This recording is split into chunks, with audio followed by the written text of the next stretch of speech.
Okay, so coming off of Claire and Chris's journey back in December of 1998 with the Ashfords in Code Veronica, technically in chronological order, Resident Evil Darkside Chronicles Operation Javier takes place next, because that happens in the summer of 2002. But there's an issue.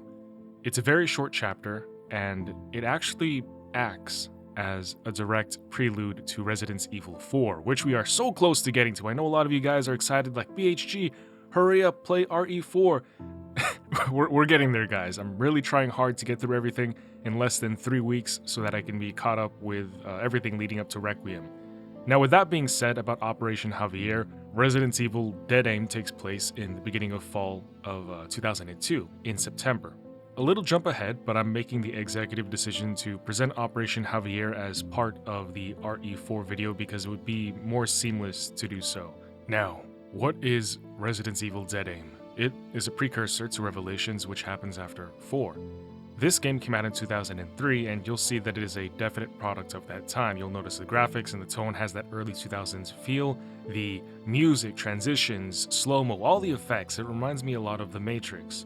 And when it comes to its gameplay, I think Capcom was trying to experiment to see how fans would receive them doing more shooter, well, not exactly like rail shooters, but like it was developed with you having a gun con in mind. I don't see a lot of people even mentioning this game in my comments and looking it up post-finish clarity. Apparently, it is seen as underrated, but I also see that it has mixed feelings. Some love it, some hate it. That's just the case with pretty much everything. Personally, it's not my favorite in the series, but I don't hate it. I will offer that Dead Aim was probably limited by the technology of its time, because zombie ship isn't a bad concept. Also, as you know, I'm a huge cutscene guy. If you couldn't tell by this point, I love cutscenes. I value uninterrupted cutscenes, and I make my videos so that 20, 30 years from now, I can rewatch them and experience the games again in full without having to sit down and replay them for whatever reason. I like cutscenes. I know a lot of you guys who watch my stuff and vibe with my style also resonate with this sentiment, and I appreciate you guys loving cutscenes, but here, I simply don't like these cutscenes in Dead Aim. The voice acting is a bit rough as well, and I think the characters themselves were just kinda, meh, in my opinion. I will still play some scenes out here and there so that you can form your own opinions, but picking up 4 years after the Raccoon City incident, as one commenter had put it, Pandora's box had been opened. With the introduction of the T-virus and multiple strains injected into the global veins of society, and the powers that be were met with a new character named Bruce, and he explains that a terrorist group hit a lab in France and stole a bunch of T-virus samples. 2 days later, Umbrella had one of their cruise ships jacked, and then the entire ship got infected with the same T-virus. And so what that does is it brings us to today, where US agent Bruce McGivern has infiltrated the T-infected ship. However, now he is being held at gunpoint by a man named Morpheus. Morpheus, guys. They couldn't be more on the nose with The Matrix now. So Morpheus talks some smack about how Americans use ugly guns, and what you need to know about him is that his whole thing is beauty. He's just obsessed with the essence of beautiful things. Bruce gets checked by Morpheus's gun, and as he's getting back up, he asks Morpheus a question in this weird, strange country accent. It sounds like the voice actor was told, "Hey, you need to do an American accent," obviously from the United States, and the guy was like, "I got you, bro. I know how all people from the United States sound like." And so he puts like this country accent on, and he's like, "Morpheus, now that you've stolen the ship and the T-virus, what are you gonna do next? The name's Mater, like tomato without the t." Of course, Morpheus doesn't answer. Instead, he gets ready to pull the trigger on Bruce, but that is when someone watching pulls the pin on a grenade with her teeth, which is ridiculous for many reasons, but she throws it down at them. Bruce sees it first, and he runs away, but Morpheus doesn't react in time, and as a consequence, dude is caught in the blast. It doesn't immediately kill him, though. He stumbles a bit before falling. Bruce takes his chance to, my god, he is not easy on the eyes. Bruce grabs his gun, and he slips down into the ship. By the way, I looked up the voice actor for Bruce McGivern, and his name is Raj Ramaya from Canada. So that is our American English dub voice actor. As he goes through the haunted corridors, in and out of rooms, it's dead rising.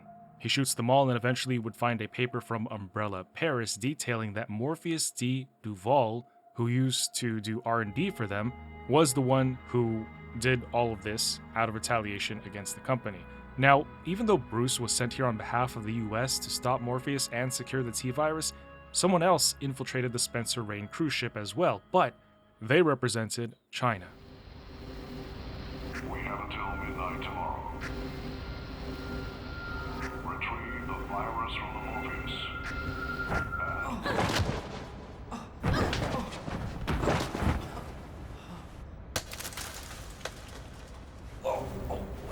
Wait, you saved me earlier. You're Chinese Security Bureau, huh? Looks like we're in the same business.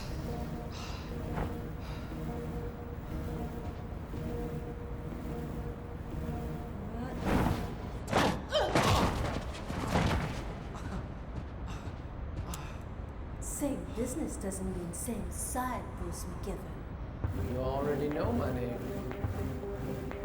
That makes sense since you're blackmailing both of our crews.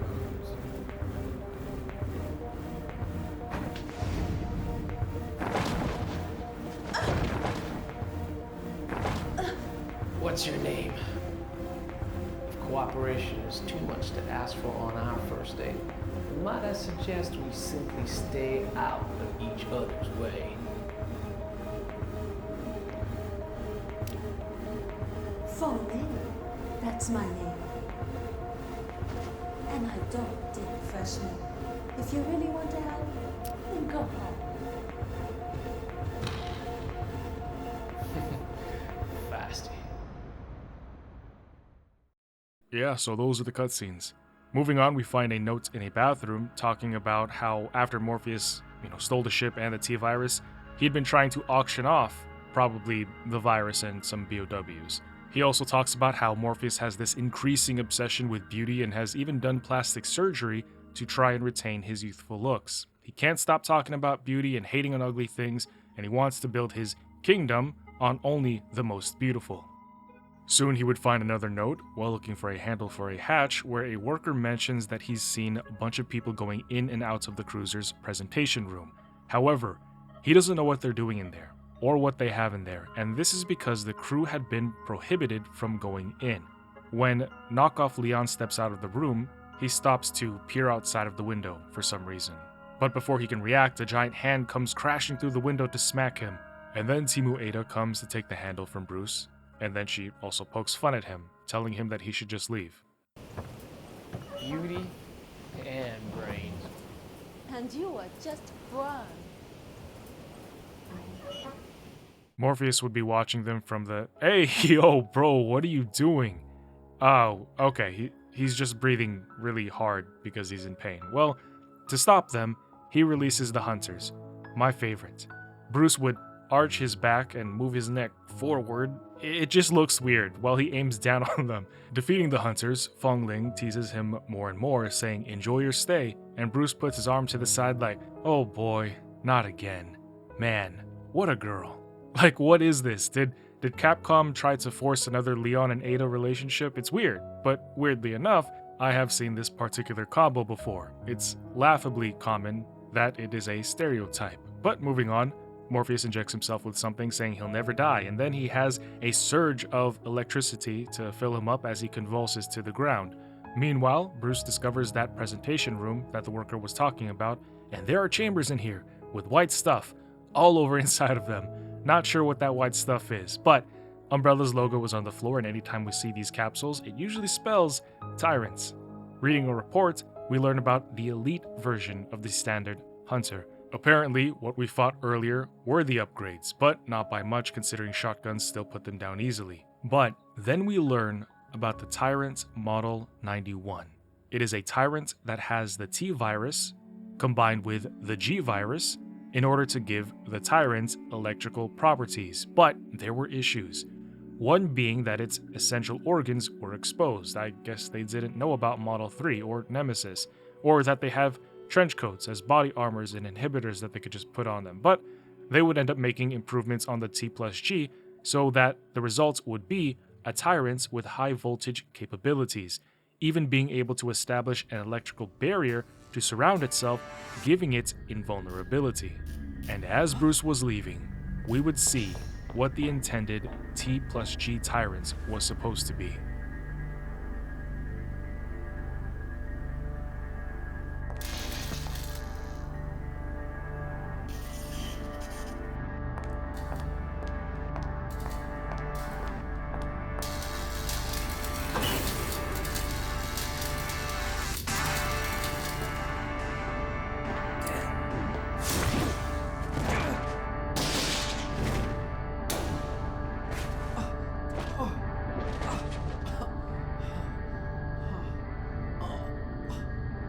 A scared little rat with an ugly, useless gun.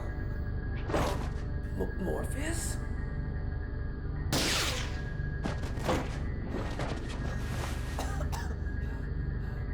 As I said, useless.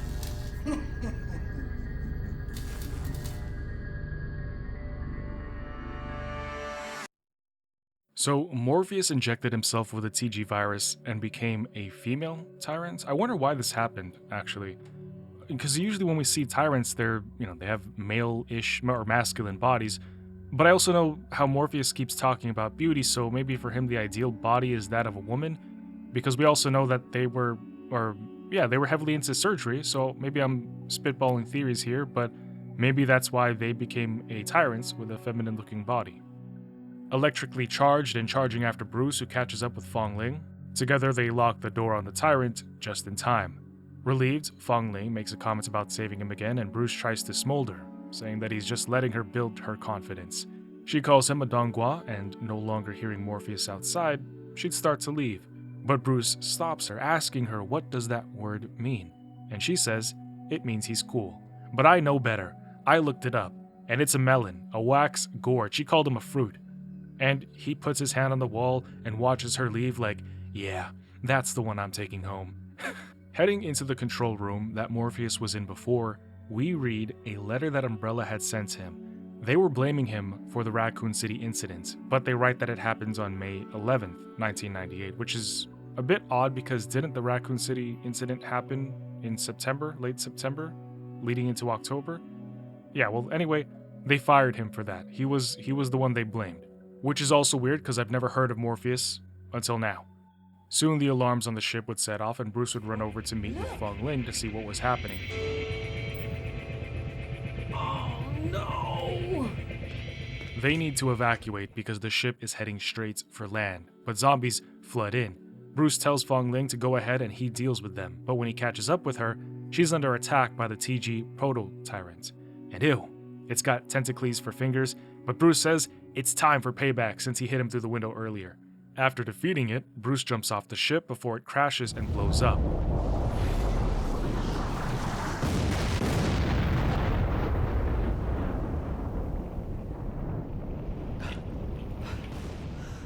He pulls himself out of the sea and starts walking towards an abandoned umbrella yard.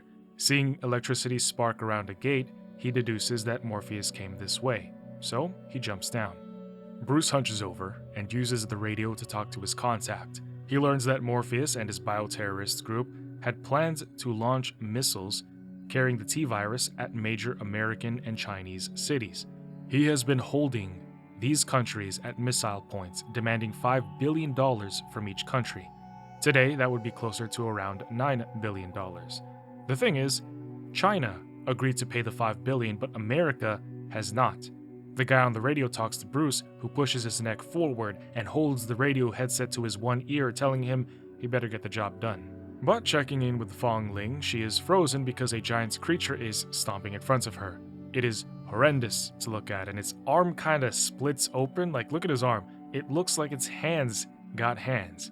Its skull had been cut open, removing the top half of its face, and its brain is exposed. A nightmare.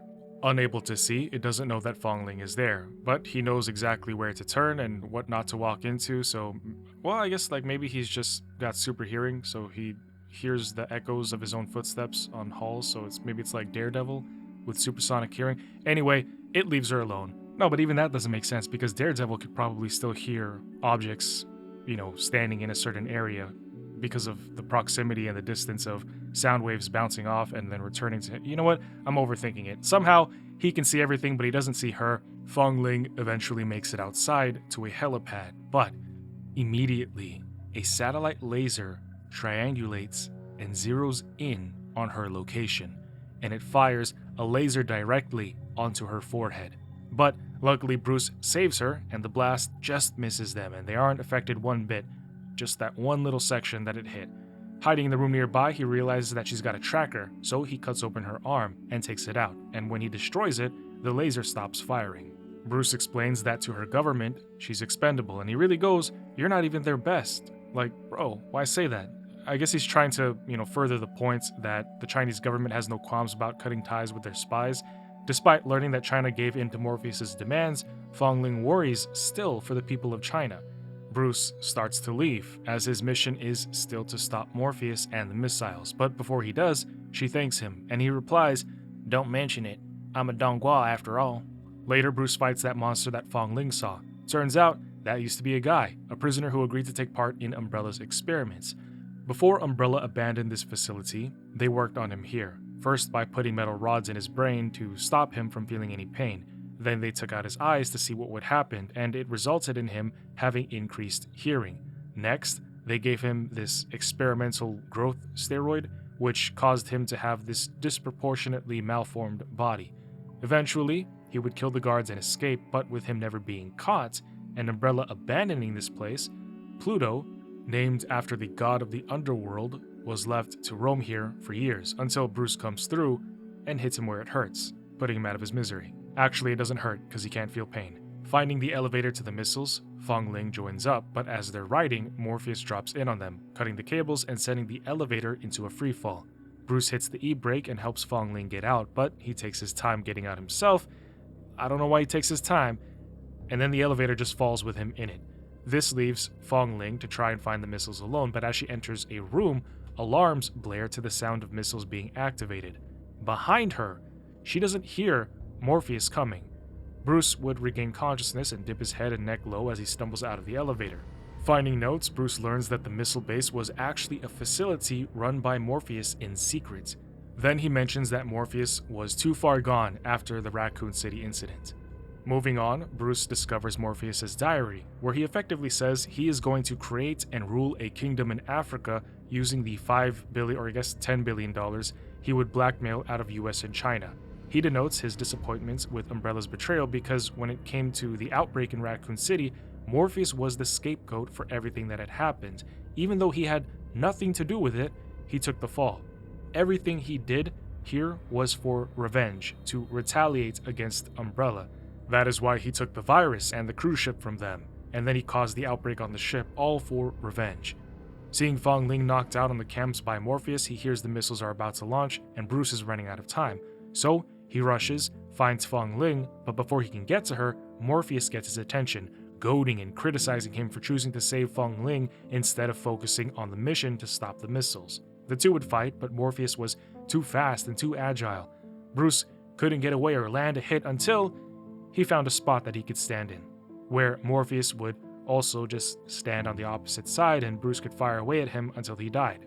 Waking up, she wonders why he didn't stop the missiles, and he says that a Donghua never abandons a woman. Minutes to spare, Bruce goes to disarm the missiles, where Fong Ling helps him navigate through the maze of the facility. Unfortunately, Morpheus is still alive and chases him in a more beautiful form that he had before.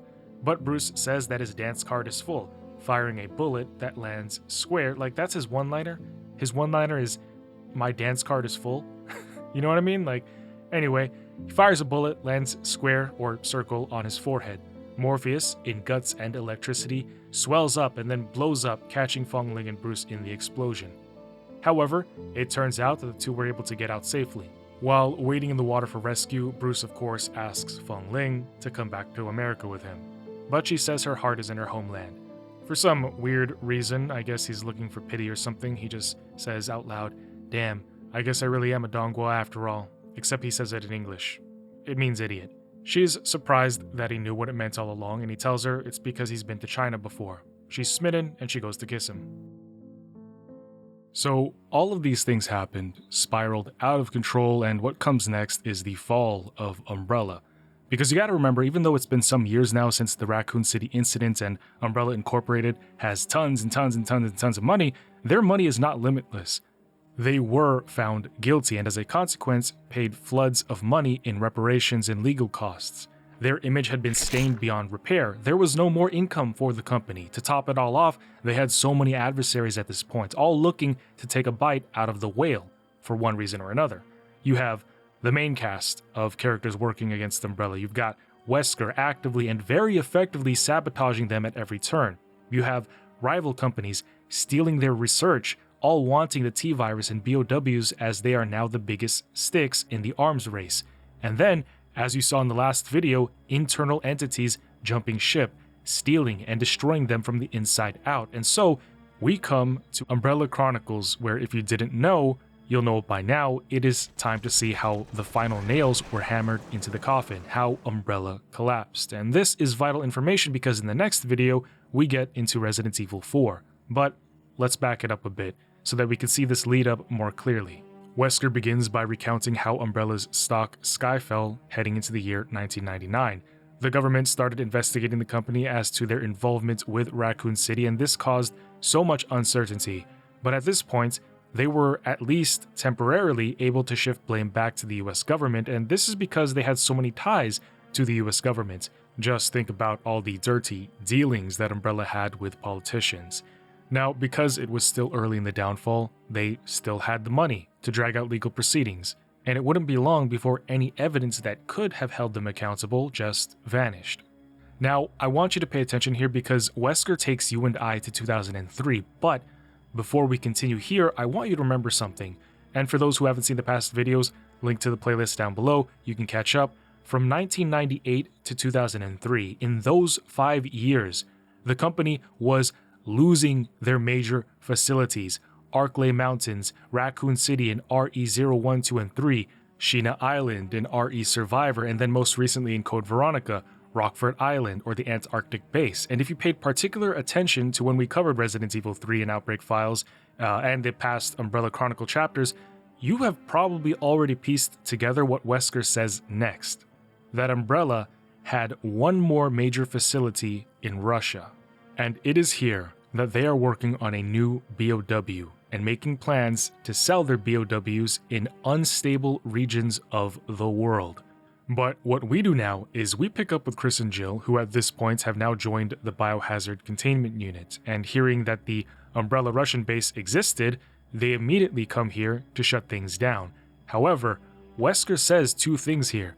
1, that the base is a complete nightmare, and 2, that the new BOW has awesome and terrible power, and its name is Talos, or Talos. It's an acronym for something, but I don't want to give that away to you just yet. However, I will tell you that in Greek mythology, Talos was this massive bronze automaton forged by Hephaestus.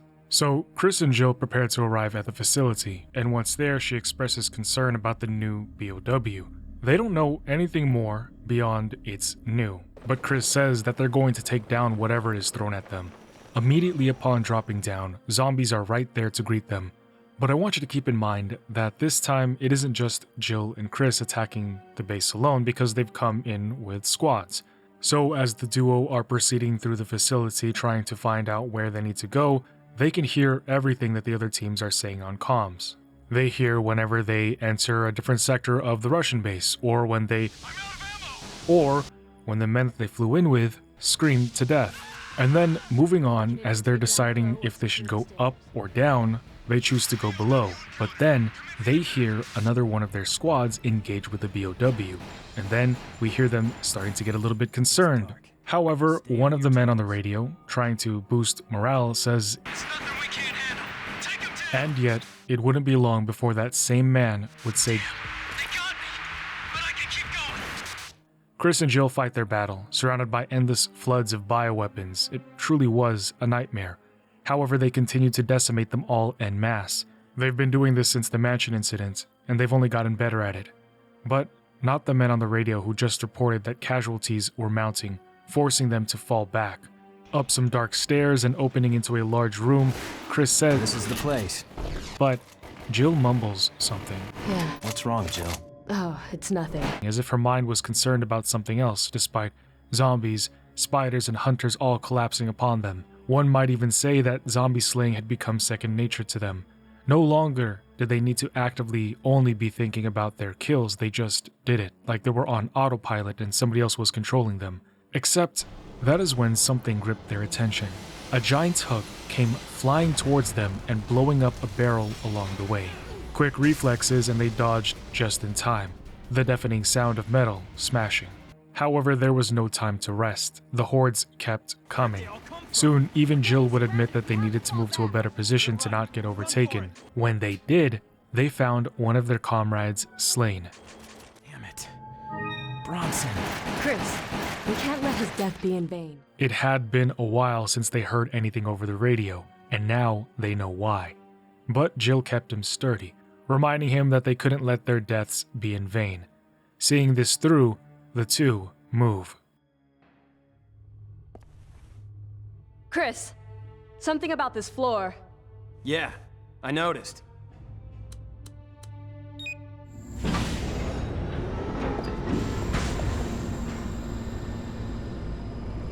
Abandon hope. The nightmare ends here and now.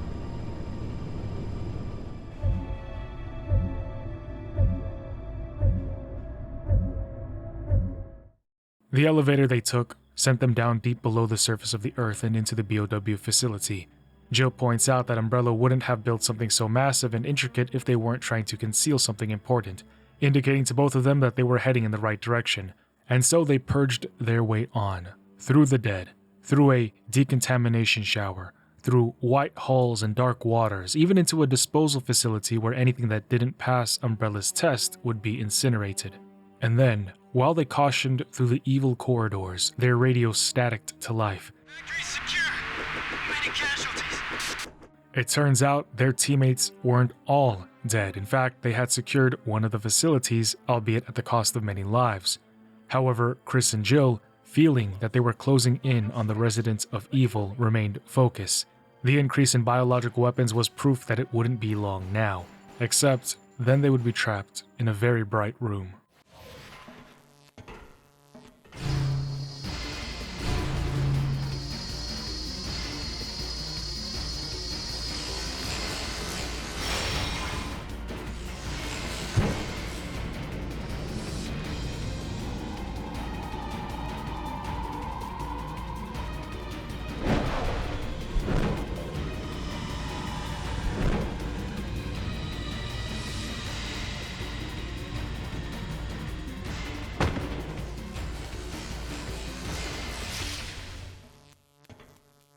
Plunging deeper, Jill and Chris drew closer to the most powerful threat they would ever face, the new BOW.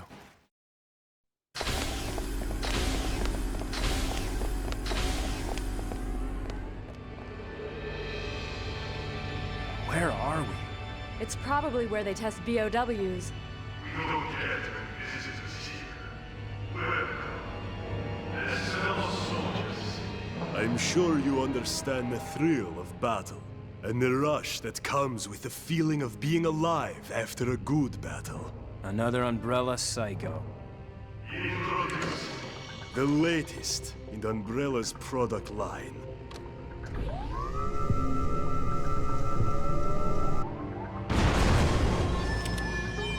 Codename Talos.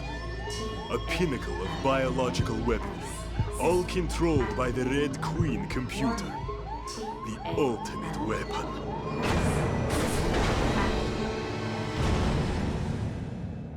Talos, Tyrant's armored lethal organic system. Originally designed in response to the European branch's nemesis, Talos never got the chance to see action because of what James Marcus did back in the Arklay Mountains. If you remember, in the second Umbrella Chronicles video that I did, Rebecca and Richard look outside of a window and see Sergei and his Tyrant's bodyguard carrying something out of the mansion. It was carrying this big white body bag, and I even asked what was inside of it. Come to find out, the Talos prototype was what was inside of it. The entire purpose of Sergei being at the mansion at all was to retrieve Umbrella's data, but also the Talos prototype. where Umbrella would be able to continue working on their ultimate cyborg-looking tyrant.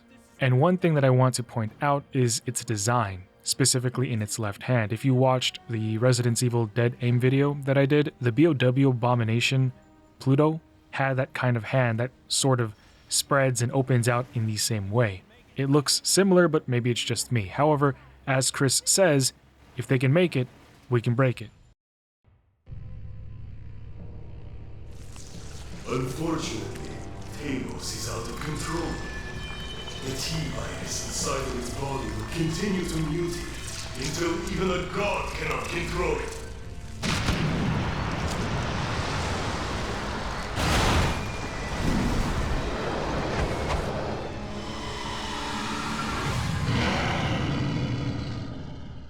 Flesh and metal. What a waste of money.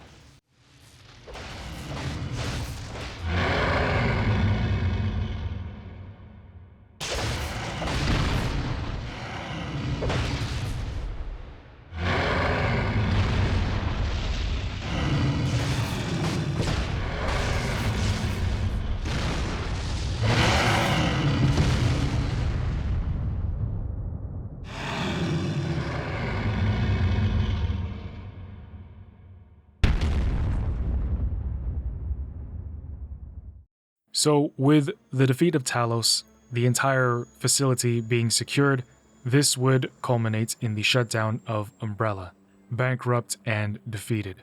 However, what Umbrella introduced to the world was nuclear. BOWs were here to stay, because just like Wesker said, they didn't bring down Umbrella alone. The virus, the research is already in so many different hands, and the global awareness of it had brought competitors. Wesker was here doing something at the Russian base, but what? Well, we're about to see exactly how he helped bring down the company. Because Wesker gets his wish. He gets to watch Umbrella burn, and this is his dark legacy. So, picking up back at the point in time where Chris and Jill were flying into the Russian base, Wesker admits the only reason that Jill and Chris even knew this place existed was because he gave them the tip-off. And I love that, because it shows how diabolically tactical Wesker is, but it also reveals that Wesker knew he couldn't take this place down alone, meaning what they had inside of this facility might or definitely would have been too much for even him.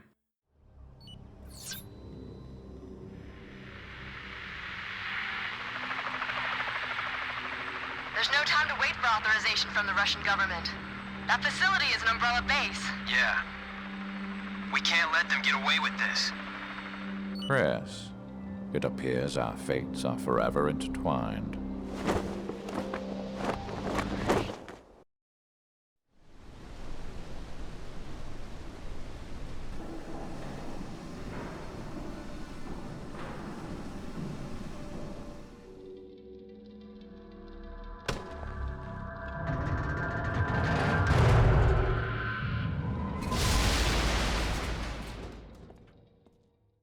Oh, okay, the power is in the room with us. Sergei watches this man do that, and he's not even concerned. Actually, where is his tyrant's bodyguard at? But what happens next is the Red Queen, this AI, informs Sergei that a level 4 biohazard outbreak was just detected.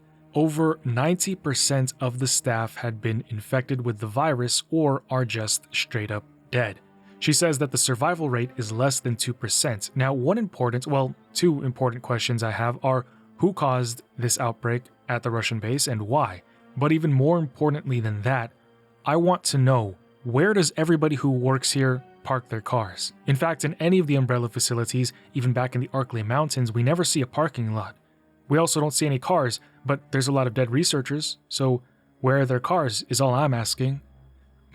But in all seriousness, who caused the outbreak here? For now, Sergei isn't worried, as he is sure that as long as there is the Red Queen and Talos, Umbrella is going to survive. He tells Red Queen to activate the Full Metal Tyrant and get him up before the Russian government arrives. Then another alert would come up, the one that says Chris and Jill are arriving, and Sergei says that he's going to enjoy this challenge. Well, looks like the challenge is coming directly for you because Wesker just found a train and he's on his way. However, a short while later, Wesker, through his shades and in the dark tunnel, would see an issue up ahead, and so he slams the brakes slowing the train down just enough to stop right over the edge of an abyss. The front of the train hangs over the ledge and Wesker walks out to look at the hole in the earth. After assessing the situation, Wesker jumps all the way down, making it to the bottom platform where Sergei would meet him.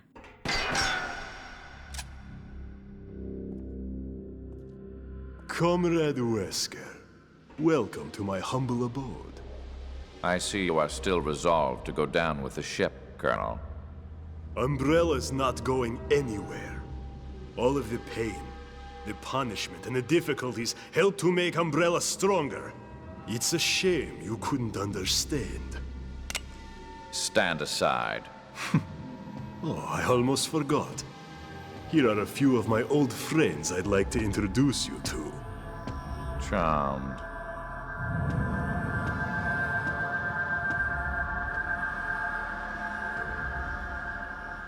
Russia's such a peaceful place, don't you agree?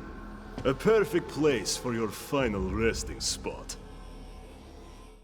Now, although there were two Ivan-modeled tyrants teaming up against him, Wesker remained calm, acknowledging that he was more powerful than last time.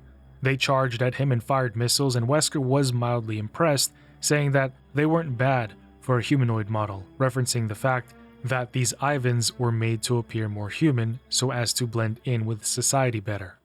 The battle waged on. The Ivans would try to attack at the same time, even following Wesker into the sky as he jumped high.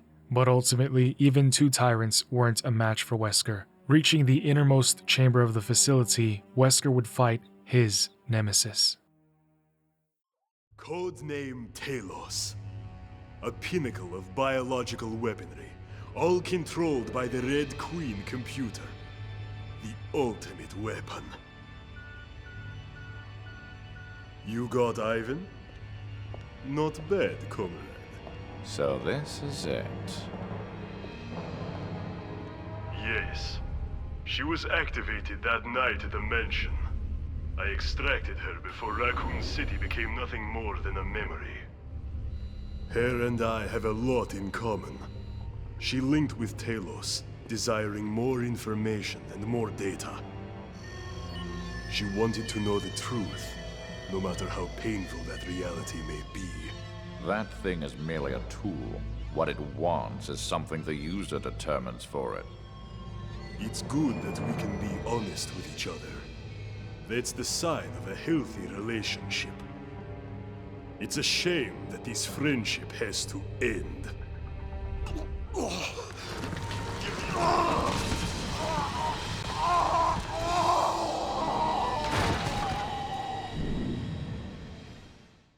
Ew. Just ew.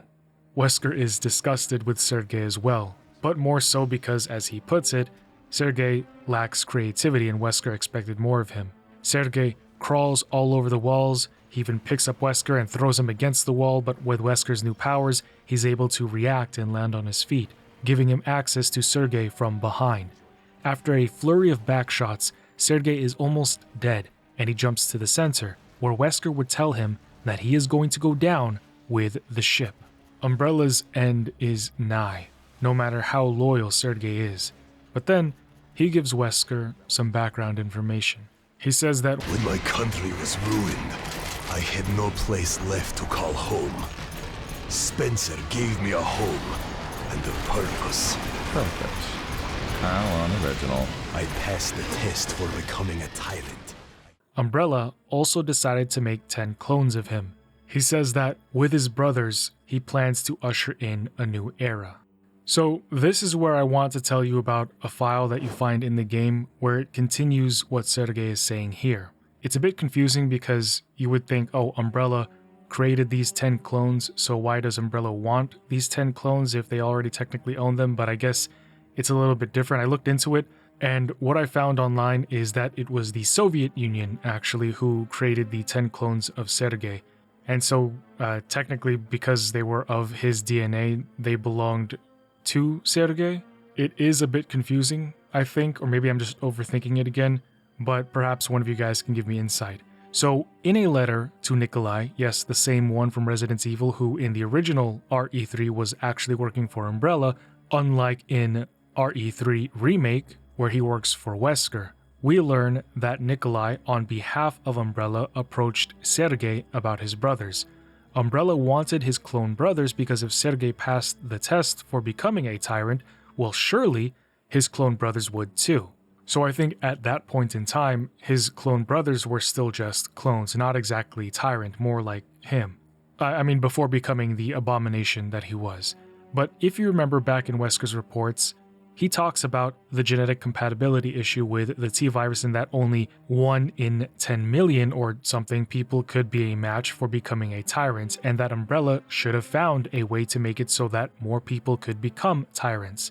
So, the way that I see it, Umbrella saw Sergei was the 1 in 10 million and saw that as a huge opportunity to experiment on the clones so that they could refine their T-virus and also turn his brothers into tyrants, which would make sense for that time and what we saw back in Raccoon City. You know, a lot of tyrants running around, so maybe, correct me if I'm wrong again, maybe all of those tyrants were Sergei's clone bros, or at least some of them. But regardless, Sergei says to Nikolai that despite him not wanting to give up and condemn his brothers to eternal living death, you know, these were brothers that he fought in wars with, they were just as human as he was in that they had consciousnesses and feelings. Sergei says he is willing to make any sacrifice for the greater good, and for him, greater good is his country becoming better. He tells Nikolai, aka Silver Fox, that he will give Umbrella his brothers. Wesker does not care about any of this. He just wants to know where Spencer is, but Sergei's not going to tell him. So Wesker kills him, bringing the twilight of Umbrella to its conclusive end.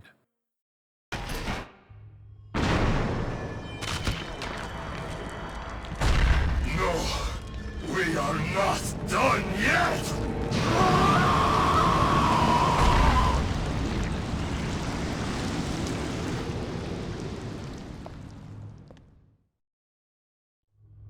Requested data transfer complete. The summation of Umbrella on one disk. This should come in handy. It looks like you have finished what you came to do as well, Chris. Just as I predicted.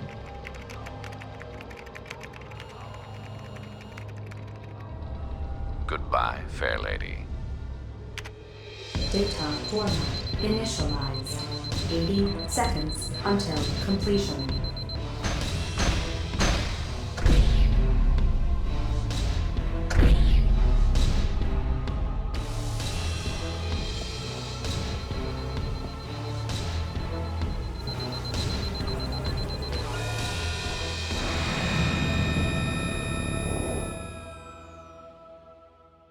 All data erased.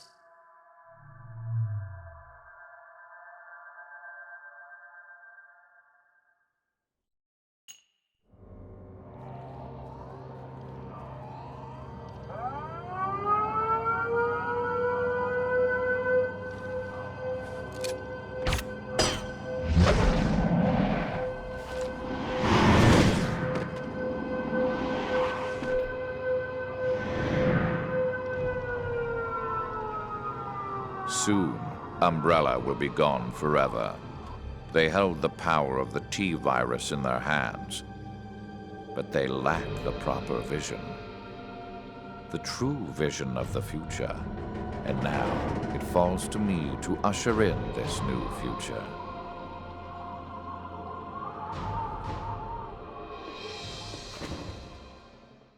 Now, while the credits are rolling, we hear what happens to Umbrella, the aftermath. Umbrella was found and charged as guilty for everything related to what happened to Raccoon City 5 years ago. Somehow, damning evidence was discovered and used against them, but we know it was Wesker who exposed them. Umbrella would try to defend themselves, saying that that evidence wasn't admissible in court, but it doesn't matter. And so now we hear that the Russian government and the FBI are now closely working together to find Spencer, also mentioning an anonymous witness who was close to Spencer.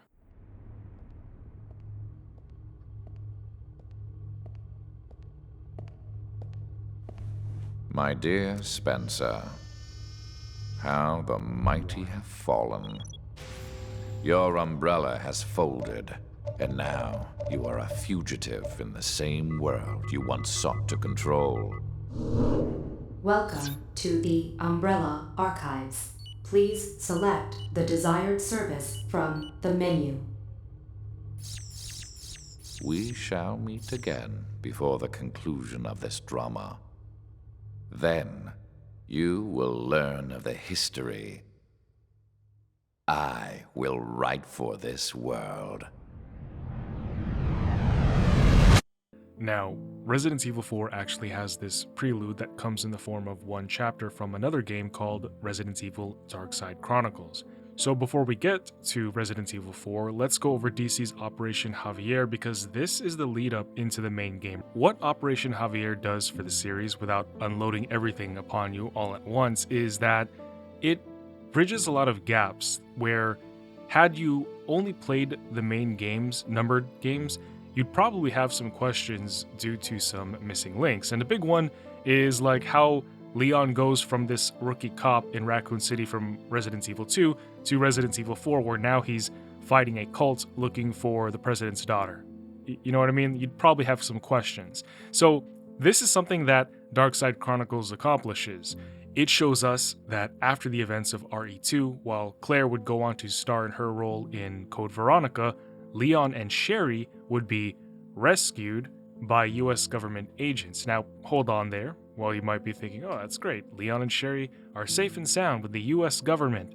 Unfortunately, it is the United States of America, and they are interested in both Leon and Sherry because both of them have things that the government wants. Leon is locked in an interrogation room and is told by the US that they have the authority to do whatever they want with them. First off, imagine how terrifying that would be if any government entity locked you up against your will and told you that they could do whatever they want with you, and nobody else can save you, and you are powerless. Now, with Sherry, you gotta remember, she was infected by William with the G virus, and thanks to what Claire and her mom, Annette, did for her, Sherry now has the G antibodies within her. Of course, the US is going to want to extract that from her, study it, and probably create vaccines. But what about Leon? You have the experience we're looking for. So if you want this to end peacefully, you really have only one choice. Work for us. And just like that, I found myself in the service of the US government. And that thrusts us into the future 4 years, where we start by learning that since the Raccoon City incident, there haven't been any disturbances or reports of any BOWs. Umbrella's been under public fire, and as one would expect, they've done well to keep everything even more concealed than before. However, one ex-Umbrella researcher decided to contact a drug lord in South America named Javier Hidalgo. The thing is, Javier mysteriously disappeared after getting into contact with the researcher. So Leon and a new character that we're introduced to named Jack Krauser are sent to this small country in South America to find Javier Hidalgo. Jack was handpicked by the US because of his first-class skills, and the government thought that he would pair well with Leon. Without both of them working together on this, it was thought that the operation would be impossible. And one thing to note about Jack's character and his motivations is that as he's talking to Ingrid Hunnigan, the mission's support operator on the radio, he tells her he doesn't pledge loyalty to any one entity. He finishes the job to whomever pays him. He doesn't necessarily take the title mercenary, but he says he gets in, gets paid, and gets out. And I want you to remember this because it becomes relevant in the main RE4 game where Jack does play a vital role, and again, without Operation Javier, if you just jumped into RE4, you effectively just see Jack Krauser show up, and his whole purpose for being in the story there comes off rather empty. But keep it in your mind, Jack doesn't pledge loyalty to anybody, and he only wants to get paid. Okay, so moving a little bit forward, we learn that Leon flew into the rendezvous point, where Jack had to pay a local after haggling him down to $50 from $80 for a ride to go and meet Leon at the rendezvous point. Leon, by the way, is on his first real militarized Black Ops mission. This is one of the main things that Darkside Chronicles does for the Resident Evil series. It establishes the transition from Leon being a city cop to now being a top-secret government agent, who's about to get bitten by a naked snake. He had attempted to approach Umbrella. Just what are you up to now, Javier?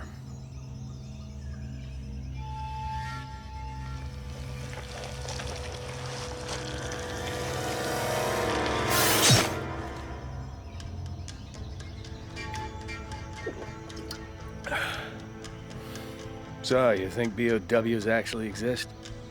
Oh, wait. You said you faced him before, huh? This is my first mission with Krauser. He's a soldier with the U.S. Special Operations Command and has quite the resume of accomplishments in the field.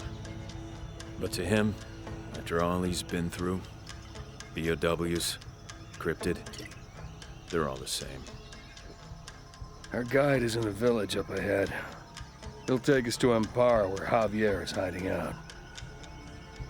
Come on, let's move.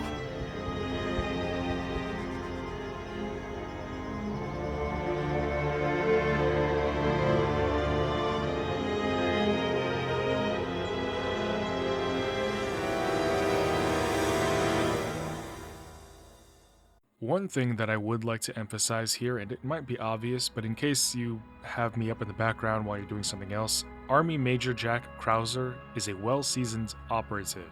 His experience at this point in time eclipses Leon's, not particularly with BOWs, viruses, or parasites, but rather with doing these Spec Ops missions. And the reason I point this out is because of the relationship that would develop between these two in the time that you see them interact with each other, both here and in RE4. There is a level of respect that these two would come to find with one another. However, arriving upon said village, they don't find the guide that is there to meet them. In fact, they don't find anybody. Not a single soul in sight, not a single voice can be heard. I love these PS3 graphics, by the way. So as they're looking around, they notice missing people posters on the wall, and they hear a radio talking about the missing girls. For seemingly something at least over a year now, girls have gone missing, and now they're up to over 50 missing girls. Well, why are a bunch of girls going missing in this small village? The two remain quiet while looking around, and this is when Jack says that it smells like a battlefield. Leon asks what he means, and this is what I mean about the vast gap in their experience wells, because Jack says to Leon, it smells like death. Soon, a man would come stumbling towards Jack, and because he still doesn't believe Leon about everything he's experienced with BOWs, he unsuspectedly approaches that man asking what happened here. And when Leon warns Jack that something is up with this man, that is when he attacks. But he gets put down, and Jack asks, quote, "So, this is what Umbrella's virus can do." However, Leon postulates that this one seems different, and he's right, but we'll get to that soon.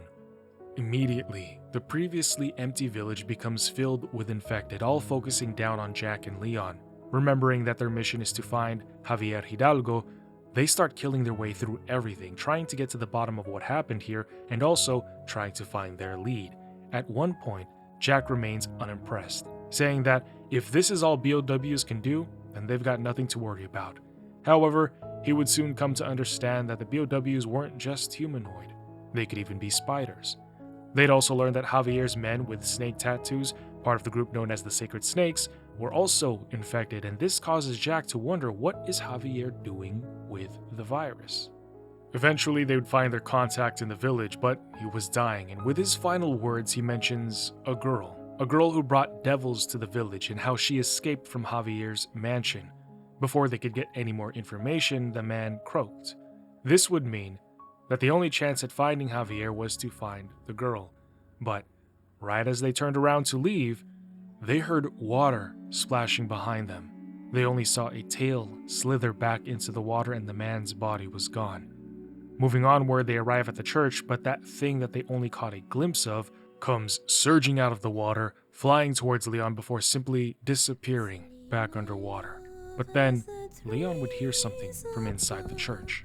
Protect you from the dark.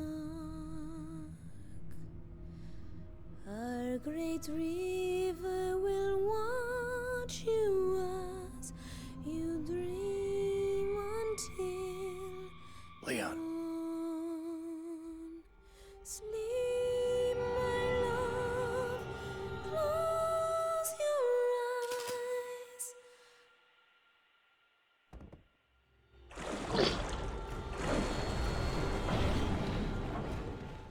So, they needed to combat the large monster, and after some time, they defeat it by dropping a piece of the church onto its neck, forcing it to retreat. Rushing back in to check on the girl, Jack, who is now a believer, asks Leon what is going on and if he's fought these things before. Staring at the unconscious girl on the floor, Leon doesn't respond. But Jack persists, asking Leon to fill him in on everything, which is the premise for the other Darkside Chronicle chapters, which I plan to do a separate video on later, but because of time constraints, I'm not going to do that right now. Just know that for this story, Leon does tell Jack everything. He tells him about Raccoon City, Rockford Island, Wesker.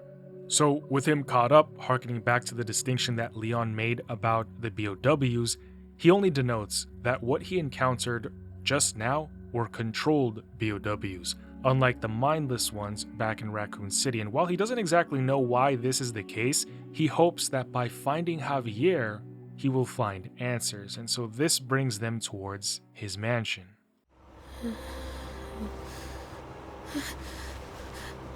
You don't have to worry. You're fine. We're not going to hurt you. We're the ones who saved you. You all right? So, you're the girl, huh? The one from Javier's mansion? The people in the village. What happened to them? They're all dead. We're here on a mission, looking for an American who had contacted Javier about a virus. We need to find Javier, and we were hoping you could take us to Amparo.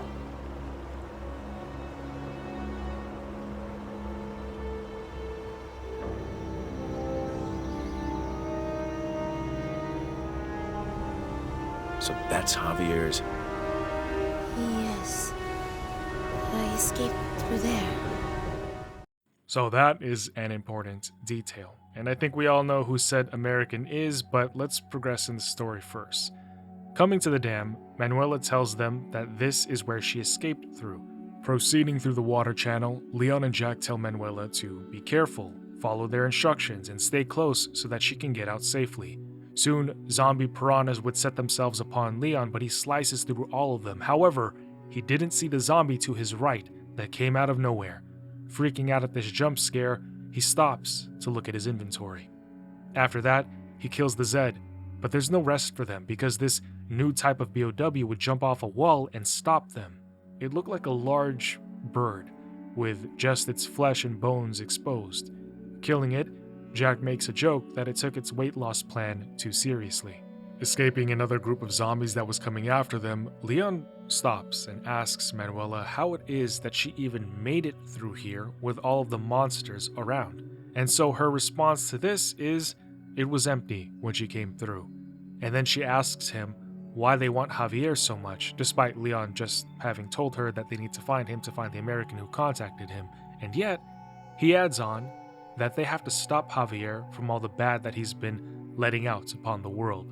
To which she pensively agrees, but then, immediately, and oddly enough, quietly, Leon turns to see that Jack has been struggling silently with a zombie that had snuck up on them. Dealing with them, the trio make their way deeper into the dam. However, unsuspectedly, a zombie would snatch Manuela and whisk her away. Jack and Leon, who were held back, had to kill some BOWs before chasing after her, but when they enter the room she was in, they hear her singing.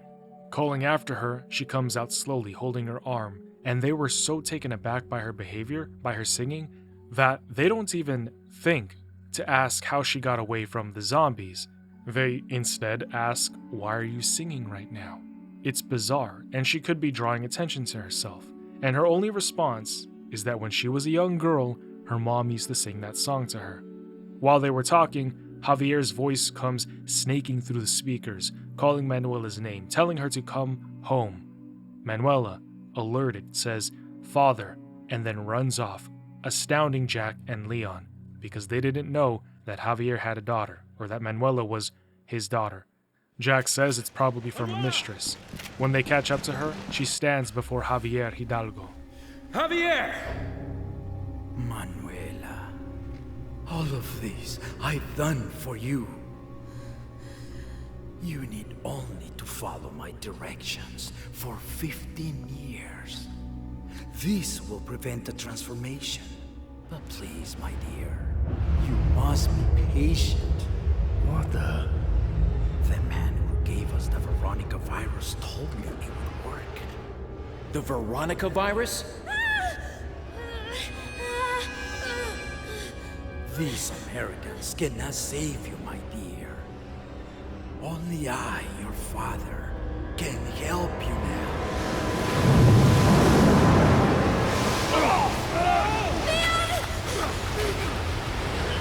Manuela! Manuela!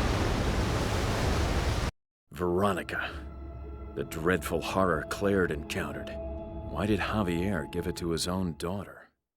Okay, for those who missed it or don't know, the standard T virus engineered by Umbrella infects a human and destroys their brain, making them effectively useless as full-on weapons that can be utilized in a controlled manner. Umbrella worked tirelessly to try and rectify this. Of course, now we know that by combining the Nemesis parasite with T with compatible hosts, it preserves just enough brain function to control the BOW, but the same thing can be said for Alexia's T Veronica virus. In most, it creates monsters, but they can be controlled by the Queen, if you will, and the Queen is going to be the compatible one. However, some key notable differences worth mentioning are that both have different directives. Umbrella made Nemesis for tactical combat, but Veronica was created with ruling masses in mind. And a big thing that Veronica does differently, and this is relevant, is that it avoids necrosis, unlike the standard T. But the Veronica still creates crazy and uncontrollable mutations, much like the G. Well, I guess, honestly, at some points, all derivatives of the base virus mutate uncontrollably.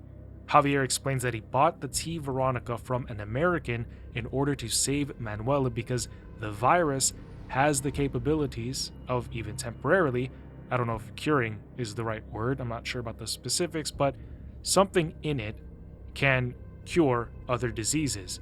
And I think it was in Outbreak Files, we saw that patients, or in the hospital incident, in the Arklay hospital incident, we saw that patients who were given the virus were cured of cancer before, turning into zombies.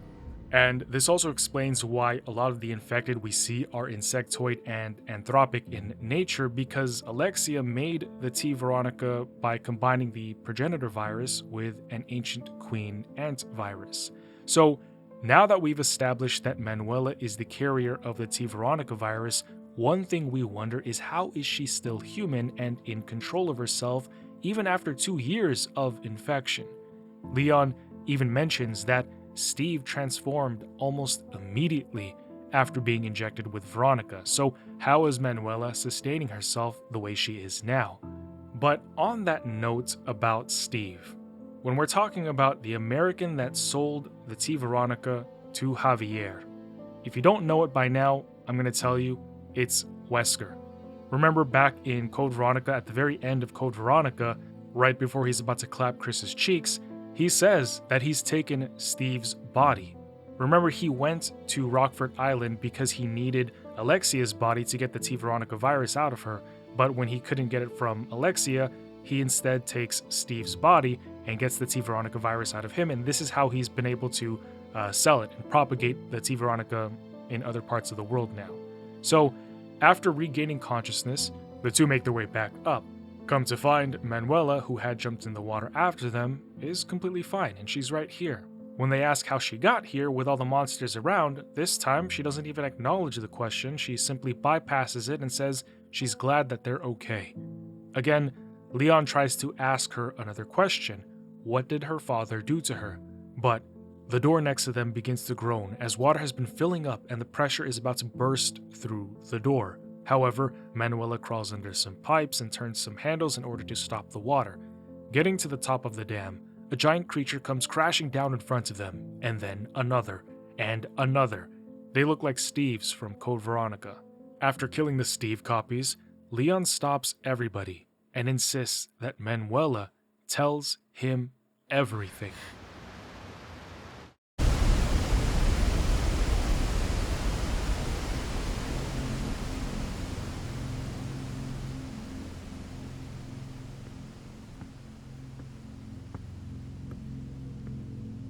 Why did Javier infect you with the Veronica virus? And what did he mean by too late? You know, I shouldn't even be standing here, given the circumstances.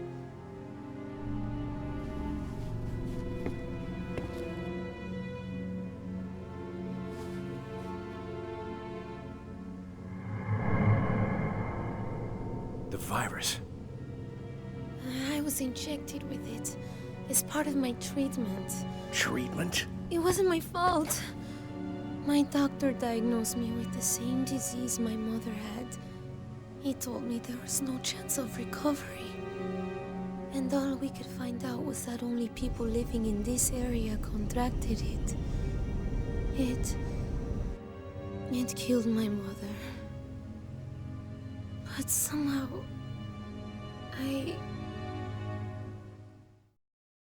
Manuela contracted the same lethal disease as her mom at 15 years old.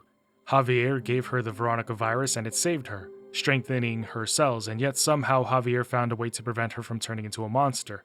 How? But now it is sunset, and Manuela seems to be in pain. Seeing this happen, Jack pragmatically states that they need to take care of her before she changes all the way. But Leon insists that they don't because they still need to find out more. Antivirus weapon protocol number 7600. You're on a special assignment for the President. My mission is to eradicate this virus once and for all. And with your help, I intend to do just that. Well, I am a soldier. And if your orders are from the President, then I'm on your side. Let's go. Time to kick some ass. I liked this scene. This was cool. The mutual respect they have for one another, the brotherhood. Although I am curious about Jack because he says he's not loyal to any singular entity, but then he also says he's a soldier and takes orders from the President. Well, maybe he's just saying it for the vibes. Ave Imperator type shit. Finally, at Javier's mansion, they note how fortified the place is, and Jack makes another joke that he probably doesn't like door-to-door salesmen. Who knew that he was such a joker? Fighting off the sacred snakes, Jack wonders what Javier did to his own men, which is crazy and doesn't actually make too much sense in my opinion. Why zombify your own people when you can just pay them? That way, they can still use weapons and do other tasks that require higher functioning. Anyways, Manuela takes them through the mansion, through the greenhouse, down an elevator and into this warehouse area. And it is there that they find a spot in the back separated with curtains. What's in there? I got a bad feeling about this.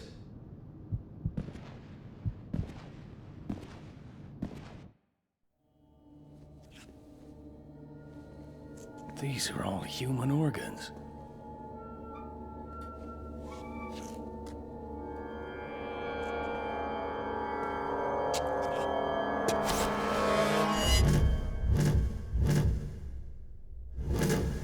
Missing girls.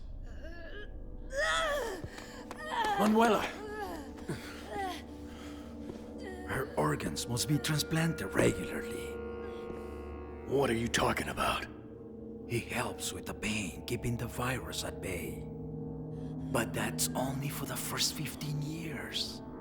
If you had just let me die, none of this would have ever happened. No. I couldn't just watch you die. In nature, the predators who prey on others only grow stronger and thrive. You crazy, selfish old fool! Considering you brought my daughter back, I will grant your death's meaning.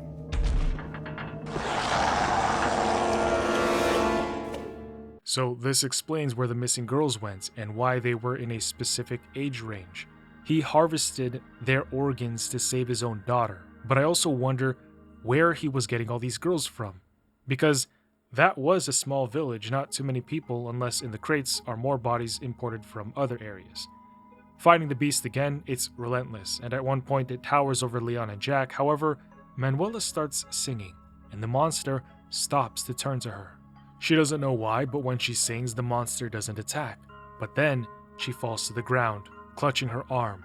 Leon and Jack get in front of the monster and resume the battle, and eventually, it is felled. But Javier is nowhere to be seen, so they leave to go chase after him.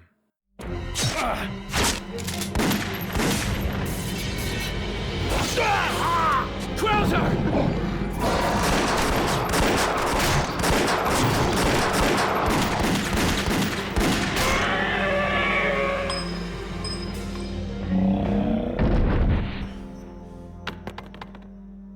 You okay? It's nothing.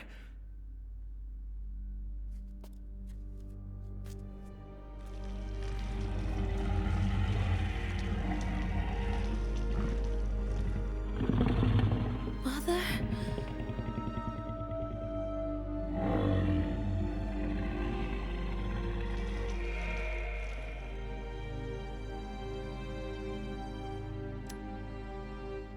I don't want to live if it means others have to die. Alright, so back in 1991, when Hilda, Javier's wife, contracted the terminal disease, Javier actually tried to use the T-virus to cure his wife, but unfortunately, despite working initially, it eventually mutated her into the monster that we just saw. This explains why Manuela sings and she stops to listen, because for whatever reason, undisclosed, her mom is still in there. But this was a desperate attempt of a husband trying to save his wife from death that turned her into this beast. The beast that shot and likely infected Jack just now, much like Jill when she got shot in the arm. Jack and Jill. There is a theory that Leon would kind of mention at the very end when they're on the helicopter, and you'll hear it later, so I'll just leave you with that. But picking up with Javier, he is in the greenhouse, and he walks up to this Veronica plant and he opens his arms to welcome it. Back with Jack, Leon, and Manuela, when they make it outside, they're attacked by a Titan. Like, just imagine seeing this in real life. I don't know how Leon becomes desensitized to seeing monsters on the daily, but yeah, this bony beast is Javier, who has become one with the Veronica-infected plant. This is his final stand against Leon and Jack, and you know what? It's working. The two are getting nowhere with the monster, but then, that is when something awakens inside of Manuela. I understand now. I feel this pain because I am still human. But if I were no longer to feel pain, then that would mean that No. I choose to die a human.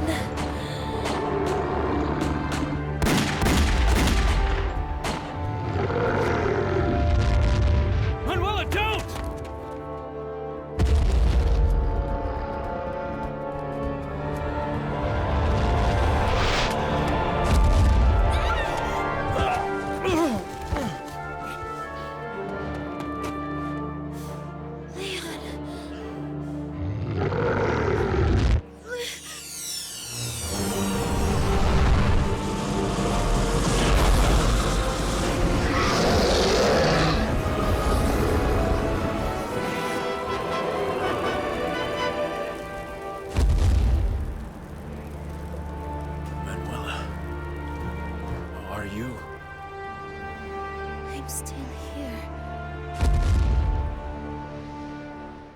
Okay, honestly, what the fuck?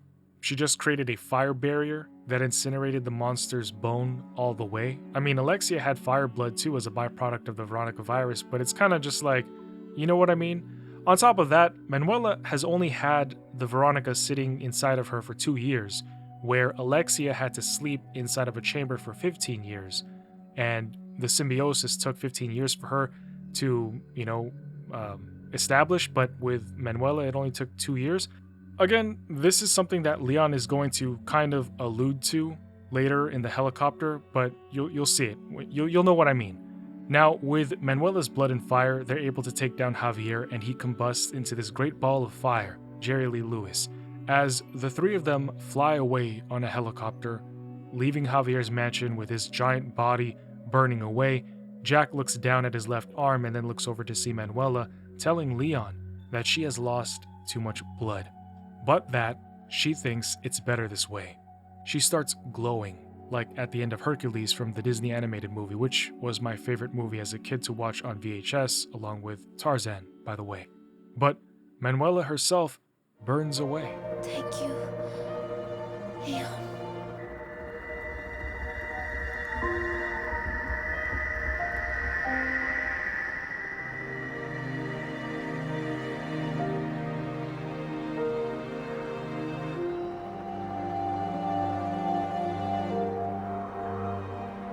Why did Manuela never lose her conscience?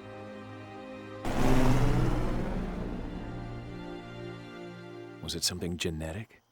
Or was she sustained by this land that's so rich with life?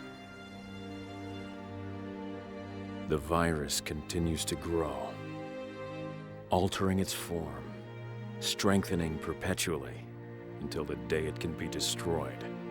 In our bodies, in our souls. So Leon says that there is probably something in this land that makes it so that the virus interacts with the inhabitants of this place differently. This loosely and theoretically explains, or at least gives us some semblance of an idea as to why Manuela was able to maintain her human form while only having the virus for 2 years and, being able to use firebending. This also explains why her mom transformed into that monster after being infected with the T-virus, but she maintained some level of consciousness, at least up to the point where she would stop and, be with her daughter as she's singing. The other thing, Jack actually kind of looks sad to see Manuela die. I thought that was interesting. But plot twist, that was actually the bad ending. If your boss fight takes longer than 10 minutes, Manuela disintegrates. But in the true canon ending, she lives and she's taken into US custody, of course, to be studied. Leon would say that there were no new developments or changes for Manuela, but then he talks about Jack. Jack's arm never heals, and as a consequence, he is forced to leave the army. Leon admits that after he leaves, he doesn't know where Jack goes, but this is when we get to see into Jack's mind, because in his ending, as Javier is dying and is combusting, he says, "This moment marks my rebirth. The darkness within me has awoken." Now, did Jack always have a dark side, or was this the infection talking? Who is this man with whisker that Leon was talking about? And if I found him, could he help me regain my strength? You are cruel, Leon. Couldn't you make her feel proud? She has a whole new life ahead of her.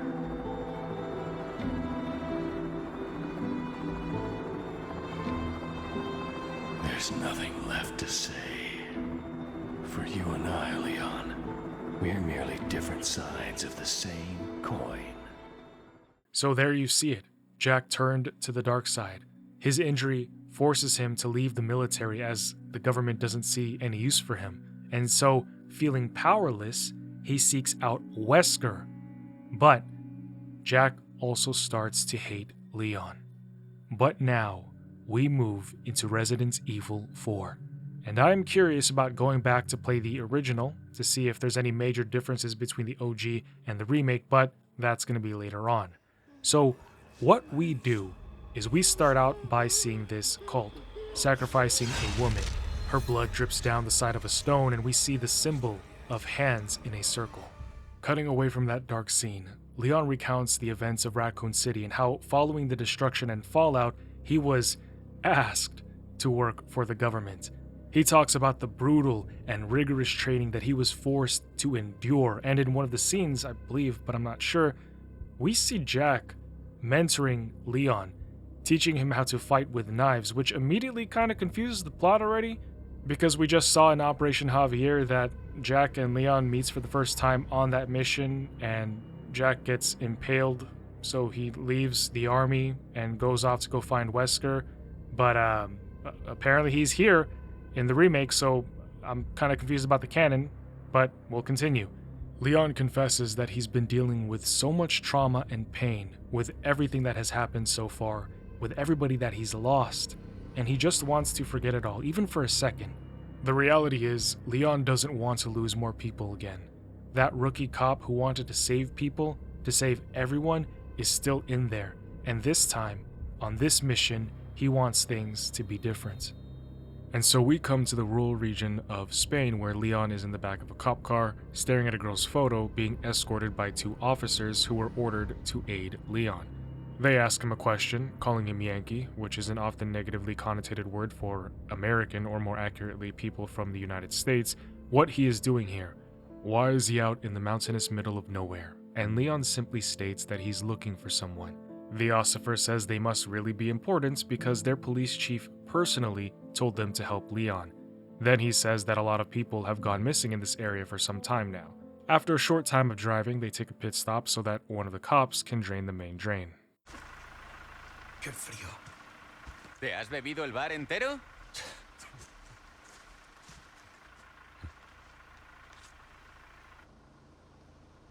You smoke? Spaniard Spanish will always sound weird to me.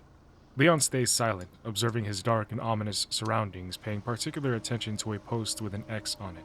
Picking up with the officer answering nature's call, Vaya sitio más tétrico. He hears rustling close by. Hey! ¿Hay alguien ahí? So he goes over to investigate the noise, walking by a fallen statue on the floor with lit candles.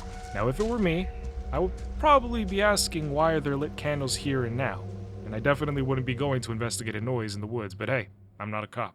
Back in the car, the other cop wonders what's keeping his partner, and he tells Leon to go find out what's going on. Maybe you better go and take a look. Leon doesn't miss a beat. He hops up out the whip and gets to work, bored of just waiting. Oh, watch the car. Wouldn't want to get a parking ticket. So much for helping me. As he leaves, the cop says he'll watch the car to make sure he doesn't get a parking ticket, which is an excuse to be lazy. Work. Find ways to get paid to do nothing, especially government jobs, but hey, take wins where you can. I always say if the system's gonna mess with you, mess with it back. Not advice, by the way.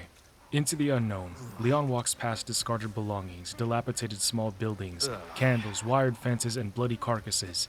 It wouldn't be long before he comes to a cabin, I think. Entering, he asks if anybody's there, but nobody responds. Anyone home? Looking around, he finds a small figure on the bed which very much resembles the 2 signs he passed by outside, a stick with an X. Reading it, it says, Se acerca el juicio, which means judgment is coming. When he gets further into the back, he sees writing on the wall that says, Hasta el fin viviremos contigo no temeremos, which means that until the end, we will live with you without fear. Leon and his bomber jacket immediately think that there is some weird occult group activity here, but he continues to go looking for the cop. Entering the door on his right, he is startled by a man who is just standing there. He looks at Leon, and while we expect him to attack, he instead walks away, muttering something under his breath. Sorry to barge in like this.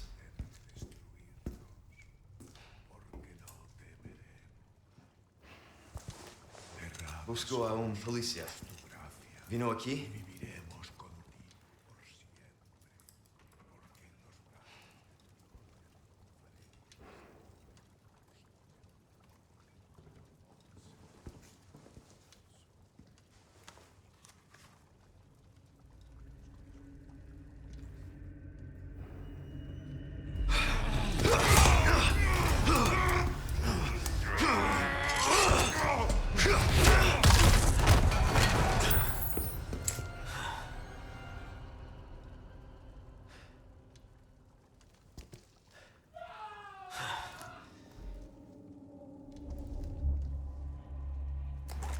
This is not good. Damn, Leon's kicks are lethal. Register those. Forget the right to bear arms, talk about the right to bear feet. Or wait, well, I'm not into feet. I don't judge if you are, though. Heading down the Hunter's Lodge, passing by a bunch of creepy stuff, we hear sounds of a radio. Closing in on it, through the curtains, Leon finds the cop, but he's been brutally murdered. Hey! At the same time, he hears the other cop who is waiting in the car, screaming for help before going radio silent. I read you. What's your situation? What the hell's going on? Leon knows something wicked comes this way, so he gets his finger on the trigger, and as he's leaving, the man whose head was sent flying into the stone wall comes creeping down, his head turned and hanging from his broken neck.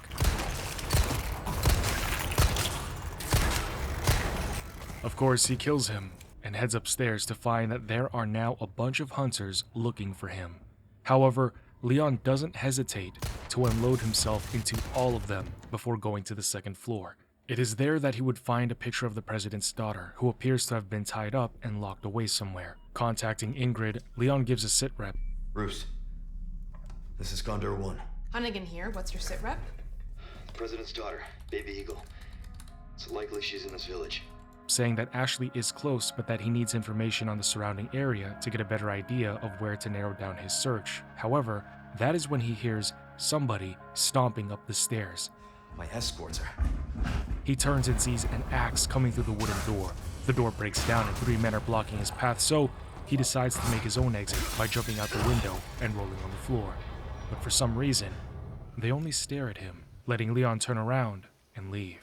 Taking the path ahead leads him to a village where he would see all the villagers gathered around the center to burn his escort cop at the stake. While the man screams in immolating agony, the villagers raise their arms up as if he was a sacrifice. Leon decides that none of them can be allowed to live, and so he slowly walks forward, planning out how he's going to do this. But he stops because a chicken is crossing the road, and he gets distracted. Realizing now that the only plan of attack is to attack, he pulls out his piece and sends one into the back of a villager's head, but it doesn't kill him. However, it does get everyone's attention. "Here we go," he says. He shoots 2 more in the head, parries a rake off screen, and proceeds to go to town on the village. He parries the grandma again and gives her a lightning-fast spinning back kick which knocks down 3 of them. He focuses on a man to the left, shooting him, then 2 more to his right. But then, Leon gets shoved, and a grandma tries to take him from behind. However, he quickly turns and throws her on the ground. He lays another bullet into another chest, whips out his combat knife and cuts up another villager, but there are so many of them, seemingly endless, and he's quickly surrounded, so he throws a flashbang and begins to topple them. And that is when he hears something big, smashing through a door, ripping a chainsaw out, and coming straight for him. But Leon does not yield. He relentlessly continues to kick and slash through all of them until a burning raging bull runs by, and then a deep ringing sounds off. All of the villagers immediately stop and look up. This was so abrupt, so sudden, so strange that he had forgotten that there was a chainsaw man around here. They all seemed to be entranced, dropping their weapons and walking towards the sound. Leon was saved by the bell, and he watches as they leave, saying, "Tenemos que servir," which is, "we need to serve." He stands there, remaining confused as I believe anybody in this situation might be. One moment you have an entire village trying to murder you, and the next, they all just leave to go to church, locking the door behind them. On it is a weird, almost alien insect-like figure. Leon would ask where everybody went. Where's everyone going? Bingo? Joking that they left to go play bingo, and the cop's charred body continues to burn behind him. Leon receives a call from Ingrid, who gives him directions on where to go next. Routes to Condor 1. I've identified a route to the lake. His search brings him to a little house by a lake where he kills a madman, rips the floorboards off, and then flips the hatch, along with the man who died on top of it. It is here that he would find a body bag that was moving.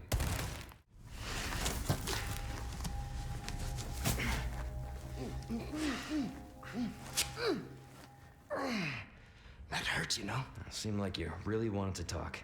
How observant, senor. Now, say, you got a smoke? I know those things will kill you. Oh, well, maybe just untie me then, huh? Joder, not this guy! Who are you? Yeah, stop right there!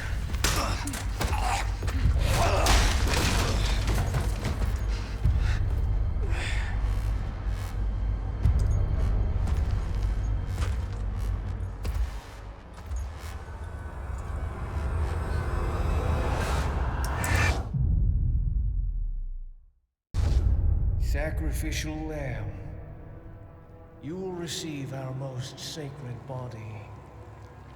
It begins now. Oh,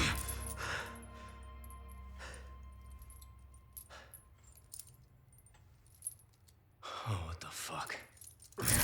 Hey, stop it. Hey, Yankee. Got a name? Leon. Quiet type, eh? I'm Luis Serra. Guess you, me, picked the wrongest spot to vacation, eh? Hey, stop it. You move, I move. And I'm beat up enough as it is. I can see you're thinking. Bet you've been in spots like this before, huh? I guess you're here looking for someone. One more guess. Maybe some missing señorita? Young girl? Talk. Now. All right. See, heard chatter about moving a señorita. Moving her. Where? Who knows? But later, saw some men dragging someone to the old church. Hanging with you, not healthy.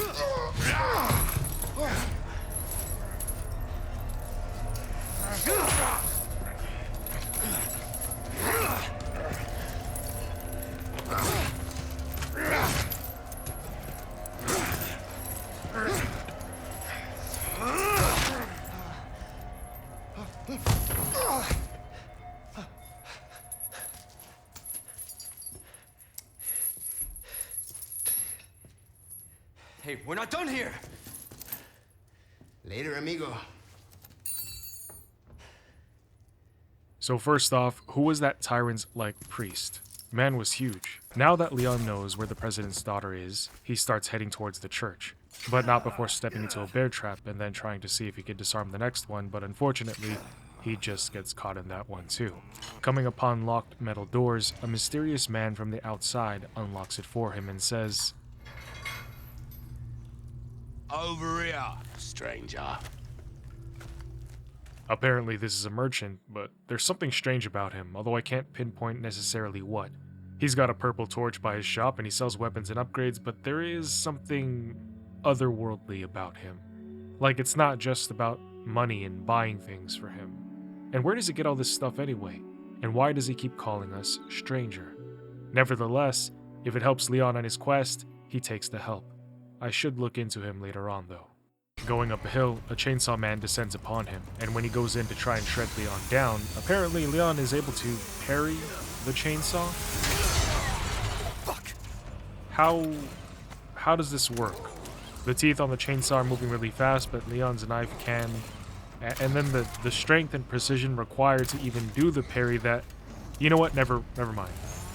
Unless whatever Leon is infected with gives him superpowers, like Wesker. But anyway... Arriving at another house, only to in fact find out that it is not empty, because there's a villager taking a dump. Terrible way to die, by the way. You're just doing your business on the toilet, and then an intruder comes in to jam steel in your throat. Looking around, we learn that a family who was well off for this village used to live here, and for some reason, just like everyone else, they seem to be in some sort of religious craze. Leon would even read a book upstairs talking about Iluminados, which is illuminated, and how everyone offered their most prized possessions to this one master. Getting inside of the primary bedroom, Leon finds a key that has the same insignia from the church door back in the village.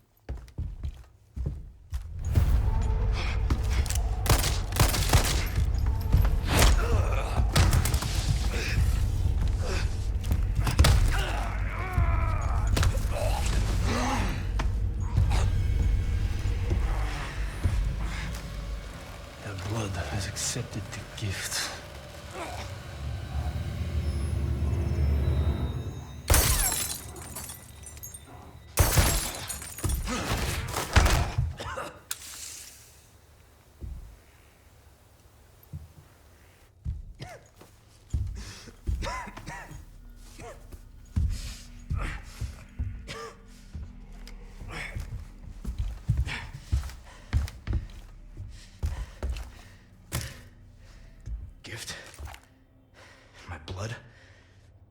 Outside, Leon thinks he sees an infected dog that would attack him, but when he realizes it's just a poor doggo who's caught in a trap, He immediately puts his gun away, runs over, gets himself caught in a trap, and then gets free to save the dog.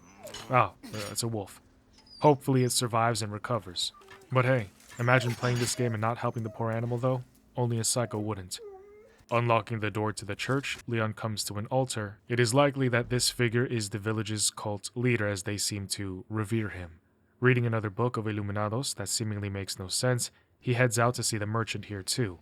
How did he get here and set up so fast? Oh, you cut through the crowd with that right there. Arriving at the church, oh, I guess the door we unlocked was just another room, not the actual church, but now we're at the church. It's locked, of course, but we find a clue as to where the key might be. Arriving at El Lago, which might be obvious because you can see the lake here, but in case you're just listening and not looking, it's a lake. He peers off into the distance to see two men dumping a headless cop's body into the water, and that is when something comes up to swallow him. However, even further off in the distance, a magnificent castle could be seen. Pressing on, Leon finds some gas, which he's going to need to fuel the boat that he's going to use to traverse the lake. However, before fueling up, Leon sees something swimming in the water, so he starts shooting. But that is when something comes out of the water to consume him entirely, which kind of pisses Leon off. But Leon Super Kennedy comes back stronger and smarter than before. He fuels up and rides off.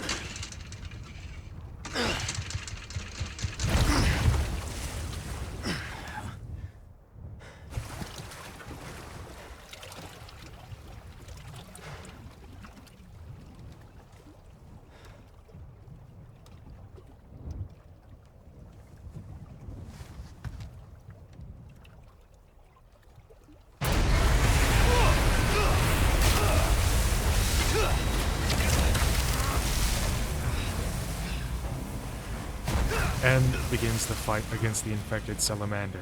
For those of you who don't know, Los Illuminados infected a salamander and it turned it into this monstrosity dragging Leon right now. However, after enough harpoons, Leon kills it, leaving blood in the water. He drops to the deck, exhausted, and begins to throw up blood. He's left unconscious, surrounded by red waters. While in pitch black, he sees that cult leader again walking towards him, saying that by tomorrow, Leon will serve in his covenant. And then, whatever is inside of him begins to painfully move around under his skin. Leon can only scream out in torment until he reawakens, still on the boat. He frantically checks his skin, but realizes it was just a nightmare. Heading over to the boathouse, he calls Ingrid, who's been worried about him because Leon's been silent for 3 hours. But he tells her it won't happen again, and he proceeds to look for the key that he needs to get inside of the church. Now, as you guys know, I hate puzzles, but honestly, they weren't too bad in this game, just some very slight legwork, which I appreciated. I still hate them because they ruin the flow of the story for me, but I just wanted to say that.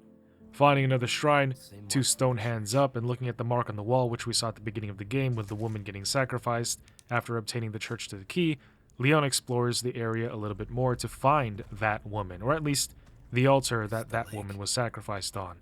For whatever reason, these fanatics sacrificed women, well, probably people in general, but I only see women on these altars, so women. Unless the burning cops also counts.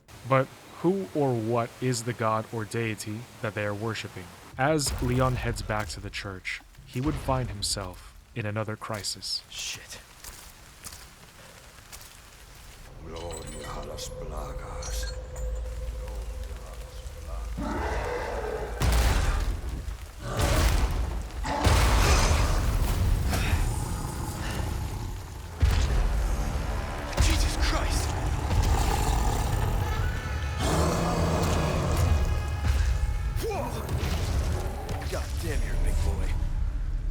This is El Gigante, which means fighting chicken in Spanish.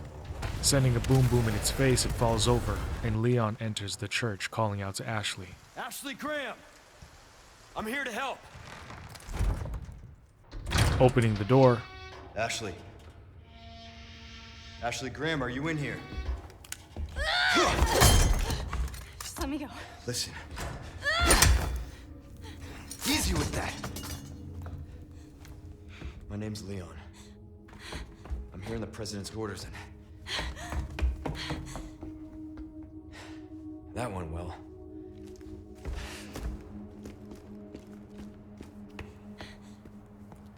Hey, it's dangerous outside.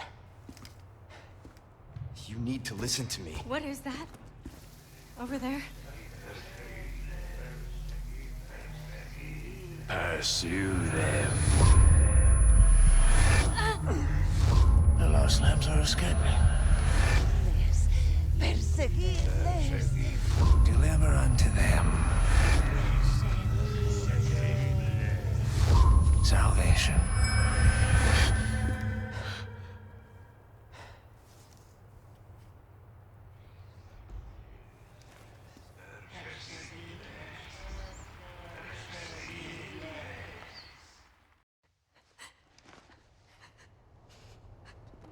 What do we do? Your father trusts me. And I need you to trust me too. And do exactly as I say. I'm gonna get you home safe. Okay. Okay, Leon.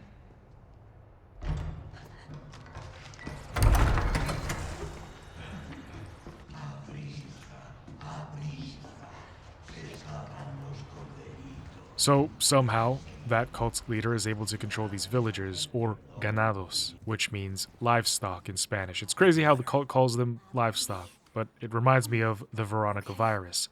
Trying to find a way out of the church, Ashley climbs on Leon's shoulders. See, Steve, you don't have to get on all fours to help a lady up. That's a Code Veronica video reference if that doesn't make sense to you. Climbing up the ladder that Ashley dropped, seeing that the only way is down,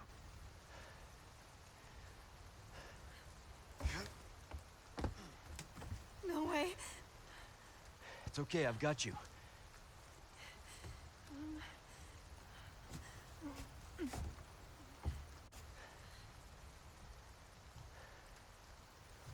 Hey, trust me.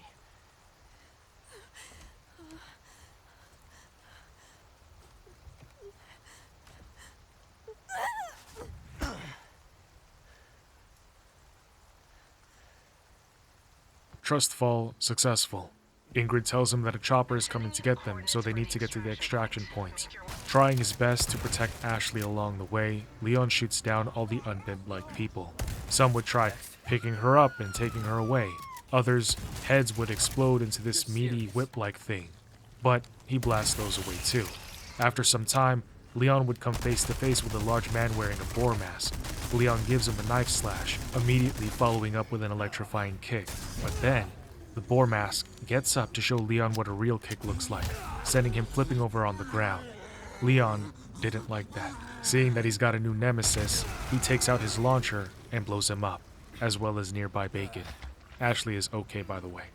Proceeding through this stormy weather, which seems to be increasingly getting worse with every moment, they cross a bridge where Luis would shout at them to come into the house he's in. Over here!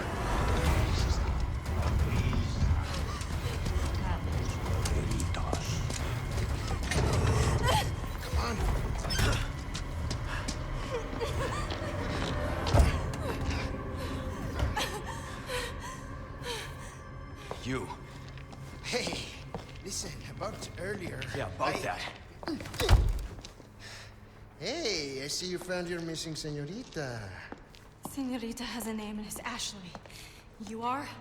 Name's Luis. Encantado. Great. We all have names. Now then. Who are you? And what are you doing here? Very good questions, unfortunately. Hide, now. In that case, here, help me. Ashley, quick! Over here. Go.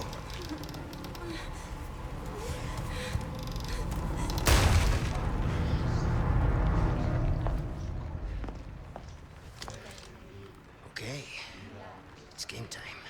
It turned into a slaughterhouse, and for about 5 or 6 minutes, they kept on coming until Ashley, who was supposed to be hiding, for some reason comes bursting inside from the outside, telling Leon to hurry over.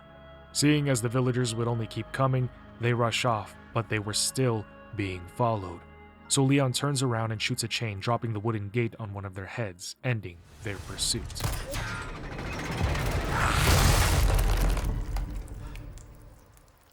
The three of them catch their breath. However, Ashley begins to cough up blood and Luis begins to explain that she has something called plaga, which, as you probably can derive, means plague. Luis furthers that the people they've been fighting have the same thing inside of them as Leon and Ashley do. The parasite inside of them will turn them into monsters, however they still have hope because it is still early. Luis says it is possible to remove the plaga. The thing is, he's done it on himself, so he knows it works. I wouldn't lie to you if I didn't agree with Leon in being skeptical about trusting Luis. His motivations seem ambiguous and his demeanor doesn't exactly help, but they have no choice except to trust him for now. And yet, Leon directly would ask, why is he helping them? And Luis responds in a light, almost joking-like manner, that it just makes him feel better. Now, for me, there is always some truth in jest. People make jokes a lot, but oftentimes, there is definitive truth in them. So I feel like Luis, at the very least, is being a little honest. So I am leaning towards being okay with him for now. Leaving Ashley and Leon, Luis would go to meet up with somebody else in the meantime.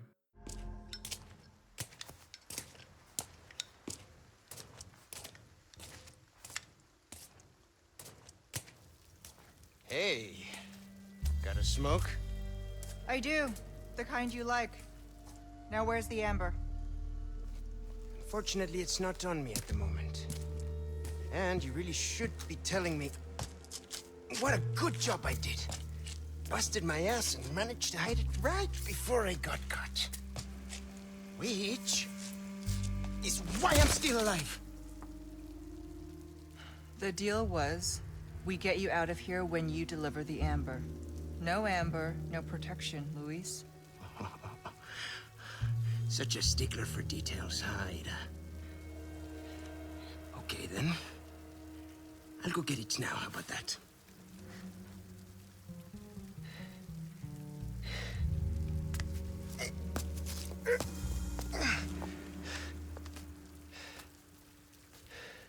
And I do have something else I need to get, too. Okay, never mind. I don't know what Luis is up to. But back with Leon, Ingrid tells him that due to inclement weather, their flight's been cancelled and as a result they need to find another way out. So, trudging along, it wouldn't be long before I learned that for some reason Ashley was really noisy. Like she just made a lot of noise. Come on. Hey. No.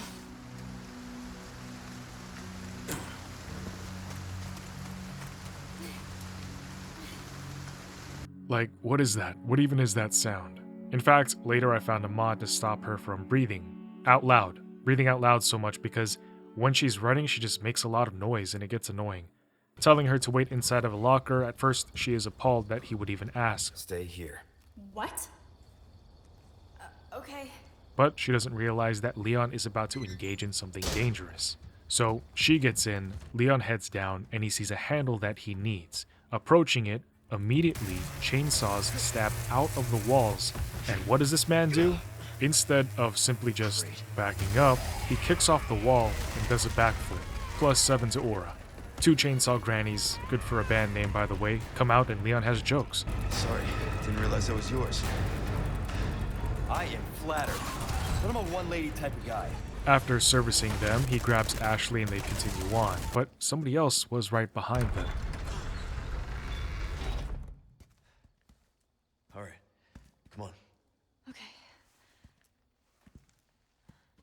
The giant man, Mendez, tries to take her, but Leon distracts him by stabbing into his arm. However, he does not react. He just looks at Leon before smacking him aside, which, like, if you see a huge dude who doesn't care that you just impaled him, you probably need to run away or find a bigger knife or something, because that's just not going to work. Especially when you see that that guy bends iron in ways that it wasn't meant to be bent. Come, child. Mendez speaks about Ashley's soul requiring cleansing, but Leon isn't going to let him take her. Generously applying his full load onto him doesn't work, because Mendez has insane amounts of stamina, or endurance. The point is, he's not meant to die yet, so the two of them need to run. However, the entire time, Ashley just won't shut up. She just yells the entire way, like, that's not going to help.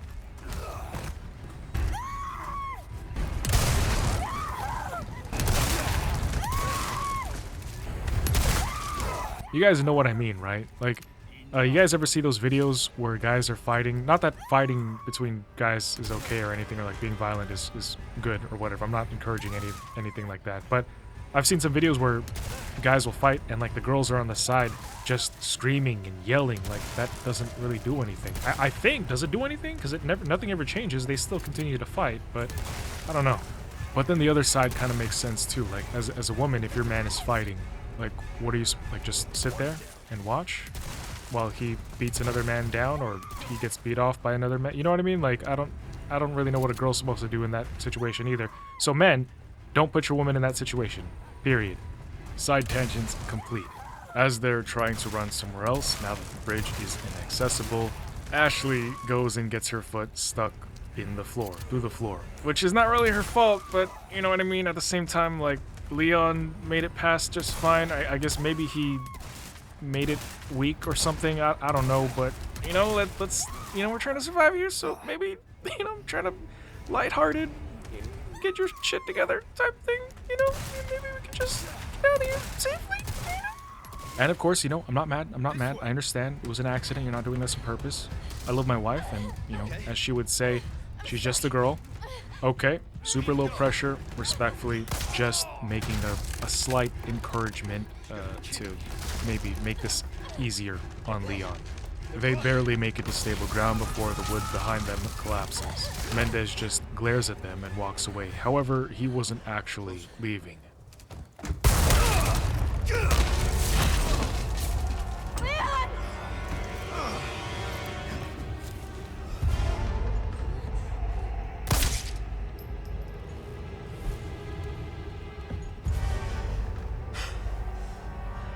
Cease your pointless struggling. Abandon your body to the will of our God. You're a shitty missionary. You know that. Oh, Almighty, grant me the strength to crush your enemies. Son of a bitch! Ashley, run! Okay. Hasta luego.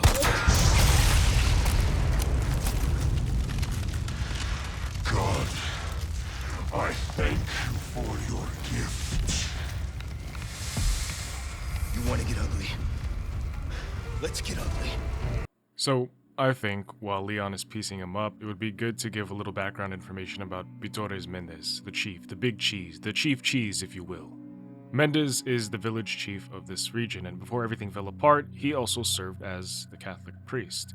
This means that he was somebody the villagers trusted, and as is usually the case with religious figures, he had moral authority. By the time we meet him, Mendez is already a high-ranking member of Los Iluminados and a host of Las Plagas. You see, unlike the regular villagers, he gets to keep his consciousness, his speech, his ability to command others. He is fully committed, and he can make his own choices to be fully aligned with whatever this cult is doing or whatever the infection represents. And I think the reason that this is the case for him, like why he's different, and this is just a theory for me at this point in time, at this section of the game, in extremely rare cases when the virus or parasite is put into a host that is highly compatible, what you get is a strong symbiotic connection where the host isn't overpowered by the foreign invader. Now again, I'm still looking into this, still learning, we still have more story to go through, but that's my running theory so far. It's the only thing I can currently think of as to why most of the infected we see are mindless, but then there's an individual like Mendez who is fully functioning and superpowered. Another thing I found looking it up online is that in the original 2005 version, Mendez barely speaks. He's got more of this looming executioner, almost mythic presence in how little he explains himself. But here in the remake, it's a shift. He talks more, he frames what is happening as kind of a cleansing, which kind of makes him, seem less like a silent monster and more like a believer in whatever Los Iluminados worships, and as a result, the essence of his threat, of the threat that is Mendez, becomes more ideological based versus physical, which I can appreciate. And the other thing that stands out to me is that nothing suggests that he was forced into this, because the game presents him as somebody who willingly accepted Las Plagas and used his position to stabilize the entire village under its influence, because, he was already the chief of this place. And I think it's interesting because we can sort of see a chain of command forming here, and you'll get what I mean organically as we proceed into the next location. I'm talking individuals with status, but also how right now on the map we are literally located on the outer ring of everything. Now, after defeating Mendez, he calls out to a Lord Sadler before dying. Leon takes his fake eye and Ashley breaks open a window. Leon, hurry!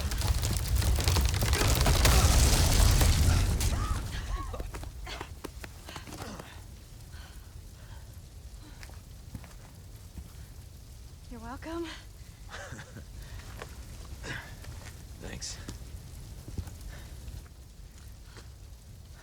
Arriving at the castle bridge, when they cross it, the path behind them is cut off. Leon looks on the bright side, saying at least we don't have to worry about being followed. Luis pages them, asking if they're still around, and of course, Leon delivers another dry joke, saying how he wants to go home, but how Ashley wanted to see this castle first. Luis proceeds to tell them that he's got a medicine that will slow down the progress of the Plaga parasite, so they need to go meet him. But as they make their way through the heavily guarded castle, they'd be met with catapults to give them a warm welcome.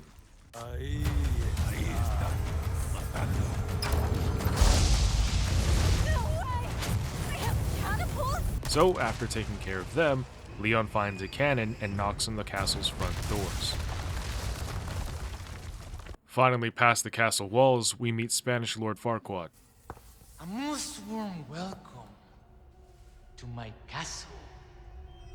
Such a pleasure to finally make your acquaintance, Mr. Kennedy. Who the hell are you? Me? Oh, please, call me Ramon. And allow me to get straight to the point. I would like you to hand the girl there over to me. Now. Yeah, fat chance, Ramon. The girl's just fine. With me. Mr. Kennedy, Mr. Kennedy. How novel. Nonetheless, you see, the girl must be ours. With a girl as the very source, your United States and then the entire world shall overflow with his grace. For that is the iron will of my master, the most holy, Lord Sadler. So then, you will comply, yes? Never! You heard the lady. How unfortunate. Do make sure our guest feels at home, now that he has chosen death.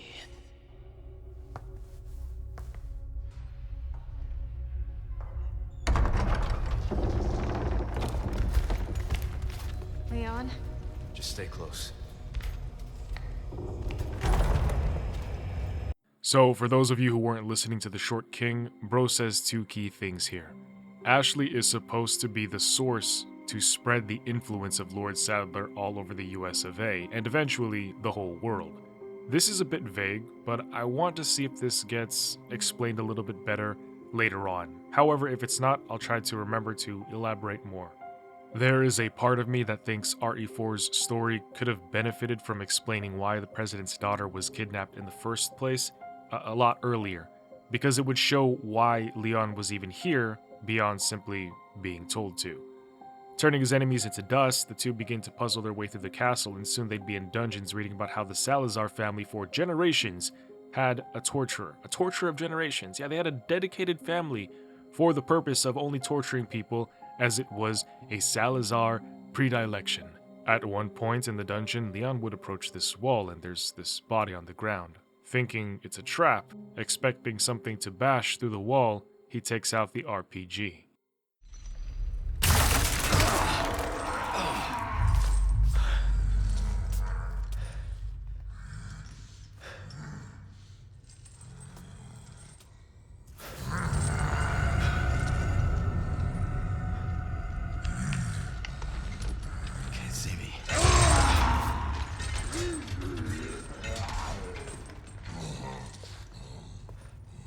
Big, bad, ugly, and tortured Wolverine looks like he was going to be an issue here, so he has to die. However, while Ashley and Leon are doing more puzzles, I want to talk to you guys about Ramon Salazar for a minute, just to give you guys more context. Ramon is the last of the Salazar family, a noble bloodline that has governed this region for generations. By this region is called Valdelobos. His authority comes from his inheritance as he is the 8th count of his family's castle. Needless to say, he's one of those higher on the cult chain of command. Apparently, despite the height of a 10-year-old boy and the face of a 76-year-old man, again, I googled this and this is still speculation even on the places that I read it, he's only 20 years old. Crazy what blue blood will do to you. Benjamin Button's family has historical ties to this region and its underground secrets, wink wink, more on that later though. I do want to say that while his ancestors were supposedly loved, Ramon Salazar himself was not, which would be good news for Lord Sadler, who would eventually take advantage of young and lonely Ramon. Sadler gives him purpose, telling him about Los Iluminados, while also buttering up his muffins, which of course, dude eats up. Now, one thing that Sadler taught Ramon was Los Iluminados mythology, and in this he tells him that his whole family is full of sinners, ever since the first counts of the Salazar family sealed away something beneath the castle. In an effort to atone for his ancestors' sins, Ramon orders said sealed thing to be excavated, so obviously Sadler really only needed Salazar under his control to get whatever is down there. However, now the story continues. Fighting off the cult, surrounded by ink reminding me of Bendy, they would come to the castle gardens where Ashley would. Looks like the right place. You okay? I think so.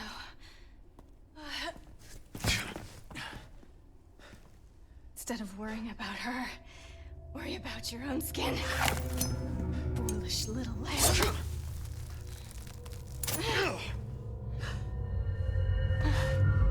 Temperance, child. Ashley.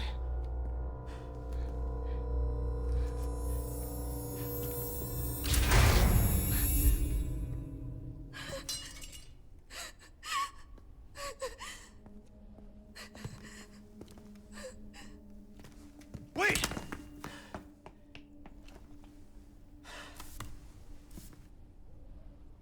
Shit.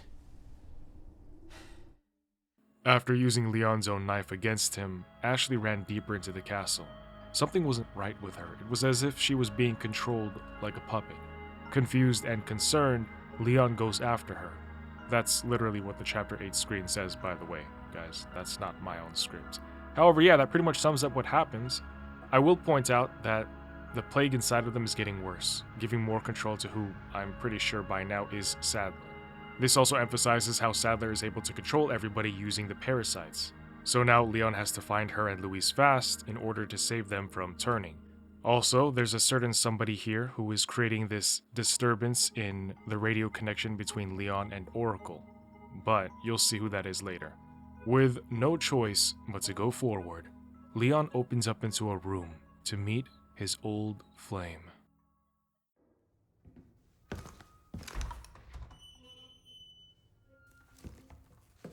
You can stop right there, Leon. Wouldn't make me use this, would you?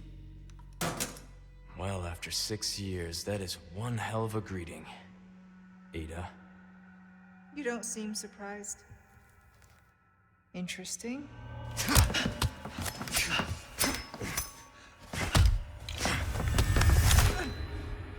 Try using knives next time. Better for close encounters. Not a bad move. Very smooth. So who are you working for this time? Oh, Leon. You know I don't work in town.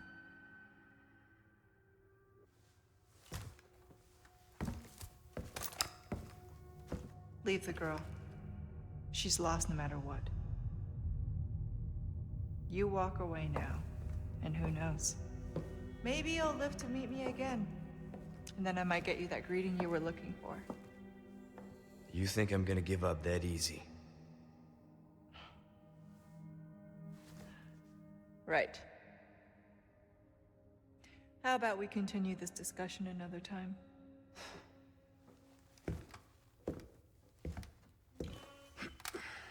Man, 6 years and his heart still throbs for her.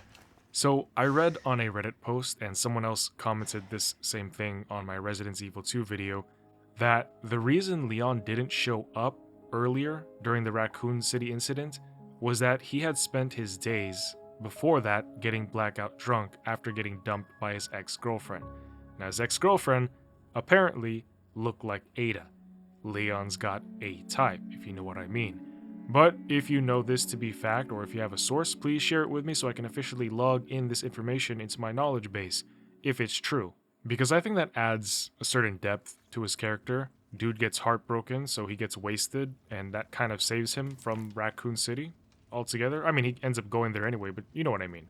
As Leon moves on, something atrocious. I haven't used atrocious in it's say that 7 times fast. Atrocious. I can't. I haven't used that word in a while. Something fuck, I can't say it now. Something atrocious would happen. A parasitic insect or something crawls up a dude's back and takes control of him. He comes rushing towards us, swinging his axe, but in a black flash, Leon parries it 3 times in a row. Taking the fight to the other room, kicking the bug off the guy, it stands on all 8 legs, and Leon is intrigued by how sickening it looks. He approaches it, and the bug is apparently stunned that it's still alive, wondering why this human is just looking at it. But it remembers its biological imperative and proceeds to jump on Leon, injecting its legs into his shoulders. Giving it the boom boom, it explodes into a liquid mush, and he heads downstairs to find that the merchant is there again. It's amazing. Can this guy teleport? Is he secretly OP? Can he take care of Salazar and Sadler for us? What if we pay him, right? On some Final Fantasy X Yojimbo. I don't know how many of you guys played Final Fantasy X, but there is an Aeon that you can summon, or I guess there's a guy you can summon and you can pay him and he'll attack and do a lot of damage for you. Climbing upwards on the castle walls, Leon meets another Gigante. But this one watched Lord of the Rings and put armor on. It sends rocks flying towards him, but he fires a rocket back. The abomination loses half its face and falls below, while Leon, who's wearing plot armor, gets back up and goes forth. You might be wondering, what exactly are Los Gigantes? The cult injected the salamander with La Plaga to create Del Lago, but what did the cult do to create these giant monsters? And I'll tell you this part right now. Mysteriously, somehow, Sadler was able to get his hands on BOW research, as well as the materials and funding to run everything that you see here and in another place that we'll be going to soon. With this, Los Iluminados was able to begin experimenting Las Plagas on human subjects and would incidentally create these trolls. Now, moving onwards, we find Ashley.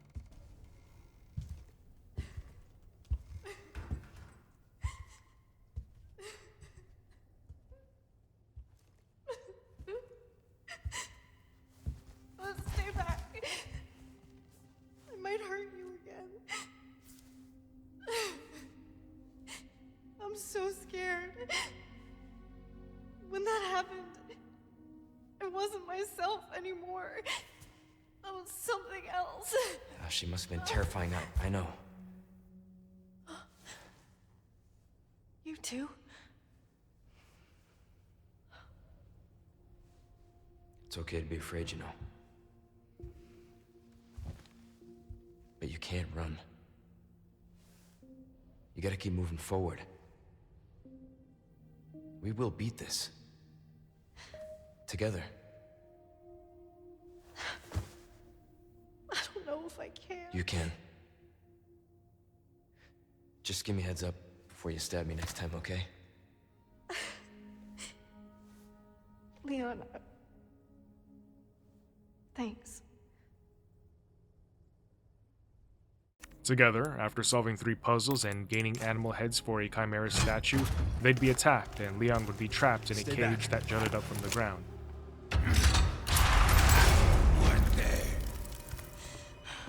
Run. Now! He takes care of the enemies that are trying to come in and bring him death, but Ashley is forced to run.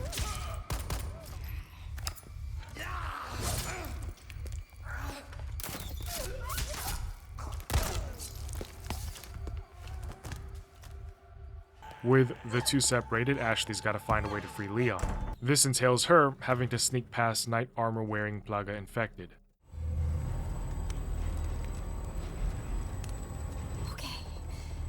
Good night, and stay still.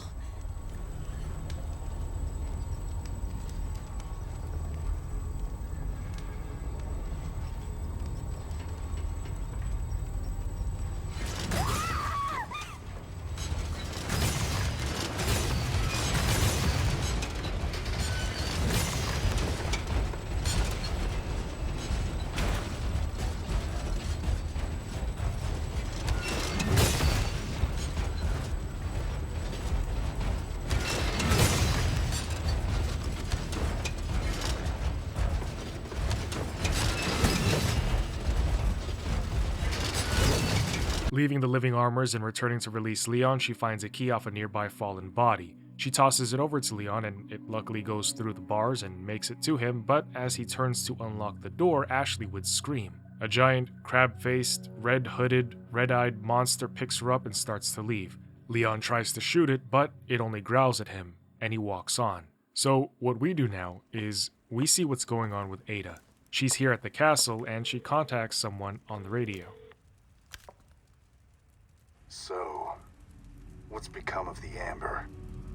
Sorry, nothing yet. But my little helper is creating quite the commotion. Everything will work out just fine. As long as you can keep your dog under control. He's a good boy. Predictable. Fine. Keep your mutt. But don't come crying to me if you get bit.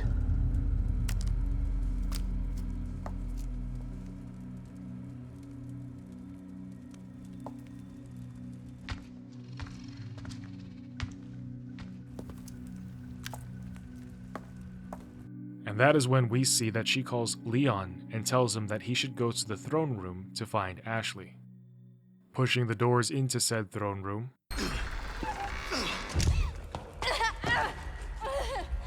Ashley! Leon, stop! No, don't come any closer! Are you hurt? Watch out! Please, do continue.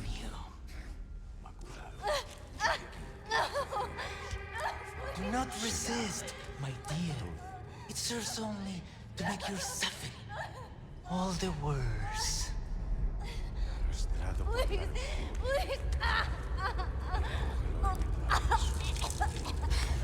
You sick!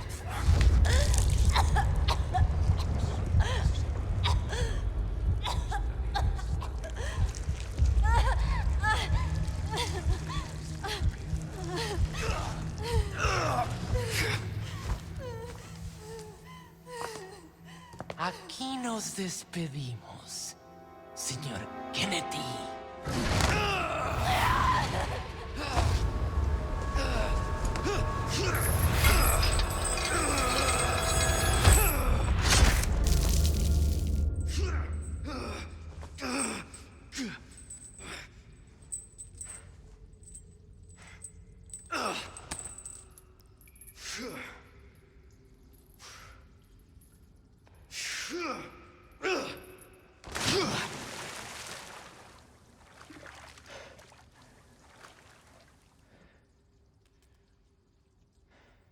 Hang in there, Ashley. I'm coming for you. trying to find his way through Salazar's pit of death, he makes his way into this, well, it looks like an old research facility. After taking a liquid shower, Leon looks around and learns about Ramon's personal bodyguards. Those two giant insect, whatever those things are his left and right hands. They are called Los Verdugos, or executioners. These BOWs were created through a combination of insect and human DNA, and they also had Las Plagas injected into them. The red-hooded one used to be Ramon's old butler, and the black-hooded one used to be his old housemaid. The red one was once a Los Iluminados scientist named Isidro Uriarte Talavera. He was a devout believer and follower of Ramon, so much so that he would undergo this excruciating transformation into what he created to be an ascended human, El Verdugo, also known as the U2. However, before him, the housemaiden was the first one to be turned. She volunteered for this and would be named Pesanta, or the U3. The U, by the way, is an ode to his own name, Uriarte. Now, while Leon only fights the red robe, you will see later what the black robe turns into. Also, top of these monsters' heads remind me of Adam Smasher from Cyberpunk 2077. After blowing up the red right hand, Leon teabags him and sends his condolences to his master. However, when he heads up the elevator, his parasite would begin to act up again.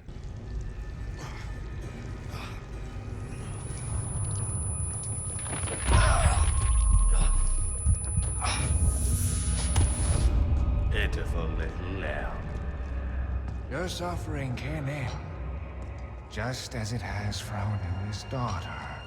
Who has joined us in communion, And now she is of our flesh, of our blood.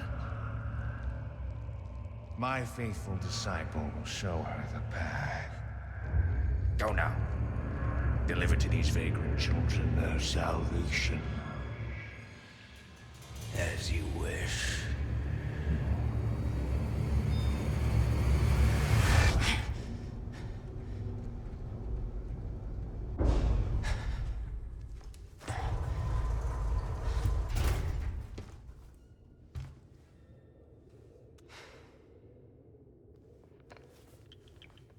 I'll make it cheap for you.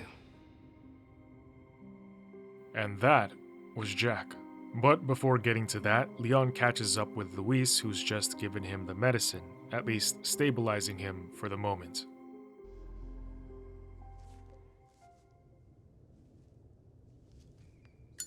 Feeling better? Yeah. Seems like it worked. Bad news? All we've done is buy you some time. The suppressant's effects will wear off all too soon. You ready to go? Don't worry about me. Ashley is the priority. In that case, we know what we have to do. Then come, Sancho Panza! Let us rescue the Princess Dulcinea! You're gonna hurt yourself. Hey, that was my lance. Okay, we hurry, I get it. Alright, Jack Krauser. See, now that you know what happened with his forced retirement, having lost his identity and power over himself, he had sucked out Wesker? Wait, is it seeked out or sucked out? Oh, never mind. He seeked out, we're not going to say he sucked out Wesker. Wesker sent Jack here to find and obtain La Plaga, to of course bring back to him. But for some reason, Jack would end up instead serving Los Iluminados, and we're going to find out why. Pressing on, I actually think I forgot to mention this earlier, but Leon found out that Luis used to be an Umbrella researcher. This was found out after Ingrid did a background check on him, and actually this explains how Sadler had access to Umbrella research. Luis. However, given his past experience, Leon finds it difficult to trust the Umbrella scientist. Of course, Luis reminds him that Umbrella is no more, so he's got nothing to worry about, but Leon's not going to let him slip away and dodge the question. And Luis sounds genuine when he says that he wants to feel good about himself and make amends. It's likely that despite working for Umbrella after seeing the bad he perpetuated, he wants to make up for his evil deeds, and this actually makes sense. Humans often want peace within themselves. To this, Leon stays silent. Later, after going through the mines, he would be impressed that Luis handles himself so well. He replies that he's just your average guy who also happens to be a ladies' man. Kicking a gate down, Leon's about to go, but then he gets yanked by an armored giant. He is getting crushed in the monster's hand, but luckily, Luis quickly reacts, shooting the beast in the head, telling Leon he owes him. Immediately, though, he warns Luis to look out because he's about to become a Luis sandwich. Now both of them are even, and it's a 2v2. The first one was easy, however. Leon just kept pumping himself into it. The second one, though, had magnum protection, so him dropping his loads into the monster wasn't going to be enough.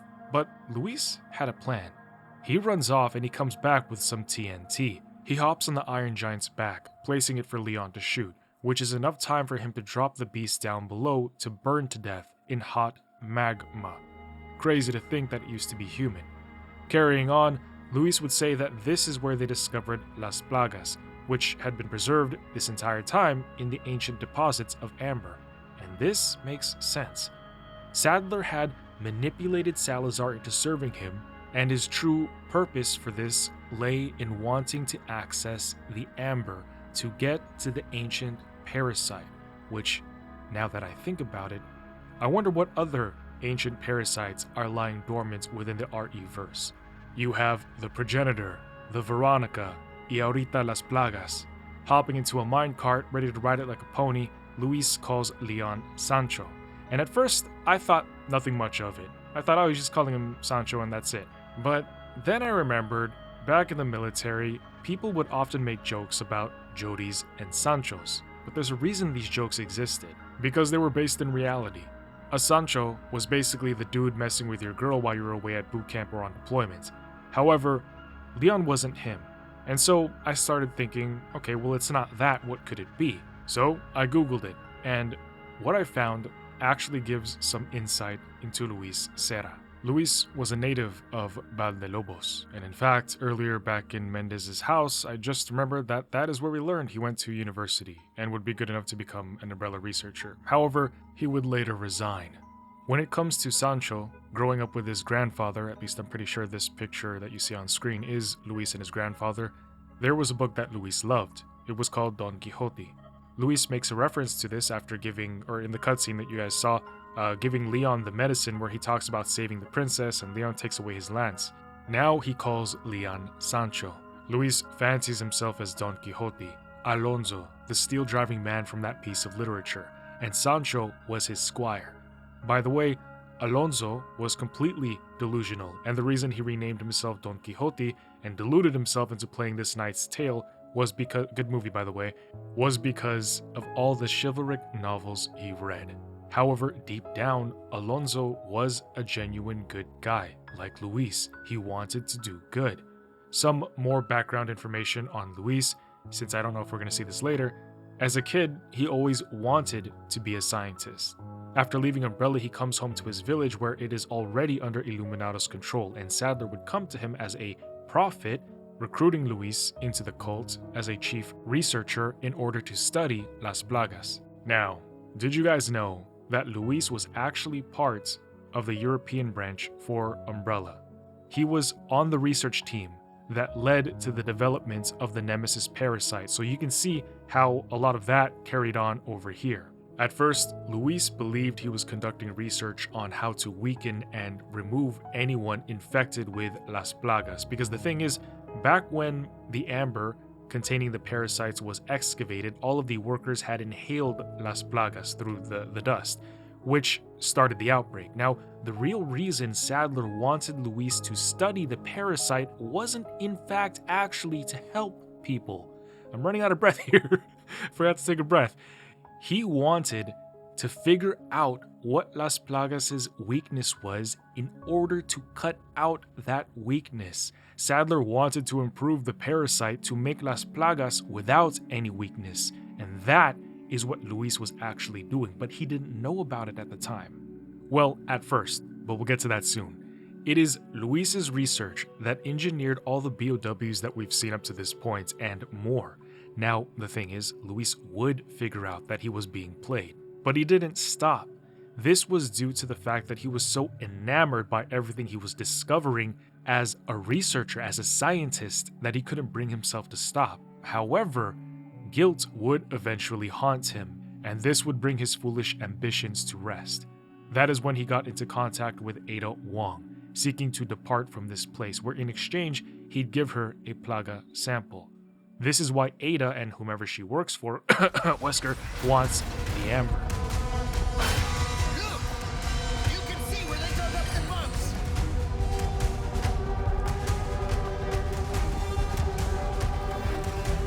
Ahead! You're kidding. Hit the brake!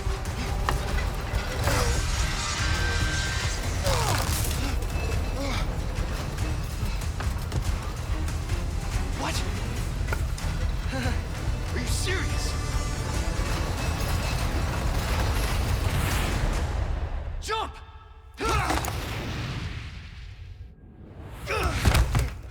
Oh yeah! Luis! Can I get a hand? Give us a 3-2-1 next time, yes, Sancho? Whatever. Elle and Elle get on the lift, and Leon, for the third and final time, tells Luis to be straight with him about his motivations.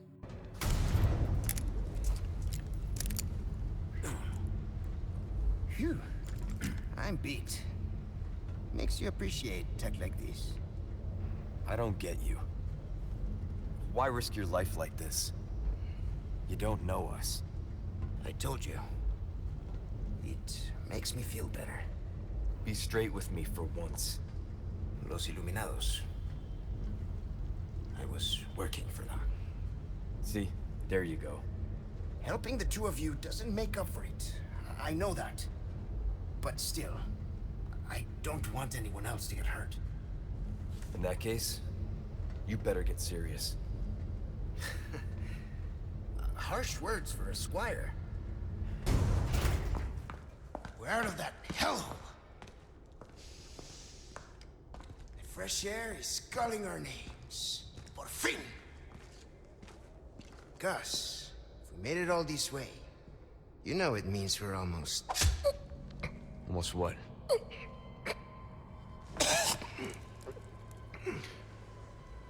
Luis!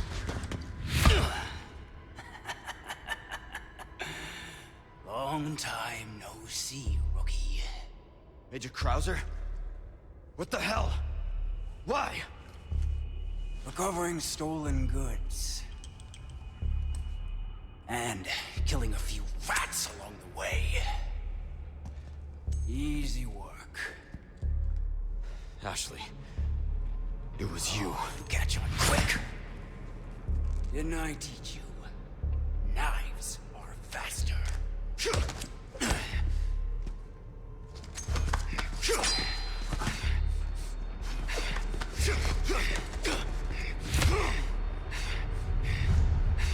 Not good.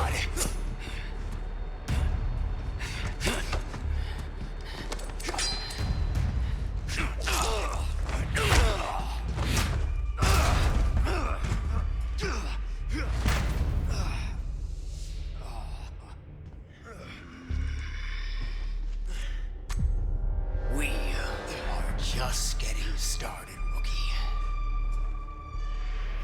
Are you being controlled by that cult? This has nothing to do with them. I'm a free man who made a choice. Speaking as somebody who's seen this more than once in real life, the knife play between Jack and Leon, this is just a little funny here, that is how Marines think they look. Obviously, I'm not talking about combat Marines, I'm talking about Pogues, but I can't tell you how many times I've had to drive Marines to the emergency room because they quote-unquote fell on a kitchen knife. Then I have to hear about it again during our safety stand-down meetings. Jokes though, nothing but respect and camaraderie from my fellow service members, even if you are a crayon eater. During their fight, Leon asks why he's working for the Illuminated, and Jack reminds him about what happened 2 years ago during Operation Javier. And this is where the continuity gets a little bit weird for my understanding. I don't know if it's because the remake retconned some stuff, but we saw what happened in Darkside Chronicles, right? However, here Jack says his whole unit was wiped out during the operation. I didn't see a unit, I saw him and Leon. Maybe I missed something, but he says the government let his unit get killed like dogs, where power was the only thing that reigned in that moment where Jack was powerless to save his unit. He reveals now he wanted power for himself, hence Los Iluminados. Getting ready to parry him like it's Dark Souls, Leon does a backflip and sympathizes with what Jack went through, but that still doesn't give him the right to hurt innocent people. And Jack says he's holding on to fantasies about morality.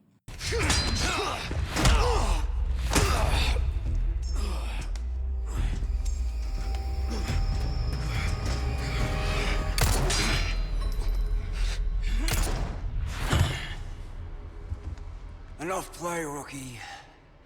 You haven't changed a damn bit. What a disappointment.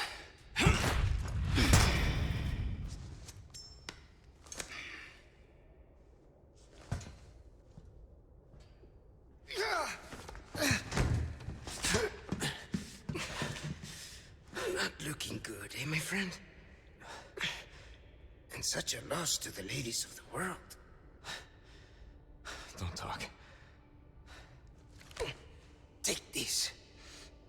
key to my laboratory. Go there and remove those damn parasites. Help Ashley.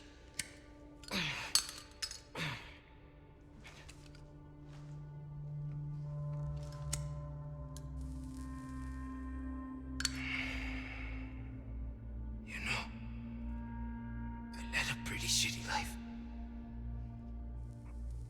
But now, eh? What do you think, Leon? People can change, right?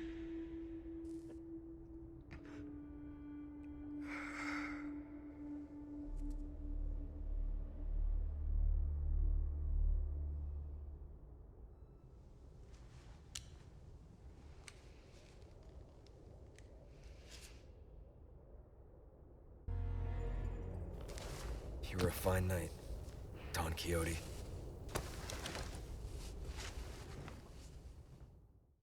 Damn, just as we were getting into his character, he dies. I don't know how he was in the original, but I did like him here in the remake. So, one thing that I will say is that despite Luis having good intentions, and I do feel like he redeemed himself a little bit, intention doesn't negate action. And I think that's important to remember. Luis did a lot of bad things, right? I mean, think about it. Resident Evil 3, 2, we were reading about other Umbrella researchers who did feel guilty, who knew what was going on rather early on. Luis isn't dumb, right? Even his own grandfather would say that he was a scholar, that he was bigger than the village, that he was gifted mentally. So he had to join Umbrella and find out that, hey, what I'm doing here probably isn't good. I'm working on this Nemesis project. Probably not a good thing, you know what I mean? And then for him to come to Los Iluminados and see the results, the fruits of his labors, eventually he is sorry for it, but again, too little too late. And that's just me trying my best to walk the middle ground. But back to Jack, because I really want to nail down his motivations for taking part in Los Iluminados' schemes. You know what I mean? For kidnapping Ashley in the first place and trying to stop and kill Leon. After working for Wesker for 2 years, remember he sends Jack here to get the amber, but he doesn't come back with it, we find out that Sadler had convinced Jack to stay and serve Los Iluminados. While the specifics about the history of Jack seem conflicted with Darkside Chronicles and here in the remake, where he was apparently Leon's mentor and had his entire unit killed during the OJ incident, one thing remains that we can extrapolate and simplify. It's like I mentioned in the beginning, Jack isn't loyal to anyone, he only wants to get paid, and for a man who really emphasizes that he lost power and wants power, whether it's because of his arm injury from Manuela's mom or his issues with the government or because he couldn't do anything to save his unit, what matters currently is that Jack is on Los Iluminados' payroll, and something tells me they aren't paying him with money. Ada tells Leon that he's going to find Ashley at the clock tower. Entering it, Ramon is there to applaud him for being unyielding. Running past enemies, fighting some, getting squished by a giant metal ball, he ascends to the top of the clock tower to see Ramon with Ashley in custody, and so he chases after them. And so, I have delivered the girl to you as promised. Do tell our Lord to not forget the loyalty of his servant, Ramon.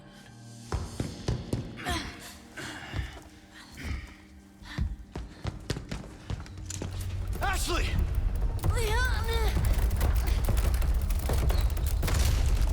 Such a fool, Mr. Kennedy. To have been bestowed with Lord Sadler's... You talk too much. Yet failed.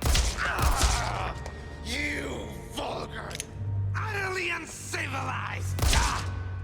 Mongrel.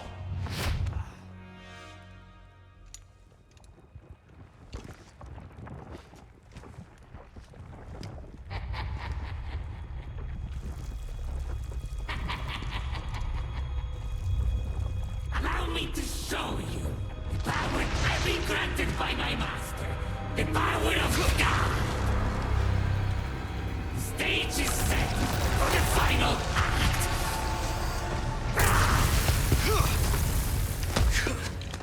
You are nothing but an extra in my script, Mr. Kennedy. is over. Leave me out of your crappy script. Well then, why don't you show me what a first-class script is like through your own actions? Killing a god, he pathetically screams and whines, asking for Lord Sadler to help him. Leon, annoyed with Salazar, even after Bro is dead, pumps more iron into him.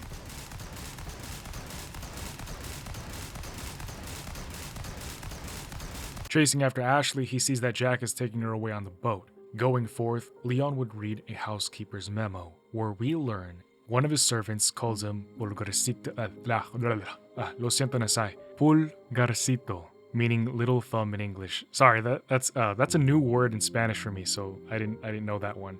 I struggled with that word. But yeah, one of his servants calls him a name, and his reaction to this was to pour acid on her face, and as her face melted away, Ramon was smiling the entire time.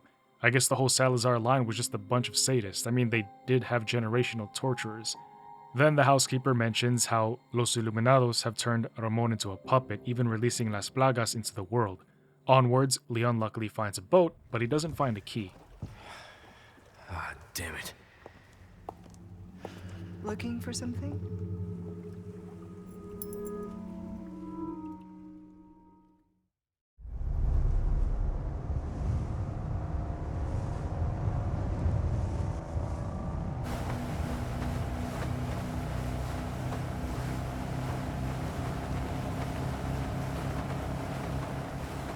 You look like you've got something to say. I have something to ask you. But I don't think I'll get a straight answer.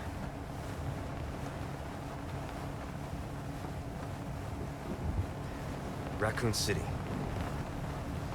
You know, after the incident, the world changed. You try to save one person, 100 others die. I guess I changed too. You? Leon S. Kennedy. You haven't changed. You just think you have.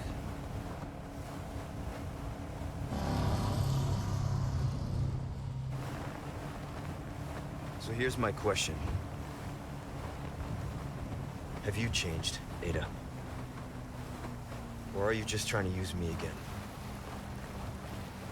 What do you think? We're here. Don't think too hard, handsome. See you later.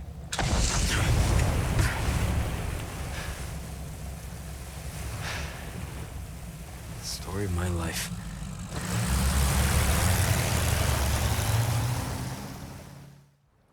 Arriving on Los Iluminados' private and heavily fortified, militarized island, the Arclay Knight battles his way through all of them to eventually find Ashley unconscious and tied up in a room. Ashley! Ashley! Come on, Ashley, wake up! Shit!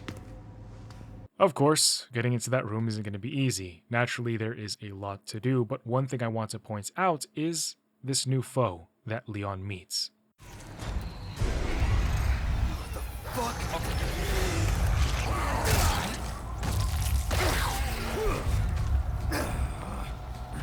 This is, and sorry, this is a new word for me in Spanish too, regenerador, regenerator. I don't think it needs a translation, but yeah. This thing is nasty, bro.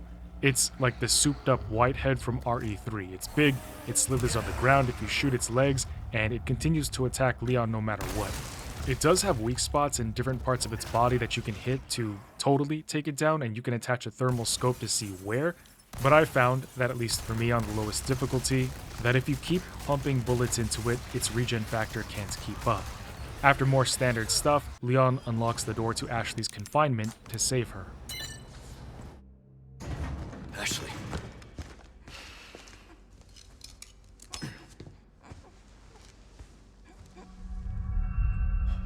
Shit.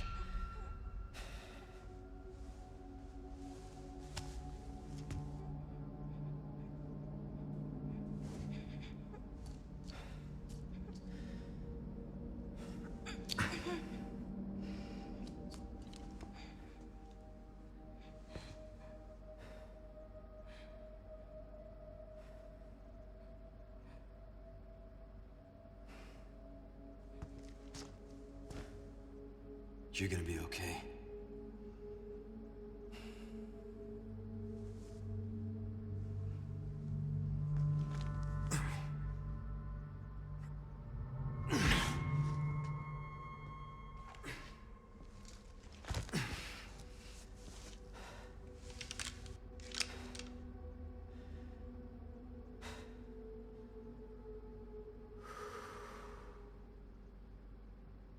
Did you guys see how he checked his gun? He's fluid with it. This dude is always finding an excuse to aura farm. Staring off in the distance, I guess he was waiting for Ashley to wake up. When she does, she thanks him for giving her the medicine, but she wonders, where is Luis? Leon delivers the news that he's dead. She quietly looks down, but Leon says they don't have time to just sit around. They have to stop the cult. So offering his hand, she gets up and they stand, determined not to let Luis's sacrifice be in vain. Leon thinks to call up Ada because he thinks that she knows where Luis's lab is. Of course, she does know, and he calls her Ada the Encyclopedia. Ada the Encyclopedia. Helping Ashley up and over, she unlocks the door forward and makes a joke that she is pretty much a master of unlocking. I wonder what Jill is doing right now. Making their way forward, the duo come up to a wall, and looking through it, they find a lift. However, there is just one problem. They need to get past this wall. Oh, but luckily there's Wrecking ball.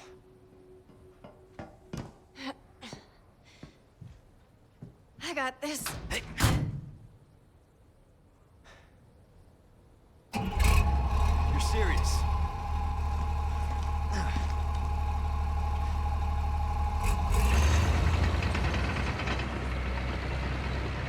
Is this what they teach kids in school these days? Have you never heard of driver's ed? most definitely not the same thing, but okay. At one point, she hits Leon with the wrecking ball, but she says sorry, so it's okay. Just girly things, I guess. Breaking the wall, they make it to the lift.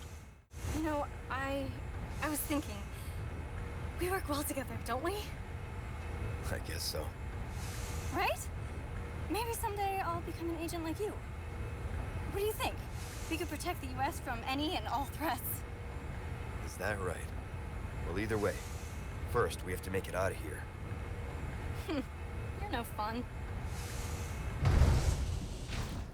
No one spoiled anything for me, but it would be cool if Ashley did become an agent like Leon as well. Moving on and reading a note that cautions anybody against disturbing the amber so as to not wake his quote-unquote holy body. I presume they're talking about the parasite inside of the amber. Leon shoots a big piece of amber before inspecting it.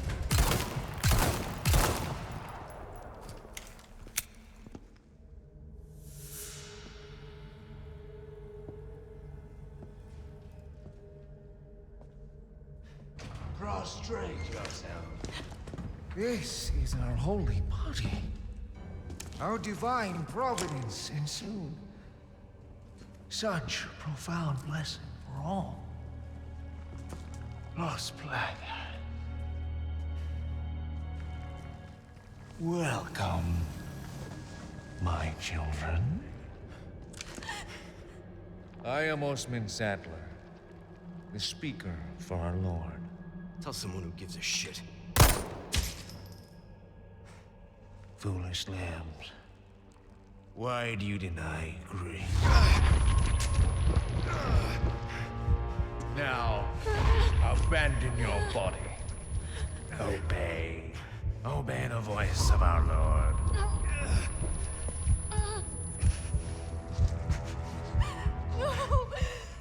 No! Stop! No!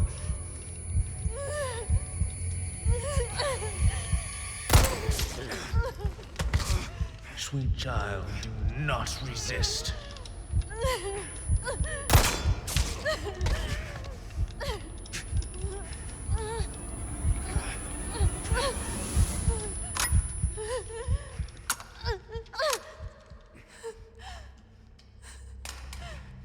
Pray forgive these wicked sinners.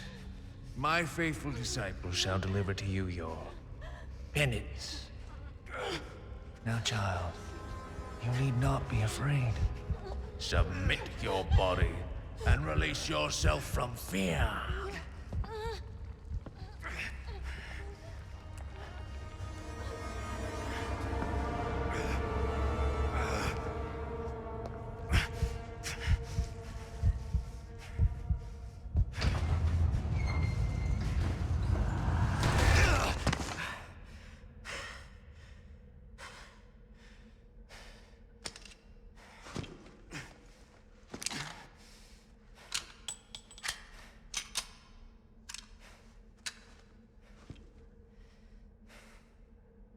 How lucky it is for Leon that his gun only had 2 bullets left.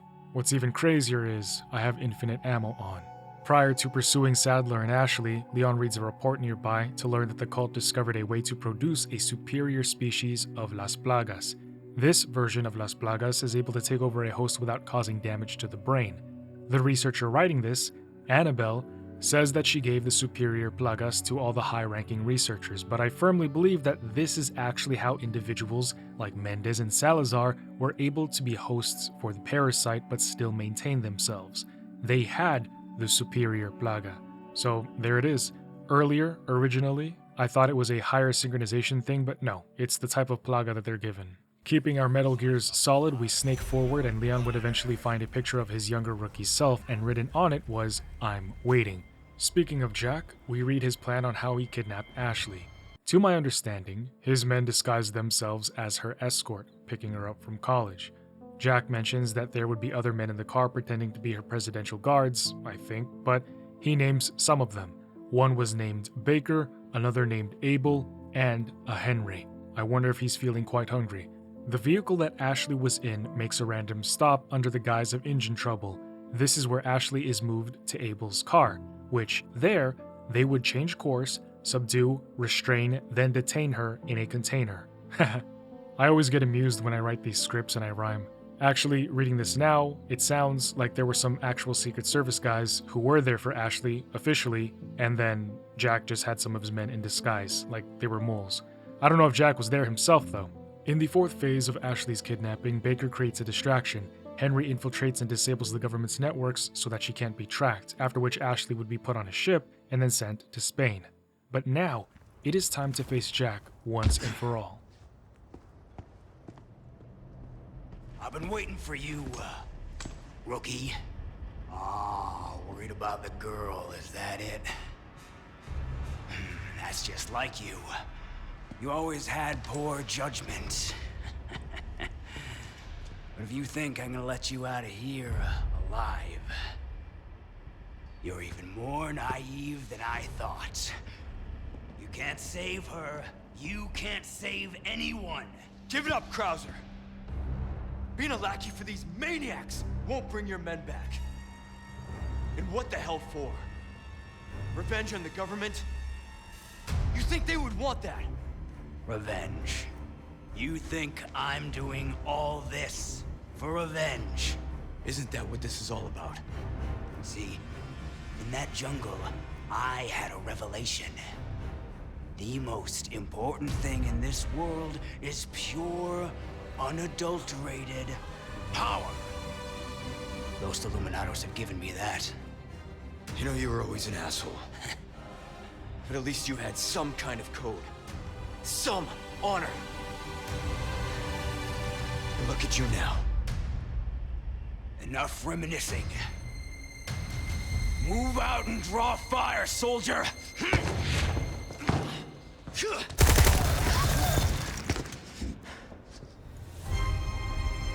Better run, rookie! Not like I have a choice.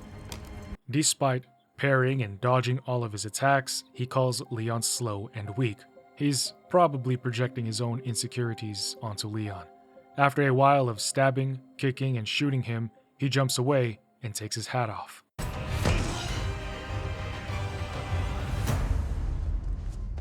Are we done here, Krauser? I told you. Again and again.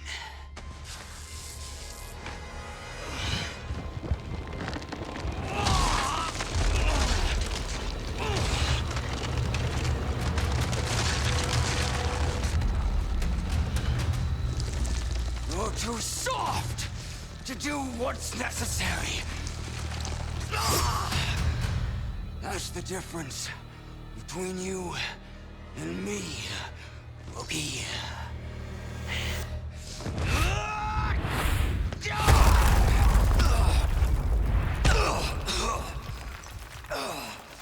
He just reminded me. Prototype's a game I want to cover. Moving on, Leon goads Jack, saying, "So that's your true power? Oh, I'd ask for a refund." My god, dude's got jokes. But yeah, Jack goes on about power this, power that. It honestly gets kind of old and dilutes the interest that I had in his character. At least before, originally there was the loss of identity, causing him to seek out and establish power and control within and for himself, but now he just seems like a grown man crying about power. It's like Wesker said in Umbrella Chronicles, how unoriginal. Leon heads up and he's about to cross this bridge, but it closes up on him. Krauser tries to impale him from behind, but Leon dodges below and says it's time for the teacher to become the student. Oh, such confidence. Bring it, rookie! Are you ready, rookie? During their fight, Jack says this one thing that makes me think about the respect they had for one another at one point. He says he thanks Uncle Sam for sending him Leon and not some other normie grunt. Unfortunately, Leon only pities Jack now, seeing him as a powerless, power-starved husk of a man that he used to be. But there is another piece of dialogue that reveals more about Jack's motivations, which I actually find more interesting than his basic thirst for strength. Jack was extremely envious of Leon. Remember, the government sent both Leon and Jack on Operation Javier because they thought their skills were matched. Think about that. Here comes Leon. He's younger, he's new, he stands next to a seasoned major like Krauser. So, during this fight, when Leon's hanging off the edge of the platform, Jack says, Come at me, rookie! Show me what it is you've got that I don't! Oh, it is very telling. Jack was jealous of Leon and his capabilities, but more so with how the USA threw him to the side once he wasn't able to perform the same as he used to, once Leon stepped into the limelight and proved himself to be more than Jack. That is what sent him to the dark side, and Jack fully embraces the feeling of being Leon's lesser opposite.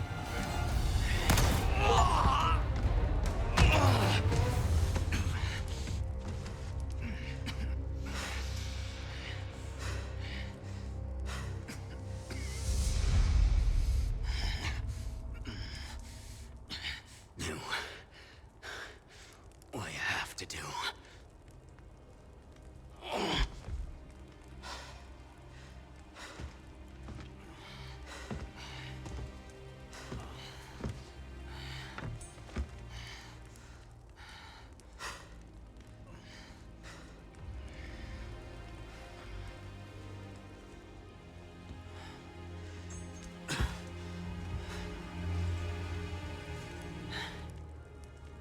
That's right.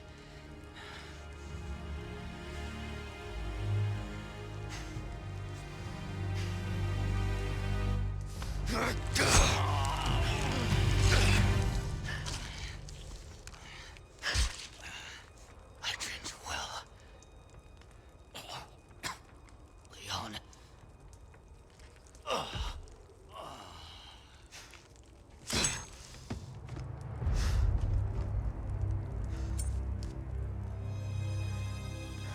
That you did, Major. That you did. With that, Leon leaves Krauser behind, sighing and continuing after Ashley. And he finds her knocked out on an altar. However, when he tries to get to her, Sadler bloodbends him. Unable to move, Leon listens to Sadler tell him that all he wants is to share this gift with everyone. He also says that through Las Plagas, everyone and thing that is infected are connected. It's like a collective consciousness.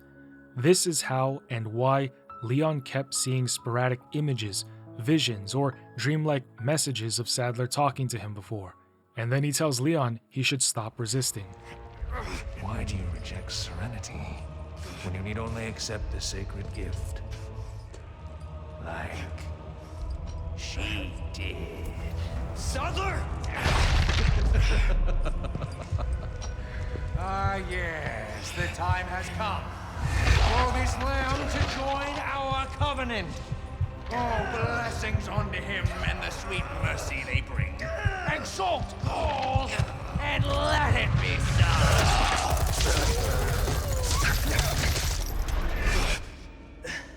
Leon! Go!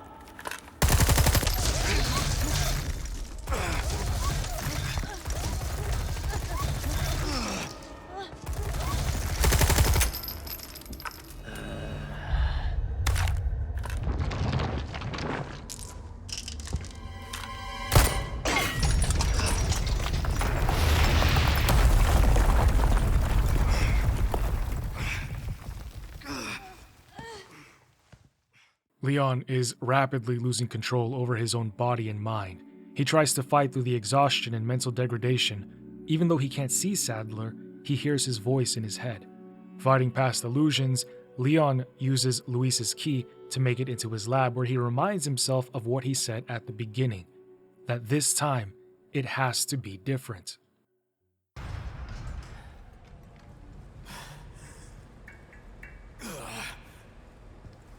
This time, it has to be different.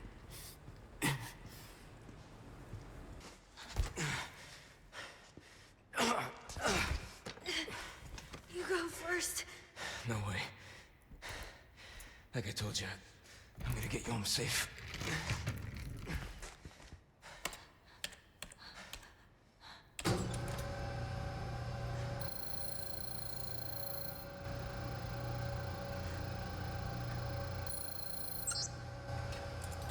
Here goes nothing.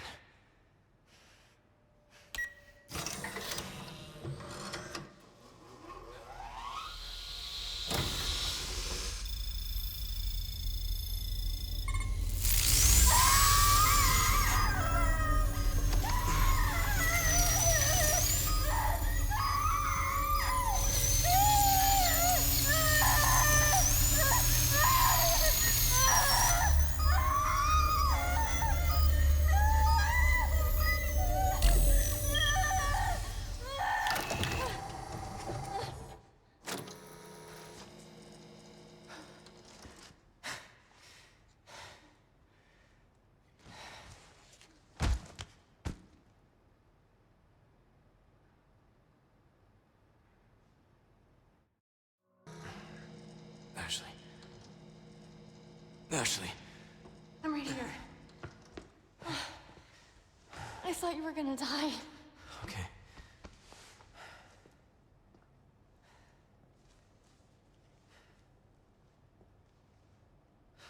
You did this. Yeah. Yeah, I did this. Can you stand?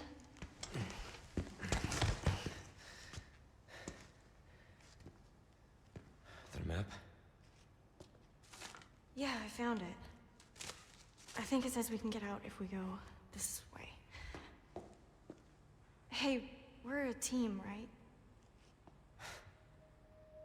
Keep this up, I'll be out of a job. I doubt you'll be out of a job, Leon.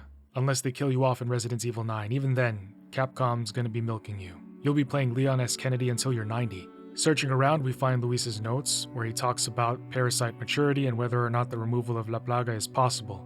He also details how to remove them from a host's body, but that it's going to be excruciatingly painful, and that there is no anesthesia for this procedure. But then we also find a picture of Luis when he was working at Umbrella Europe, a little nod to Nemesis there. Finding another note, Luis explains that with the Plagas' power, Sadler doesn't even need to create BOWs. He can just take control over everyone. Every country, the whole world would simply serve him. Luis writes that perhaps for the first time in human history, the world would actually know true peace. But Luis and I both know that as imperfect as humans are, living under a hive mind is no real way to live.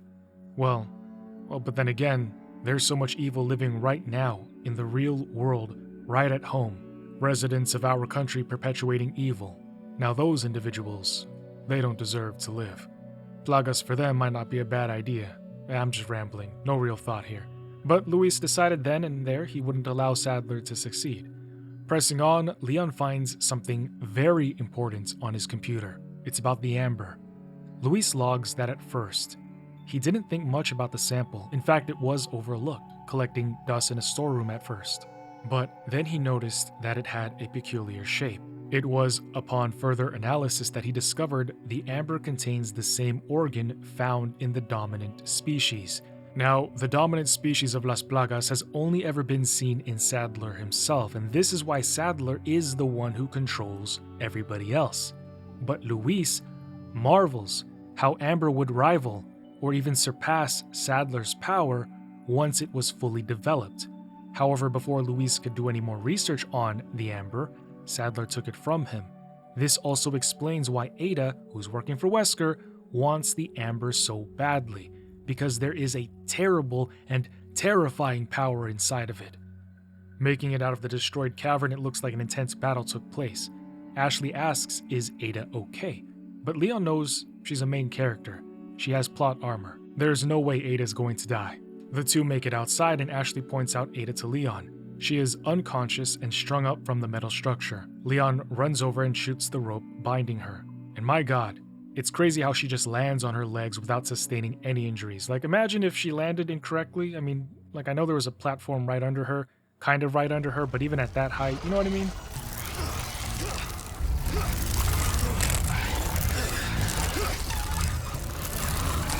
Sadler!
At this point in the story, I realized that it wasn't explained explicitly or well enough. It's kind of vague. Why did Los Iluminados kidnap Ashley? It might be obvious to some, but it might not be obvious to one, and that's okay. That's why I do what I do the way that I do. Ashley is the US president's daughter. By infecting and controlling her with Las Plagas, Sadler would send her back home, where she would then spread the parasite to her father. With the president infected, the parasites could rapidly spread, and with the US government under control, it would be so easy from there to spread Las Plagas to the rest of the nation and then to the rest of the planet, giving Sadler the world domination he wants. Ashley was to be the source. Other thing, the god that everybody in the village was worshipping and making sacrifices to was the parasite itself, Las Plagas.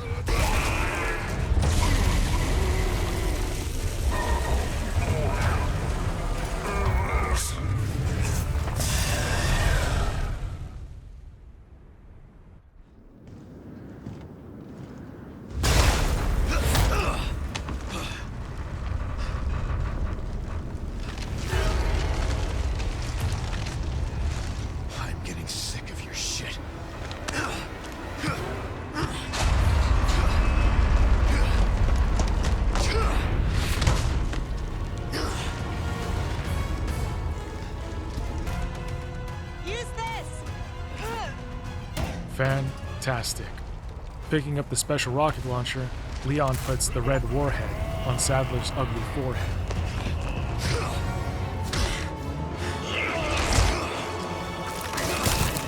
I'll give you a holy body.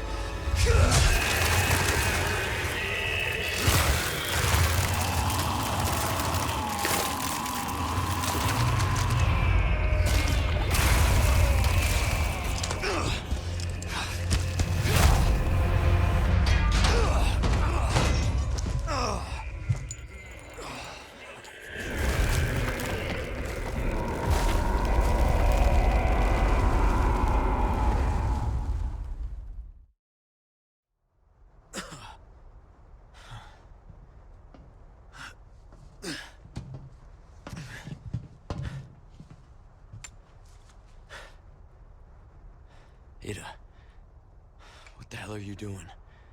Nothing personal, Leon. Luis and I had an arrangement. Don't worry, I'll take good care of it.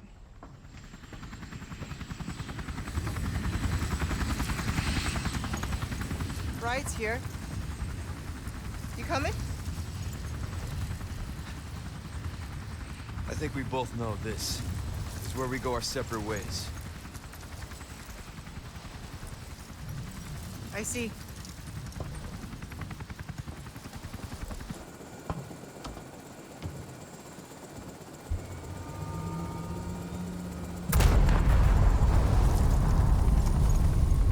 Better get a move on.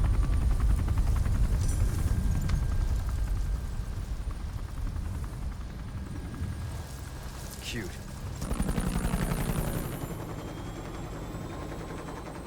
Until next time, Leon. Leon! Where's she going? Who knows? I don't understand. Why would she just... We gotta move. Island's gonna blow. It's gonna what? Yeah.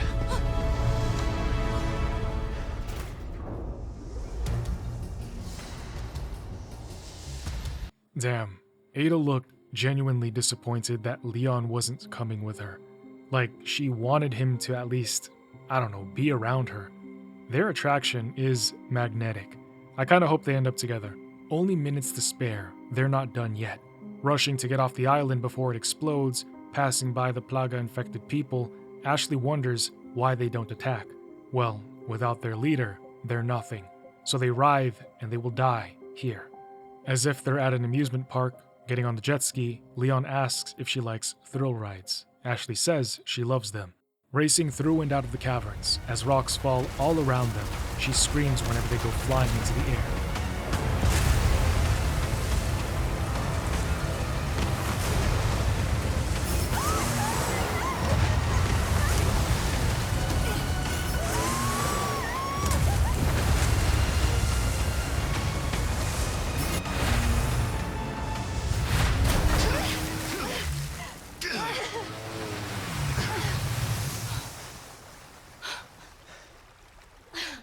You alright? I'm not sure. That was insane.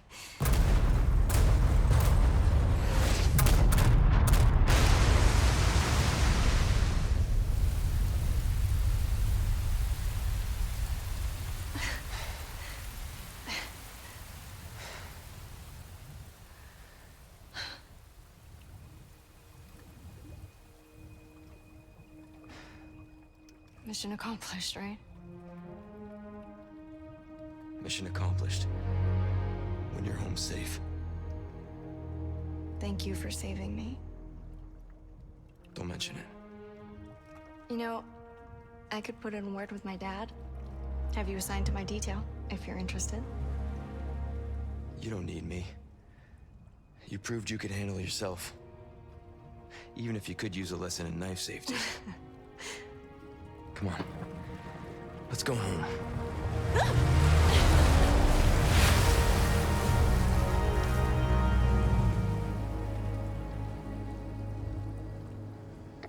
Condor 1? Roost to Condor 1, do you read me? Come in. I said come in. Is this thing even on? Leon! Leon, are you and Ashley all right? Where are you? Come on!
Patch me through. I've obtained the amber. Excellent. Just one question. What are you planning to do with this? We do not pay you To ask questions. All you need to know is a new dawn is breaking. 100 will give their lives so that just one may live. I am expediting that change. So, we're talking millions of casualties. Billions. How ambitious.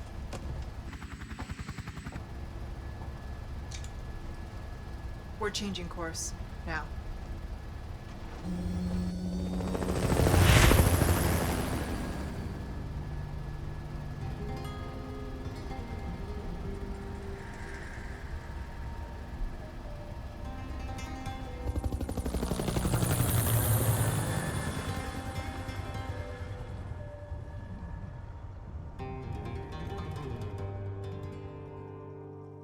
Damn, Ada's a real one. And if I were the pilot, I would probably do the same thing. I'd be like, say less, I don't get paid enough to die. I do wonder where she's going to take the amber though. Actually, in fact, while Leon was doing his whole thing during RE4, what was Ada doing? So that's what I want to do. I want to take you guys with me to find out just that in the Separate Ways DLC. Picking up back with Luis, who is locked up in a cell, his coping mechanism is dance.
Parece que me toca bailar, hermano.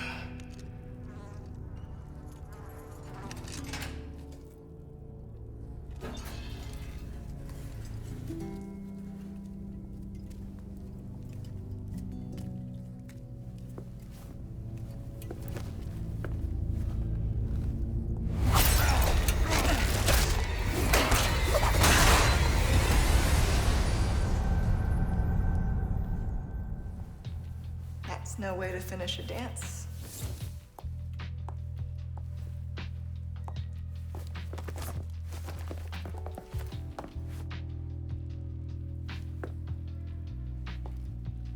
Your favorite, I believe? Excellent timing, Ada. You know how I feel about being tied up.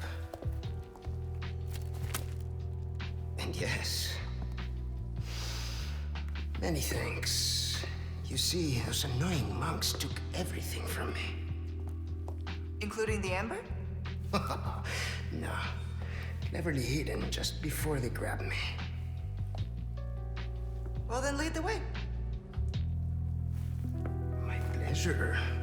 After Luis decided he was going to stop Sadler, after he contacts Ada, he tries to get the amber, but he gets caught, landing him here. I do wonder if Luis thought that by handing the amber, which again has tremendous potential for more power than Sadler's, to Ada and Wesker, if he thought that he was doing the world a favor. As Luis leads her to where the amber is, he asks her, "What do you even want with it anyways?" And she reveals that at this point in time, she doesn't even know. And so this begs the question, right? If she knew what Wesker was planning to do at the very start, would she have even accepted this mission? But then again, Ada isn't anywhere even within the same realm as Dumb. So at the very least, she had to know what Wesker was planning, or that whatever he was planning was something wicked. Trying to sneak out without getting caught, planning to use the roof to escape, she attaches Luis to the rope first, and he tugs on it. Arriba y listo.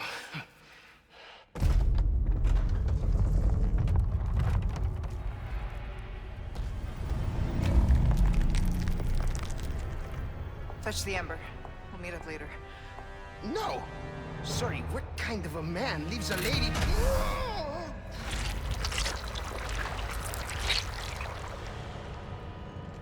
Then we meet at the church. Let's not make it a funeral, eh?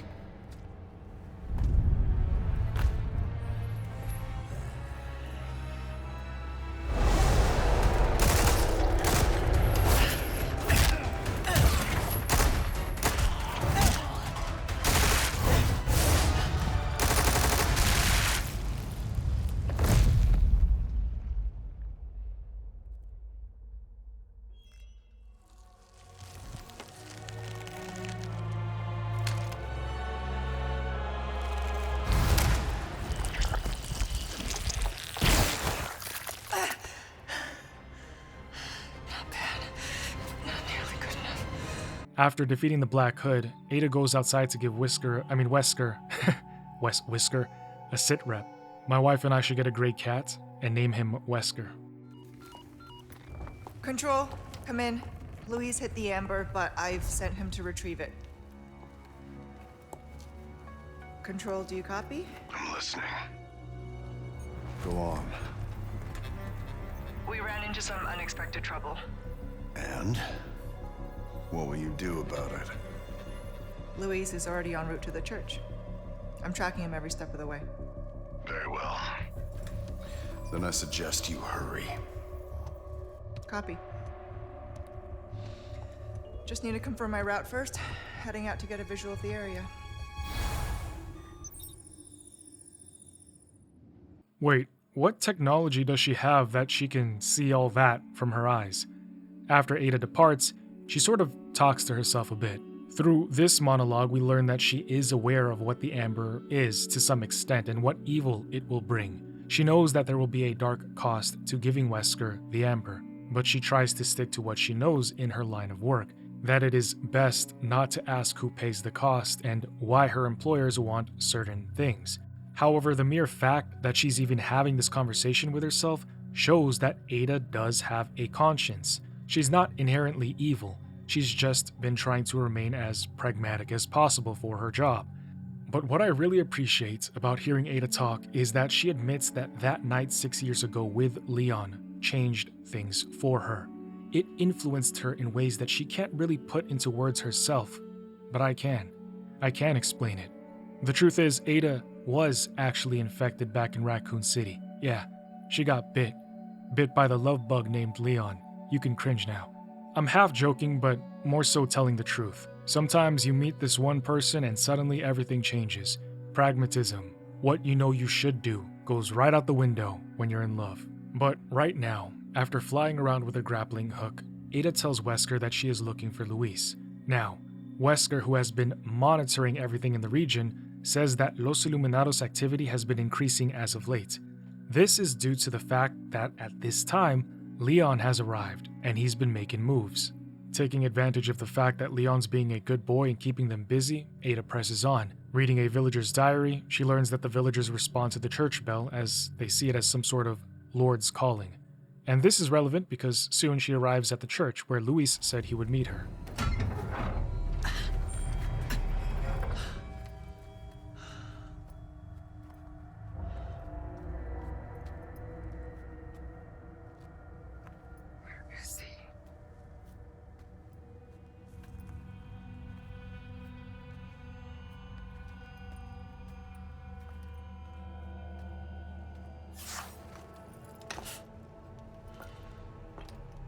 Stood up again.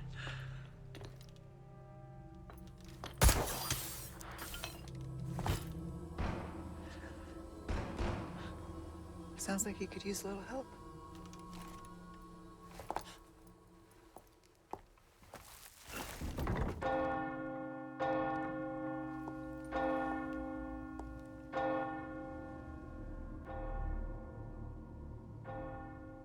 La campana.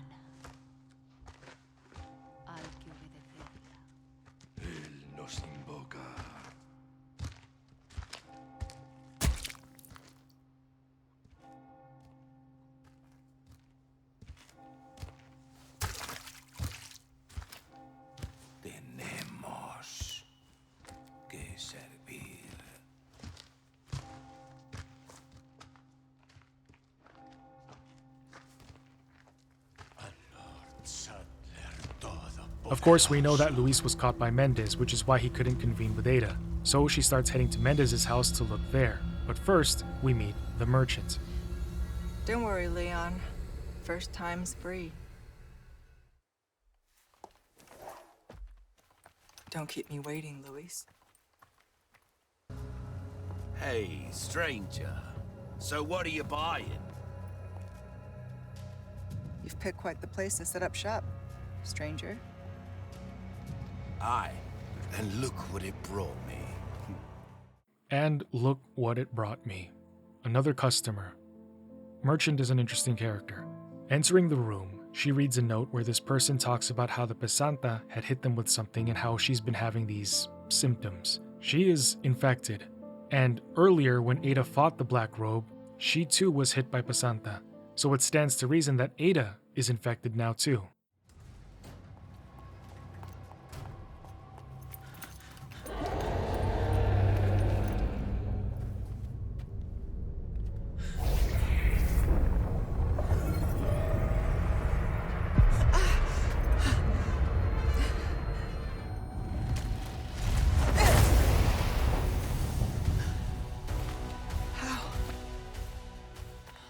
She's hallucinating. The infection is inside of her and it seems to exacerbate when the Black Robe is close.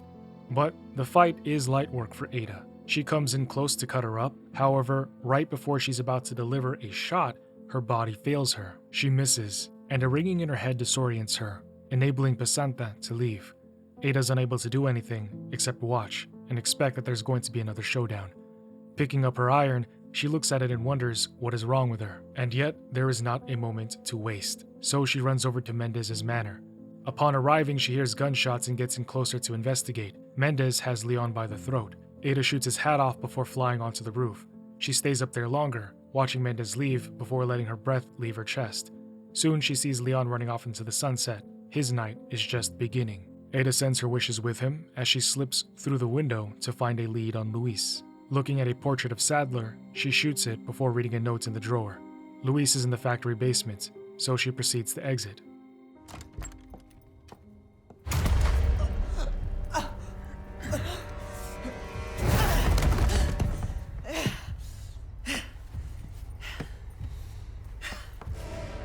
Multiple shotgun blasts to the sky and he still punches through, sending her backwards. She gets up and casually says, well, this isn't working. So she runs. She runs and runs and runs all the way to the factory basement to find that Luis isn't there. Leon has already set him free. However, she does find his cigarette box with a radio frequency written on it, which she uses to then contact him. Luis tells her to meet him at a house, but when she leaves the factory,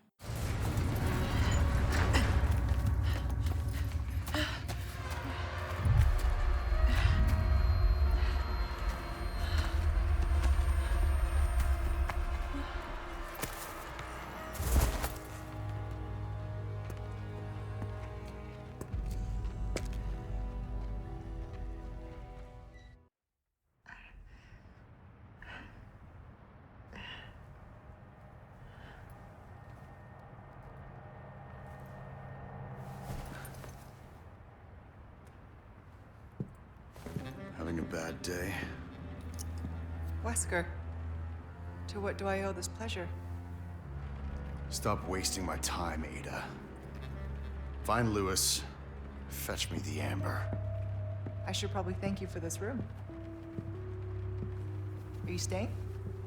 To back me up? I'm not here to babysit you. See that you remain an asset and not a liability. I have absolutely no use for your incompetence. Easy with the threats, Wesker. Just get it done. I'll be in touch.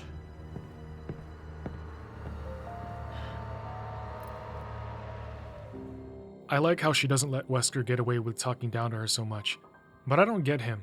He comes to the island super fast, spends time to save her and bring her to Mendez's room. Why doesn't Wesker just do everything himself? We know he's capable, so wouldn't it be faster if he just did things himself?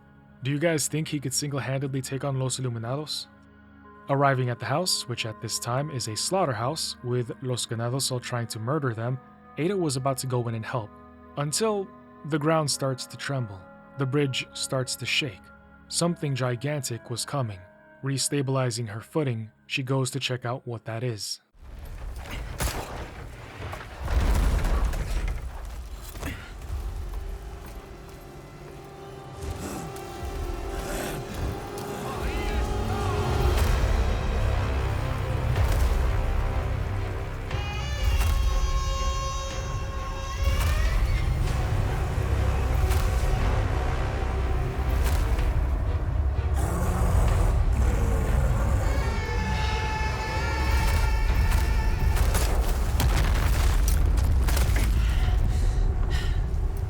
Sorry, big guy. Can't let you go that way. Man, she has Devil May Cry aura. She takes on the Giants of Mordor, using her grappling hook to swing around and slice the Titan at its weak point near the back of its neck. It roars and dies.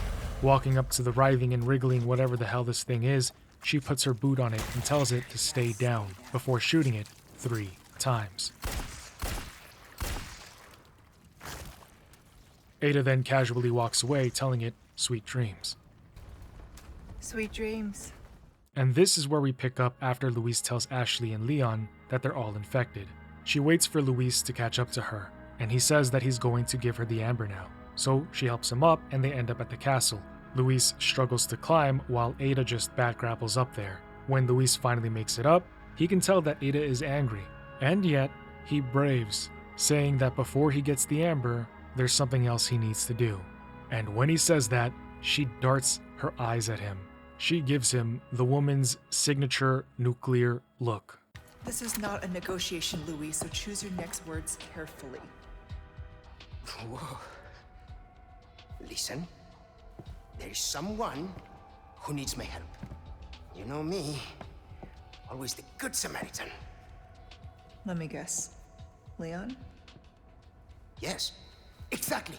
Leon and that young woman, they are both infected. They need this medicine. It slows the infection, and I know it works. I used it on myself. So, why does this matter to me? Because you two are infected. It's what I researched for all these years, Ada, and I see the symptoms already showing in your eyes. You must already feel the effects, eh? The medicine will stop them for a time. Just trust me. You have a lot to gain and nothing to lose. Okay, but this is your last chance. We do this first, and then the amber. I'll let Leon know.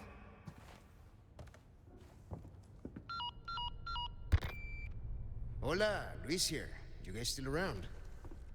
Well, I wanted to go home, but Ashley just had to see this castle first. Perfect, because I have a present I want to give you. Medicine that will help to suppress the progress of your problem. Where do we go? Let's see. Come to the courtyard inside of the castle. We can meet up there. Ciao. Proceeding downstairs, Luis says that the medicine and everything he needs is in his secret lab. However, when they get down there, it's already been found by Los Iluminados, and it's burning. It tears at Luis, the prospect of the medicine being destroyed, and without thinking, he runs in, trying to save it. Ada attempts to hold him back, but he goes in anyways, and Ada has to run in after him. When she finds him, he's choking to death, so she saves him from the flames, carrying and then throwing him on the floor, chastising the desperate man for choosing to die before he delivers the amber to her. But Luis is simply destroyed. The medicine is all gone. Burnt to nothing. Why is this so important to you? There are things I must set right. But that is impossible now. It's all over, and I can't help them anymore. Pull yourself together, Luis. Make more. You know how, just do it. Yes, it is possible. The ingredients are all here, in the castle. Yes, I need time, but I can still get you your amber. All right then, let's go. So while Luis writes down what ingredients Ada needs to procure, he says that he's going to grab the amber. Along the way, Ada finds a raccoon and kind of laughs at it. Later, while she grabs the red ink, she hears somebody approaching the door. She's about to flee out the window, but something stops her. Leon walks in, and of course, Ada has to put on the Catwoman costume. The two do their little dance, and I think when she tells Leon to just leave at this point, to leave the girl and get out of here, I think she's telling him that because she cares about Leon's safety. Probably just my own headcanon. But they opt to talk later. Just as quick and silent as the real Catwoman, she is out the window and back in her normal clothes.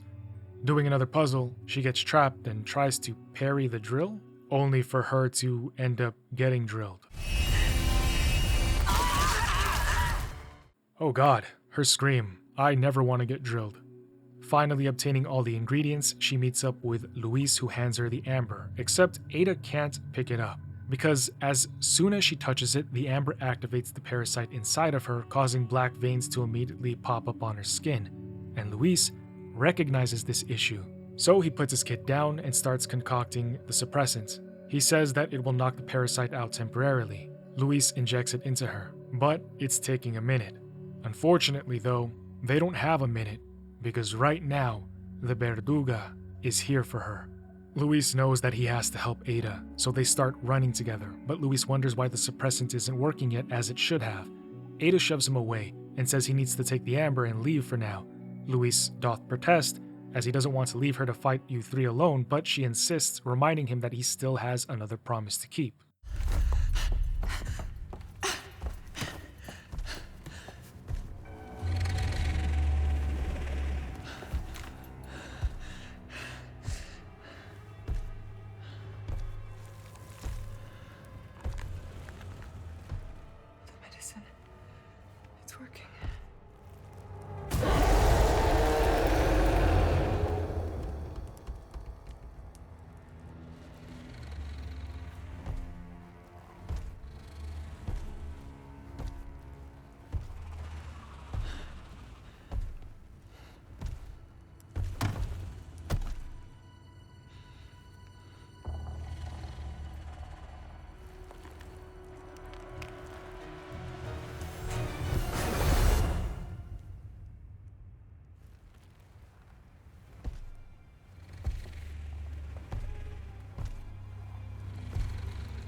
Ada does manage to juke Basanta, but after following Luis's clues, which takes her down into the mines, the Hound would find her again. Ada knows that she can't keep running from it. In fact, it comes crashing down from above and begins chasing, but Ada knows she can't fight her here, so she looks for a more suitable fighting stage. This spot will do.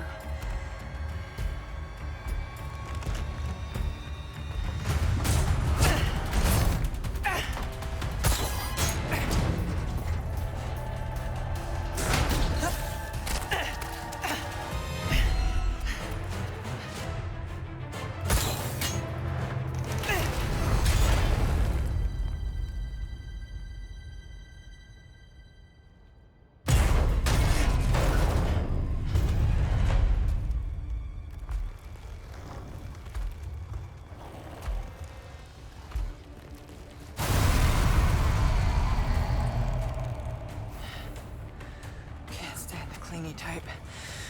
Time to end this for good. After fighting, Ada believes that she's taken down the Chimera. However, it reawakens, picking her up and throwing her below, leading them into round 2. And this time, Ada finishes the job.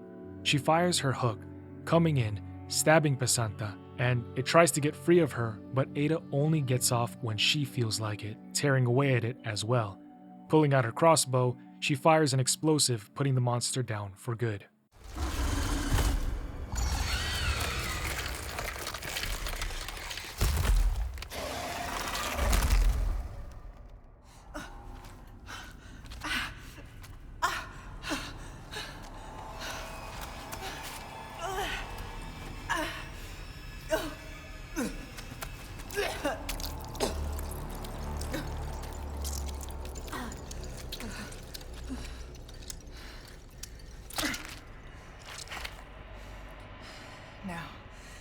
Nice. After expelling that little bastard, Louise contacts her to say that Jack took the amber and Leon's fighting him now. He apologizes to her, but also thanks her for giving him the chance to do good again. The last thing that Ada hears from Louise is him calling out to Leon and firing a bullet.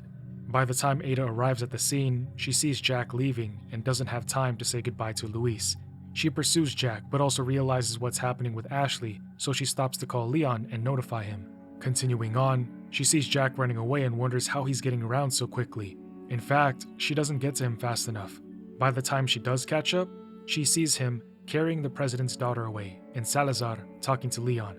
Ada calls Leon a good boy for keeping him distracted, and she continues to pursue Jack and the amber. She just misses Jack leaving on the boat. Looking around, she finds keys to this boat, but then she hears Leon approaching. Leon.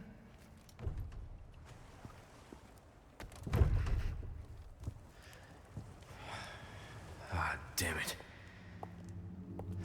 Looking for something?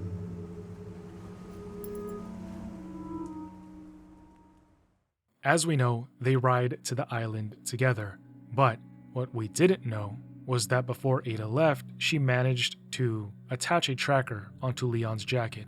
Silent scoping from a distance, she sees Jack give Osmond the amber, but that is when somebody pulls a gun on her. Mine or Sadler's? That all depends on you. Change of plans. Of course, you're free to refuse. Think that gun's gonna be enough? Interesting. Okay. I'll do it. But cost you extra. Wise decision. I'll send you the new coordinates. And remember, I do not like waiting, I know.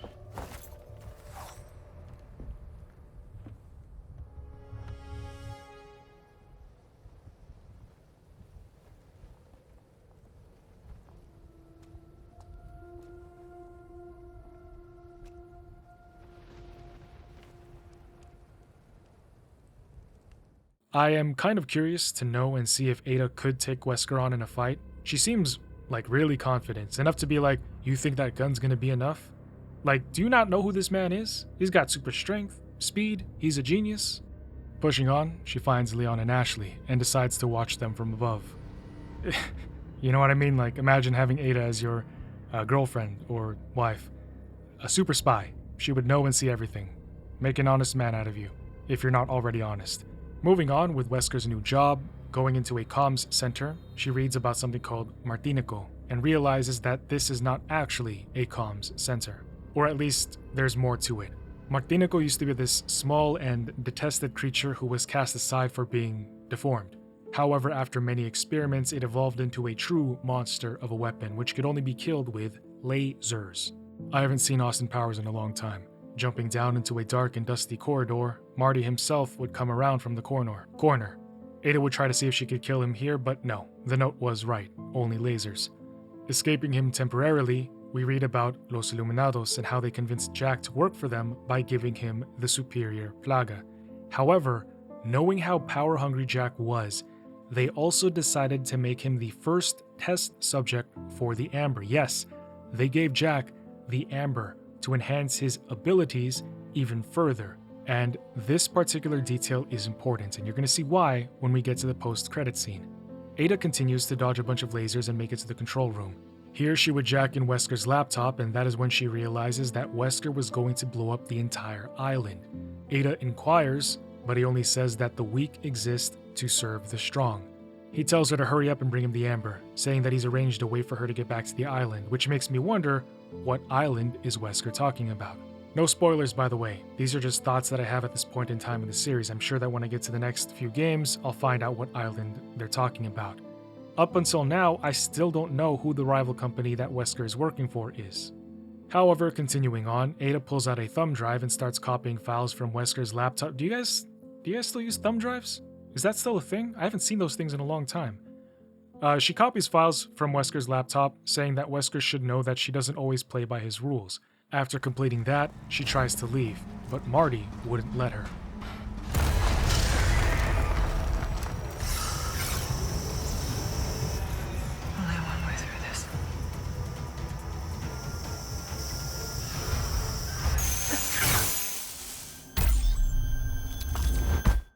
Oh, I misunderstood what you said when you said through this.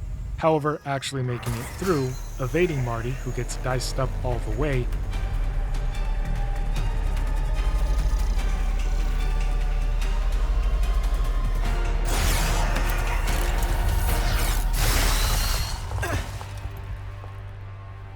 Always have an out. Ada makes it outside, where she could hear Ashley and Sadler on the radio. Tracking them down, Ada gets there just in time to save Leon again, just like she's been doing since Raccoon City. It's actually insane how much value she's bringing to the team, and it is all unseen. With Leon and Ashley safely away, Ada jumps down to come face Sadler. He turns his attention to her, transforming a bit, calling her a wayward lamb who serves the heretic wolf. I'm pretty sure he knows that Ada works for Wesker, because heretic wolf seems like a fitting title for him. Sadler says that Ada needs to be punished and taught to walk the path of righteousness, but she just stabs him in the mouth. Trial and tribulation. And taught to walk the path of righteousness. Now, the glory of love.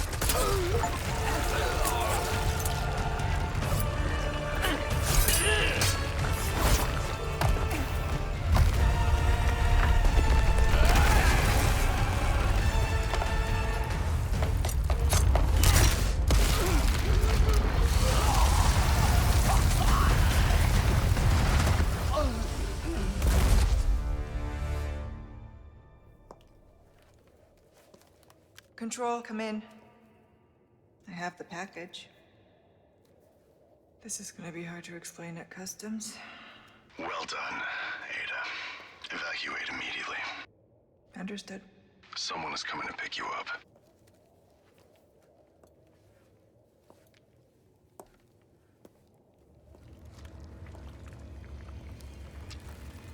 I trust everything is fine on your end, too. Yeah.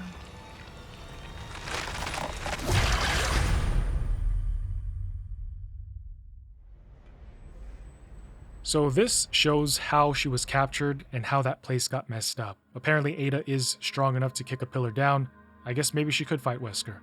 I mean, she did take on and defeat a tyrant back in Raccoon City during the Chronological Chronicles, so, you know. The boss fight between the three of them kick off, with Ada going to grab the red-tipped warhead. But before bringing it to Leon, she stops to read that Jack was the one who ordered these armor-piercing RPGs, and he ordered them from Newman Arms Corporation, and I wonder if we're going to see that name later on.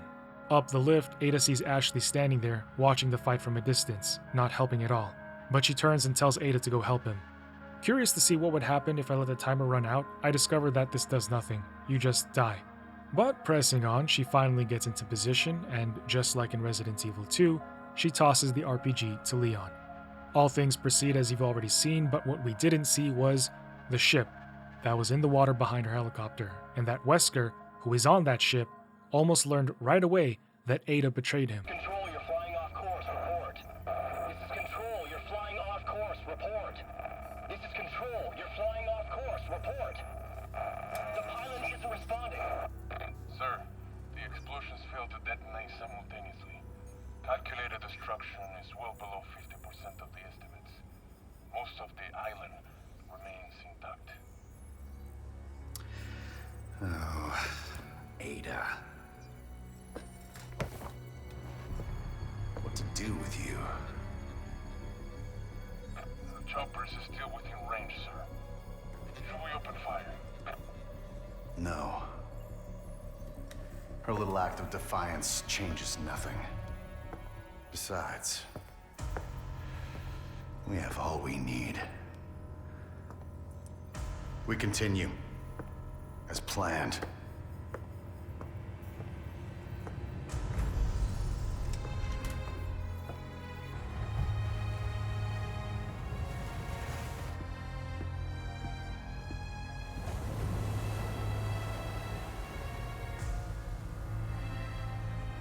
Soon, the sun will set on the age of man.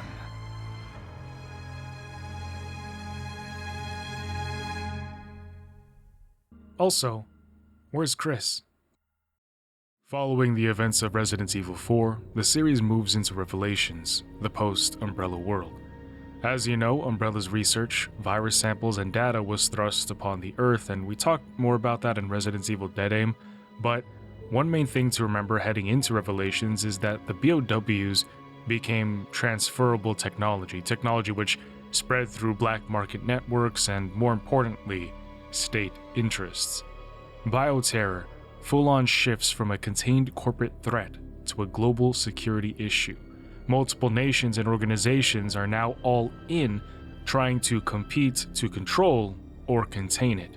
And so you might be wondering, what exactly is Resident Evil Revelations and why did Capcom make this game? Revelations is set in 2005. Well, the Terra Grigia incident you're going to hear about in a minute takes place in 2004 after Leon's vacation in Spain. But Revelations bridges Resident Evil 4 and 5. Its purpose in the narrative is to define how the world responds to bioterror after the fall of Umbrella. Instead of focusing on one corporation, the RE-verse story expands onto government agencies and international task forces attempting to manage biological threats at the global level. Now, with that being said, there are two organizations central to this shift.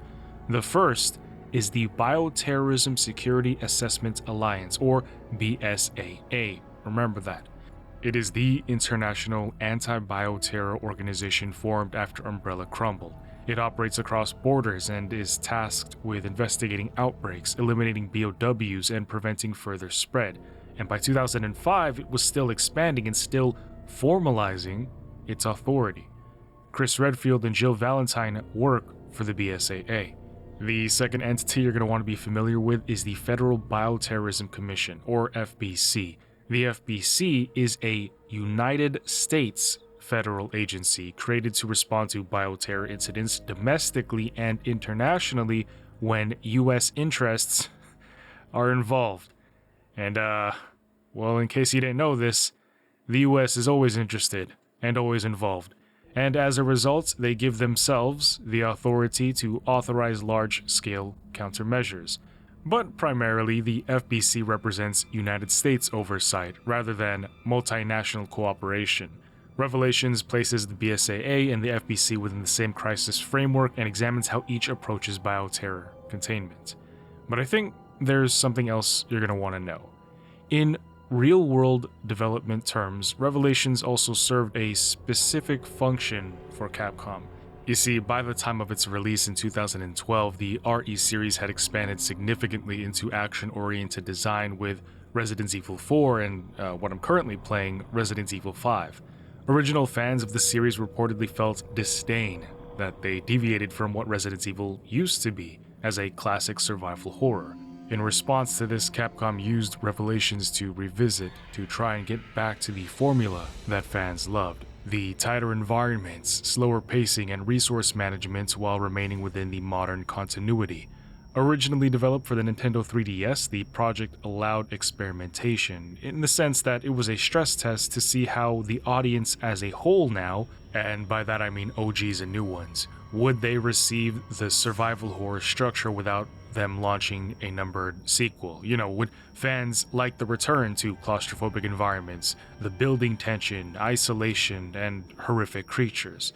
But I also think they added a little more, because the way they tell Revelations' story is sporadic and episodic, where you go back and forth between different perspectives and flashbacks. It plays like one of those old TV shows, but like action horror drama.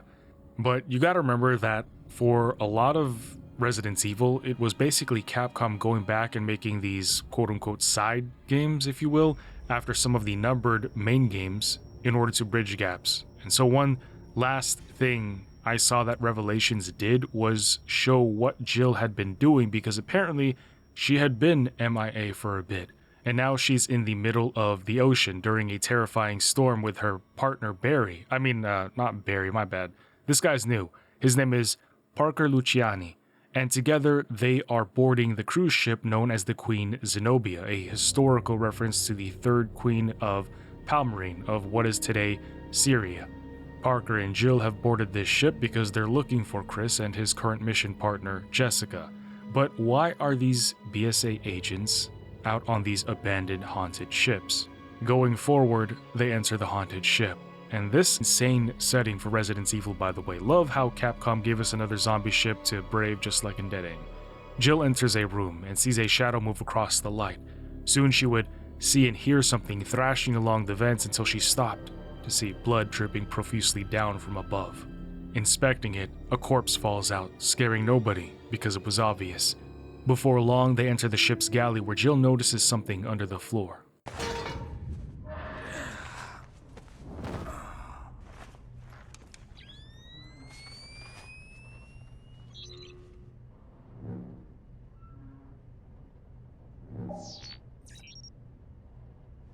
I got something.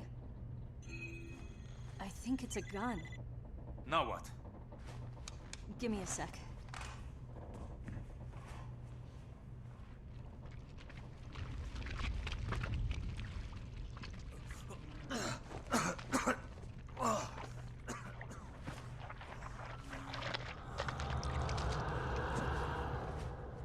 So, it's not Chris.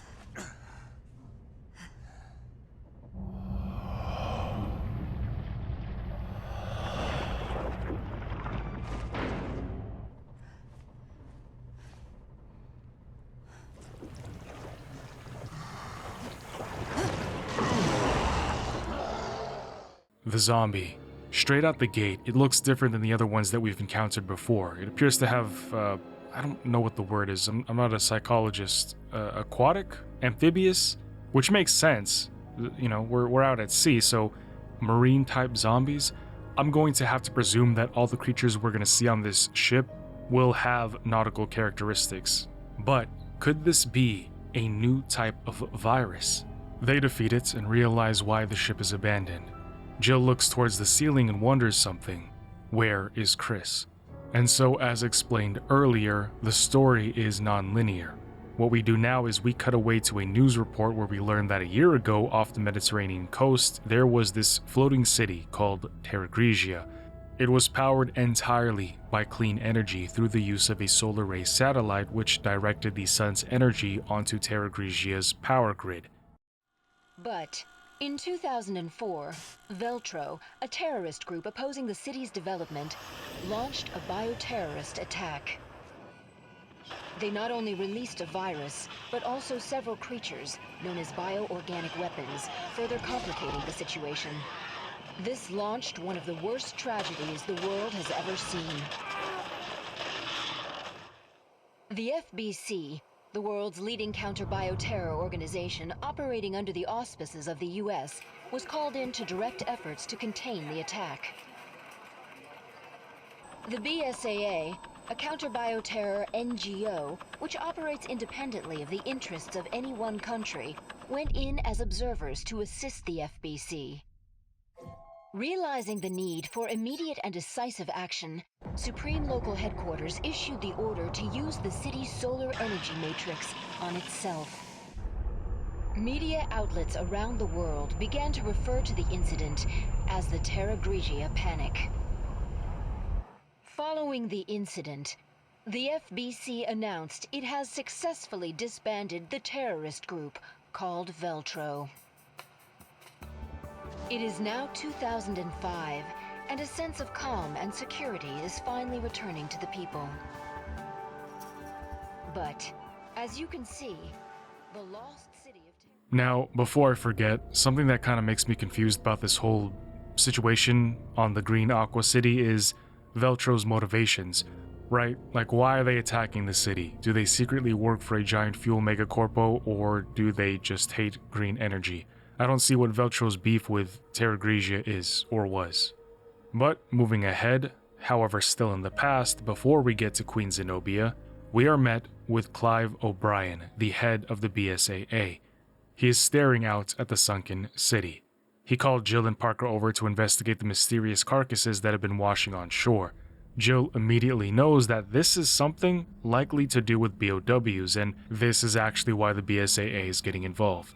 O'Brien asks Parker if he picked up a piece of tech called Degeneration from somebody named Quint. Now, using this bioscanner, we're able to get data on corpses all around the beach, but immediately, that is when one of the carcasses starts to move, and Brian states that God only knows what kind of virus they're dealing with, And this thing is absolutely sickening to look at. It's a meat blob with teeth, just ew. After killing it, Parker makes a mention to Jill that after Raccoon City, this should be nothing for her. Jill agrees, but immediately redirects to asking Parker why he quit the FBC to work for the BSAA. He simply says he wanted to do more. Sticking her hand inside of the blob's mouth, Jill retrieves this vial with a red liquid inside. They'd never seen this before, but Jill doesn't hesitate to suggest that it is likely another engineered strain of virus, and Brian says he'll have it tested. After collecting enough data samples, they confirm that the corpses are indeed infected with an unknown variant of the T virus. However, that is when Brian gets a phone call. Chris and Jill have gone missing, which brings us to the present where the duo are still looking for Chris and Jill. Chris and Jessica. I meant to say Chris and Jessica, but I'm so used to saying Chris and Jill because of Resident Evil 1. But yeah, Jill and Parker hear something. And just like with Barry in Resident Evil 1, Parker stays behind to stare at what they've been staring at while Jill goes to do the work and investigate. Heading down the tight and scary corridors, she hears a woman screaming. Down the steps, she turns just in time to see somebody getting massacred by 2 zombies. Upon arriving to her body, it's in a pool of blood and Jill can't seem to find any information on who she is. Jill observes that she doesn't look like a crew member and she doesn't look like she's from the BSAA. So she says she must be from another organization. She then meets up back with Parker, who says he's found Chris, and they enter the room that he's in. Chris?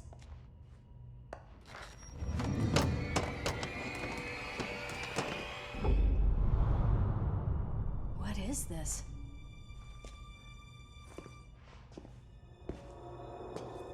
Oh, great.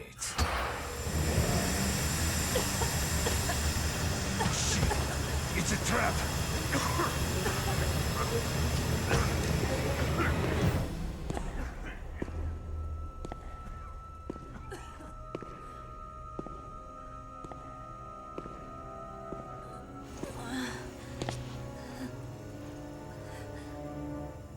It's time you learned the truth, Miss Valentine. And like I said, Revelations does this whole TV episode thing where they go, We lost contact with Chris and Jessica. The signal was lost over the ocean. Queen Zenobia. Right here on this ship. No signs of life, but I feel like something's here. I think it's a gun.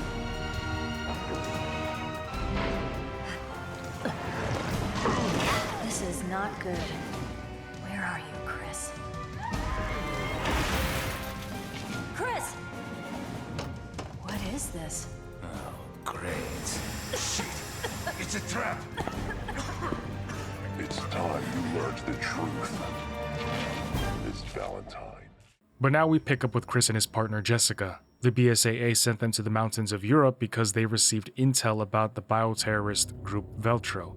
And one thing I just forgot to mention was that initially the BSAA sent them to the mountains of Europe, but for some reason their signal got lost over sea. But back here, as they're moving on ahead, a plane comes crashing down over their heads, and when they get to the crash site, they start looking around the burning remnants. In the cockpit, a Veltro member falls out. By the way, I looked this up, Veltro is Italian. Using the scanner instead of his eyes, Chris finds an item off of his body. It is a flight plan, giving Chris and Jessica a lead on where to go next. Heading through the mines, they're attacked by infected wolves, and Jessica wonders if the plane was transporting these BOWs. If so, that means that Veltro isn't dead, and if that terrorist group is still active, they need to be stopped. After some time, out of nowhere, Jessica inquires with Chris about Jill, and he's kind of annoyed because he's focused on the mission, but she continues. She was your partner before, right? Yeah, my partner from before. What about it? I was, just asking. Chris doesn't know what she's asking. Confused just as much as Leon when it comes to women, he turns and continues the path. Unfortunately, when he tries to jump across the ledge, it crumbles, and once again, Chris has fallen and can't get up. Naturally, he gets attacked, and the whole time he just sits there, trying to fend them off. So Jessica comes rushing over, saying, and I quote, "Me and my sweet ass are on the way." Like, who says that? One thing that doesn't make sense is why Chris's sensu beans heal him back to full health after getting ripped apart by wolves, but they can't heal his leg. And apparently he can only stand once Jessica arrives. I'm pretty sure she likes Chris, not sure what gave me that idea though. Just a ways away, they find where that plane was originally headed. Speaking with O'Brien, he expresses frustration, realizing that everything so far has been a setup. He tells Chris that he had sent Parker and Jill out to the Mediterranean under false intel that they were there, but now he's lost contact with them. That is when Jessica shows Chris Veltro's flag flying at the airport. This tells O'Brien that the terrorist group is back and that the BSAA is being set up. But now, Chris and Jessica need to find Jill and Parker. And so we come back to Jill, who after having been knocked out by gas, would now be found, sleeping safely on a bed in one of the cabins. She wakes up and after looking around to find a screwdriver perfectly placed in the bathtub for her, she comes back out of the bathroom to find a zombie coming out of the closet. Smashing its head into the TV, she unscrews the panel to the security lock, allowing her to escape the room and meet up back with Parker. From there, they try to contact HQ, but there's two issues. The first is that somebody destroyed the equipment, disabling their capability to do so. And second, the boat they used to get here explodes, leaving them stranded on this infected ship. Which again is a really good idea for a game. I mean, this is the game, I guess. But I would love to play another horror game where you're stuck on a zombie or ghost ship. Suddenly, somebody tries to take Jill as hostage, but that was a mistake because Jill does a sick kick and elbows his gut, breaking away from him. They point their guns at the red-haired man, telling him to drop his weapon, only to be surprised that this man knows Parker. During this moment of confusion, he asks who this man with distinct facial features and red hair is, and that is when we cut away to 1 year ago, when the Terra Grigia panic is in full effect. We see that Parker, Jessica, and the red-haired dude all worked for the FBC. Also in the room is Morgan Lansdale, the commissioner of the FBC. He is on the phone with somebody commending their fine work. Hanging up on them, he calls us over and says that we need to get to the top of the helipad for an evac. Now, for some reason, instead of all of them going up there together, they decide to split up, with the cadet going with Morgan to ensure that he makes it up there. But before Parker and Jessica leave, she notices O'Brien walk in. He tells Morgan that the BSAA has been fully pulled out of Terra Grigia and that the FBC is making a huge mistake. Morgan postulates that they've been at war with Veltro, the virus, and the BOWs for 3 weeks now. His answer to end it all was what we saw earlier, to use the satellite, the Regia Solis, to completely destroy Terra Grigia. And this is the mistake O'Brien refers to, saying it's just a band-aid over a bigger issue, denoting that the evidence would be lost. But Morgan has already made up his mind. Walking away, he stops when he's told that his solutions will only create new bioterrorist groups. His reply? Men like us exist thanks to men like that. O'Brien points out the human cost for his actions, but it's like talking to a wall. Morgan tells everybody to leave and for Raymond to come with him. I don't know why Parker didn't immediately recognize Raymond, right? Like, he's got this very particular look. And red hair? I mean, you worked with this guy. Granted, he was just a cadet and it was during this panic, but I mean, you would think that you recognize him specifically. Digressing from that, we find a newspaper that criticizes the FBC and its leadership. Here, the FBC is compared to a beast, suggesting that the organization is growing dangerously powerful. The FBC had been created by a group called the Species Protection Committee. Its original purpose was to help the United States respond to and manage biological threats. And then we learned that Terra Grigia was developed jointly by the US and several European nations in order to research and develop alternative energy sources. European leaders wanted to slow climate change. American leaders wanted to expand energy production that could support African groups, and this is why the city was placed strategically in the Mediterranean Sea. Now, pay attention. Under the treaty governing Terra Grigia, both the US and EU shared equal authority during a terrorist attack. However, in the event that a crisis were to occur, and it also happened to involve bioterrorism, the FBC would automatically assume leadership. Yes, they would have the legal power to take control of Terra Grigia's operations, and we see the FBC exercising that authority right now. In fact, in the newspaper, Commissioner Morgan announced that European involvement would not be tolerated while his agency managed the crisis. Morgan, the FBC, once again representing the United States of America, basically tells all of Europe, go away, we are in control. And of course, the European leaders objected to being excluded from a joint city that they helped to create. I mean, that makes sense, right? They invested just as much resources as the US into this, so why can't they have a say? But then again, it's in the treaty, it's in the law.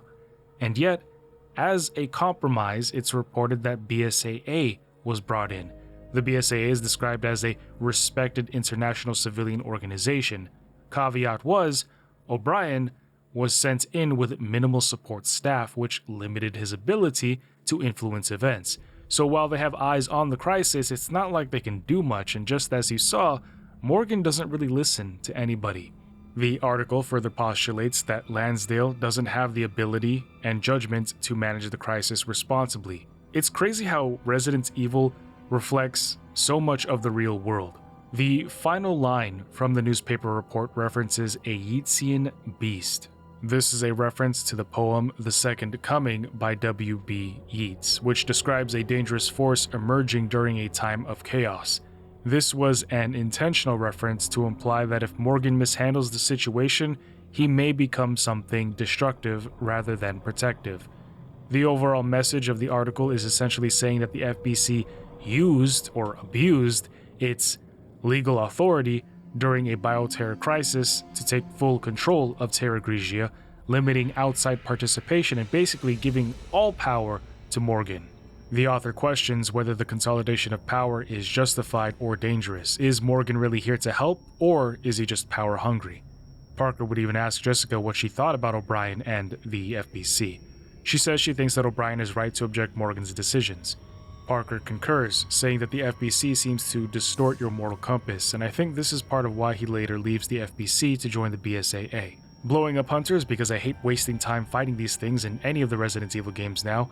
They get on an elevator, still baffled that Morgan would decide to completely disintegrate the city with the satellite. And Jessica makes a very important reference.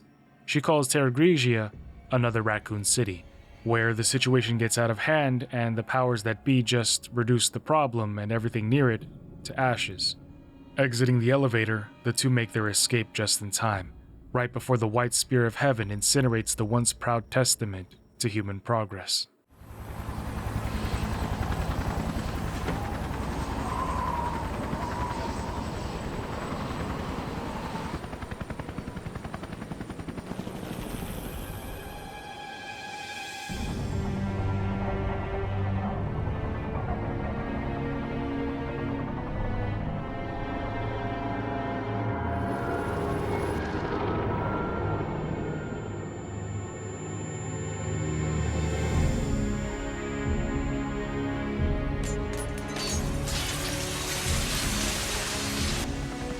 Triggered a chain reaction.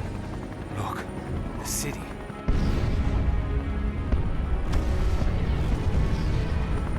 The city's so bright.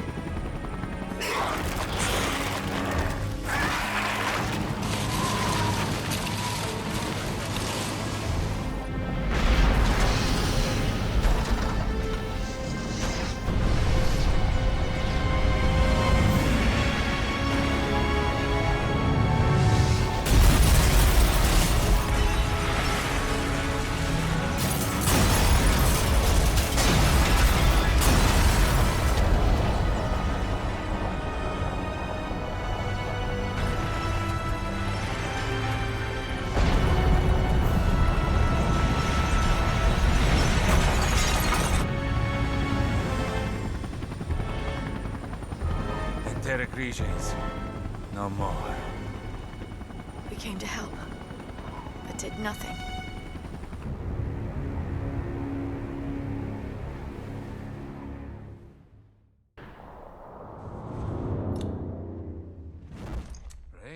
Back on the ship, Parker finally remembers Raymond, who doesn't really tell them anything.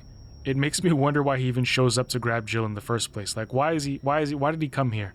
You know what I mean? He comes here, fails to grab Jill, and then leaves. All we learned from that interaction was that the FBC was on the ship too, but that's it. Raymond also pokes fun, saying that they don't even know why they're on the ship or who they're fighting. Yeah, it was weird. I don't know what he was trying to achieve with that. interaction, but Jill and Parker decide to look around the ship, hoping that answers would eventually pop up. They come into a room and read about the history of the ship, and one thing to highlight is George Trevor from Resident Evil 1. His name gets a drop, and apparently he made the blueprints for the Queen Zenobia before mysteriously disappearing. We read on to learn that because air travel became more popular, Zenobia, along with her sister ship, were destined to be junked in the late 80s. However, they were saved, purchased and repurposed for luxury cruising, with her main harbor being in the Mediterranean Sea, as she was intended to cruise around Africa mainly. It seems like Africa is getting popular in the Resident Evil series. The country first gets mentioned in Wesker's reports and then again in R.E. Dead Aim, but now it's getting mentioned here. Pressing on, they enter the grand hall of the ship, exuberant and lined with gold, but when they make it to the ship's emergency comms room, since the first one was destroyed, they find Raymond already there, which is weird. How did he get inside here? The door to even get into this room was gated closed. You needed a key, and you had to fight this giant mutated monster in order to obtain it. So how did he get here? Creatures who do not yet know of us. The time Both of you. has come. Look. Thou wilt did I renew. The desperate grief which wrings my heart already. Little masked friend. But if my words be seed that may bear fruit of infamy to the traitor whom I know, speaking and weeping shalt thou see together. I know not who thou art, nor by what mode thou hast come down here. The world is in our hands. This is the tea of this virus, and we're equipped to infect 1/5 of the Earth's waters.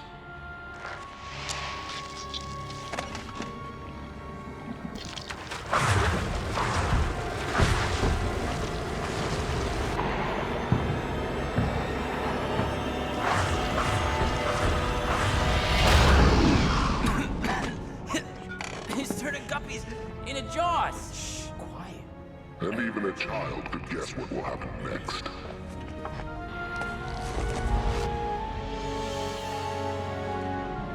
We are Veltro, vengeful messengers from the depths of the Inferno. So this is our man. I knew it was Veltro. Abandon hope, all ye who enter here. Abandon hope? He's quoting Dante. Send a team to Valcoin Mock Airport. Look for something linked to this ship, O'Brien. Yes, I read you. I'll send Quint and Keith. What? You two, get ready to move. I hate snow. Snow hates you. Just find out anything you can on Veltro.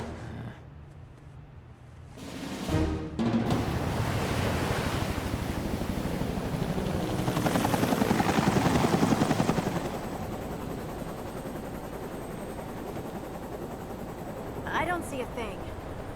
I thought the Mediterranean was just like a big lake. Be patient. Finding a ship at sea is like finding a needle in a haystack. No kidding. But that still doesn't solve our problem.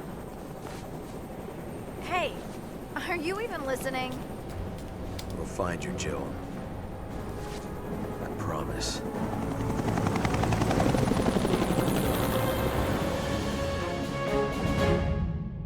We are Veltro, vengeful messengers from the depths of the Inferno. Terrorists. We killed these bastards already. It looks like you missed a few. And they're on this ship.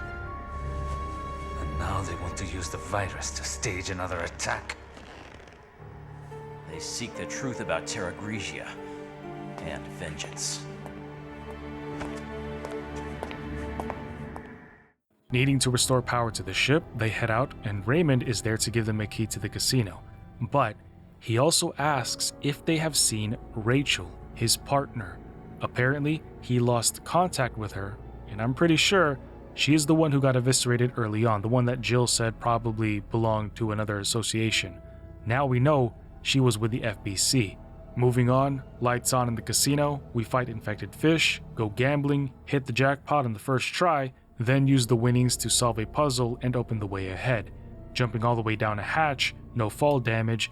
Jill and Parker, no seriously, like how How does she jump all the way down from up there and not sustain any injuries? Like, she's not even slightly inconvenienced. I digress. Jill goes to find Rachel's body. However, something strange would happen. Jill would begin to hear somebody's voice. And then, once more. Oh yeah, it's haunted down here for sure. But finally making it to the room where she last saw Rachel's corpse, it's no longer there. But what is there is a journal left behind by Rachel, and we'll get to that in a bit. She talks about how she was forced into this mission. She knew the job was suicide, and she said that the ship used to be a base of operations for Veltro's attack on Terra Grigia. She says she also found the UAV, which was initially used to disperse the T-Abyss virus all over the Aquapolis. But what Rachel did not expect was that she would be attacked out of nowhere, causing her to lose an eye. But it gets worse. Apparently, her arms split in two. She had been so badly injured that she could even see her bones.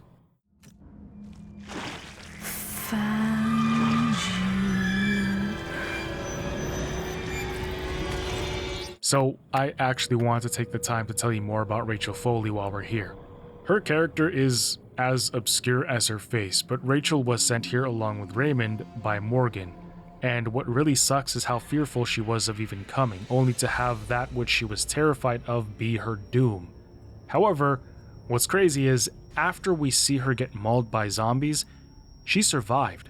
Before she fully turned, she was alive and conscious enough to write that journal. Jill would have to fight Rachel, and I gotta admit, she was pretty scary, especially wearing these headphones. It sometimes sounded like she was right behind you in your ears. I was like looking all over the place.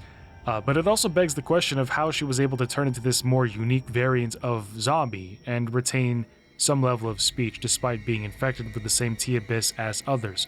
Only thing I can think of is the same thing that often passes my mind, that the virus in general sometimes affects certain individuals differently based on variable genetic factors.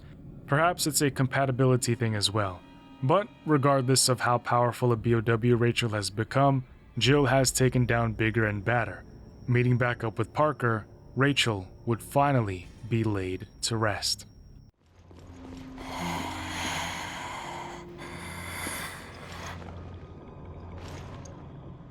For now.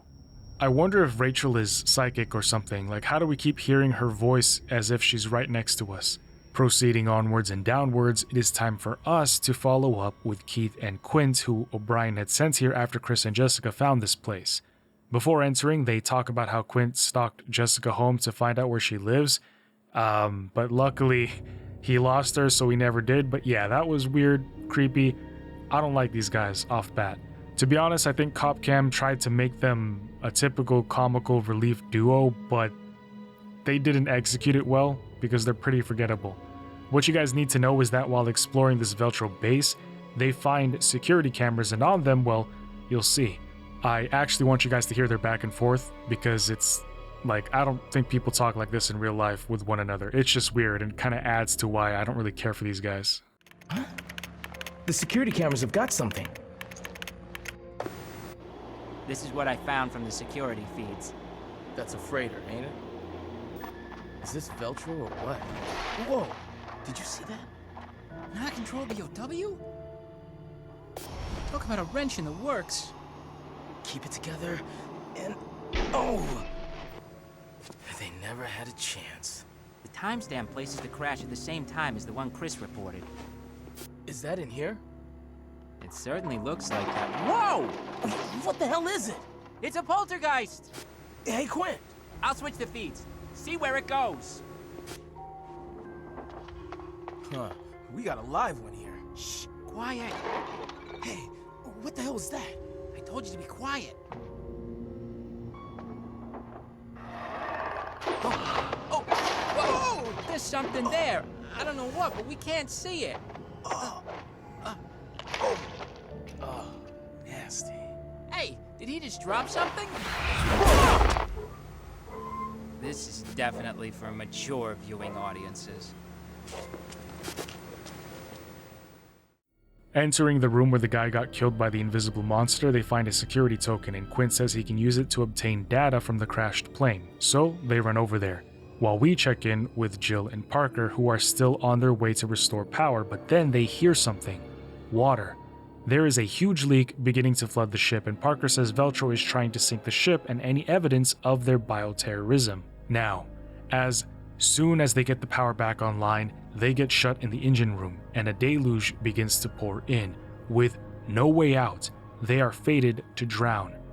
Back in the mountains with Quint and Keith, they arrive at the crash site, only to be met with the invisible foes. It turns out they were hunters. Of course it would be hunters, but these ones have been engineered with the capabilities to bend light around them, making them even more formidable predators. For Keith, this whole thing blows, and he says that a lot. Disposing of them and accessing the airship's terminal, they find where the Queen Zenobia is and they inform O'Brien. But Quint is stumped by the fact that he didn't have to do any work to find the location. The truth is, Veltro was looking for their own ship, so they already had the coordinates set. But the question is, why? Chris here. I received the coordinates. That's not far. We can be there in no time. O'Brien, we're on our way.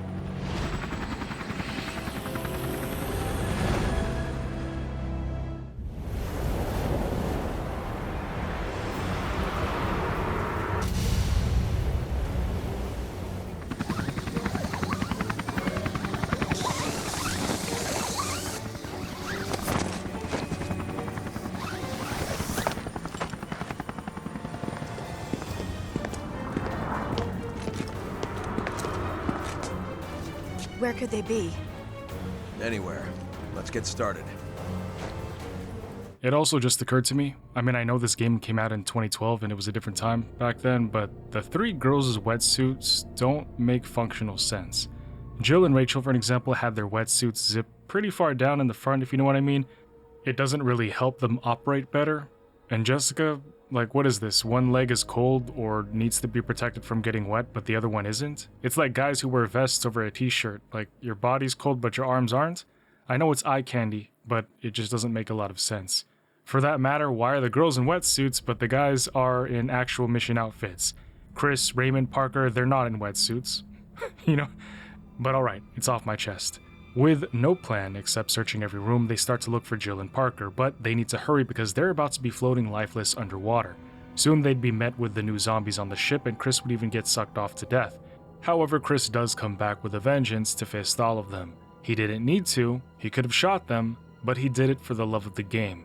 It was personal. To be honest with you, we all have that Chris in us. Wait, never mind, let's not say that. Moving on, they'd finally make it to the room that Jill and Parker were drowning in. But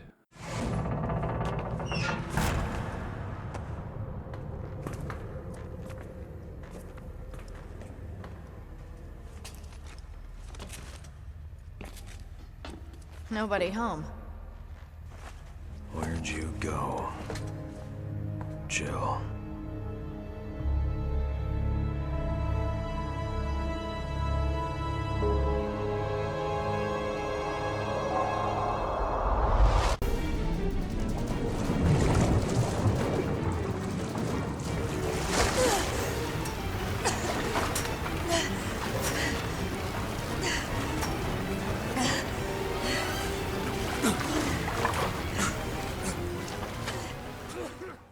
they were on the wrong ship. What a plot twist. The sister ship to the Queen Zenobia, which had been designed exactly the same way. That is where they were. This means that they're going to drown to death. But luckily, Jill finds a pipe and uses it to open the grate above, allowing them both to break the surface of the water and climb out to safety. With power restored, they activate the locked doors, keeping the leaked water contained, but they run into another issue. Something is up with the antenna. Damn it, I don't have a signal.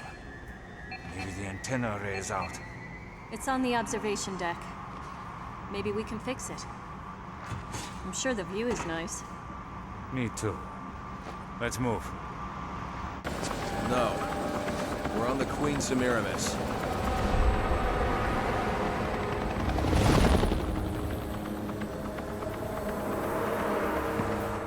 Okay, well, Quint learned there were two ships during his investigation. You must be on the Queen Zenobia's sister ship. Jill and Parker are probably being held on that ship. Have you been able to locate it? No, but I've got my top people on it. Not much time has passed, right? Correct. It's possible that up until a few hours ago, the ships were traveling together. Search the area to see what you can find. Roger that. You guys see that? Why did Jill wink at him? As they head up, Chris tells O'Brien of the situation, and he says it's likely that the Zenobia is somewhere close by, so they need to get back to the helicopter and look for it. Meanwhile, Jill gets back into the decadent halls of the ship and hears something crash. They take the elevator up, but that's when something latches onto the elevator. It's big, and it makes my skin crawl.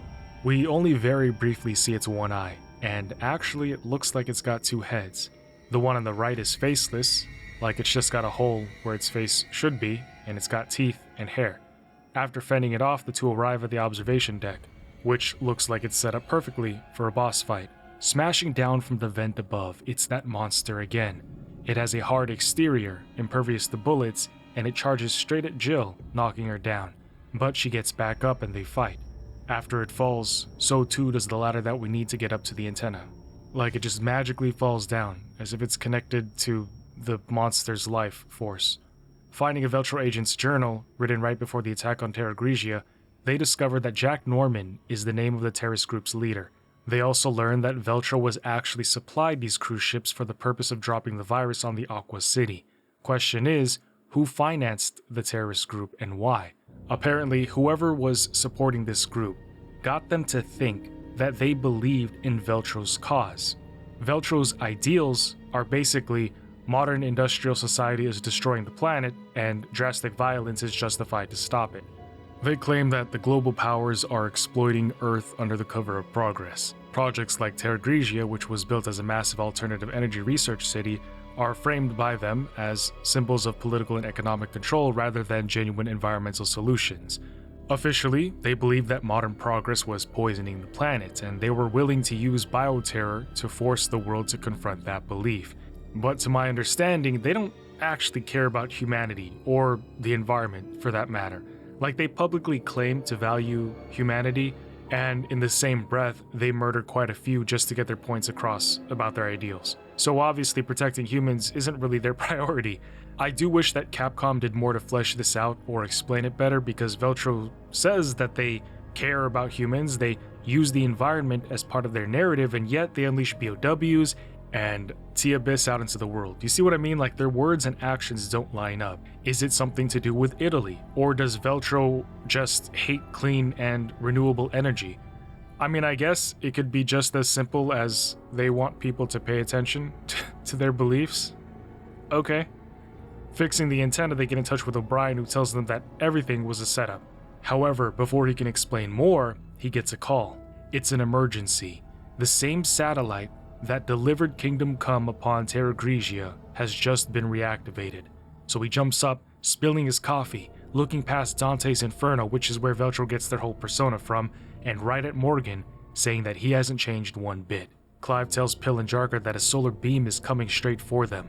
In a panic, they ask O'Brien to get them out of there, but he just hangs his head down and says, "Sorry, but I can't authorize that," leaving us on a cliffhanger. However, in the next episode, it turns out he was just being dramatic and that there is simply not enough time to get a rescue team out for them. Like, the satellite is going to burn them down any minute now. Luckily, Quint radios in with a plan. Use chaff to confuse the Regia Solis. For those who don't know, chaff is a cloud of tiny metal strips released into the air to confuse radar. Since radar works by bouncing signals off metal objects, the chaff creates hundreds of false reflections. A targeting system trying to lock onto one object suddenly sees a swarm of signals instead of a single target, making it very difficult to maintain a precise lock. Now, in order to do this, they have to find the UAV on the ship. Catching up with Raymond, not telling him what happened to Rachel, he was just on call with somebody talking about doing everything he could to stop the satellite beam, but really, it's gonna be us doing the work, and he stands there saying that he's gonna do what he can here. Like, bro, what are you gonna do here? Look at the decadent floors? And who is he talking to on the radio? Jill would even ask, how does he know? How does Raymond know what's going on? Finding the UAV outside, we cut away to see Morgan at the FBC get a call from O'Brien. Morgan tells him it's too late, and he pokes at him, wondering what's got him stressing out. enough to want to blast the ship away with the satellite, but he just ignores them and activates the Regia Solis. 6 minutes to spare. The two kill hunters and T-Abyss-infected zombies. They can already feel things heating up, literally. The sun is about to cook them. But now, of all times, Rachel pops up again.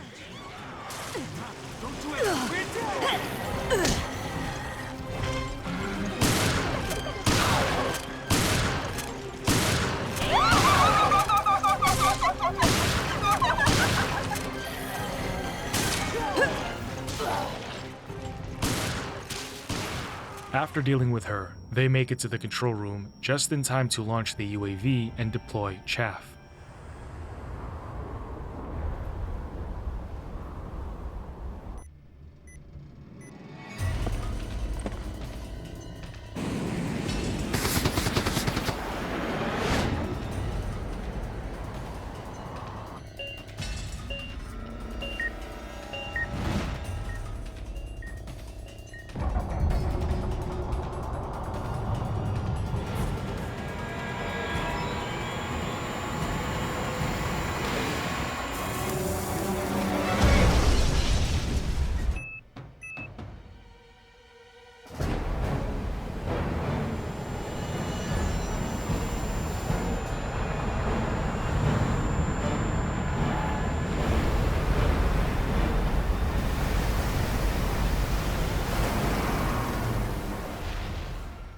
Back with the two heads of organizations, Morgan talks about how he needs to cut off and contain any loose ends, hinting that if Clive becomes too much of a problem, he would be a loose end to tie up as well.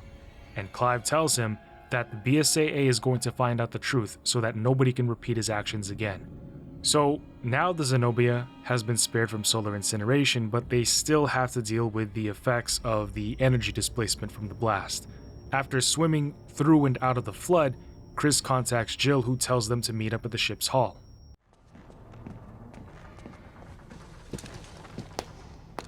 Hear that? There.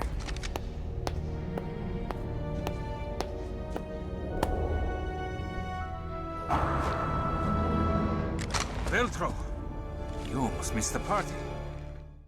Rewinding a bit, we see Chris and Jessica's approach to the Titanic ship sinking. However, there is something in the water that is chasing them, so they get on the guns and get to work.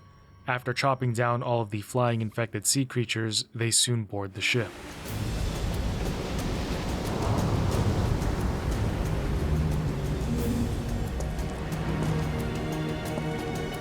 We can board from here. Jessica, we have a promise to keep. Let's go. Great. A cruise, just the two of us. Only the whole thing is sinking. Friendly BSAA patrons, you stopped the Regia Solis. Now I will reveal what I know. Everything about the Queen Zenobia and the secrets she keeps. What secrets? Consider this. First, why did it take till now to find the Queen Zenobia? How was it able to float around the Mediterranean undetected? It wasn't magic. Second, why did all traces of Veltro vanish after the Terra Grigia panic? Why don't you tell us, huh? And third, why is someone trying to use the Regia Solis to destroy the Zenobia? The answer to those questions will lead you to an inconvenient truth. You were to have found it, and that...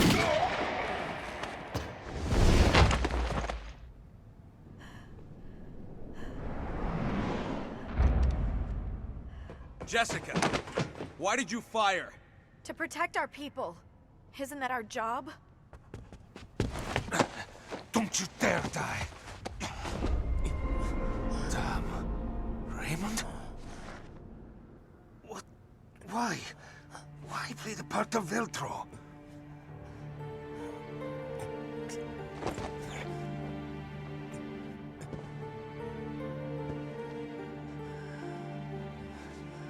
What do you mean? Find the truth about Terra Grigia.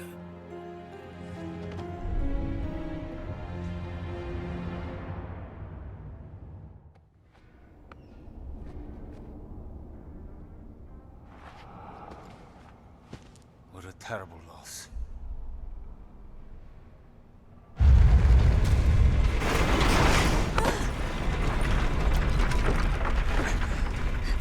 The ship doesn't have much longer. We can't let this virus contaminate the sea. We've already searched the Queen Semiramis, so I think I know where this ship's lab is. We're headed there now. All right. I'll try to find a way to delay the sinking. Jessica, you with me? Yeah. Where? A little friendly partner swapping should keep us on our toes. Roger that. We'll take care of the virus. You two buy us some time. Got it. Jill, this works anywhere, even underwater. It should slow those things down. Thanks, Chris. Also, I've marked off all the possible locations for the lab. He never got the hint. What a drag. Maybe he's already taken, Jessica.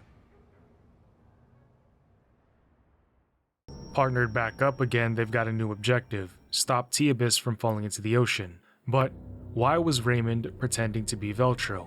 Why did Jessica immediately kill him? Even Chris would state that something isn't adding up and that they can't see the entire picture yet. Also, Chris gave us a pulse grenade for underwater use, but I'm hitting RB on the controller and nothing happens, so we just keep swimming until they get to the ship's lab and find the T-Abyss. As this was happening, Quint was coming closer to a realization, so he tells Keith that they need to go back to the airport. Inside, he does some digging and finds out who was actually behind Veltro. Keith asks him, "Who's the guy?" They decide to find out together and call him directly. To their surprise, though, O'Brien answers the phone. The truth is revealed. Veltro never had a revival. It was O'Brien that fooled everyone into believing that the radical group somehow made a comeback. However, his purpose for staging their resurrection was to get the attention of Morgan Lansdale. O'Brien has been caught red-handed. And yet everybody is so nonchalant about this, and they kind of glaze over the entire situation as they continue with Quint sending him data logs about Morgan. But that is when the FBC server connection is shut down and they get carpet bombed, leaving us wondering why the deception. It isn't hard to see that O'Brien and Morgan aren't vegans, right? They've got beef. But why did O'Brien send the BSAA to these ships, telling everybody that Veltro was back when in fact they weren't? He even went so far as to have Raymond pretend to be Veltro, but I mean, at least that explains why Raymond knew everything that was happening. Moving on, needing to stop the T-Abyss from contaminating the ocean, they need to find the ship's lab.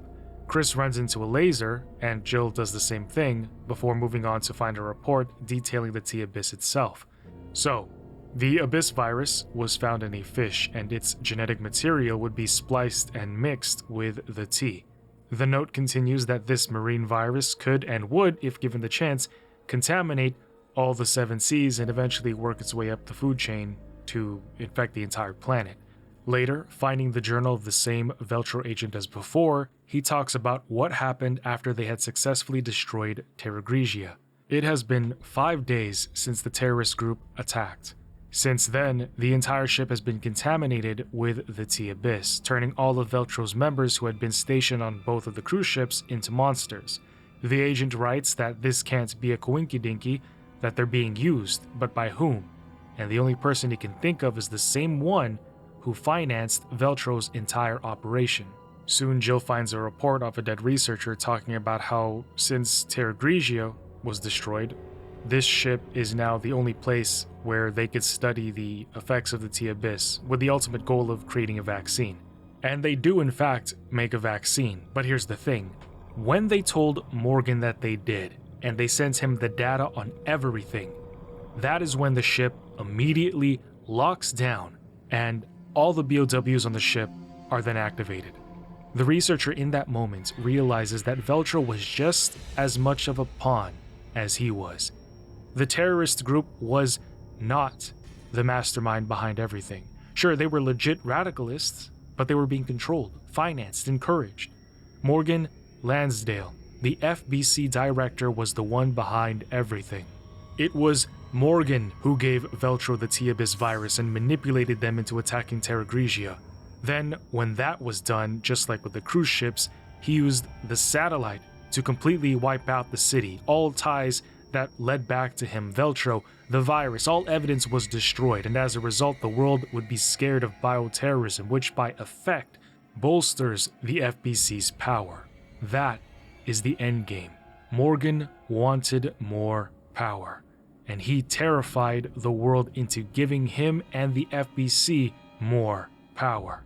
Pocketing the vaccine, she tells Chris everything that happened, but that isn't enough evidence. So she finds a computer to download all the data off of the ship in order to help find the incriminating evidence, but even that is still not going to be enough. And then she turns around to big bangs and crashes. With the download complete, she takes the data, but as soon as she turns around, the metal door busts open and red water comes rushing in. And isn't that tea-infected water though? Like, is she gonna swim through that? Oh, she dies immediately. Wait, what are we supposed to do then? Oh, I see. We had to synthesize and inject the vaccine. Damn. Guys, Jill has like 2 different T-type vaccines in her now. First from Nemesis, and now the Abyss. Swimming back to Chris, they begin to neutralize the T-Abyss virus. And that is when Morgan pops up on the screen to confirm what we learned. But it's also because he wanted to watch us die.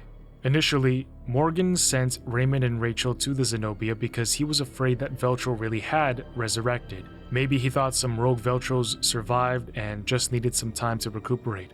But the only reason he thought that was because O'Brien tricked him when he staged their revival. Remember, Quint and Keith found that out? And because he believed that Veltro truly had returned, he wanted to eradicate any proof on the ships that he pulled the strings to incite the Terra Grigia panic, and that he destroyed all the evidence with the solar beam, all for power gains. Back to Raymond, he didn't know that Raymond was actually a double agent working for the BSAA and not for the FBC. Raymond had been tasked by O'Brien to pretend to be Veltro, and that kind of opens up another can of issues. I mean, sure, he wanted to get Morgan, but to do this he violated international laws, probably.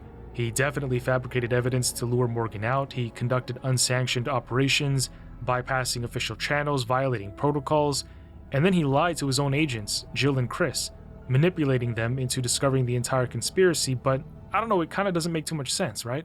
Like, why did Raymond, aka the gas mask dude, attack them? And what's with the Chris dummy? Who made that dummy? Did they make it over at the BSAA? I mean, people had to have been involved in that. You know, nobody asked, oh, why are we making a Chris dummy? And then they brought it on the helicopter to the ship? Or like, did somebody, like, does Raymond know how to make dummies, a Chris dummy on the ship? You know what I mean? Like, things aren't adding up here. But regardless of, you know, the origins of the dummy, I just don't see the plan here with O'Brien doing all of that, unless there's just more I'm missing, which we may find out later on. Moving on, after defeating all the BOWs, and there were a lot, Morgan says, I should have expected as much from the duo who brought down Umbrella. However, your days of playing cops and robbers are over. I do hope you understand the gravity of my making a personal appearance. I have a great weakness. I am fearful of things. Even little things, and must clean up every last imperfection. The BSAA, my dear Director O'Brien, your whole organization, you cause nothing but trouble. Surely you didn't expect me to just let you snoop around unbridled. Don't kid yourselves. Have a look. Your destiny is in my hands. What the? The Queen Zenobia.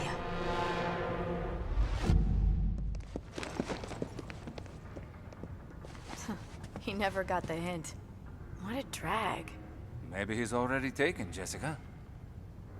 Yeah, sure. Can we get started already? Sure. We've been through hell before. It's nothing new for us. Yeah, just like old times. The good old FBC.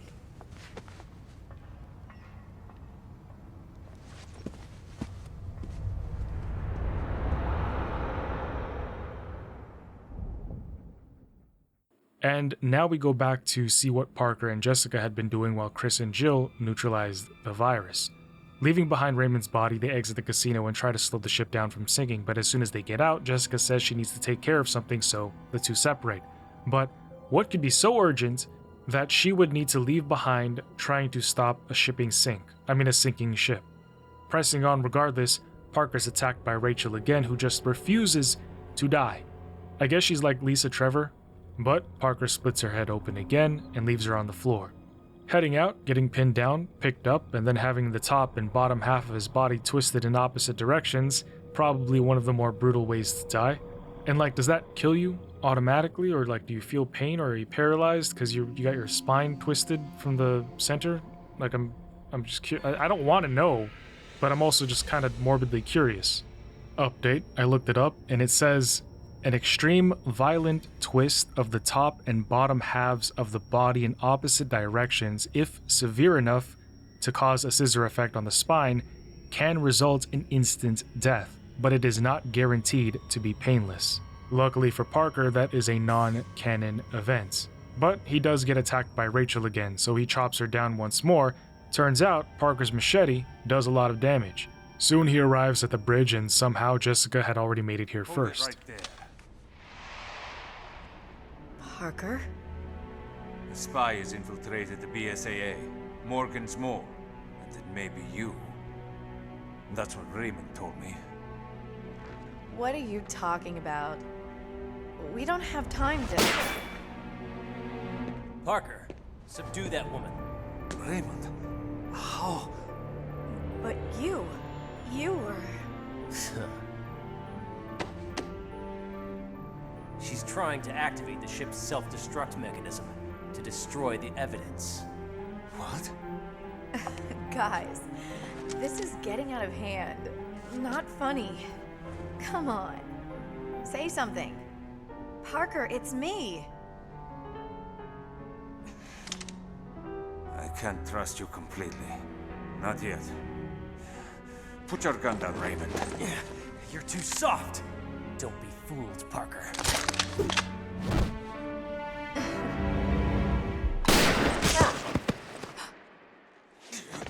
Parker! Stupid men.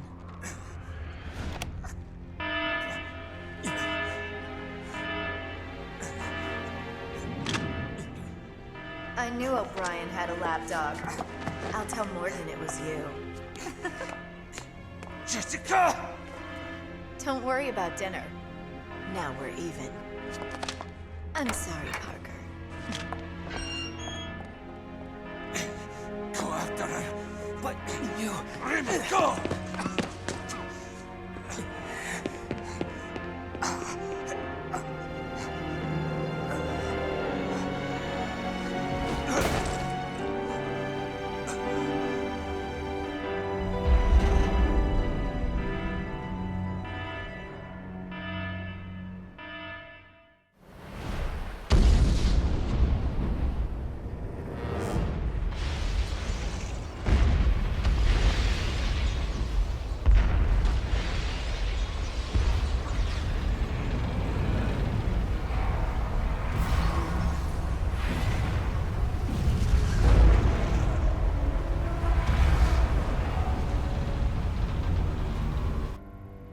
Well, the proud Queen Semiramis.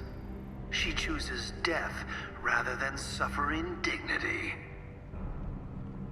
As will the Queen Zenobia. Self-destruct sequence initiated. All personnel evacuate immediately. This sequence cannot be aborted. Repeat. Checkmate. It appears my bright young assistant has made the last move. Now, have I made things clear to you? Clear as day. Now we finally have a target. Start counting, Morgan. Not the most original last words, but best of luck, gentlemen.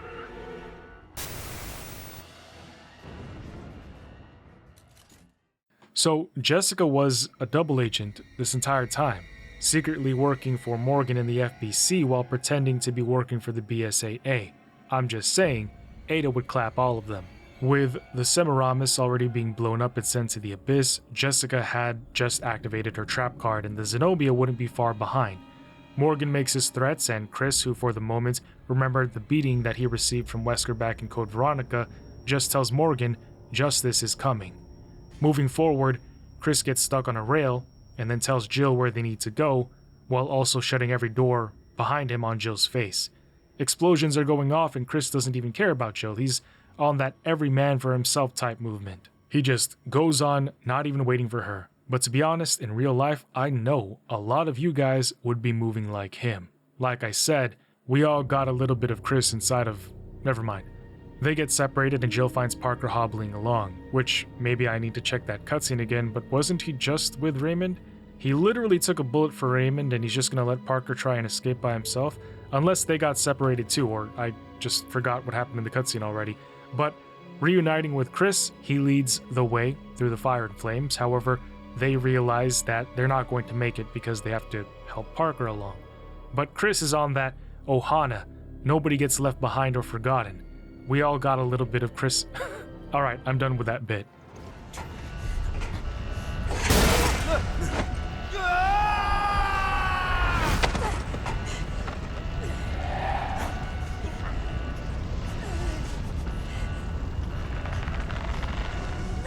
Parker!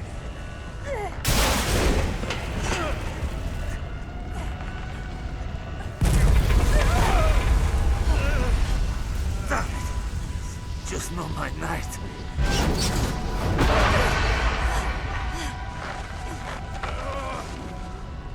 Damn it!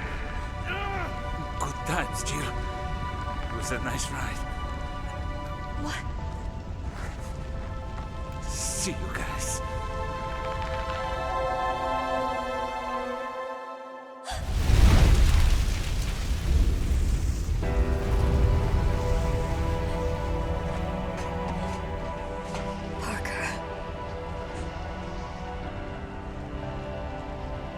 Jill, we have to go. Yeah, Chris. I know.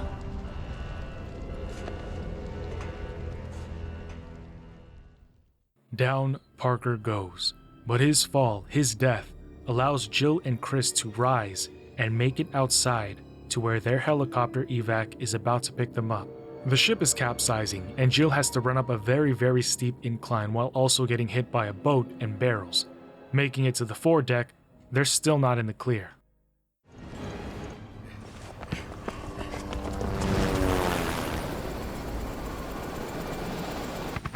Hurry up, you guys!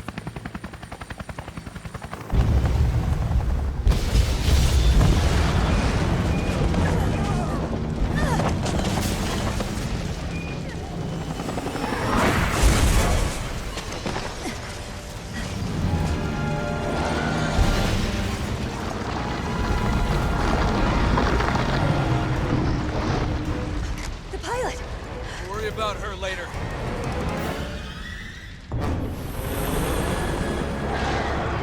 This is Hat-Trick. Do you read? Extraction is not possible at this time. I'll execute a holding pattern. Hat-Trick out.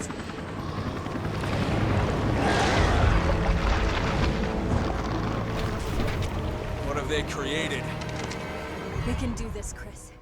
So now the legendary Chris and Jill have to take down a T-Abyss-infected whale. It is gargantuan, but of course, they are able to take it down. However, as expected then, when they climb onto the helicopter, Monstro is still alive and it begins trying to grab onto them. Chris almost falls off, but he manages to climb aboard and shoot off the rope ladder, releasing the copter from the clutches of Moby Dick. Despite the pilot wanting to leave, Chris and Jill can't just allow this beast to roam the seas, so they bust out the big guns and they earn their paycheck. The whole time they're fighting this thing, I can't help but think about how messed up this was for the whale. Imagine just being a whale, minding your own business, then humans come around, create a virus that makes it so that parasites enter your body and control you. You're not allowed to die. You're forced to become this horrendous host, doomed to suffer all thanks to humans. But they do end up putting it out of its misery.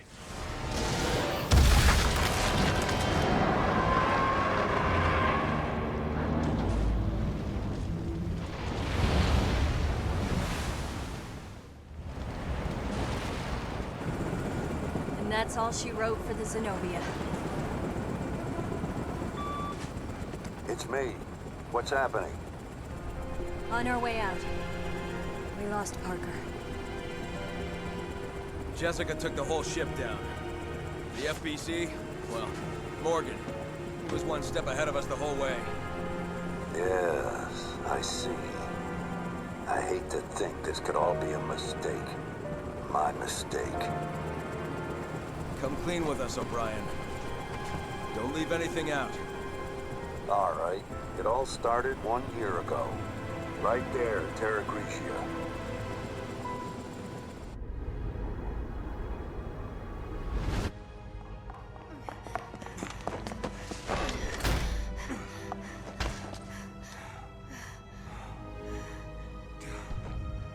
Are we in hell? Yes. They call it Terra Grigia.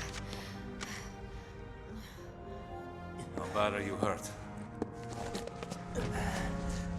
All right, Cadet. Now you owe me one. Hey, I get it. You want justice served. No more heroics. End up getting the whole unit killed.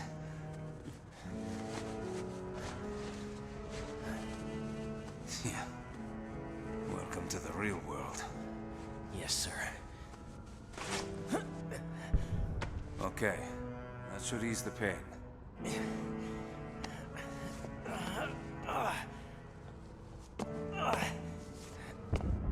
I should be able to walk. Then follow us. The elevator to the command room is right there. And so, as O'Brien is telling them what happened, we cut back to Terra Grigia a year ago during the panic, before Parker and Jessica made it out. Finding Raymond had been injured, they help and save him. On the elevator ride up, Raymond's gears would begin to turn in his head. This whole situation was too cleanly executed, and something wasn't right. Especially the fact that Veltro was able to bypass the FBC altogether. The only thing he could think of that would allow that to happen is that somebody wanted Veltro to do this attack. Parker at the same time, though, tells the cadet that he is insinuating something that is way above his pay grade. Parker doesn't believe his heinous thinking, and he says they're not here to investigate the matter, they're here to pick up the pieces. Taking it forward to where we initially saw the three of them in the room with Morgan, who's on the phone, we now see that he was talking to Jack Norman, leader of Veltro. Congratulating him on his work in his attack on Terra Grigia, he tells him to enjoy the celebration on the Queen Dido. But that wasn't actually a celebration, because at this point, Morgan caused the T-Abyss outbreak on all 3 cruise ships that Veltro had been using as their base of operations. He also furthers that in doing so, the ship was perfect because they would be controlled environments that would allow him to gather data on how the virus worked. But Jack would reveal that he expected Morgan to backstab Veltro, and that they preemptively kept records of all of their interactions, proof that Morgan was evil. But Morgan says he is just going to use the satellites to destroy all evidence. Back with Parker, I know, who somehow survived the fall and the fires after a bad leg injury and being shot, he's hobbling forward. Raymond finds him, still not sure why they separated. However, he says that Jessica escaped the ship. Helping him along, Parker pushes him off, feeling guilty for not trusting Raymond's instincts since that day in Terra Grigia. But they make up and try to make it out. That is when they feel the ship quake to the explosions and probably what is the fight with the abyssal whale at this point. However, preceding that, O'Brien has just told Chris and Jill everything he did to try and light a fire under Morgan's ass.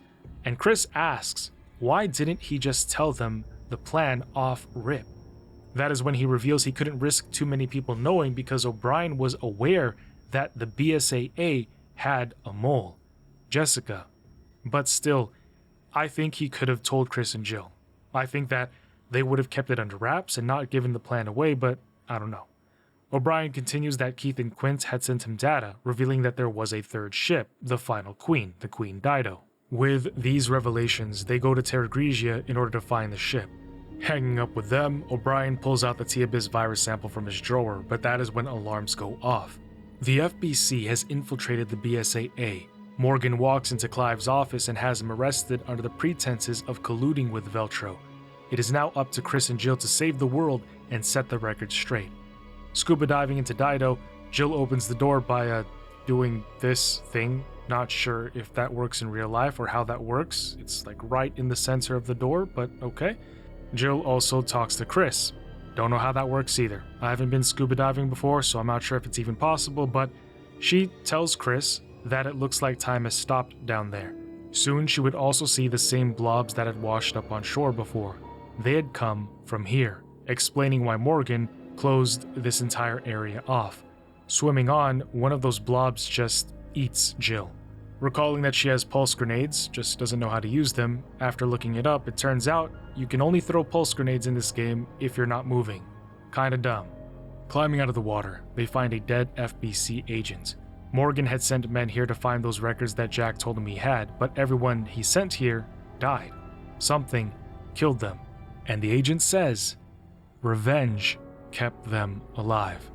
Finding the rest of the agents neatly placed on the dining table, Jill gets spooked because she hears the door creaking open, and then all the lights go out. She sits in the dark for a while, waiting for something to happen, but the lights just turn back on and nothing happens. Entering that room, they see a recording of Jack Norman, who, after realizing there was no chance of survival down there now that the Dido had sunk to the sea's floor, he injects himself with the T-Abyss virus. He did this out of spite. Jack promises Morgan will never be at peace so long as he keeps and protects the evidence, no matter how long it takes. He is going to keep the evidence on him so that Jack can never rest, knowing that there is proof out there that can really screw him over. And for Chris and Jill, that is exactly what they need to get Morgan once and for all. That is the incriminating evidence. Descending into the depths of purgatory, they find Jack on his lone throne, reciting Dante. Approaching him, he begins to writhe and wriggle in pain. He curses at Morgan, clearly not in his right mind, just hell-bent on vengeance. He then takes out the evidence, but his suffering causes him to drop it, and then he just sits there for a while. Just kind of screams, and Jill is waiting for him to transform or something, but nothing happens, so she starts looking around. After that, she comes back right in front of him to watch Jack still groaning, and she even looks at Chris, who doesn't say anything either. It would be a minute before she realized she had to pick up the evidence first so that Jack could continue his bit. Picking that up somehow causes the ship to rumble, and just in case he transforms, she walks backwards, keeping an eye on him, but Jack doesn't do anything until she almost is out the door.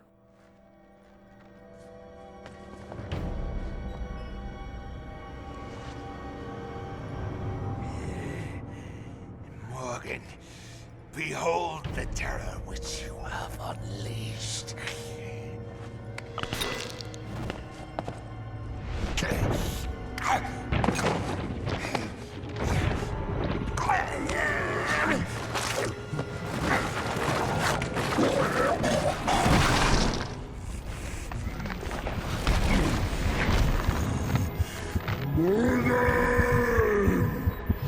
Norman, stop!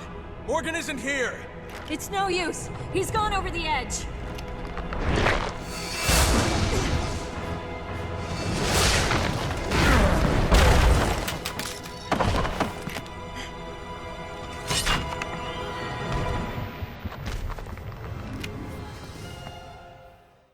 Only Morgan's name is on Jack's tongue. Jill and Chris fight Abyssal Jack, who can create after images and go invisible here and there. Well, I guess it's more like he blinds them temporarily with super bright lights, so it looks like he's teleporting, but they kick his ass all the same. As he dies, he crawls back up his throne, looking at the flag of Veltro, knocking over candles and burning it. Jack finds some peace and resolution, knowing that he can finally die, that he doesn't have to guard the truth anymore, knowing that Morgan will be exposed. Without hesitation, they send the video recording of Morgan colluding with the Veltro. O'Brien throws his words back at him, placing him under arrest.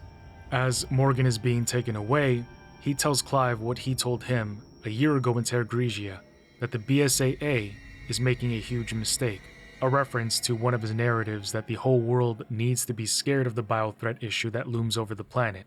You see what you did, Umbrella?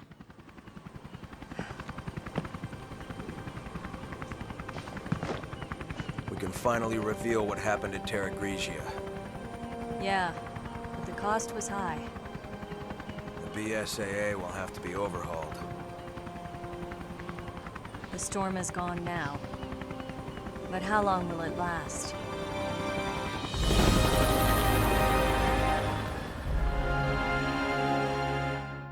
From there, we learned that the FBC got absorbed into the BSAA, which now operates under the command of the UN. Also, turns out Keith and Quint survived the carpet bombing somehow. Keith would be moved to the BSAA's African branch. Quint stays at the main BCAA branch, refusing any promotions. Raymond somehow saved Parker, leaving him on a Malton beach, where he'd be rescued and after recovering continues to work for the BSAA. And then we learned that, with Brian, he was allowed to step down from being head of the BSAA, which is okay, I guess. Because I thought he would have faced some form of ramification for what he did, but I guess it's another case of good guy does bad things to take down bad guy. However, he was still allowed to be a BSAA advisor, and now he's a writer.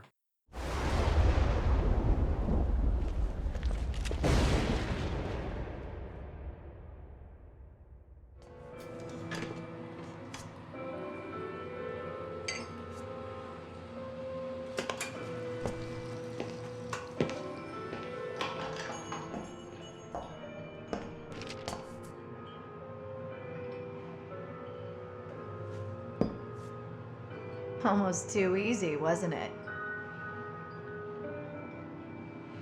The company let them take Morgan out with the trash. Tough world. You file the report on this. By the way, why save Parker? I have my reasons. The BSAA isn't as useless as I thought. Things could really heat up. Indeed. The fun's just getting started.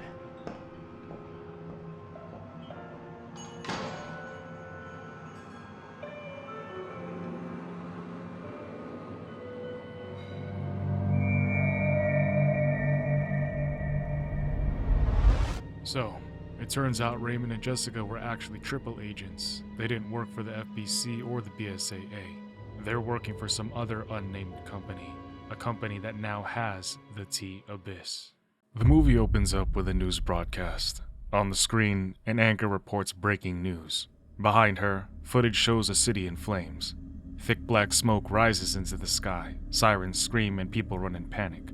Raccoon City is burning. The government quickly releases a statement. They claim the destruction was caused by a missile accident. According to them, it was a tragic mistake, but the images tell a different story. Raccoon City was completely wiped out. The explosion didn't spare anyone. Men, women, elderly people, children, entire families vanished in seconds. The city, along with everybody inside of it, was completely destroyed. A nuclear weapon was used to erase the outbreak and silence the truth forever. As the smoke continues to rise, fear spreads across the country. People, like my wife who watched this movie with me, I love my wife, question what really happened, but official statements shut those questions down quickly. In the aftermath, Umbrella Corporation, the company blamed for the viral outbreak, collapses. Its name disappears from the public eye and the world is told that the threat is gone. But it doesn't end there. Soon, new pharmaceutical companies begin to rise. Among them is Will Pharma, a powerful corporation announcing the opening of new research facilities. They present themselves as the future, focused on medicine, vaccines, and global health. However, not everybody believes them. An NGO, a non-government organization called TerraSave, steps forward. Its members protest publicly, warning people not to forget Raccoon City. They accuse companies like Will Pharma of walking the same dangerous path Umbrella once did. According to TerraSave, reopening research facilities risks recreating the same biological weapons that destroyed an entire city. The protests grow louder. Survivors demand answers. The world stands divided between those who want progress and those who remember the cost. Sometime later, the story shifts to inside an airplane. A man sits quietly in his seat, sweating heavily. His skin looks pale, almost lifeless. His breath is slow and strained, as if every breath hurts. The air hostess approaches him, asking if he's feeling all right. He weakly hands her a sealed envelope, saying it needs to be delivered urgently to somebody named Frederick. But before she can ask anything, his condition worsens. What no one knows yet is that this man works for Will Pharma, and whatever is written inside that envelope is dangerous. The scene then cuts to the airport terminal. Senator Ron Davis has just landed, and outside the airport, chaos is waiting for him. Massive crowds of protesters led by Terra Save members chant loudly, holding signs demanding justice for Raccoon City. They accuse Will Pharma of repeating Umbrella's crimes, and the moment the senator sees them, he becomes furious. He orders security to clear the protesters immediately, but the crowd is too large and too angry. Forcing them away would only make things worse. Also, they haven't done anything illegal yet. So one of the officials suggests another plan. Instead of using the VIP exit, the senator should walk through the main lobby, blending into the crowd and quietly leaving the airport without attracting attention. With the rush of the passengers, nobody is going to recognize him. Reluctantly, the senator agrees. At the same time, Claire Redfield lands at the terminal. She's there to be received by her niece, Ronnie, and her aunt. The trio reunites warmly inside the terminal. Her aunt leaves to bring the limo around, and Claire waits with the young girl. But that is when Ronnie suddenly recognizes somebody from the television. It's the senator. She remembers his face during the news reports about Raccoon City. To her, he represents lies and injustice. Coincidentally, just as the senator was attempting to leave, Ronnie points at him and loudly calls him out. Instantly, all attention shifts towards the senator. People turn their heads and protesters recognize him. Media personnel rush forward with questions about Raccoon City, about Will Pharma, about the truth the government continues to hide. Seeing all this, the senator panics. And, in the middle of this rising chaos, an ill-looking man loudly groans and slowly approaches the senator. His movements are unsteady. His face is hidden behind a mask. Claire instantly notices this prank. We know she's seen zombies before, and this man wasn't one. So she steps forward and rips off his mask. The man behind it is exposed and he runs away. However, the man gets caught and things begin to settle until another man appears. But this one looks worse. His skin is gray, his movements are unnatural too. He staggers forward, drooling, barely standing. Security assumes he's also pretending, trying to frighten the senator as the first man did, but when one of the security personnel comes forward to remove his mask, the man suddenly lunges back and brutally bites the security officer in front of everyone. Blood splurges out and screams erupt. People start panicking across the terminal. Then, one of the senator's bodyguards reacts instantly, raising his gun and shooting the creature twice in the chest. The infected man drops to the floor. But before anybody can breathe in relief, that bodyguard is suddenly grabbed from behind. It's the security officer who is infected now. He rises up even though everybody thought he was dead. Claire screams, telling the guard to run to get away, but he freezes in shock, unable to understand how somebody who was clearly dead is now moving again. Soon, the other bodyguard would try to escape, pushing through the crowd, but he doesn't make it very far. Zombies swarm and drag him down. People start running blindly all over the place, crashing into each other. Some fall, some are bitten, and amidst the confusion, Claire desperately looks for Ronnie, calling out her name through the noise and screams. While she looks, she suddenly bumps into a familiar face in the crowd, Curtis Miller. But before she can fully register who he is, he disappears into the chaos. Claire is left confused, however there's no time to think. Still looking for her niece, she bumps into the senator who is on the floor. His bodyguards are gone, and so he turns to Claire and grovels for her help. A loud announcement sounds off in the terminal and orders everybody to evacuate the lobby immediately. However, before anybody can follow those instructions, a plane comes crashing through. This is the same aircraft that was carrying that sick man from earlier. Soon, its doors burst open, and slowly, one by one, zombies begin pouring out. Every passenger on the plane has turned into the undead. And Claire, watching this, can't believe it's all about to happen again. The situation has gone completely out of control now, with no way out. Claire, Ronnie, the senator, and one more survivor retreat into a VIP room, barricading themselves inside as best as they can. The United States Marine Corps and local law enforcement surround the building, locking it down from all sides. Medical teams arrive there too and start treating evacuated survivors outside, but many people are still trapped inside. With a military camp established, floodlights cut through the darkness as soldiers prepare for a rescue op. Among them are two members of a special response unit, Angela Miller and Greg Glenn. Both are tense, but they're determined. Inside the airport, civilians are trapped with the infected and time is running out. As they discuss their entry plan, a third agent joins them, and he is calm, serious, and clearly experienced. It's Leon S. Kennedy, and we know it's official if he gets involved. Taking control of the mission, he explains that sending large numbers of soldiers inside would only increase the risk of infection, so instead, a small controlled team is the safest option. But before they move out, Leon gives them one critical warning. The infected can only be killed with a shot to the head.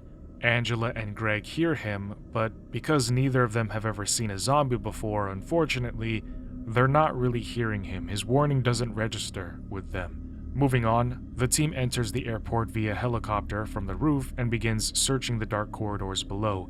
Leon stays alert, listening carefully. And then, he hears the eerie sounds of the dead, so he tells them to stay together. But Angela, eager to help, breaks away from the team, spotting what she thinks might be a survivor.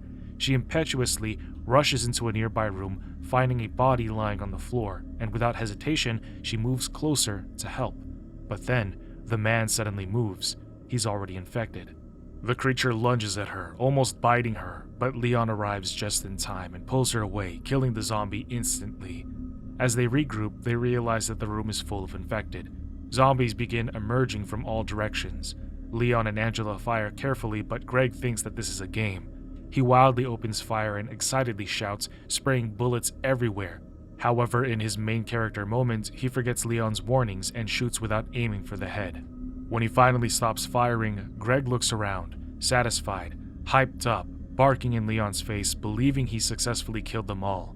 But as he turns away, one of them breaks through the glass and attacks, dragging him down. Greg panics, but Leon saves him, making his points clear.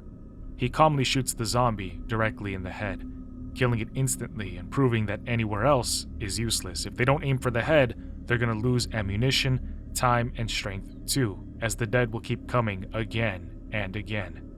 Meanwhile, inside the VIP lounge, the survivors hear distant screams. It's a sign that more people might still be alive. Despite everybody begging her not to, Claire decides that she can't ignore it. Ronnie clings to her crying, afraid of losing her aunt, but Claire promises that she'll come back as she steps out into the dark corridor armed with only, and this is ironic, an umbrella. Outside, the hallway is silent, too silent, as the presence of death feels imminent. However, Claire pierces through the darkness. Suddenly, a zombie attacks her, but before it can reach her, Sung Jing Woo appears and kills it. The two immediately recognize each other, their harrowing bonded experience still ironclad.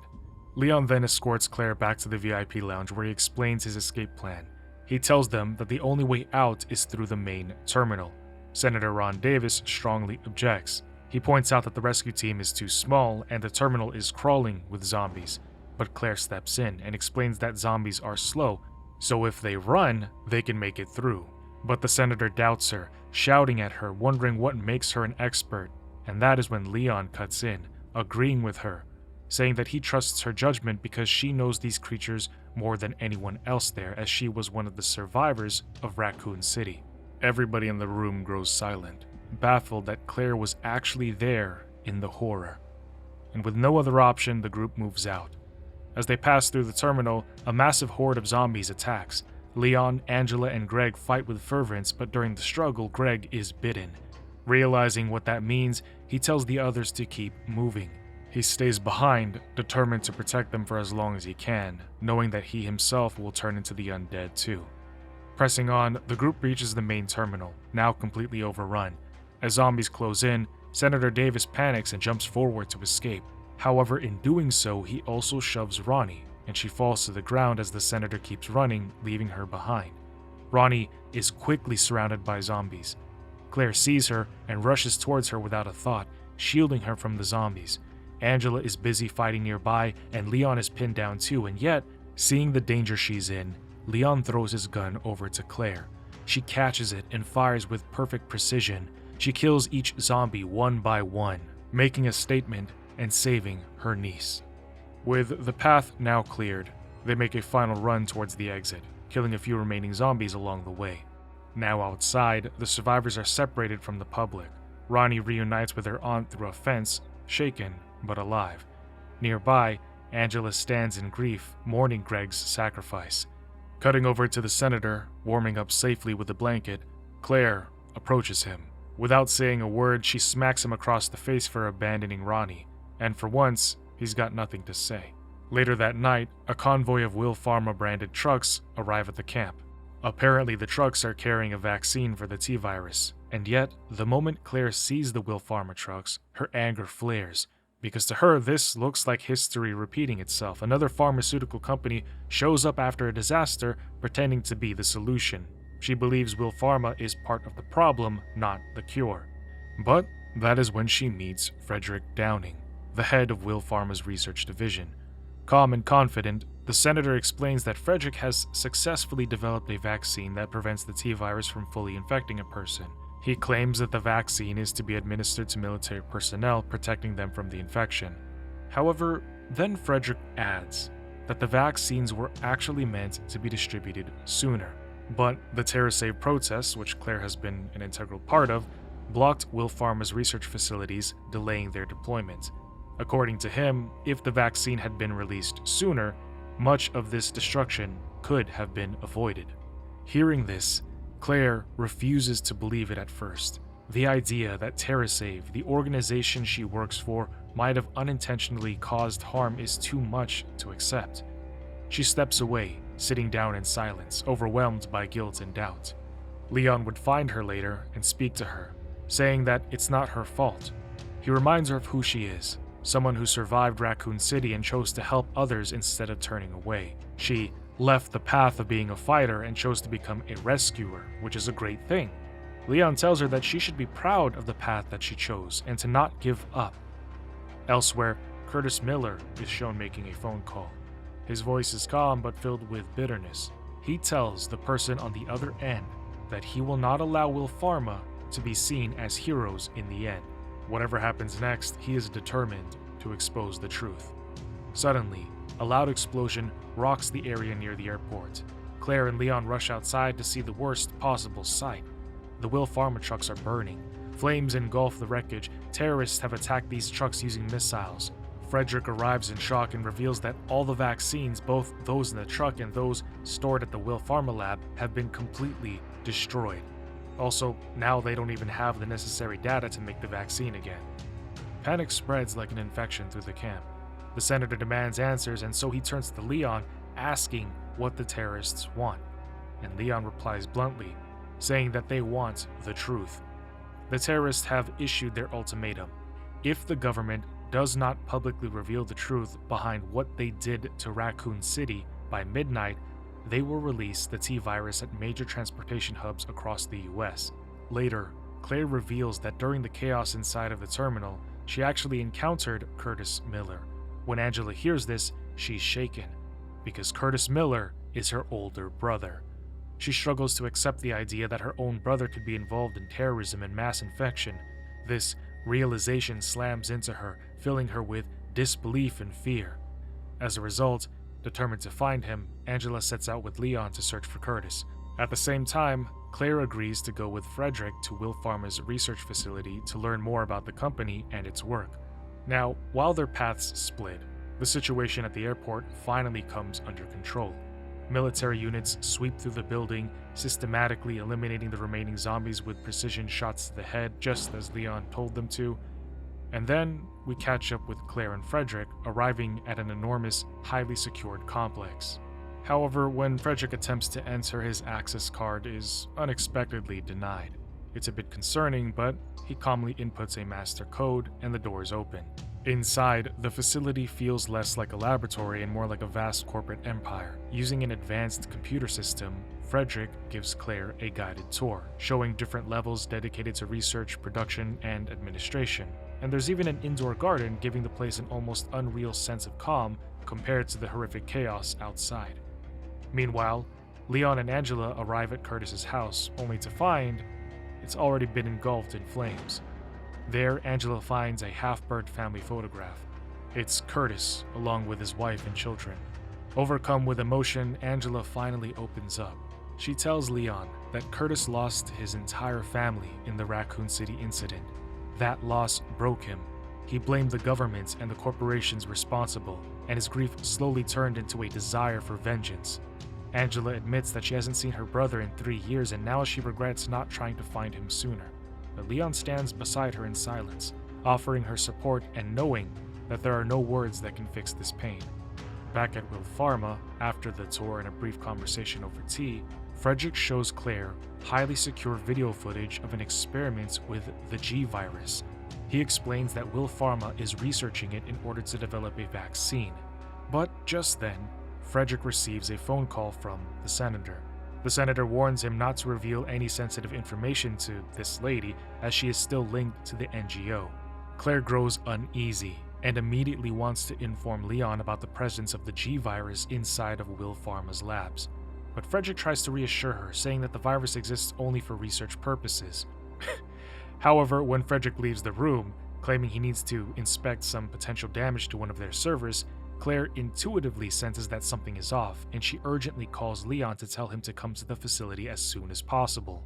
She informs him that they have the G virus here, and they've been trying to create a vaccine for it just like with the T virus. At this, Leon also begins to suspect that Frederick has gone to dump the G virus so that there remains no evidence against the company. Moments later, the phone rings again. This time, it's the landline. Claire answers, and Frederick's voice comes through, tense and urgent. He warns her that a suspicious man has just left the facility and that a time bomb has been activated. He tells her to evacuate immediately. Claire rushes towards the window, looking down into the central garden, and there she sees Curtis carrying a briefcase.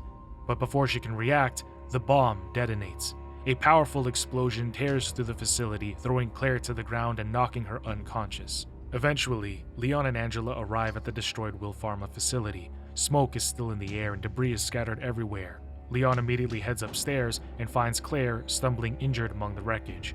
When she was caught in the explosion, a shard of broken glass lodged deep into her leg, making it difficult for her to walk. But despite the pain, she is conscious.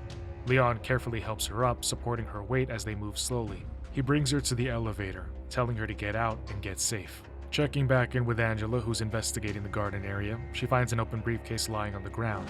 Inside, she finds an empty glass tube and some traces of a virus sample, meaning that the sample has already been used. But before she can react, Curtis appears. He looks badly injured and is clearly running out of time. Struggling to speak, he tells Angela that he couldn't forgive the government for covering up what they did to Raccoon City.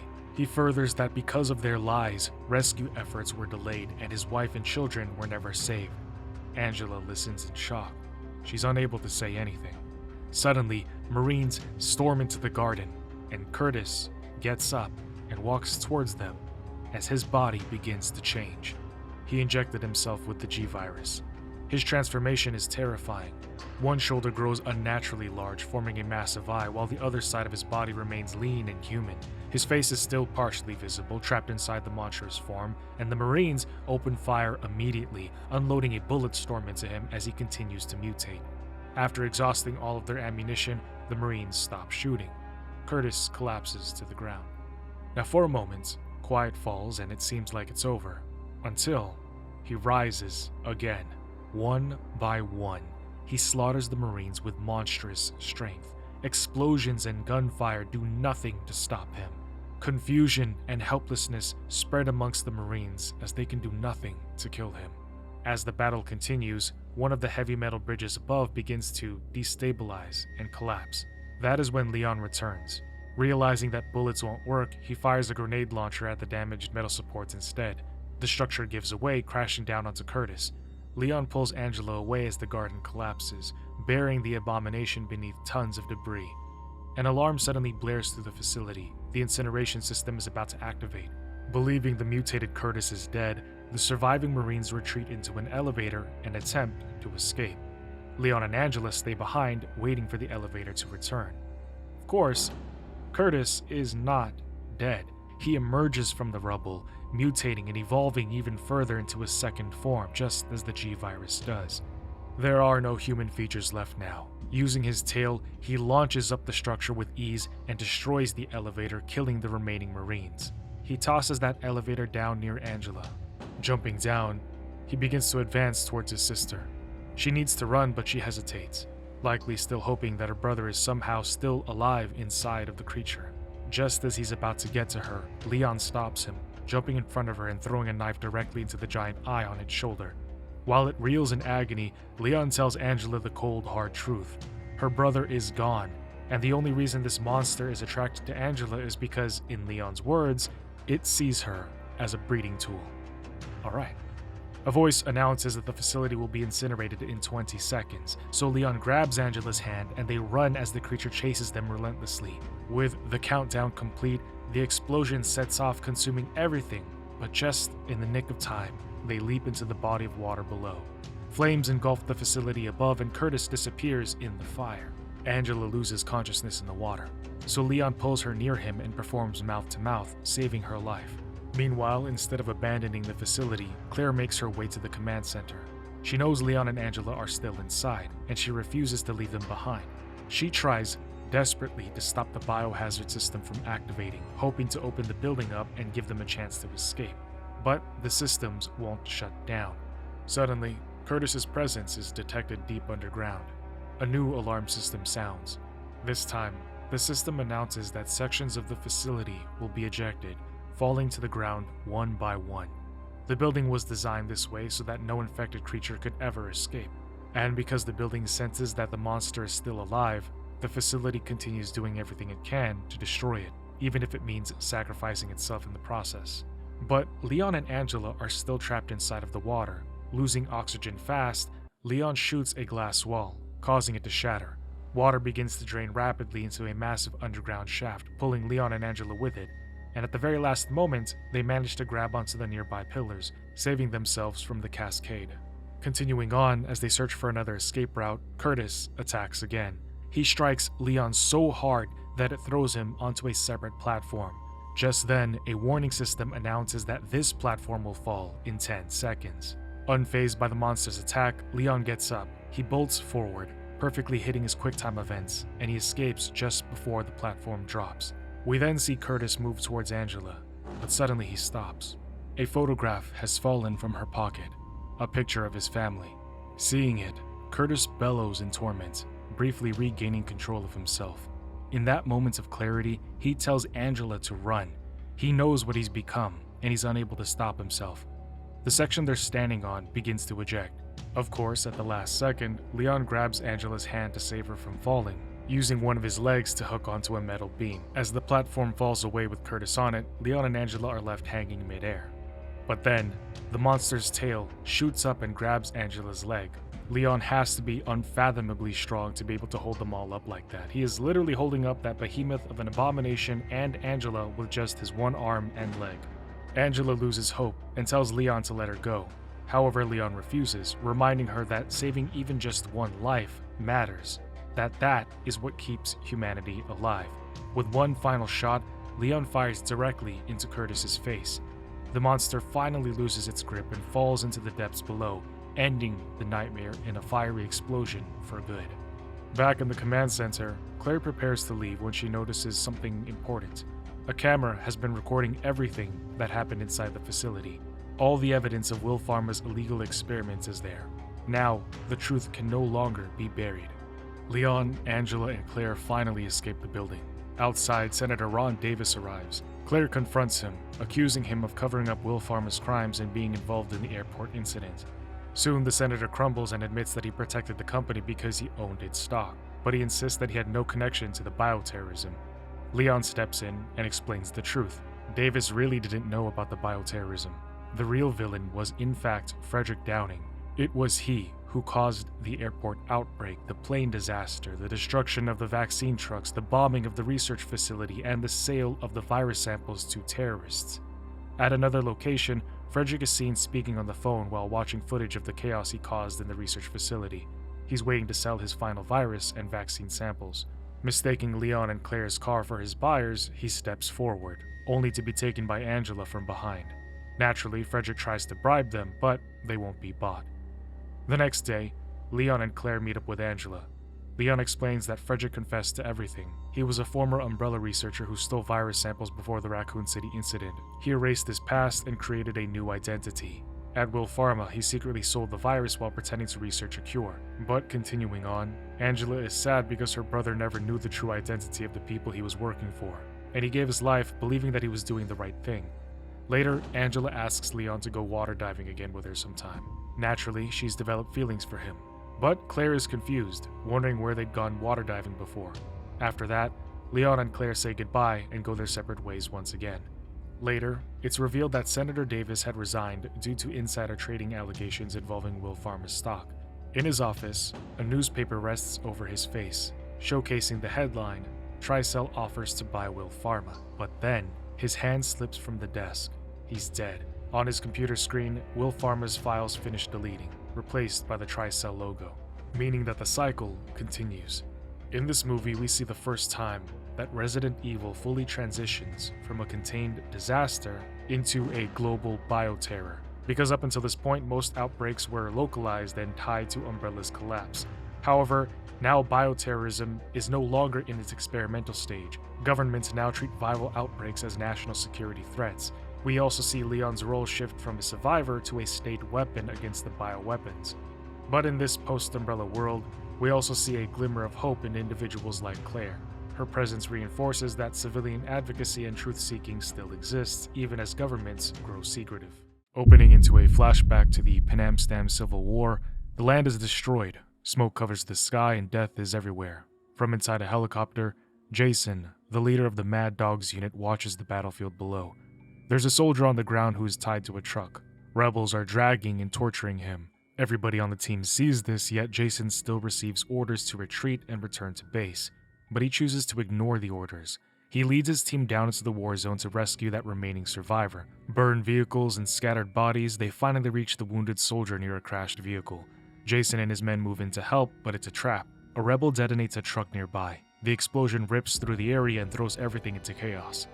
That night, we see captured soldiers held upside down by the rebels. They're tied up and are being brutally tortured. Some are already dead. And then we see somebody trapped beneath the debris. Somebody is watching this all happen. Suddenly, one of the dead prisoners opens his eyes. It's a zombie. 6 years later, in a UN refugee camp in the Panamstam Republic, Claire Redfield tries to talk to a boy who is one of the survivors of the Civil War, the same boy who was trapped under the debris. He doesn't say a word, and somebody tells Claire that he is mute. She begins looking through his sketchbook, and she sees a terrible drawing. It shows men who look like zombies fighting one another. The boy was traumatized. Meanwhile, in the United States, 3 Secret Service officers wait inside the White House to meet the president. Leon is also flying in a helicopter on his way there. He is part of this team with Jason, Shenmei, and Patrick. To this, Jason tells Patrick that luck does not matter in their work, only skill. After some time, the team arrives and meets with the president and the Secretary of Defense, Wilson. They're meeting because somebody tried to hack into the government's computers. The hackers bypassed the special code needed to access secret files at the Pentagon, and Wilson suspects that China was behind the attack, saying they've been waging cyber war against the US for years. But the president warns against jumping to conclusions, because accusing China too soon could harm the country's relations. But all of a sudden, the lights go out. Darkness spreads everywhere. It feels unnatural, especially in the president's office, and the emergency systems don't turn on as they should. So, the 3 special agents step outside to find the cause. They split up and search in different directions while also protecting the president on the way to the bunker. Soon, Patrick finds Spacer, the press secretary. He looks like he was hit from behind when the lights went out. Before he collapses, Patrick notices that Spacer might be going into cardiac arrest and he rushes to get the AED. But before Patrick can give first aid, Spacer suddenly rises again, and he's turned into a zombie. He moves with a strange and terrifying power. Patrick fights a zombie for the first time, trying to shoot but not knowing where to aim. And just when it seems Patrick's going to be bitten, Leon arrives and shoots the zombie in the head. He warns Patrick to always aim for the head. After that, Leon and Patrick regroup with the others and they reach the bunker safely. Here they decide that Patrick is going to stay with the president while Jason, Shenmei, and Leon go back to investigate. Outside, they find more zombies and kill them one by one to secure the area. The next morning, Jason and Leon talk about what might have caused the attack while the White House is being cleaned. But the big question remains, who could do such a thing in a place this secure? Downstairs, Claire arrives. She was going to meet with Spacer, the press secretary who turned into a zombie last night. Of course, she is told that he's not here. Then she sees Leon walking by, and they're both surprised to see each other. Claire tells him that she's there with reps from the Provisional Government of Panamstan. They're asking for help to build schools and hospitals as the Civil War has destroyed the entire country. But then she shows Leon the picture she found, the one that the boy drew. the image of the Civil War in Panamstam 6 years ago. It instantly reminds them of Raccoon City. But before Leon can say what he thinks, Jason tells him to hurry. Before leaving, Leon warns Claire not to get in trouble. At this, Claire smiles and says that his outfit doesn't suit him at all. In the Oval Office, Wilson steps forward with urgent news about a bioresearch facility in Shanghai. He suspects that the attack that they just survived is linked to that facility, saying that it needs to be investigated. However, Ryan, the president's chief of staff, isn't sure that sending a team to Shanghai is the right move. But Wilson argues harder, saying that they have to act now, otherwise it'll be too late. The president listens to them both, and after some heavy thought, he makes a decision. He authorizes the mission to send operatives to Shanghai and find the truth. The following day, Jason, Shenmei, and Leon prepare for the mission. They board a submarine that's going to take them into Chinese waters. Jason tells them where they're going and that their goal is to investigate the hacking and the zombie attack at the White House. Leon doesn't understand why they actually need to go there though, asking why they can't just hack the facility back. But Jason gives a short answer. It's classified. When Leon asks more, Jason only replies, classified.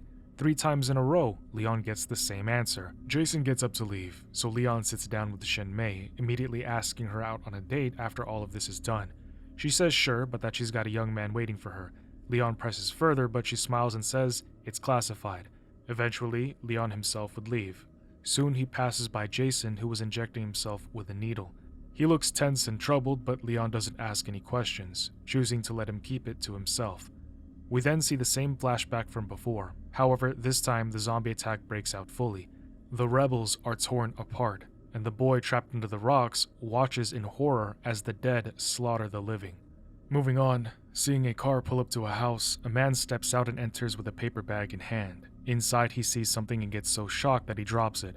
It was filled with mysterious injectors, similar to the one that Jason was using earlier. Leon's voice echoes, calling Jason's name, and he wakes up suddenly drenched in sweat, realizing it was all a dream. Leon tries to get him to open up about his traumas, but Jason keeps his feelings to himself. The scene shifts to Claire. She's working late. She learns that during the Panamstam Civil War, the US military stepped in before the UN could even act. She watches a video where 2 reporters argue, saying that the US only invaded Panamstam to get closer to China. Claire would continue her research, looking into the Mad Dogs unit.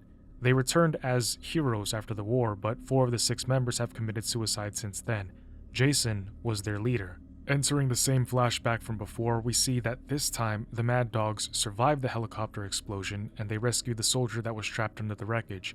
Finding cover inside a building, they tried to contact their base. Still in a flashback, the team talks about how lucky they were to survive, but something feels wrong. A little ahead in the flashback, a body bag lies on a table. It wriggles and makes zombie noises. Just then, as the team is arguing, Shenmei rushes into the tent. She discovers the moving body bag there, but that is when we cut back to the present. Shenmei is standing in front of a mirror and she opens up her neck locket to look inside at a photo. This is somebody named Junsi, and he's the same soldier that the Mad Dogs pulled from under the helicopter in the flashback. Elsewhere on the submarine, Jason finally opens up to Leon, saying that he keeps having the same nightmares about that day in Panamstam. Leon listens and tries to relate, telling Jason about the horrors he experienced in Raccoon City. Zombies, blood, chaos. Surprisingly, Jason says he supports the government's decision to blow up Raccoon City, believing it saved the country in the long run. However, Leon disagrees. He thinks more could have been done to save survivors. But as they talk about fear and terror, the submarine is suddenly hit by something. The 2 rush to check and find semen on the deck, full of blood. They'd been attacked by somebody, and they're dead. Panic spreads and they both run in opposite directions to find the attackers. On the way, Leon finds the corpse of another sailor, while Jason meets up with Shenmei in a compartment of the submarine where other seamen are also present. They order the submariners to seal off the compartments as contamination is spreading, but after they do so, Jason and Shenmei quickly kill them. As Leon moves through the submarine, he's attacked by an infected rat, and soon he sees a multitude of rats crawling out of corpses. Just then, the submarine's self-destruct alarm goes off. Leon needs to hurry. Thinking fast, he strikes a water pipe. The rats run onto the water. He acts as a circuit box, conducting the electricity, thereby frying the rats while he himself climbs onto a safe spot. After that, Leon reaches the room where the bubbleheads were massacred. He tries to open the escape pod, and when he succeeds, he sees that Shenmei and Jason are already there. Leon understands that they planned this all along, but Jason lowers Shenmei's gun, saying that Leon will kill them all, so let him in. They arrive at a safe house in Shanghai to restock and prep. Leon notices Shenmei's knife and sees that it has fresh blood on the blade. This raises his suspicion. Leon sits with Jason and asks him to explain what's really happening. He wants to know why they killed the submarine crew and destroyed the sub. Jason hesitates, but then he reveals the truth. He and Shenmei are on a secret mission to find the evidence of a conspiracy aimed at bringing down the US government. Jason asks Leon to join them, but Leon refuses, thinking that this is treason. Tensions rise, and the room becomes silent. Jason moves first, grabbing his iron, but Leon is faster, shooting him straight through the heart. Shenmei fires several shots at Leon, but he reacts quickly and saves himself. When he gets up to look for Shenmei, he sees that she's already fled. Meanwhile, Claire, following her leads, visits the old house from Jason's nightmare. She explores the dark, empty rooms and finds the injectors Jason left behind. But then, she sees what Jason saw, a dead body sitting on a chair. Back in Shanghai, Shenmei arrives at her family's home. Inside, she meets her grandfather. He's taking care of somebody lying in a bed behind curtains. Suddenly, Leon breaks in. He followed her there, and now he's demanding answers. So Shenmei starts to tell him everything. The soldier the Mad Dogs rescued was Junsi, Shenmei's younger brother. We also learned that Shenmei was in the army serving at the same station during the Panam Stam operation. She overheard Wilson ordering a bomb to be dropped on the area to clear it out. One officer argued that their men were still there, but Wilson insisted. After the bomb was dropped, we know that the Mad Dogs lived and tried to contact base, and Shenmei heard their last transmissions, that they had a survivor named Junsi. He needed immediate medical attention. She rushes to the site, but finds her brother inside the body bag. He'd already turned. Back in the present, Shenmei tells Leon that Wilson was working with a secret pharmaceutical company. Together they produced military bioweapons and tested them in Panam Stam during the war. While this is happening, Claire calls the police after finding the dead body and continues her investigation. She discovers a picture of the Mad Dogs team. Behind the photo frame, Claire finds a piece of paper tucked in. She pulls it out and begins to read. In a flashback, after saving Junsi, the team was planning their next move, but they were attacked by a horde of zombies. They fought back bravely, but each member was bitten. An injured Junsi knew what the results of these bites would be, so he told the team to use the injection inhibitors that were in his bag. These injections would stop them from turning into zombies. Despite those being the last of his inhibitors, Junsi sacrificed himself and gave it to the others. Back in the present, Shenmei explains that Jason learned about the bomb dropped on them. He refused to turn Junsi over to the government. Instead, he secretly smuggled him back to his family in Shanghai. After that, Jason and his unit returned to base, where they were welcomed as heroes of Panam Stam. Now, in order to stay human, they had to keep on taking their inhibitors, injections that Wilson would keep supplying them as long as they carried out secret missions for him, which, as a result, helped him climb the political ladder. However, over time, team members began to commit suicide instead of continuing those illegal covert ops for Wilson. Here, Leon realizes that Wilson was the one who was actually behind the White House attack.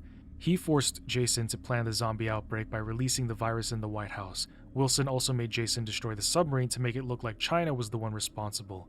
He wanted to make the US fight with China so that his bioweapons could be sold in the market during the war.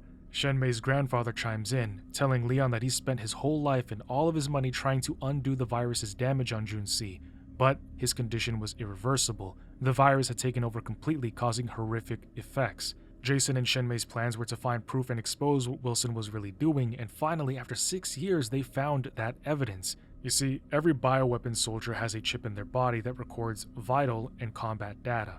Jason believes that if they make this information public, it will reveal Wilson and stop the bioweapon development. But as they're talking, suddenly a bomb explodes. The ceiling and walls collapse around them. Leon pulls Shenmei with him to escape, but her grandfather stays behind, choosing death with his grandson. Back at the White House, Ryan, Wilson, and the president discuss an upcoming speech, one that was curated by Wilson. The speech contains harsh words against China, blaming them for what happened to the submarine. Ryan worries that the speech could damage US-Chinese relations, but Wilson instigates. He reminds them of everything that China's done. He says that the US needs a strong military foothold in Panam Stam to keep China in check. Downstairs, Claire arrives in the White House. She wants to talk to Wilson to question him about the Mad Dogs unit. She shows him a note that she found. It's the soldier's explanation for his suicide. But Wilson refuses to talk. He ignores her and goes away. But now he's on to her. Meanwhile, Leon and Shenmei escape the house safely. They have the chip that Shenmei wants to use to expose the truth. However, Leon knows the government will do anything to hunt them down and silence them. But then Leon starts thinking about his conversation with Jason, where he perseverated about fear. It clicks. Jason doesn't want justice, he wants the world to witness true horror, the terror that he and his men lived through. Back in the US, Claire is still piecing together things in her room, but out of nowhere, the lights go out. She immediately knows that someone is coming to attack her, so she hides behind the door. When the man enters, she attacks him, but he didn't come alone.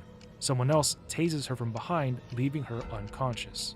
Picking up with the president, he prepares for his upcoming speech. Patrick is close by, and his phone rings. It's Leon, who warns him about everything, emphasizing Wilson's crimes. He tells Patrick to inform the president to stop the speech against China. The story continues with Claire waking up in a tied chair. She's inside of a large facility. Around her, bioweapons rest inside of huge glass containers. But before her, Wilson stands and he admits to kidnapping her because she was getting too close to the truth about what he's been doing. He gives her a choice. Stop her investigation and he'll fund the hospitals and the schools in Panamstam like she had initially come to the White House for. But if she refuses, he'll just kill her. It's that simple. Wilson continues that he wants the president to take a hard stand against China, allowing the US military to move into Panamstam. There he could test his bioweapons freely. Once proven effective, he would sell them to governments, giving them zombie super soldiers. But Wilson would also sell them the inhibitors needed to control the virus. It's all for profit. Wilson also has a backup for Claire. When Claire resists and headbutts him, he decides he's going to infect her with the virus instead and force her to depend on the inhibitors forever. But that is when Jason appears. The virus had kept him alive even after being shot by Leon. Elsewhere in the facility, Leon and Shenmei arrive. Jason had previously told Shenmei about Wilson's lab, so she knew that Jason would come here. Wilson thinks that Jason returned to him out of loyalty. However, Jason has other intentions. He lets the virus take over his body, refusing any more of Wilson's inhibitors or orders. Right in front of him, he transforms. His body grows larger, his face becomes monstrous. Then, he attacks Wilson, biting him, giving him a taste of his own medicine. Just then, like back in Degeneration, the facility detects a rogue bioweapon, and the security protocol activates. Acid floods in. One by one, the other bioweapons fall into it and are destroyed. The system wants Jason dead. When Leon and Shenmei arrive to confront Jason, he explains his true goals, confirming Leon's suspicions. He doesn't care about truth and justice, only for the world to feel the same fear that he and his team suffered. He wants to escape the facility and present himself to the public. Shenmei reminds him about the chip, which they can still use to expose everything about Wilson's deeds. They can end this without more blood, but Jason doesn't listen. The man he was is gone. What remains is only the monster. Meanwhile, Claire realizes that the acid is rising, creeping closer to her chair, and with no time left, she struggles and leaps back. Using her skills, she sets herself free. At the same time, Jason rushes towards the roof, but Leon and Shenmei try to stop him. They fire at him, but the bullets are ineffective. Turning to them, Jason smashes the platform. Leon loses his footing, causing him to hang on for his life, but Shenmei just steps forward. She tries one last time to reach him, hoping to bring Jason back. But he only feels wrath, and in an unbelievable turn of events, he grabs Shenmei and snaps her neck, instantly killing her. Moments later, the platform Leon is holding onto gives way. He falls to a lower rig, and spotting Claire climbing towards safety, he goes to help pull her onto a higher platform. Up above, the president prepares to give his speech, but Patrick intercepts and delivers Leon's warning about Wilson. The president listens, trusting Leon. He throws Wilson's speech to the side and speaks from his own heart. Like a proper and righteous president, instead of threats, he calls for peace. He talks about rebuilding Panamstam and improving relations with other nations, including China, instead of trying to start wars, which would result in a massive human cost. Back below, Leon and Claire work together to stop Jason. Leon grabs a rocket launcher while Claire moves to the control panel. Jason nearly tears through the ceiling, but Leon stops him. So, he grabs him and for a moment stares at him, but chooses to spare Leon's life by not throwing him into the pool of acid. Once again, Jason tries to leave, but Leon gets up and quickly pulls the platform's lever, causing it to collapse and dropping Jason into the acid. It still doesn't kill him though. Jason, despite having been mostly melted away, clings on, warning Leon that this is not the end. However, seconds later, his heart gives out, and his body is completely consumed.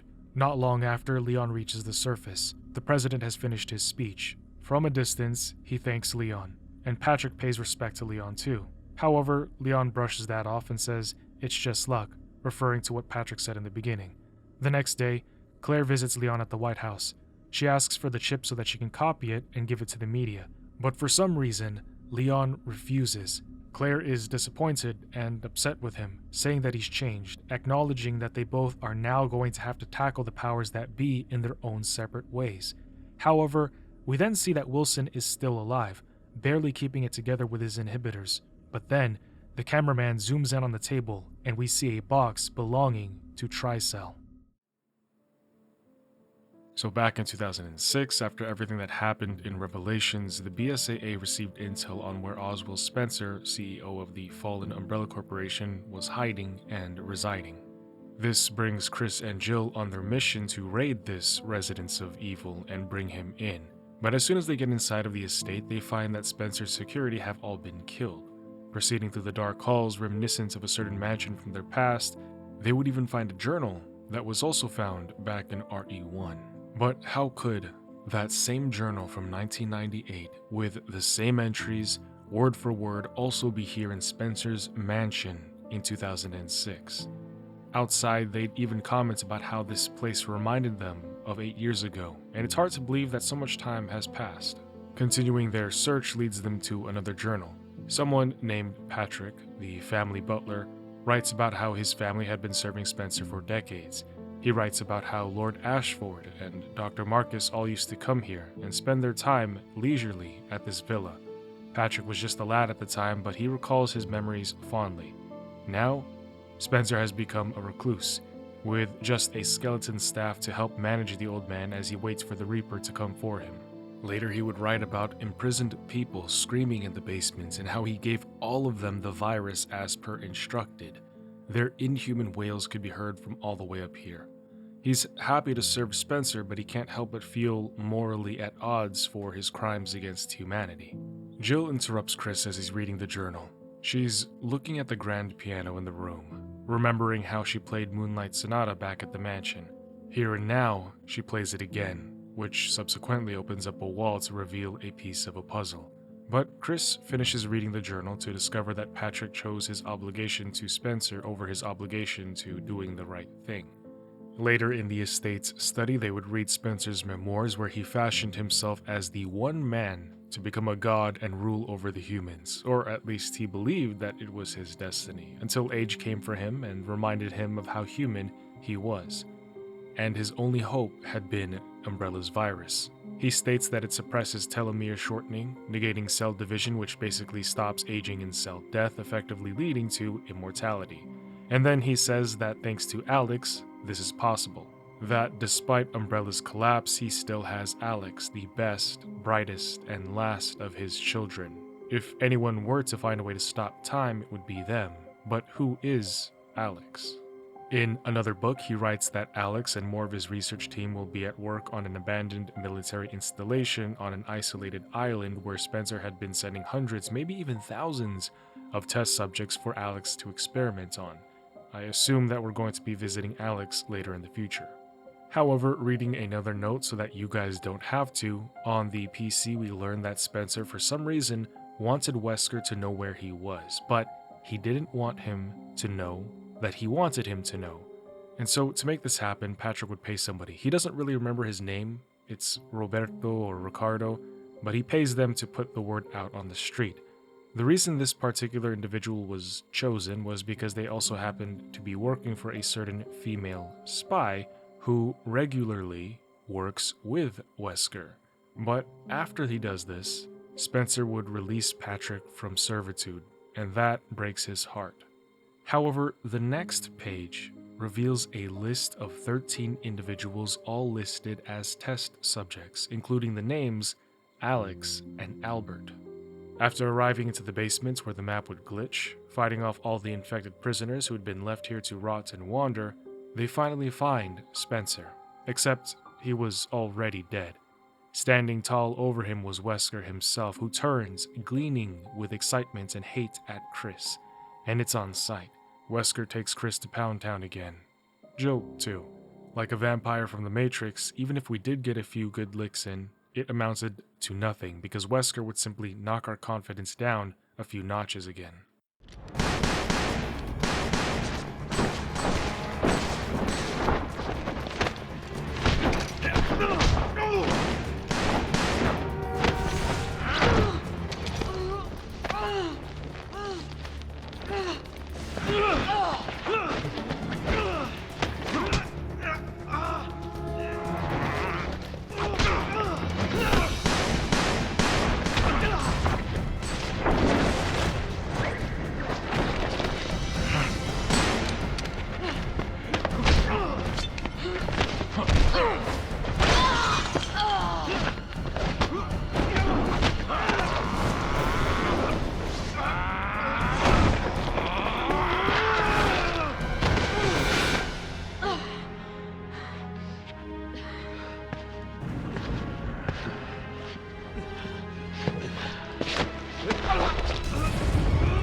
Let's finish this.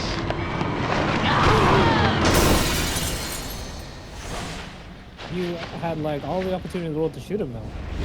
Yeah, your bullet would have been a lot faster than you running. 3 years later, Chris is in Africa. It's become a bioterrorist hotspot, so the BSAA has found themselves needing to operate here.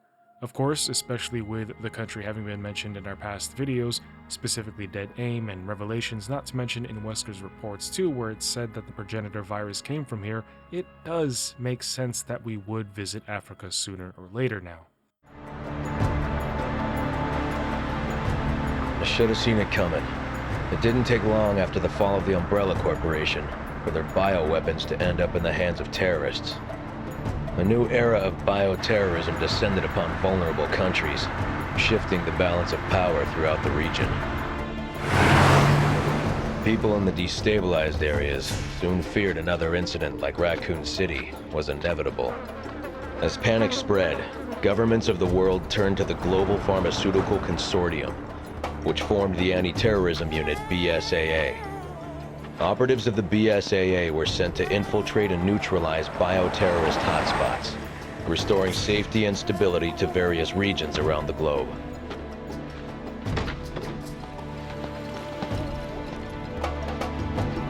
Welcome to Africa. My name is Sheva Alama. Chris Redfield. Your reputation precedes you, Mr. Redfield. It's an honor. Just Chris, thanks. So you'll be accompanying me to the destination? Yes. Tensions are running high ever since the change in government. I'll bet.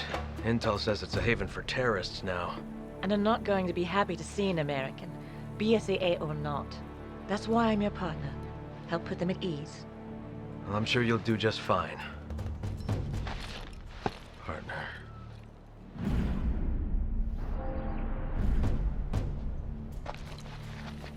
You okay? Yeah, sorry. It's nothing. Let's go.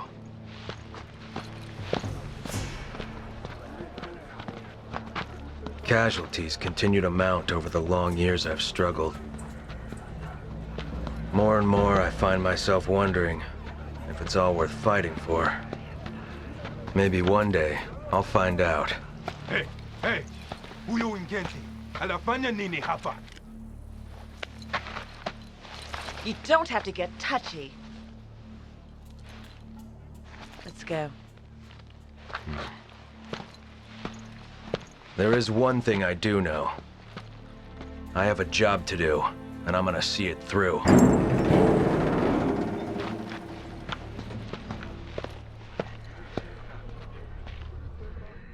Walking forth with Sheva, as they approach the butchery, an alarm goes off and a man shouting can be heard from the radio. Stopping dead in their tracks, they look around to see that everybody has miraculously disappeared and the place is now deserted. Meeting up with their point of contact, the two BSA agents arm themselves up and get ready to get down. He tells them to head towards Town Square. The BSAA had sent in their A-team ahead of time to get into position at a location where a bioterrorist dealing was going to happen. However, before they leave, he asks Chris and Sheva if they know anything about something called Ouroboros. This gets Chris's attention because he's heard that it was part of a doomsday project. Then they're informed that they need to find and catch somebody named Irving because Ouroboros and Doomsday are coming.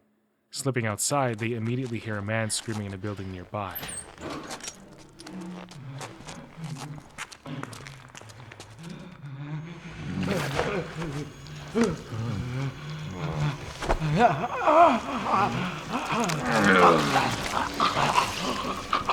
Freeze!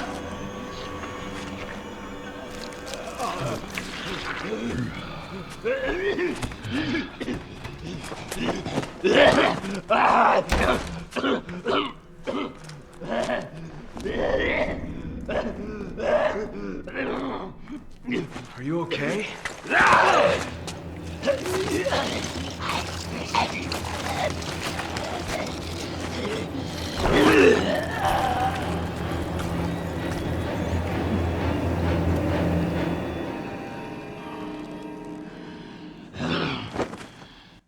Okay, as soon as I find out that there is a virus that is spread by means of tactical insertion down my throat, I'm out. I want nothing to do with any of it. I'm gone. It's not happening to me. The BSAA has other jobs. I'll be a pencil pusher.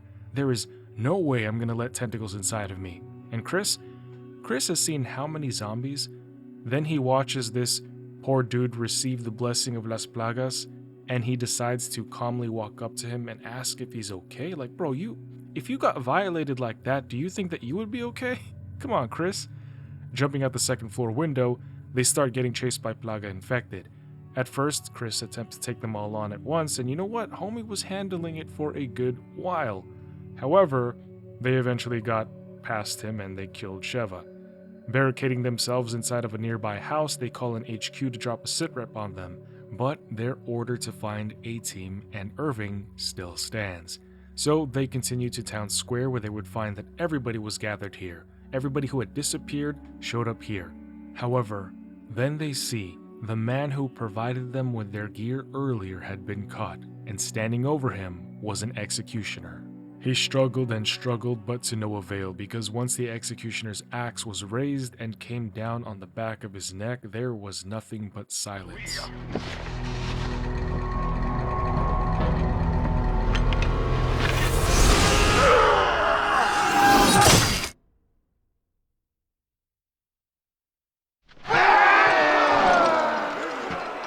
Until the uproaring of cheers from the sick in more ways than one crowd could be heard. But that wasn't all. The man spearheading this riot had impeccable eyesight. He sees the two agents peeking through the window, and he sends this parade of monsters to collapse upon them. The two have to fight to survive. From the roof they came, smashing through the walls. The executioner was there to deliver death. At one point, he swung his axe so hard that it ended Sheva with one hit, and it wasn't long before the rest of the zombies piled onto Chris, stabbing his body over and over again. But eventually, slaughtering the executioner and the rest of the locals, backup comes in the form of an RPG from a helo. Now, with their way forward cleared out, they can make their way to where the BOW deal was supposed to go down, except it wasn't actually cleared. You see, Chris and Sheva would come across a woman who appeared to be hurt, but when he goes to check in on her, and she got close... Are you okay?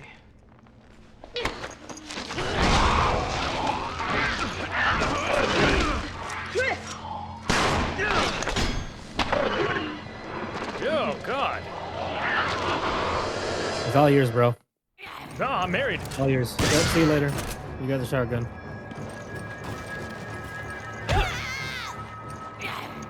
I don't think I killed a damn thing this entire round. Oh my God, she just fucking... Sekiro?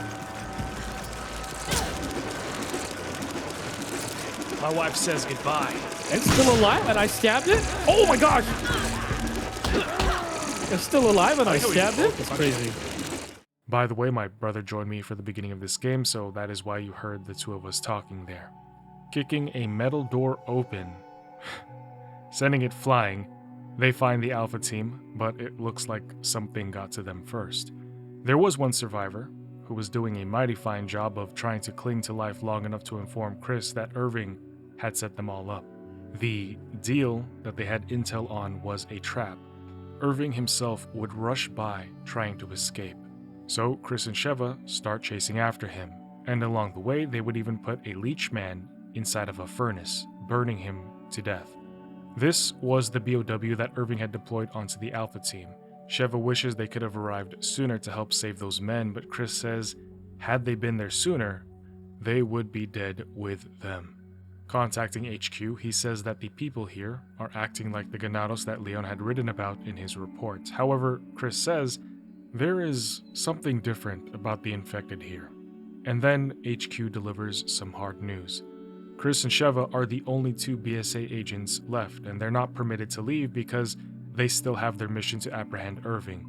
Hearing this, they are baffled by the tall order. The mission is impossible, but HQ insists that it still stands, and that the Delta team is on their way.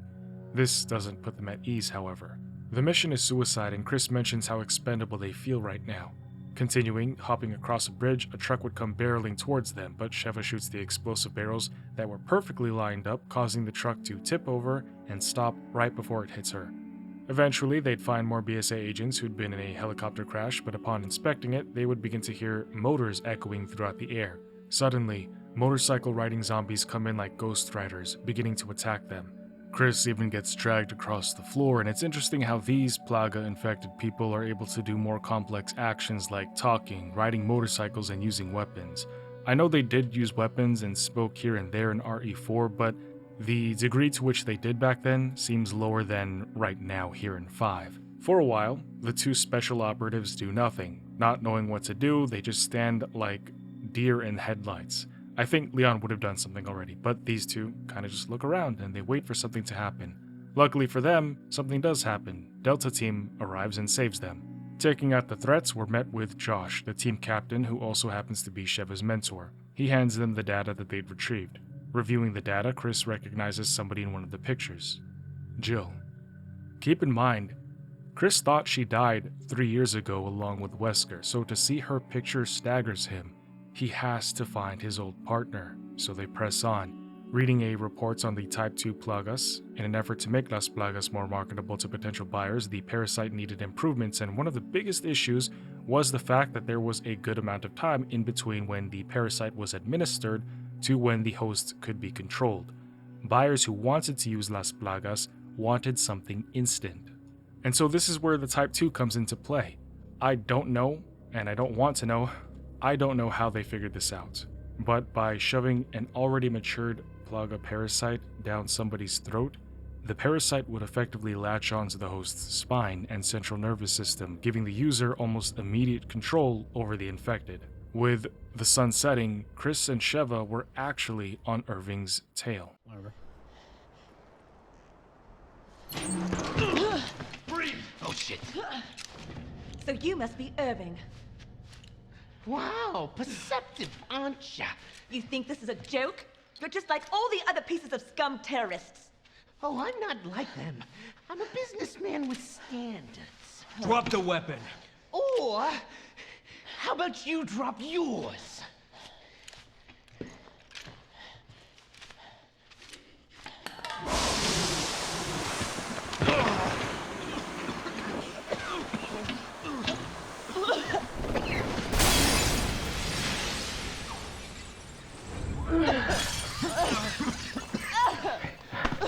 Hurry.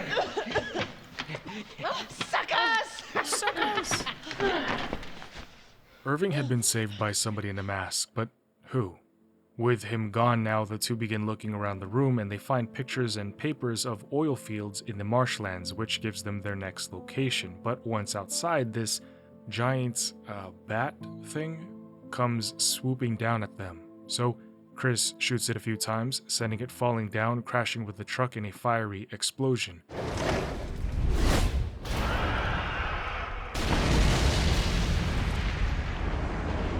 Oops. Hearing this commotion, a BSA agent comes to pick them up. Riding out into the night, they'd find that all of Delta Team had been massacred, and the very thing that did it sneaks up on them. I don't know how. I don't know how it sneaks up on this giant beast, just sneaks up on them and stomps on the nameless agents, leaving Chris and Sheva to take care of El Gigante. After the chaos settles, Sheva looks around hoping that Josh would be okay.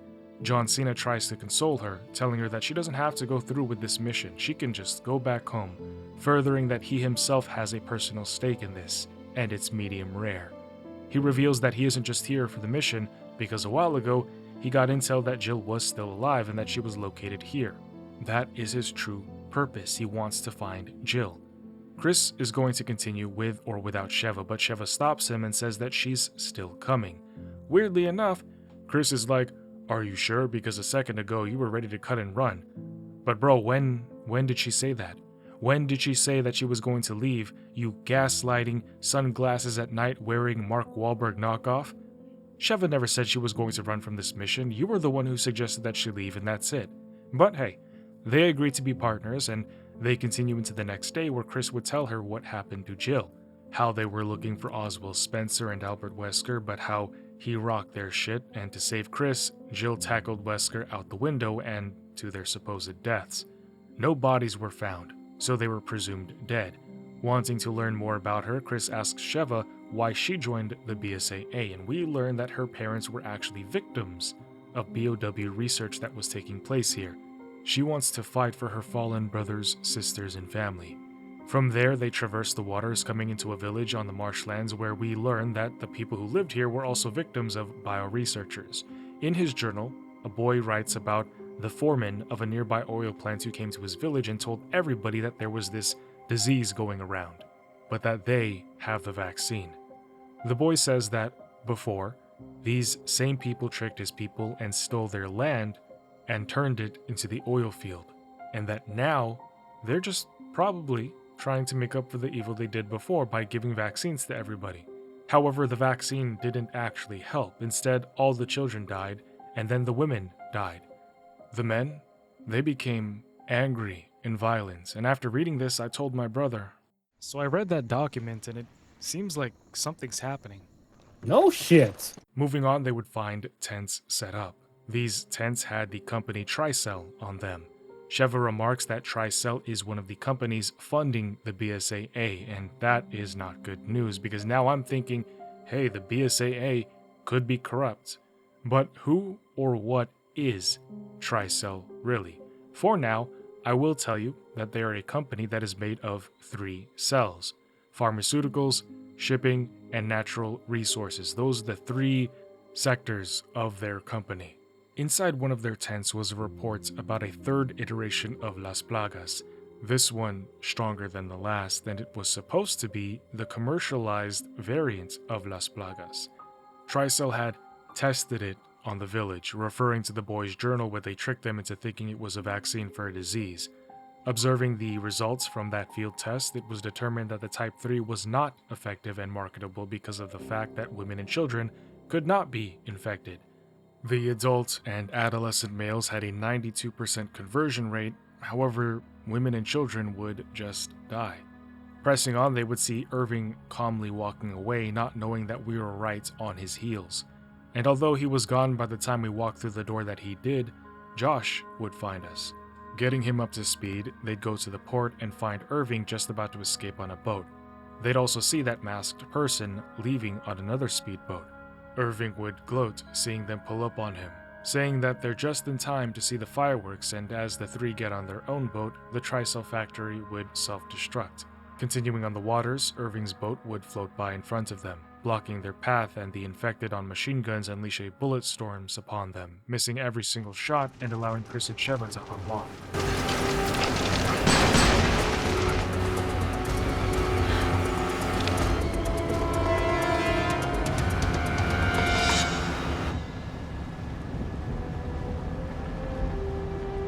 What are you going to do about them? You're just one of Excella's playthings! It was your master who was supposed to take One more time. What are you going to do about them? Alright. I'll handle it! Use it. This...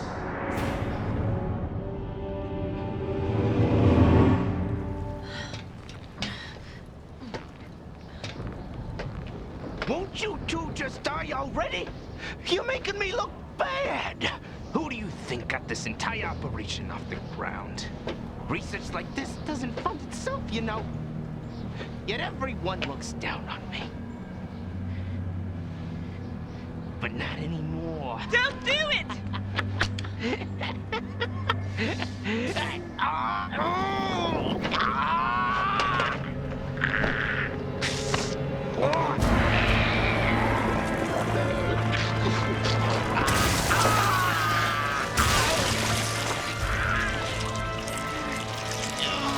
I'm far beyond anything you could ever hope to become.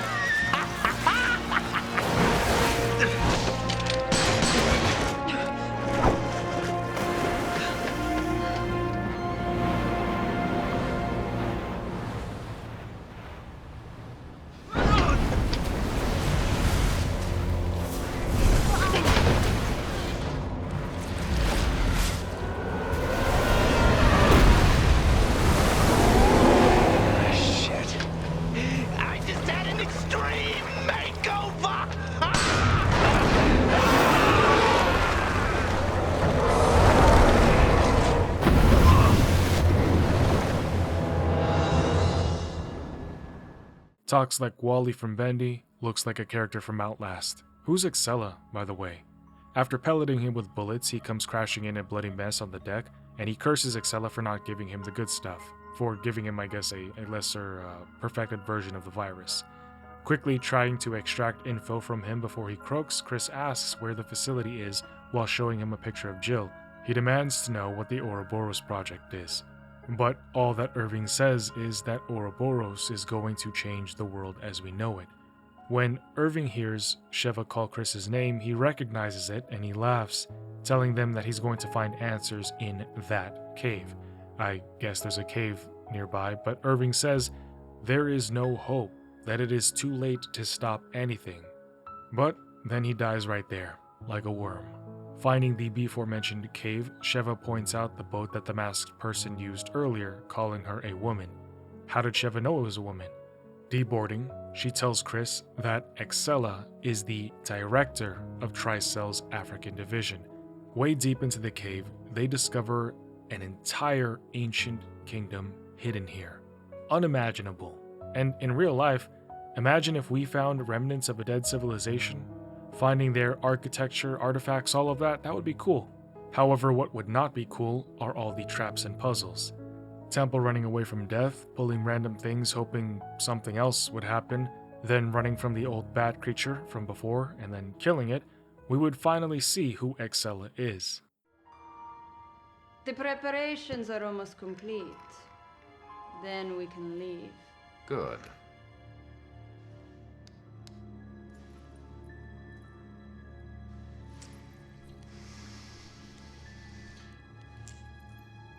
You know, I was surprised Las Plagas was such a success. When you first arrived, I had my doubts. And now Ouroboros is complete.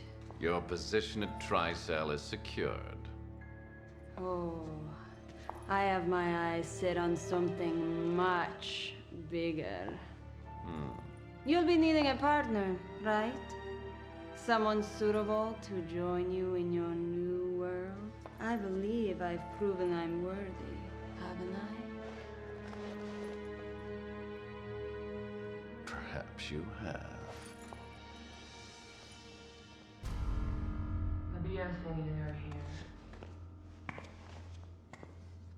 It appears your old friend, Chris Redfield, has come to pay you a visit.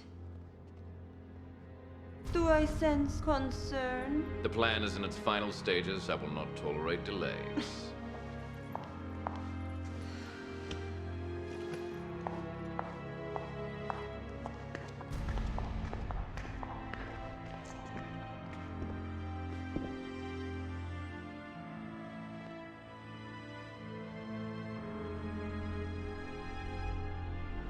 The new superior breed creating a new world, Genetovirus. I was to become a god. That right is now mine.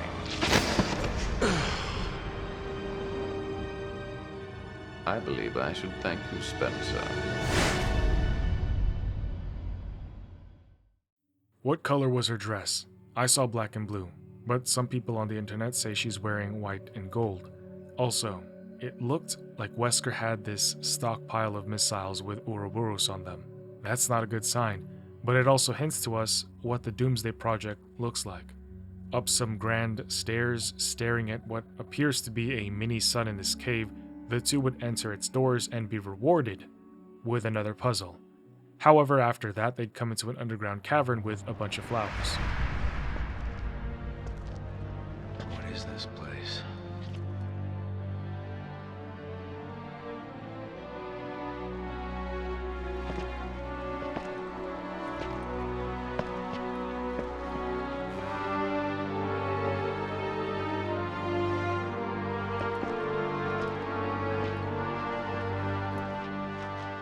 How can they survive underground?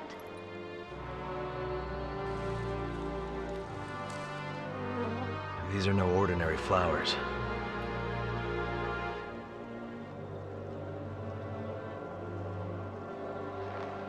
Wait.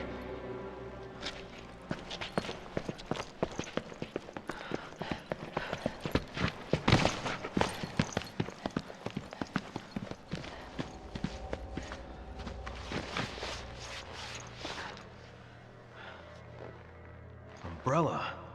What? What was Umbrella doing? I don't know. But it doesn't look like anyone's been around for a while. You can be sure they wanted to keep this place a secret.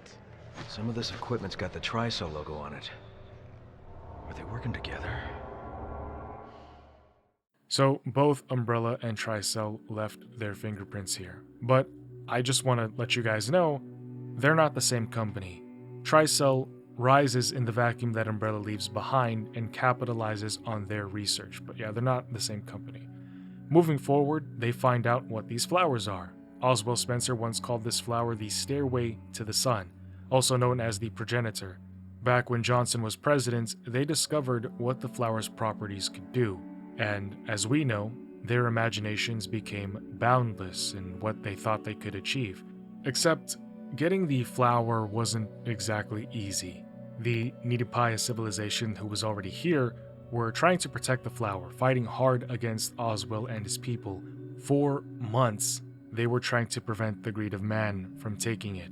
However, they were unsuccessful. And by 1967, Spencer and his team were already growing the flowers themselves. The issue was, though, that the flowers they grew didn't contain the progenitor virus. And during this exhaustive time, trying to find out a solution, Spencer would mention starting the Umbrella Corporation, though at the time the company didn't have a name right away. Next year, seeing that the research couldn't continue without the progenitor, they knew that they had to return to Africa. Yes, they feared the constant attacks, but no, they could not uncover the secrets of the flower if they didn't take that risk. So, to deal with this, Spencer just decided he was going to eliminate the Nidipaya natives from the equation altogether. They chased them off their own lands, allowing them to construct a research facility on site at the ruins. Heading into said facility, they would see the progenitor in large cylindrical encasings. I actually can't think of the word for these things, but the flowers are in there. Pushing forward, dealing with a pride of liquors, like a lot of them, it's just an onslaught of non-stop lion zombies. I don't know how they survived this, but they open up into this expansive room with subjects and pods all around them, top to bottom, and for some reason, a random one pulls out, and the guy who was in there falls. Going to the computer in the center, Chris immediately familiarizes himself with it, and he finds out that Jill is here. So, next, the platform begins to descend, taking them to Jill's pod, and while they look at the thousands of humans in pods, they realize that Trisol had been stealing people from all over the world for their experiments. But then, for some reason, the platform just stops. In the red silence, Sheva wonders why, but that is when, from behind, a giant crab spider monster thing quietly sneaks up on them. Oh, yet, but still, it was no match for this duo. Lobbing grenades in its mouth, blowing its brains out, we send the creature down into the pit, and the platform continues to Jill. But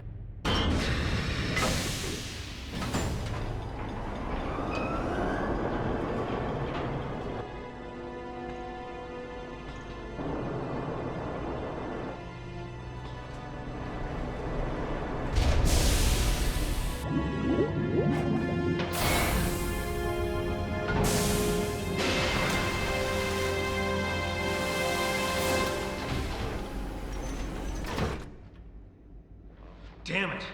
Where is she?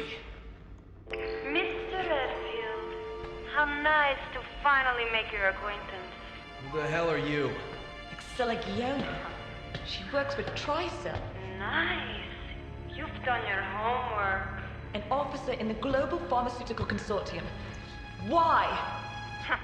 As if I need to explain myself to you. Although, weren't you two given orders to retreat? So it was you. Where is Jill? Jill?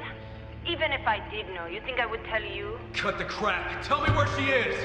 As soon as you two are done with your little vigilante mission, you should leave. There's nothing here worth throwing your lives away for. She's lying. She knows something. It's time we get some answers. Trudging into the depths of the facility, the two would discover the Ouroboros missiles, and then, as they're walking on, they would see this egg that had opened from the ceiling. And then, turning the corner, what came out of that egg drops in front of Chris, and it begins to attack. This BOW is called the Reaper, and its name is fitting. Despite blasting it with multiple shots, it just picks Chris up and stabs viciously into his sides with its claws. It turns out you need to shoot the Reaper's exposed weak points when they appear. Anything else is a waste. Running along a belt, passing by the undead that were about to become incinerated. I guess that's where the bodies from the pods fall. They fall all the way down here and they just get incinerated. Yeah, I think that's what it is. But they would eventually come face to face with Excella.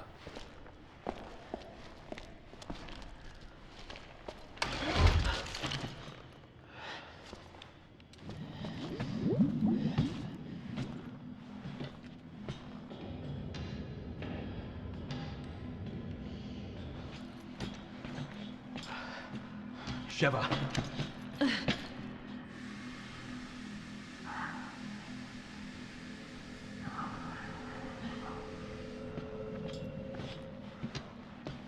Well, glad you could make it. Up here, you two. Excella. Where's Jill? Jill. You're like a broken record, you know that? Just as single-minded as he said. You've spent so long trying to track down Ouroboros. Well, here, enjoy.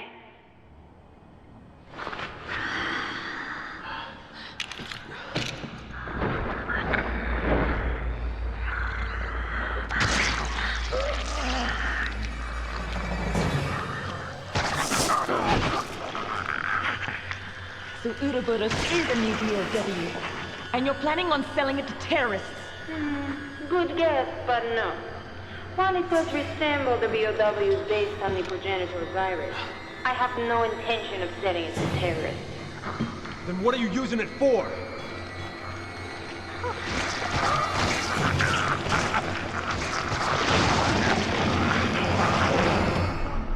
Evolution.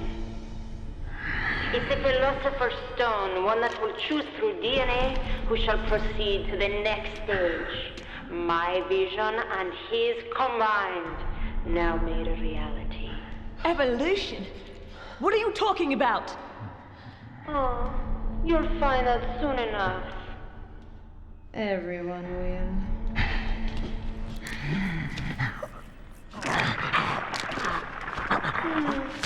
Too bad. Looks like he wasn't worthy. Only the chosen ones are fit for the coming new world. Excella, wait!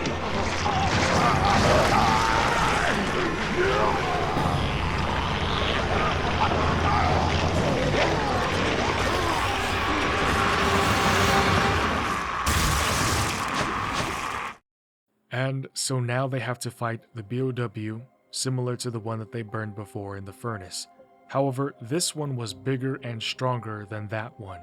Also, this fight took like 15 minutes or so for me. It was quite long. It was a really long time of me just melting this guy's face off and he just wasn't dying. But this is what the Ouroboros virus does to its host when the host is incompatible. After defeating it, Sheva would have more questions about everything and how the Ouroboros works.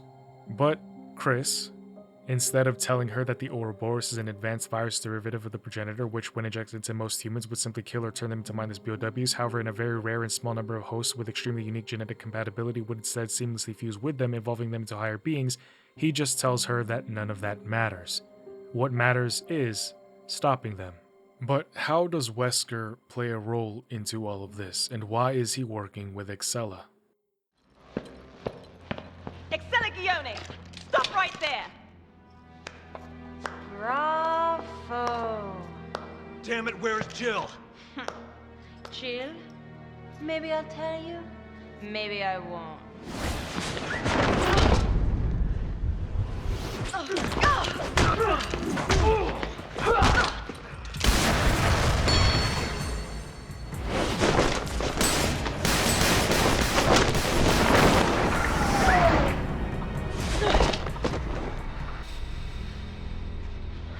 Stop playing around. We want some answers. You haven't changed.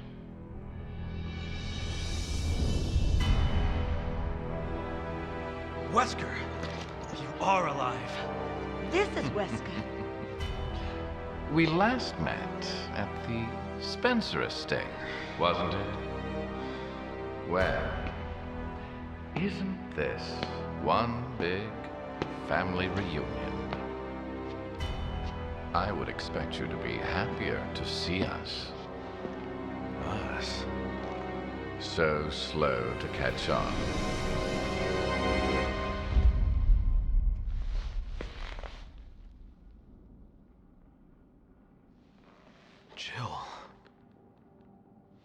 Jill, it's me, Chris. What? Are you sure that's her? The one and only.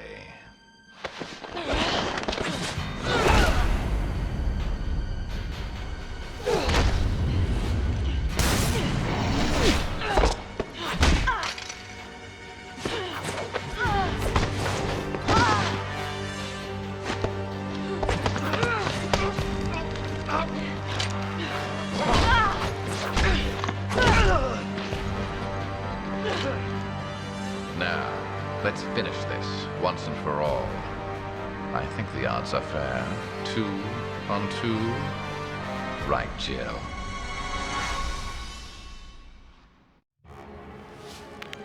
Seven minutes. 7 minutes is all I can spare to play. Chris desperately tries anything to stop Wesker, including launching grenades and shock grenades at his own feet. But for 7 minutes, he just gets destroyed. Getting kicked through a door, Chris and Sheva would try and change tactics, which works for a bit because Chris would hide behind this wall and Wesker would get stuck behind said wall. Wesker is still a genius though, and he would eventually learn how to not walk into the wall. Unfortunately for Chris, that just means more bruises. He did get a counterattack in though, giving him a wild left and right hook, but Wesker would just kick him and then put him on his knees with one hand. Chris could do nothing to this but writhe in pain, desperately trying to dick punch. After a really long 7 minutes, Wesker has to go, talking mad shit to Chris, telling him GG easy, trying to stop him from leaving. Wesker, stop!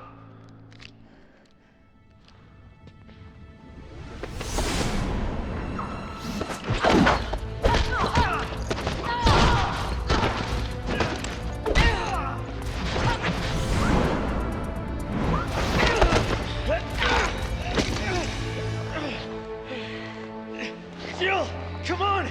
It's me, Chris! Snap out of it! Nice move, Chris. But now that your partner has arrived, I'll leave you two to catch up. Come on, Jill! Get yourself together, wake up! Jill Valentine!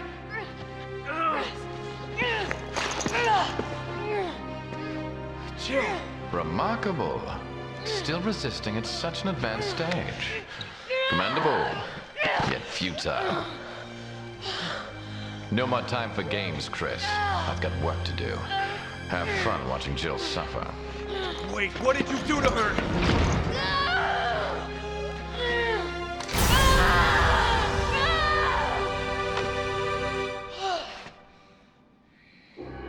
What's that on her chest?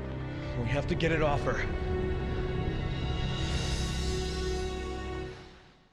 So, what exactly did Wesker do to Jill? And this is actually interesting because it leans into the whole theory about Jill and, in fact, the whole cast of main Resident Evil characters being superhuman, I think. After they fall off the cliff, Wesker takes Jill and keeps her alive. He then uses her as a test subject in biological experiments tied to his viral research, where she was injected with a prototype strain related to the Ouroboros developments. However, the amazing thing is, her body does not fully reject Ouroboros. Instead of mutating uncontrollably, she showed partial compatibility. This makes her extremely valuable to Wesker's research. But then he fits Jill with this chest-mounted P-30 control device that continuously injects her with a performance-enhancing compound, suppressing her free will, altering her behavior, and allowing him to chemically control her remotely while increasing her physical strength and dulling her emotional responses. This compound also stabilized her altered physiology and maintained control over her nervous system until Chris and Sheva would remove the device, after which she gradually regained her autonomy and detoxed. I also want to remind you guys that Jill was infected with the T-virus, but she got the vaccine for that. She also had the vaccine for the T-Abyss inside of her as well. So I think that is why, or at least in part why, she survived Ouroboros and resisted mutating into an abomination. But to be honest, she was a biological anomaly to begin with. I do wonder if he did anything else with her immune DNA though.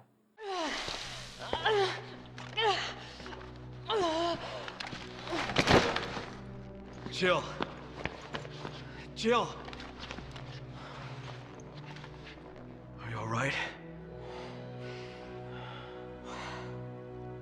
Chris. I'm so sorry. It's okay. You're Sheva, right? Yes. I couldn't control my actions. Oh, but God, I was still aware. Oh, forgive me.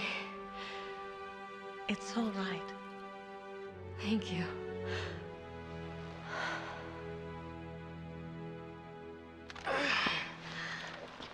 Listen, I'm gonna be all right. You do need to stop him. We can't just leave you here. You have to. This is your only chance. If Wesker succeeds, Ouroboros will be spread across the globe. Millions will die. Well, yeah, but... I'm all right. You need to stop him. Chris, you're the only one who can. Before it's too late. Don't you trust your partner?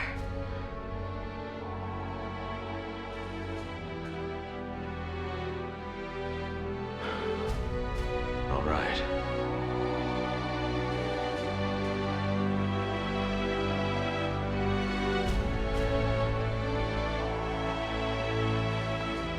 Take care of him.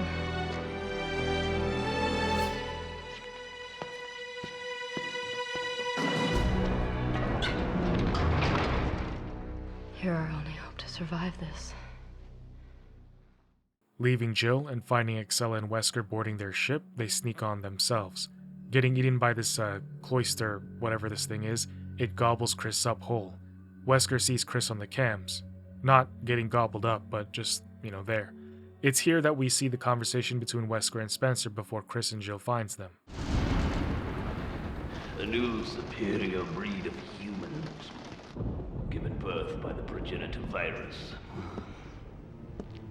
The Wesker children were entrusted with endless potential. Of them, only one survived.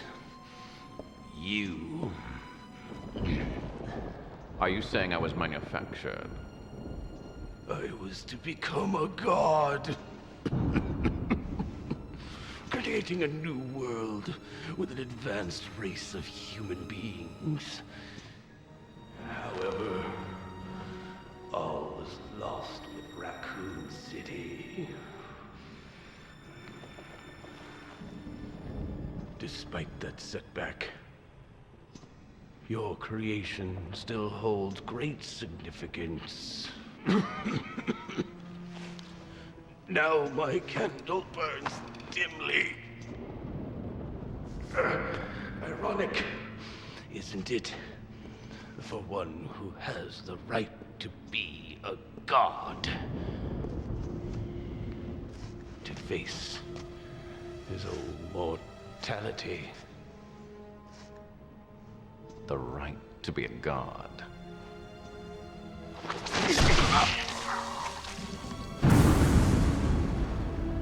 That right is now mine.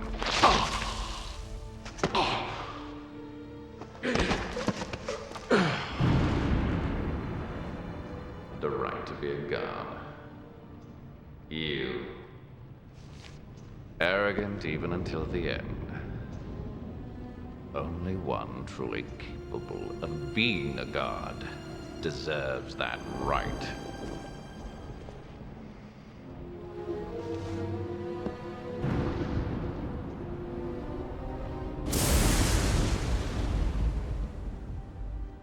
The right. With Ouroboros, I have that right. But let's go back for a bit because I want to talk about what Spencer says there at the beginning. He mentions the Wesker children, and Albert asks if he was manufactured. Spencer reveals that Albert was manufactured. He was never unique by accident. He was part of a secret eugenics program where multiple gifted children were selected and given the surname Wesker, and then they were placed into a long-term evolutionary experiment designed to create a superior human. Spencer believed that humanity needed guidance, especially since he thought that the world was in need of a correction due to overpopulation, pollution, the usual Thanos stuff. He thought that he could make this advanced human race better than the current ones, free of plagues. But he also thought that evolution shouldn't be left to chance. The Wesker children were exposed to a viral enhancement process tied to his progenitor research. Most died in this process, but you see, survival itself was the test. Only the strong survive. According to Spencer, only one candidate was a true success, Albert. But if you remember in the beginning, Spencer also wrote about somebody named Alex who was also part of the Wesker children, the 13 individuals next to Albert's name. And so this revelation would disturb Albert because he had built his entire identity on the idea that he had risen above humanity through his own will and his own intellect. And Spencer tells him the truth, that he was selected, cultivated, and engineered from the start, that his superiority was not destiny, it was design. The Wesker children were part of Spencer's controlled evolution plan. Albert, who thought he transcended humanity by himself, discovers that he was not naturally superior. And that's a massive blow to his ego. Him killing his dad there? I get it. But where is Billy Cohen? Back with Sheva and Chris, they come up to this mountain of bodies and the lady with a Harry Potter spell for a name. Like, just imagine, I could hear it in my head, Gandalf going, Excellagione. What the hell happened here?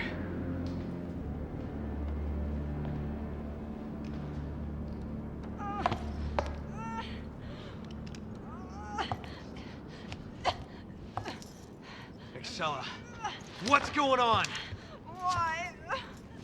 When I've done so much, all for you. Chris, how nice of you to join us. Wesker. Don't worry. Your mission is at its end. Ouroboros is on the eve of its appearance. 6 billion cries of agony will birth a new balance. Sorry, Wesker, but not on my watch! Albert! You said we change this world together! Why? I thought they were partners. Wesker doesn't give a damn about anybody but himself. Soon, even you will understand, Chris. One glimpse of my new world, and it will all make perfect sense. Show yourself! Unfortunately, it's too late for you. You will not live to see the dawn. Sorry, Excella, but it appears Ouroboros has rejected you. Though you have been an excellent asset, I have one last task for you. Albert! What the hell? Farewell, old friend.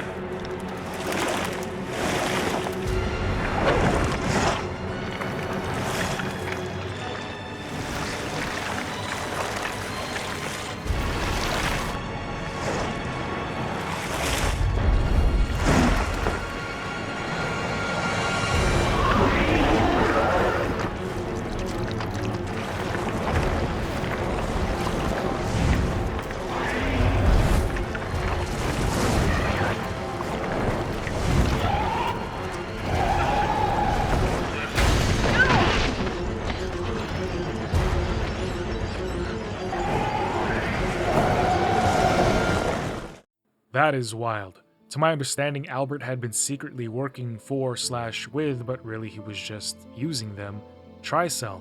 Correct me if I'm wrong, but Albert gave Excella the data on the T, G, Veronica, plus the Las Plagas parasite. And I believe Raymond and Jessica, from Revelations, were actually working for Tricell too this whole time as triple agents. Remember at the end of Revelations, they get the T-Abyss virus and then Jessica gives it to Excella. Or, I mean, we don't see this part, but Jessica gives it to Excella and then writes her report. And then I guess Excella gives all of this to Tricell, where it boosts her ranks in the company. And this also goes to show how smart Wesker is, because he was able to help her climb the ladder and make her head of Tricell. In effect, that gives him control of Tricell because he's manipulating her. He's manipulating everything. He is pulling strings from the shadows. He was able to get Tricell resources by getting Excella to think that she could be a part of this new world order, right? She thought she was going to rule the new world with Wesker, but she didn't know that she was only an asset to Wesker. Or maybe she did, but she didn't care because she wanted power. I would also add that through Tricell, he was able to perfect his endgame, the Ouroboros virus, now Excellagione's undoing. Also, I encourage you guys to look up what Ouroboros is, by the way. I think it's pretty popular, but I haven't seen a reference to Ouroboros since my video on Nobody Wants to Die. However, if you don't want to look it up, just know it's a symbol of a serpent eating itself. And I think there is a life lesson in there somewhere. I just haven't found it yet. Escaping Alexa temporarily, they head into the ship to read about Project W. It was written by Alex, who talks about Albert Wesker's involvement in the Raccoon City incident, also his faked death, but Alex didn't know it was a faked death. It also mentions the reduced success rate for Project W, but that they're going to make adjustments to increase said rates. Chris would then read a journal entry by Spencer where he talks about how, even though Umbrella has fallen, the company was merely a tool. The research survives and can just be picked up again, which we know has been by Tricell. Using a satellite gun to fire a beam from space, they take care of the monster.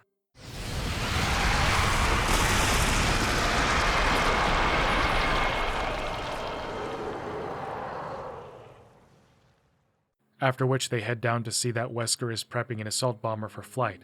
This is how he plans to spread the Ouroboros virus all over the world. Before they go and try to stop him, Jill pages him. She tells him that in order to defeat Wesker, they should try to give him an overdose of the virus, a virus named PG-67 Albert Wesker, AW. I, for the life of me, can't remember where Shiva picked this up, but she already had it. Maybe it was in a past cutscene, but because I script and I go through the footage so fast, sometimes I just forget or just it's a blur for me. But yeah, since I can't remember where I got it from, to me, it just shows up in her hand randomly.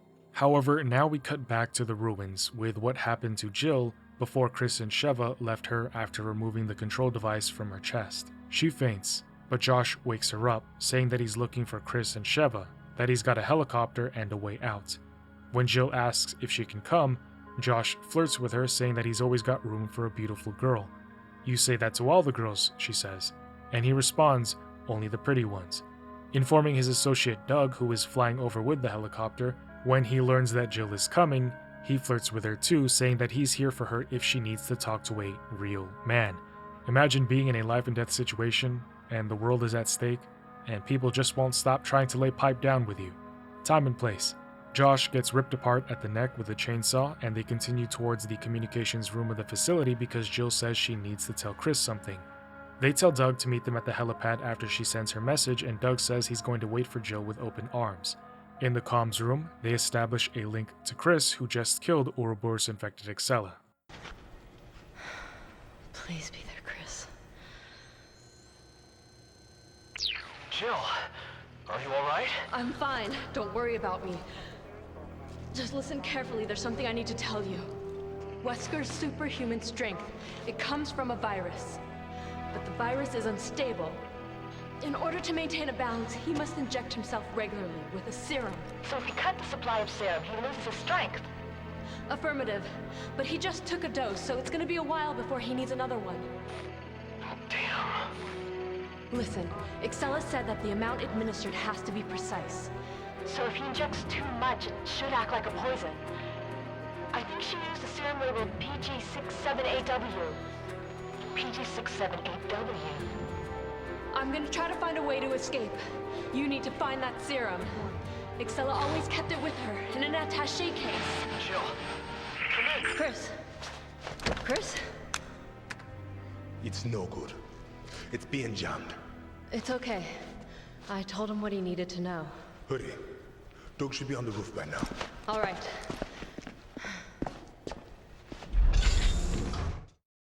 After that, they go to the helipad where they'd be swarmed by the Plaga infected. Standing safely in a room and waiting it out, even cartwheel kicking a zombie making it explode, soon Doug arrives and holds the zombies off while Jill climbs in. Unfortunately, a zombie comes and aims a launcher, not at the helicopter because that makes too much sense. He fires at Doug, killing him, leaving Jill and Josh to fly away, hopefully in time to help Sheva and Chris, who have finally caught up to Wesker.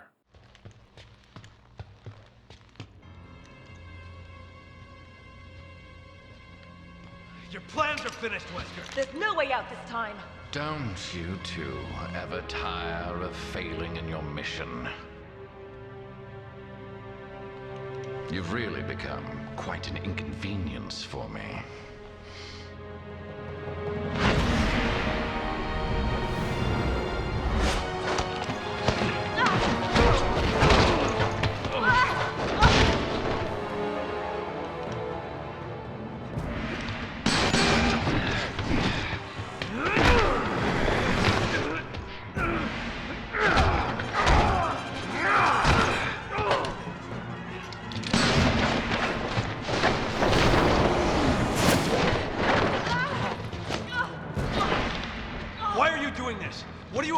By unleashing Ouroboros. Every day, humans come one step closer to self-destruction.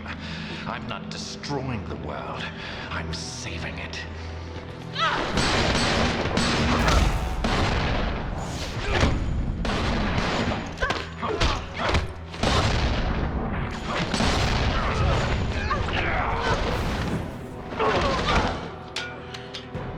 This guy's lost it. This may be our only chance. Do it.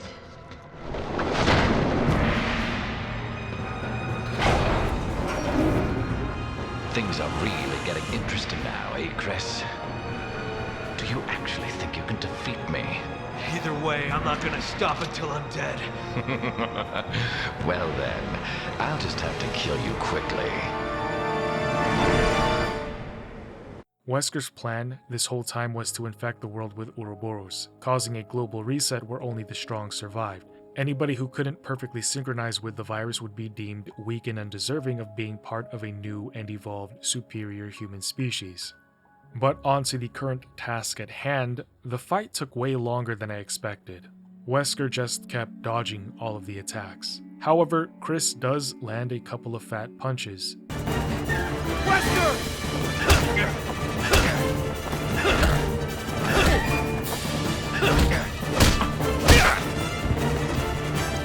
Eventually enabling them to stab Wesker in the chest to get him to OD on that virus. Wesker growls and makes his escape to the bomber. Chris and Sheva, somehow in heels, is able to catch up to the plane and hop on before it leaves. Inside, Wesker says it's too late, how in less than 5 minutes Ouroboros is going to envelop the planet, and then he proceeds to give Chris another jumping. Ensuring complete global saturation.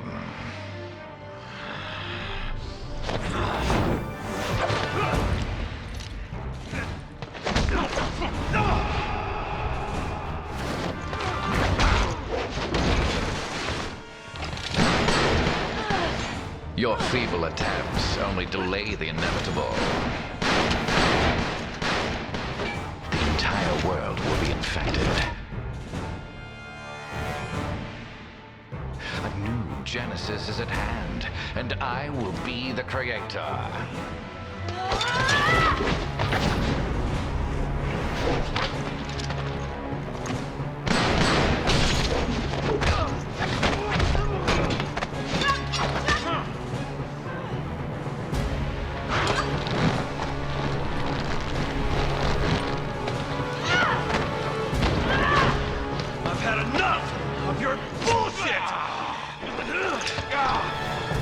Just another one of Umbrella's leftovers.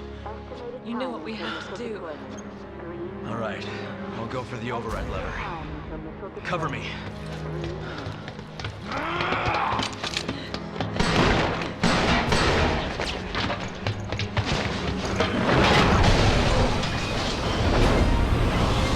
You'll pay for that.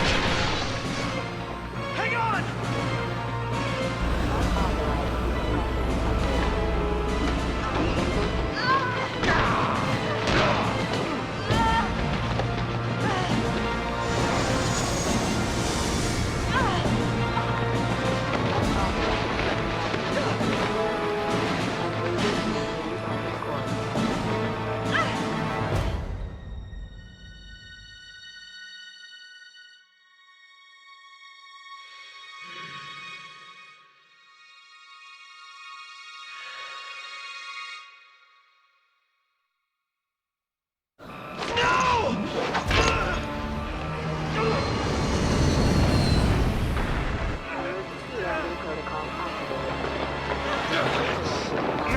I'm taking the two of you with me.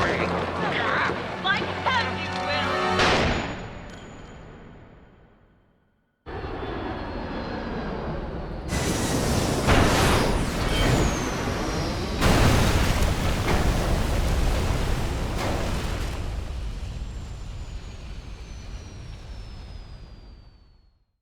If you had the means to shoot him off that entire time, why be dramatic instead of just shooting him sooner?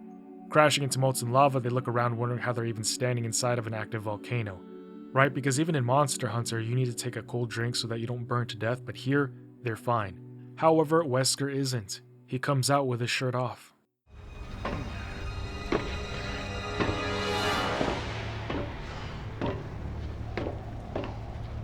I should have killed you years ago. Chris. Your mistake. It's over, Wesker! Over. I'm just getting started.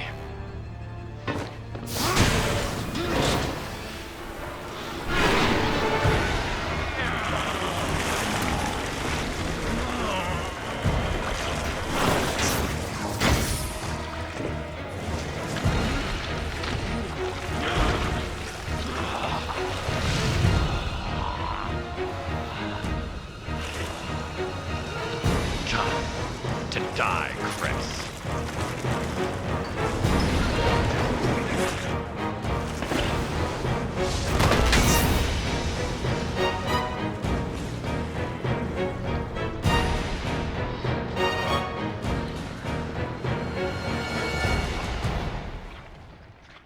Lashing his Ouroboros around, forcing them to retreat. Chris falls to the ground, and with them separated, he's got to find a way to help her over the lava. I don't know what kind of bullshit this dude is on. I don't even know how he knew that he could do this. But Chris starts pushing a giant-ass boulder, and then he starts punching it a bit, like he punches the boulder. He punches the boulder. I had to pause the game to process what I just saw. Even for a video game, it's like, all right, Capcom, what are we doing here? Like, let's be real. How does punching a giant boulder even make any remote sense? It's a hot boulder too. It's like right on top of the lava. But apparently it works. It makes a bridge for Sheva. But after unpausing, I was still baffled. I was looking around, and Wesker snuck up on me. I didn't even notice him because I was so distracted, but he knocks Chris off to the side. I wasn't even mad. I was a boulder. He's secretly an earthbender, probably. But okay, I forgot where I was on the script. Let's see, Chris BS with the boulder. Oh, okay. Now Sheva is able to jump across safely. However, she doesn't want to move from the ledge that she was at from the beginning. I don't know why she didn't want to move. She stayed up there for a hot minute. I guess I just had to bait Wesker up to this little platform though, because when I did, he grows another arm and he begins to chase her. Sheva almost falls to her death, but Chris is able to shoot at Wesker and hold him back, giving her the time that she needs to get up and over. Together once more, they head towards the platform. Wesker screams out Chris's name, as he has been for the past decade or so, and then jumps up to confront the both of them. He raises his arm to the sky like a rock star, and Chris tries to take him from behind. However, he has to stop mid-pump to dodge a wild swing. Wesker grabs Chris, and if Sheva weren't there, he would have had his way with him. Dropping 2 loads into him, Wesker does this tornado thingy, and this gives them a sliver of a moment to restrain him. And right now you're probably thinking, how is Chris strong enough to restrain somebody with super strength? Well, I ask you this, has Wesker ever punched a boulder? Sheva would start to see red as she slashes and stabs into Wesker's heart, torn open and exposed by Chris. But then, the Ouroboros leeches kill him, leaving him left for dead on the floor, where Albert would pick Sheva up and drill into her. I actually blame the word prompt on the screen here. It says hold the A button, not rapidly press, which is what you're supposed to actually do. But yeah, hearing colors and tasting sounds, Wesker would fall.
Locked and loaded.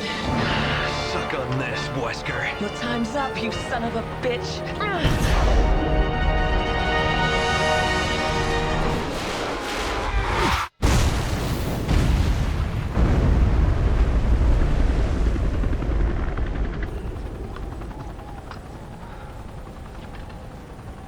That was for our fallen brothers.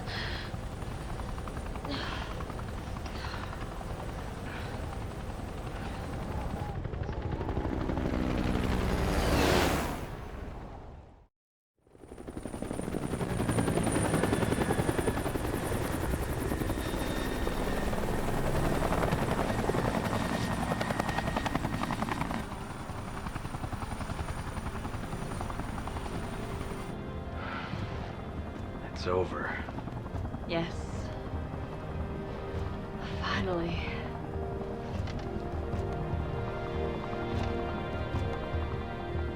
More and more, I find myself wondering if it's all worth fighting for. For a future without fear? Yeah, it's worth it.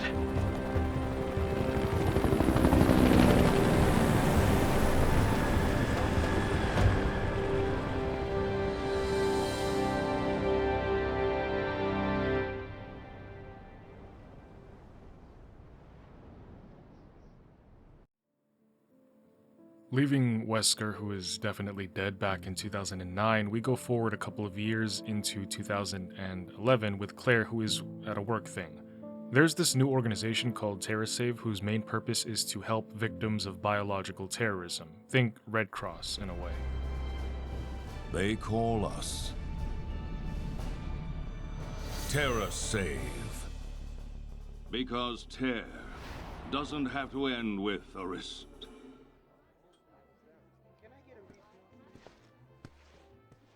Hey guys. Redfield. Oh, hi, Claire.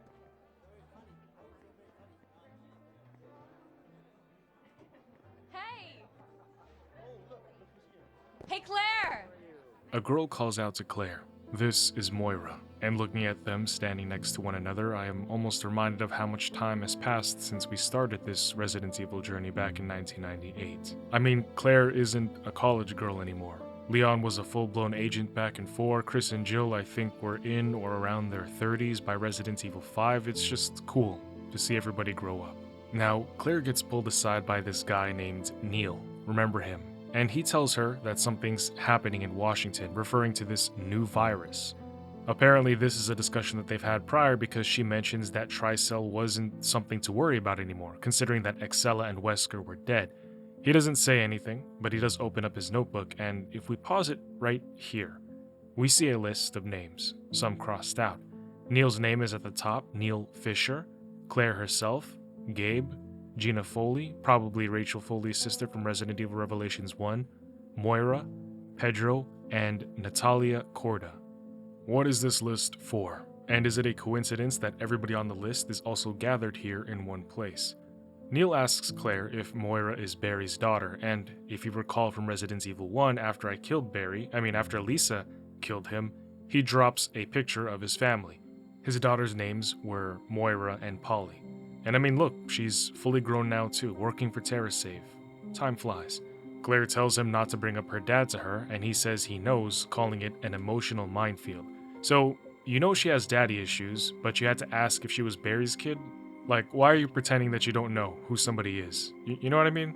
Anywho, Claire wants to know what else Neil has in that TerraSave folder, but he shuts it and walks away.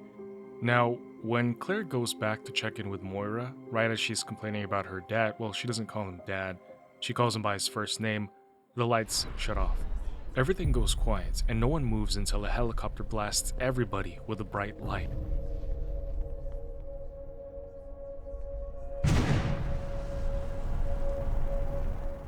And men who are armed and dangerous start firing at them. One shoots through the windows, but not a single bullet kills anybody. Then they apprehend Moira and address Claire by her full name, saying that she's going with them, injecting her with something to knock her out. The world goes dark for Claire, and all she can hear are the echoes of Moira's screams. Sometime later, Claire would wake up as somebody else was just walking off. She's being watched through security cameras, locked in an old and decrepit jail cell. She notices this band on her wrist with a light glowing green, but that's when out of nowhere the metal gate to her confinement rolls open. Taking action through the rusted halls, she hears Moira crying out and banging. Claire! Don't worry.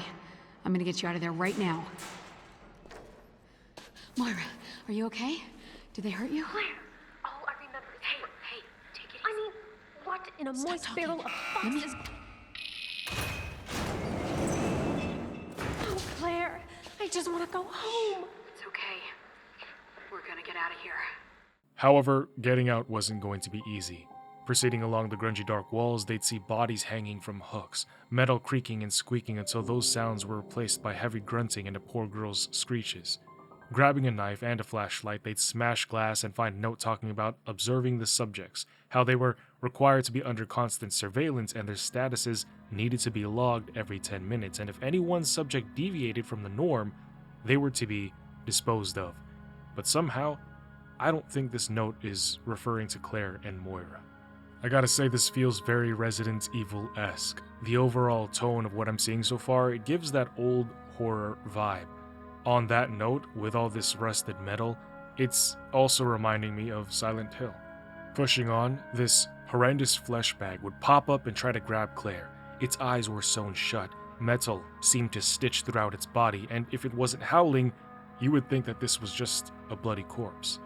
Claire immediately slashed at it, stabbing it, causing it to run off. It was a zombie, right? For some reason, Claire just felt like it was different than the other ones that she's encountered before. Did this have something to do with the new virus that Neil had mentioned? Despite the shelf falling only on Claire, Moira was knocked down too. But they both rise up. Hearing the struggles of that woman, they rush into the room to barely catch a glimpse of her as she gets chased away by the monster. Later, they would find her, and Claire would recognize her as her co-worker from TerraSave, Gina. Gina Foley. Her name was on the list, and zooming in on her, yeah, I think she could definitely be Rachel's sister. And there's two big reasons as to why.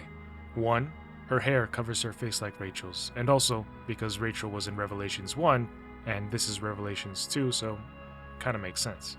However, I point out that nothing official has been established by Capcom. They've never addressed if they were related or not. In fact, Gina was supposed to have a bigger role in this game, even becoming a boss, but due to time constraints, they canned the plan. Claire tries to back away as much as possible from the bloody Gina, but she still gets to her, talking about its animal eyes before completely collapsing. Coming up to a locked door, they figure it's the way out of there. Finding a key hanging off a hanging body, when they try to reach for it as if controlled, it drops to the floor, forcing them to head down. Claire picks up the dead man's gun, and Moira is hesitant about her using it. But Claire, remembering Steve, says, It's more reliable than any person. If you say so. This thing is a lot more reliable than any person. Than people? I wonder if Steve was still alive, if he would be a Giga Chad right now. He'd be approaching about 30 or something, right? Like, I think I would like him to stay corny and true to his person, but just toned down a bit, keeping his charm but increasing his maturity. In fact, on that note, when it comes to the Code Veronica video, a lot of you guys shared a different perspective, which I appreciate. You guys highlighted that Steve, during that entire horrifying experience, was only 17 years old. He was a high school kid, so of course he was going to be a bit cringy and corny. When you guys put it like that, yeah, I think I could have given him more slack. However, looking around for the key to get out, Moira flashes her light and finds it hanging up above. Claire shoots it down and they procure it. Naturally, the way back is paved with the bodies of the living dead, but after cutting them up, they open the door, only to see that it is not the way out. But they do find a shotgun lying on the floor, and so Claire tells Moira she needs a gun as well, but she's adamantly against using them. Claire apologizes for forgetting this. But it's a life and death situation. A gun will keep you alive. I understand trauma, but again, death and life. Moving on, they see this little girl running away. Following her path, they rise up the steps to see sunlight pouring in, illuminating the prison facility. Fear what you will become, and become what you fear. What? Who the fuck is quoting poetry? Are you afraid? You can tell me. Talk to me. What are you talking about? Those bracelets change color in response to fear. And who exactly are you? So much suffering. You don't even know what to be afraid of yet. Is she talking to us or at us? Puzzling their way through the prison, they would read letters of prisoners who wrote hopeless words to their loved ones. They would also find a note talking about the sensors on their wrists. They changed color according to their adrenaline and norepinephrine levels. Green is normal, orange means you're anxious, and red means fear. Fear means the person is mutating. What madness is this? Something else that I want to point out, throughout this entire game, throughout the entire journey, in fact, all the way until the post-credit scene at the very end, there are multiple references to Franz Kafka. And so you might be wondering, who is Franz Kafka? Because I wondered the same thing. He is a novelist from the early 1900s whose literature was able to capture the human condition, making his work notable. And there is somebody in this story who really loves Franz Kafka's work.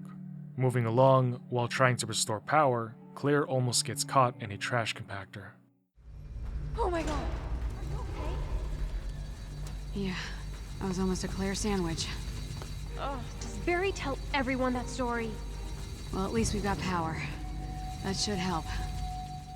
Almost out of the facility, they discover that whomever was running this place had been torturing people, and after reading about fear, thinking about these bracelets and mutations, you have to wonder if this place was intentionally set up for these experiments where they would induce fear on purpose to turn people into those creatures we've been seeing. Eventually making it outside, the woman would talk to them on the bracelets, saying that she was the overseer, droning on about how fear needs an audience and a conductor. Soon, in the distance, they would see a radio tower, which sparks hope that they might be able to call for help. However, when they get there, there's no power. So Claire climbs up to the very top of the radio tower to turn it on, and then...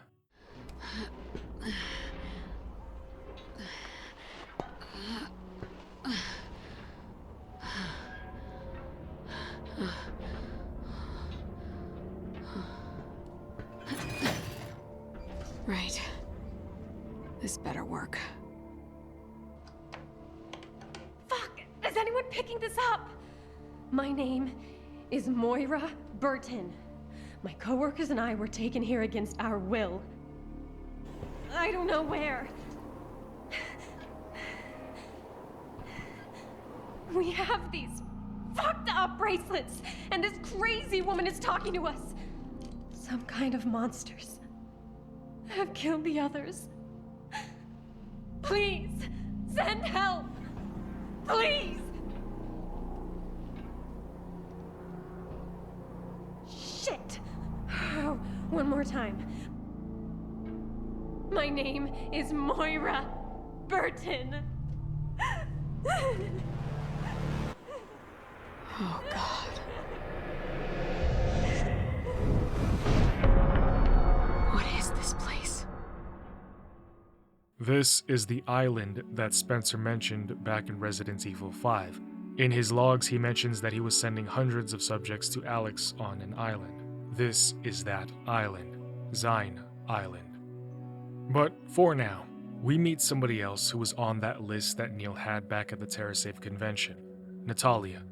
She gains consciousness to the sounds of laughter surrounded by blinding light. Before her is a doll, Lottie. After being introduced, she wakes up again to reveal that she had actually been attached to some machine that was seemingly monitoring her brain. But that is when another girl who looks exactly like her asks Natalia what seems to be eating at her. Natalia wonders who she is, and the familiar stranger gets in her face saying that they are one and the same, repeating her initial question. So Natalia says, I can't find Lottie. She's my friend. Wow, what a coincidence. I have a postcard from Lottie right here.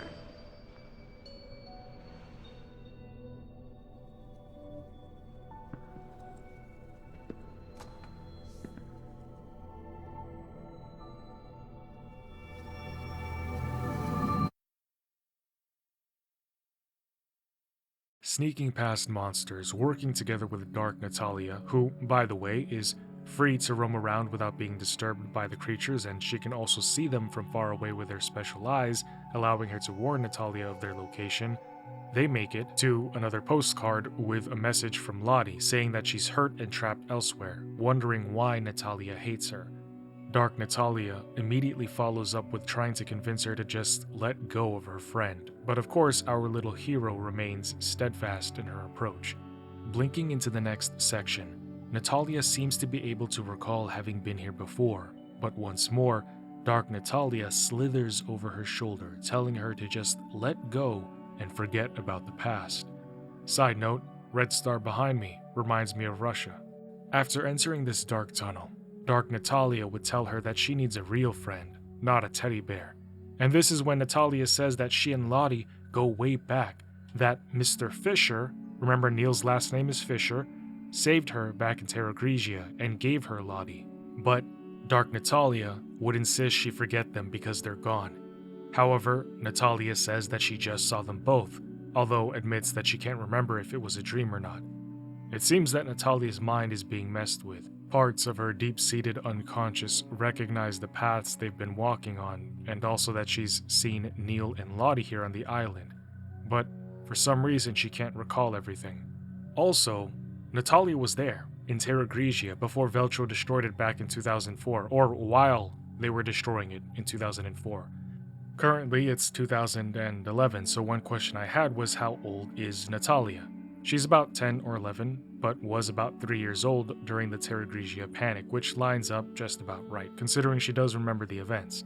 Moving on, she finds another card from Lottie where she talks about having seen dead bodies and how it was horrible enough for the doll to want to drown herself, saying that Natalia should just go find a new friend. But then, Dark Natalia says that those corpses were the Islanders, and you can kind of hear her mischievous smile when she says, Those must be the Islanders' corpses.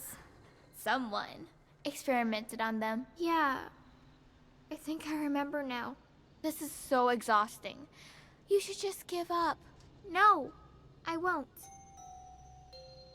Arriving at the radio tower, Dark Natalia would goad her again, saying that she never found Lottie.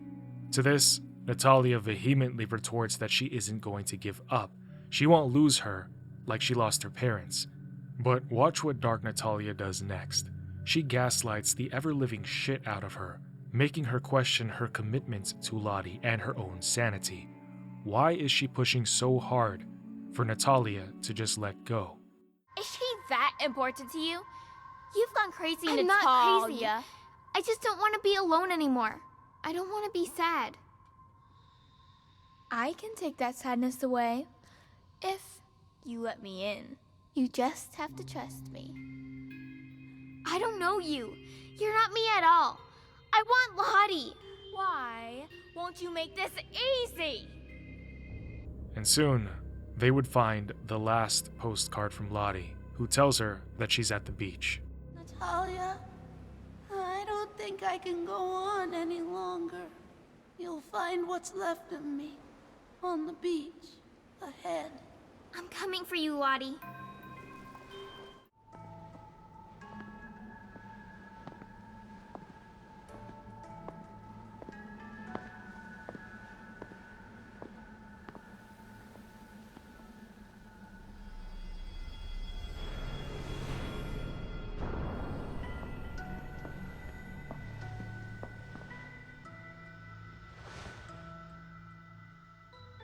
Lottie.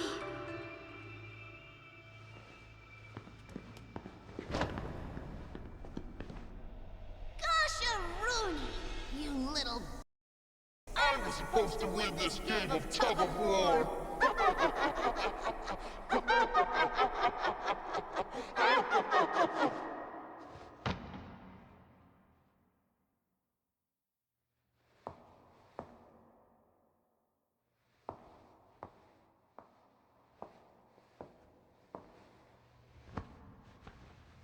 But there's still plenty of time to get under your skin.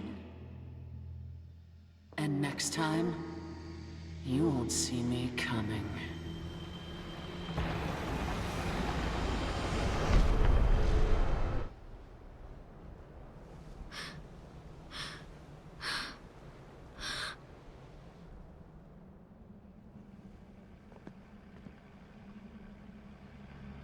A boat? I'm here, baby. Please be alive. So Natalia finally has a true awakening, finding herself standing at the edge of a cliff. No more Dark Natalia, no more ethereal tinted world. Instead, she sees Barry skidding across the waters, heading straight for Zion Island, listening to his daughter's SOS. Tying up his boat at the pier, he's startled by the creepy little strange girl who somehow quietly snuck up on the elite STARS member, ex-STARS member. Alas, his fatherly instincts kick in and he tells her to stay safe on the boat while he goes to deal with the island. Although Natalia doesn't want to stay put. Barry once again says no, but I imagine, as is probably the case with all girl dads, when Natalia insists, he caves in. I will admit, she did bring up a good point. She isn't going to be any safer on the boat, so as long as she's on the island, so he agrees to have her come along. Natalia tells him that she's an orphan and that she doesn't know how she got to this island. At this, Barry says that she got her like she did Moira, and he's probably talking about Alex. Trying to pick up a lead on where his daughter is, they enter the prison realm and almost immediately encounter the infected that he was briefed on before arriving to the island. Barry slices them up like zombie apples. I don't know if zombie apples hits or if I should have just let that idea for the script die in my head, but I said it, gonna stand by it. Zombie apples, imagine that. After cutting them up, they find a prisoner's journal. It was written in Russia, so I have to start assuming based on that star that we saw before and this, that Zion Island, I honestly thought it was German at first, is located in or somewhere near Russia. So this prisoner talks about how he was there with his brother. They were being tortured on the daily, but they were told that it was for experimentation. And at some point, they had hurt his brother so badly that he wanted to die. However, the prisoner couldn't even give him that mercy killing. He couldn't kill his brother because they threatened that should his brother die, he would have to take his place. But you see, it didn't actually matter because his brother died the next day and they took him anyway. This place was just a prison of suffering.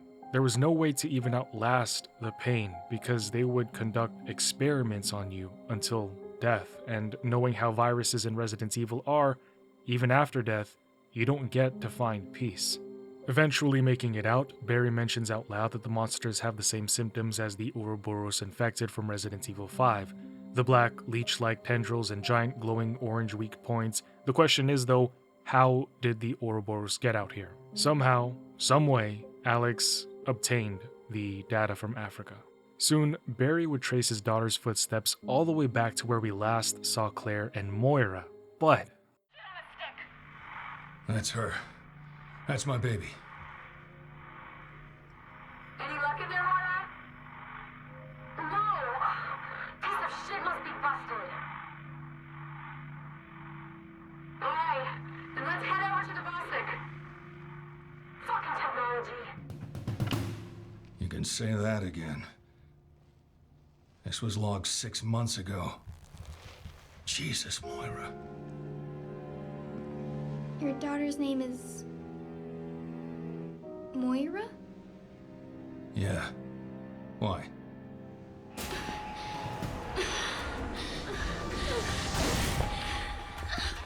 Hey, kid.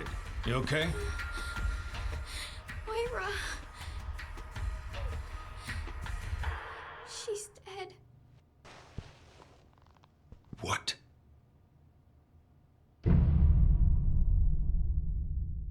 Wow. 6 months have gone by since Claire and Moira sent out that radio call for help. But did she actually die? And why wasn't Claire mentioned by Natalia? Well, what we do now is we shift over to see Neil and some of the other TerraSave members running from zombies. Neil gets separated from the group and the rest of them find refuge in a bar, scared and worn out. But then, they hear somebody approaching, so they hide and stay quiet, looking to drop a sneak attack. However, the man, even with the element of surprise, gets overpowered by the boulder puncher's little sister. Claire takes control of the entire situation, telling everybody to gather around. Accidentally hitting the jukebox and lighting the place up, the cameraman pans up to see the sign up top that says Vosek. Looking it up, it's named after the Czech village of Osek, where Franz Kafka's father was born, hence Alex's term, the place where life begins. As they were exploring the abandoned pub, the overseer would make contact, saying she wants to test them all. Everybody here has been infected with a new variant of the T-virus. This distresses the group, but for now they can't really do anything about it, so they go outside and find a helicopter, a way out. However, when they start getting the bird prepped for flight, alarms would begin alarming, drawing the infected's attention straight to them. Claire immediately rushes back to the bar, but not to pour herself a double shot of 25-year-old Glenoyne neat, no. Instead, she decides it's more important to shut off that alarm. And when she does, one of her coworkers rushes in, barring the door behind him. He also notes that the color on his bracelet has changed color, and if you remember that note we saw before, red means dead, no redemption. The afflicted surround the building, trying to bash their way through the windows. The guy starts to panic. Moira would tell him to calm the heck down, and Claire immediately gets to work, shotgunning bodies. The man's paranoia spirals even further, talking about how his coworker got on the chopper and just left without them.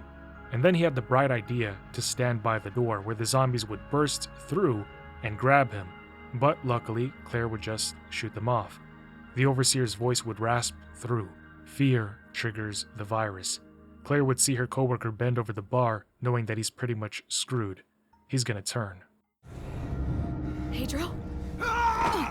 See how his bracelet changes to the color of fear.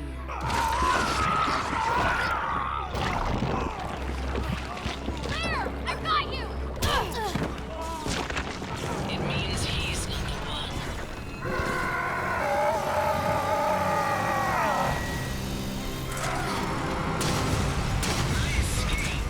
So, the Overseer says he's not the one, referring to the test that she mentioned earlier, and we're gonna see more about that soon.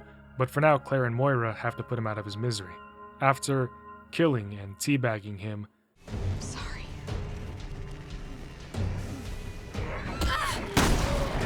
Neil shows up, calling Claire and Moira up to the roof. Guiding them along a path to safety, the three of them would work together in lifting a giant stone slab. Go!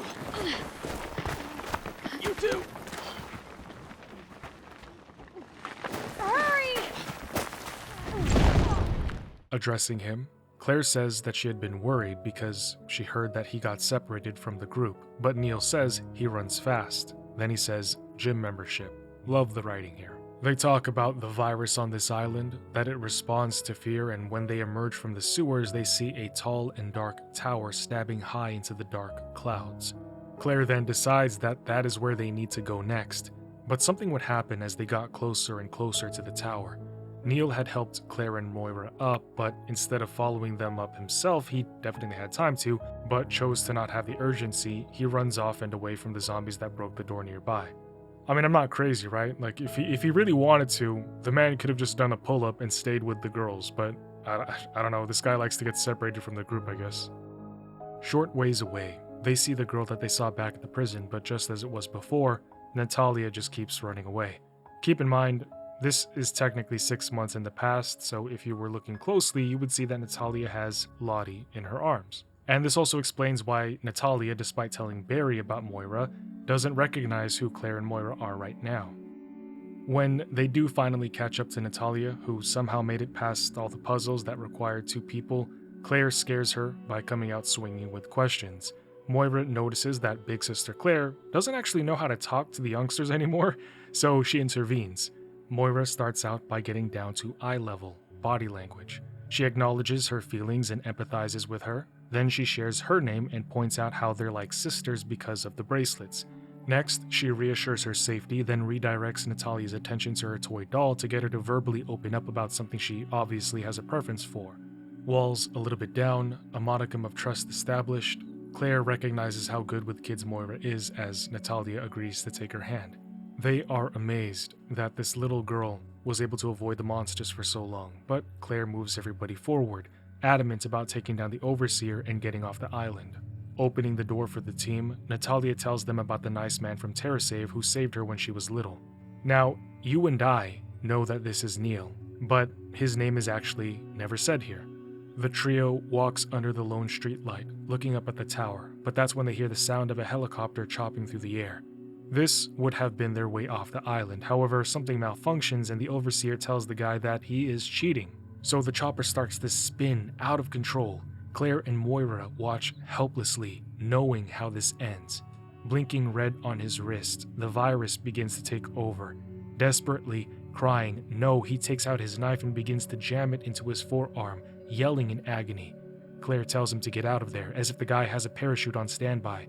The Overseer speaks to her, saying her escape is death, but not this one. Something that she had said before when her other coworker mutated. But I thought that Alex was just rambling, so I didn't really pay attention to it. But you should pay attention to this, because in the chaos, a man's hand clasps over Natalia's mouth and he snatches her away. She is unable to even get a yelp out. Watch your kids. The helicopter smashes into the side of the building, blowing up in a fiery explosion, painting the black sky orange. Looking around, Moira is the first to notice that Natalia went missing. But this is where we go back to the future. Natalia tells Barry that Moira was headed to the tower, so with his sights set on a new target, refusing to believe that his daughter is dead, he has Sherry lead him to the spire.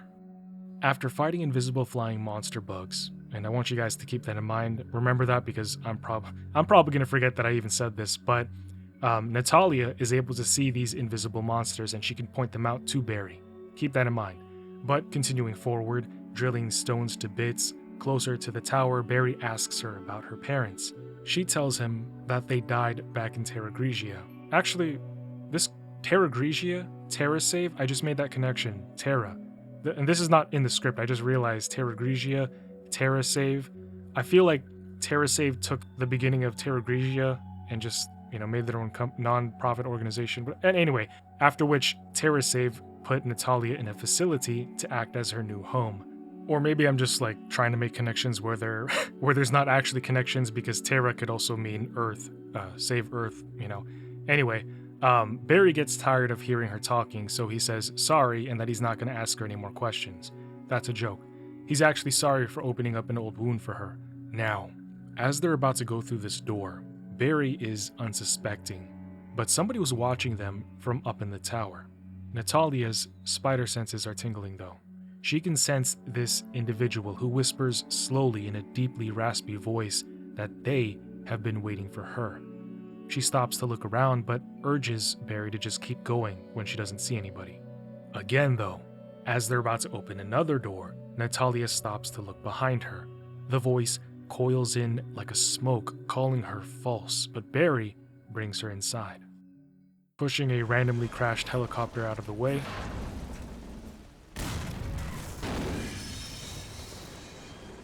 discovering this dude's charred corpse, Barry curses whoever conducted these messed up experiments. Natalia mentions that this is where she and Moira got separated, stating that the nice guy, referring to Neil, came and got her. Natalia doesn't really elaborate on where he took her or why, and Barry is too focused on trying to save his daughter to even ask, so they just enter the tower. Natalia immediately says that this place has changed since she last saw it 6 months ago. And at this point in the story, I wonder if Neil taking her from Moira and Claire and her inability to recall anything in the last 6 months, coupled with that brain machine that we saw when she was going around with Dark Natalia trying to find Lottie, I wonder if they're all connected. I feel like I'm getting close, but there's something missing, something I'm not getting quite yet. But this is when Barry finds an important note. It names the virus that we've been dealing with, the T Phobos, a derivative of the T virus, which aims to reduce lethality while still giving the subject the quote-unquote benefits when the individual undergoes extreme trauma, the fear. And that kind of makes sense, right? It's named T Phobos. Phobos, Greek god of fear. Phobia, fear is the trigger, turning living humans into monsters, which by the way I think is something different than the classic zombies. Back in Resident Evil 1, the zombies would reanimate after death, but here we see that the T Phobos infected transform while alive. The experiments that they were conducting on this island were about trying to perfect the T Phobos, and they induced fear through torturing prisoners, and then they used that data to cycle back into their experiments. But alright, in another note titled Parting Words to My Dear Father, Alex writes to Spencer about how pathetic he was for trying to become a god and rule the world, but how he failed to because of how limiting his human form was. Then she refers to how Albert ended him, leaving him as nothing more than a footnote in the annals of history. While she looks down on Spencer with disdain, she says that she's going to realize his dream and become the god that he failed to. She is going to create a new world while she prays that Spencer's soul is writhing in torment. I wrote writhing in torment, not writhing in torment in the script here. Anyway, cautiously stepping forward, they would finally meet the Overseer.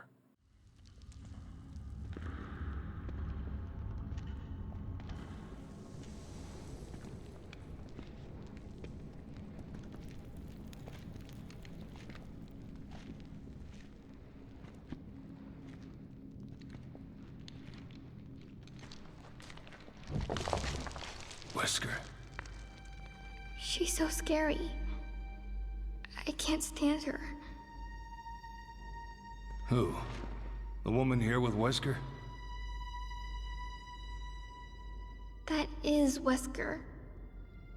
Alex Wesker. 2 Weskers? You gotta be shitting me.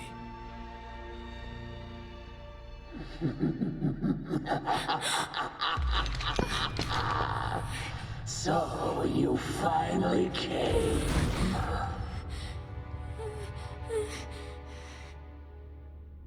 I knew you would.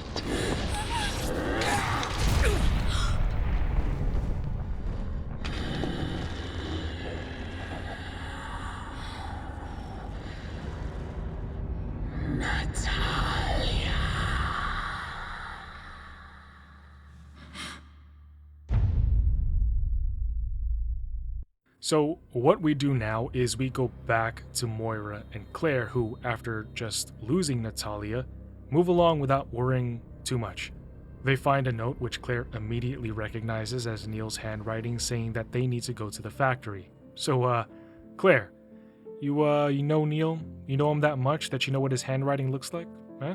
Moira laments about how they lost the girl, and they didn't even ask her name, which I think they should have done a long time ago. But Claire, not really caring, says that she took cover somewhere and that they're just gonna find her along the way. Like bro, Claire, that doesn't really make any sense. Like if she took cover, wouldn't she still be in like let's say this makes sense, right? Let's say yeah, she took cover from the helicopter crash.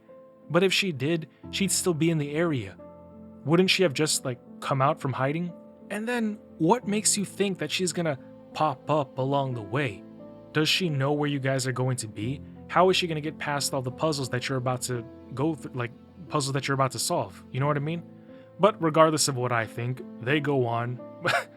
Really think about it though. The real mystery is why Claire doesn't even care. Could it be that she's distracted trying to find Neil? Moira even asks her, "What is Neil doing here?" And she replies with annoyance in her voice. The boss come here? I don't know. Neil just does things sometimes. Oh, so you know him enough to know that he just does things sometimes. You know, I'm starting to think that she and he are a thing. But that is when Alex welcomes them into the Kierling, where all things come to an end. Looking it up, Kierling is a village in Lower Austria. Is it Austria or Austria? Anyway, Kierling is a village in Lower Austria where Franz Kafka died of tuberculosis. Next, finding a statue of Prometheus with Neil's TerraSave ID on it nailed to the door that they need to get through, Alex tells them a very basic explanation for who Prometheus was, that he was bound to a rock for stealing divine power. But for those of you who want a little bit more depth, Prometheus was a titan from Greek mythos who created the humans from clay and would later steal fire from the Olympian gods, bestowing it upon his humans, enabling them to make advancements. Now for this transgression, Zeus chained him to a rock where for all of eternity, his liver, and I'm pretty sure his eyes too, I can't remember all the smaller details, but an eagle would eat his liver every single day. Prometheus would die, but then heal and be born again, only to endure the torment in an endless cycle. That is, until he would be saved by Kratos. Alas, Claire can't seem to find a flying duck to give, demanding to know where Neil is. God, does he owe her money or something? We've got to hurry. Neil needs me. He needs you? Let's search inside. I mean, I don't know. I don't know what she sees in the guy. He looks like he moans when he wipes. But then again, she fell for Steve, so... After almost getting crushed by a needle, sealing, and dodging lasers, dropping meat into a grinder, they give Prometheus his liver back.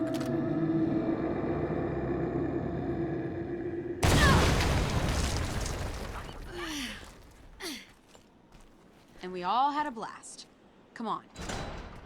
Completely fine, they continue through the factory, but it's a death trap from there on out. Explosions and rumbles would shake the very foundation of the building, and soon the two would find themselves needing to escape because this place is about to collapse upon them.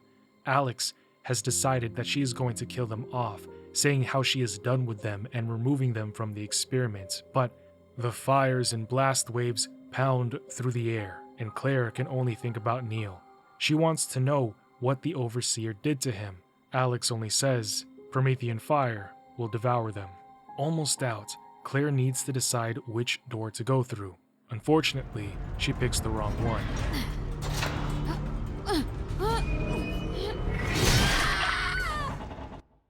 However, healing from her wounds, the two would lift the gate and jump out right before the whole place combusts. Run!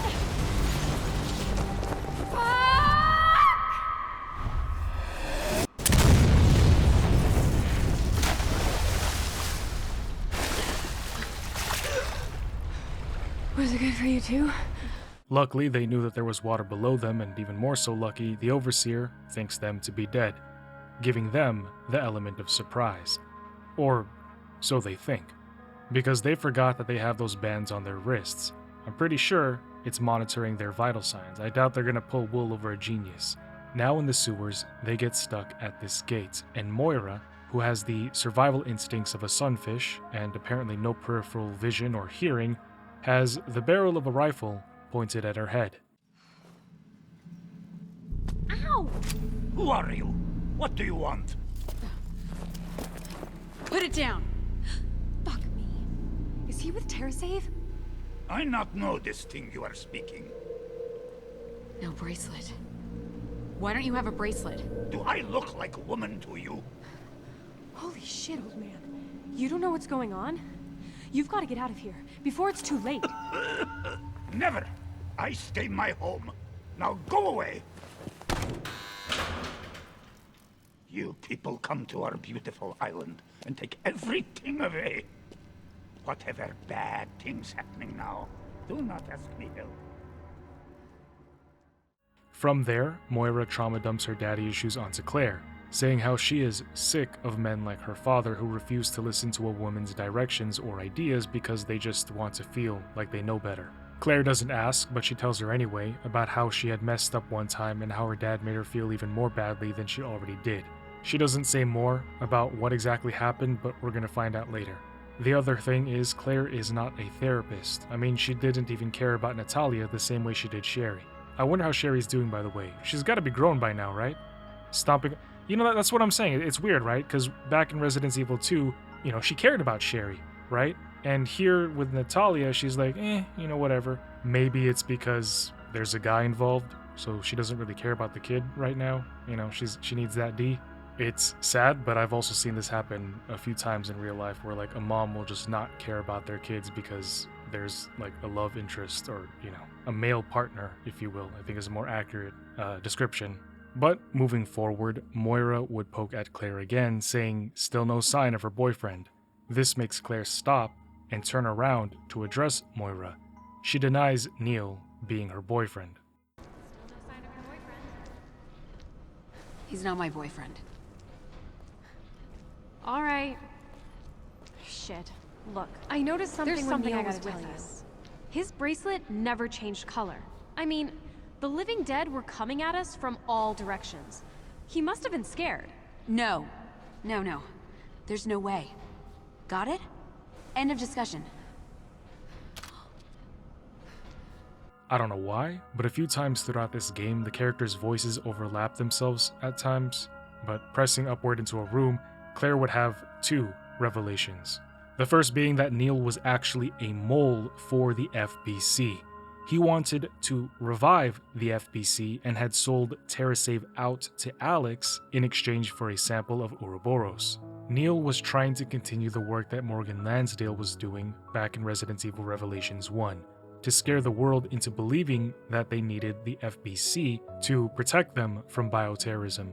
Kinda dumb at this point, to be honest, like, there is already the BSAA and TerraSave, but sure, I guess Neil needed some kind of motivation to have a role in this movie. All right, I've isolated the best candidate. Good work. Now it's your turn to fulfill your end of... What did you... You wanted an Ouroboros sample, now you've got it. Lapdog. You don't know shit about me. I know you were Lansdale's puppet. When Velcro incited the Terra Grigia panic 7 years ago, the FBC was pulling the strings. The old man went down, but he was smart enough to pass the torch before he did. You played me. Because you're an idiot. You thought you could create a new terrorist threat to justify the FBC. A monster like you could never understand.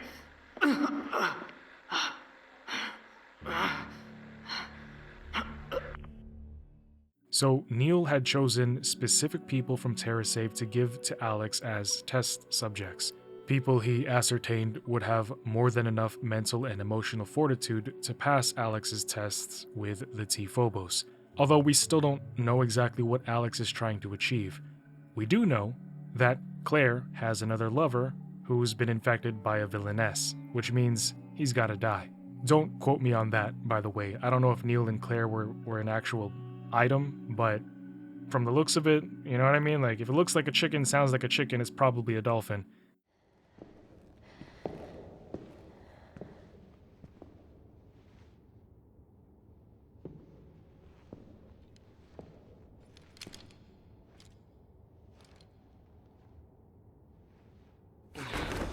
Neil?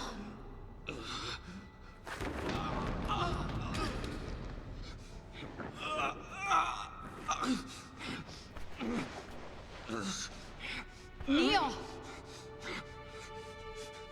I did what I thought was right. It wasn't.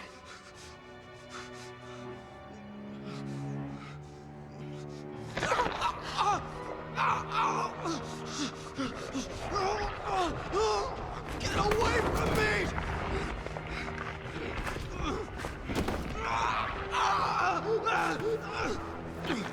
There's no bringing the FBC back. I failed Lansdale.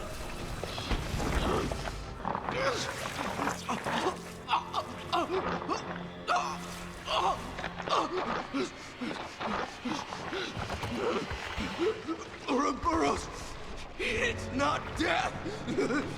It's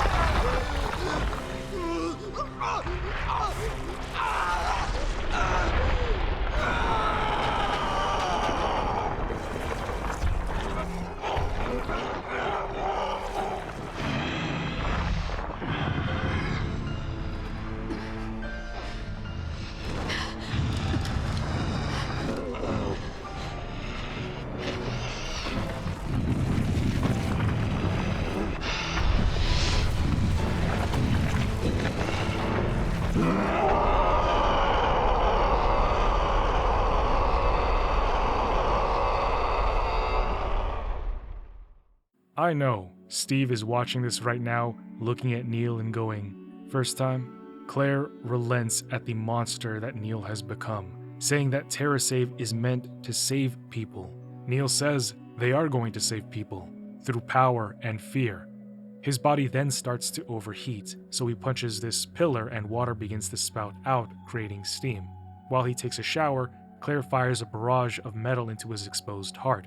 I just realized we haven't seen a tyrant in a while, and saying this out loud, it's kind of obvious. Like, it makes sense, because after the last Umbrella Chronicles video that I did, Umbrella as a company is just completely gone, so BOWs with the designation Tyrant went along with it. They're not going to be a thing anymore. But that kind of sucks, because they became this thing that I was looking forward to in a Resident Evil game, right? I was so used to seeing them in the older entries, or in a lot of the older entries, and now I just noticed that they're no longer a thing. But riding the elevator up to the Overseer, it would suddenly stop.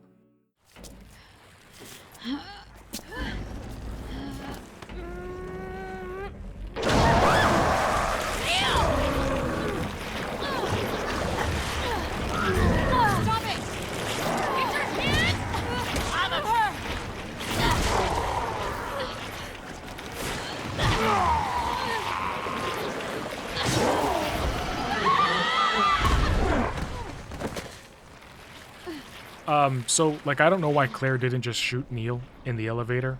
She's got an arsenal on her, and she chooses her knife. Thanks. I think. You okay? Can you stand? Oh, shit! Behind you!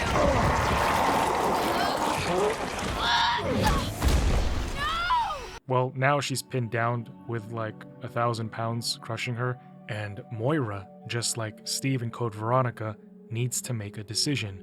Does she pick up the gun and save Claire, yelling father, or does she just not get over her trauma?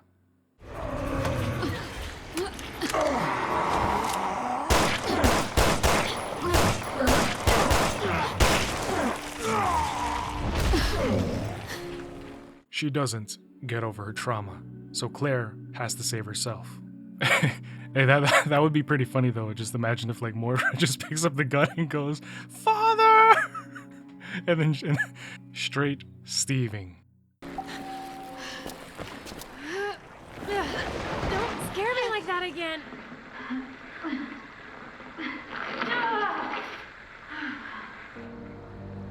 I have what I need. Nothing will come between us now, my sweet. You and I will be good friends. We'll know each other inside and out. I think this is the same machine that we saw Natalia wake up from earlier. In retrospect, I think 6 months ago, Neil swiped Natalia from Claire and Moira and then gave her to Alex. Alex then does experiments on her, or I don't know, something with his brain machine, and that is when we see the entire journey that she had with Dark Natalia. Well, I guess one question I have is, how did Natalia even leave? How did she get out of the chamber? But, well, hold on. Yeah, let's hold that thought. Just, if I forget, ask me in the comments, but I think I have a theory. Or maybe not a theory, maybe just like a simple explanation, but I'm gonna wait till we get to that part of the story. But bringing it back, Alex was trying to get into Natalia's mind somehow, because her whole thing when she was pretending to be Dark Natalia was getting Natalia to let her guard down and let Alex in. To what extent though? 6 months later, here we are with Barry face to face with this ugly and mutated version of Alex.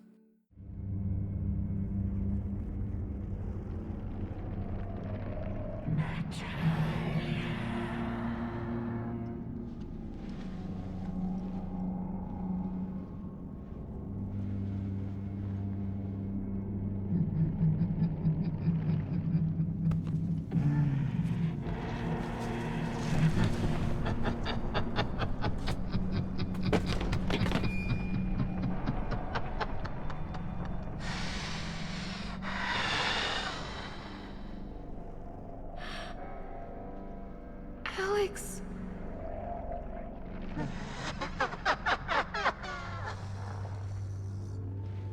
Alex Wesker. It can't be the same woman. Where's Moira? What have you done with her? And the rest of them beneath a mountain of fear and despair. You killed her.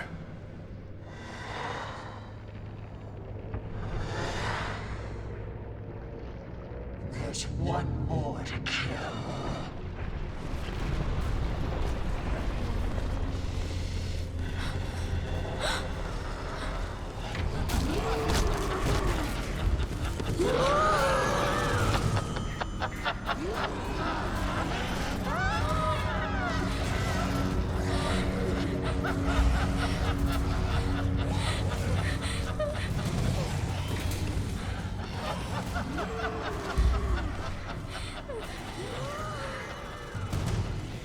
Barry, over there.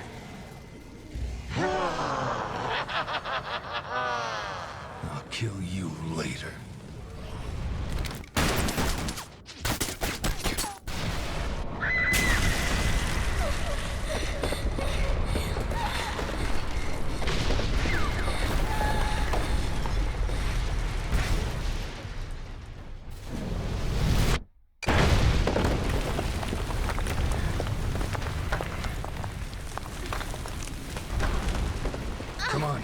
Keep moving.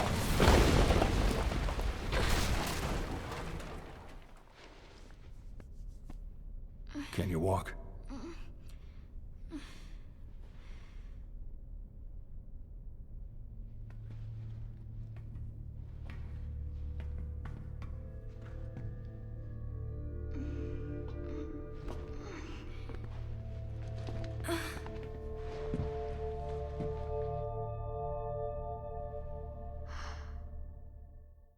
Low-key though, Barry had that confidence. I believed him when he stared Alex down, saying that he would kill her later.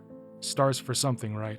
With Natalia injured, Barry has to give her a piggyback ride for a bit, and during this time, he thinks out loud about the entire situation, namely that Alex took his baby girl away from him. But realizing his seething anger is unsettling Natalia, he stops and apologizes.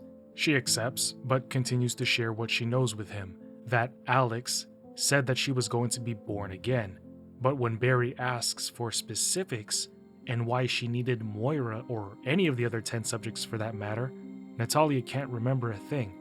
And just like a girl dad, he keeps the stress to himself, saying that he's going to deal with the problem himself, sparing the little girl from having to worry. Barry then tells Natalia about his family, his daughters Polly and Moira, how he tried to maintain a good relationship and keep his family together, but then he solemnly blames himself for being the reason that a wedge was driven between him and Moira. And he tells her about the event that traumatized Moira. He says that one day, at home, he forgot to lock up his guns, and Moira and Polly were playing. Moira picks up the gun and he stops right there. To simply say that Polly had an accident, and even though it wasn't Moira's fault, he yelled at her, not taking any responsibility. Polly turned out fine, but his relationship with Moira didn't last. It eroded until it couldn't be repaired. Honestly though, STARS member, right? Elite. As a gun owner, you should be double, triple locking your guns, and secondly, gun safety is like a paramount thing that really needs to be driven into your kids. So yeah, bro, this is all on you. This is your fault. I mean, Barry obviously realizes this in hindsight, but by now it's already destroyed his relationship with one of his daughters. And now, Barry is just torn to shreds over not having been able to save her from Alex. But at least he can save Natalia. After some time going through the sewers, they would find that old man from 6 months ago, only now, homie's extinct. But then, Barry turns to see his daughter's cellular device on the desk. Listening to Moira's last recorded message where she apologizes to her mom, sister,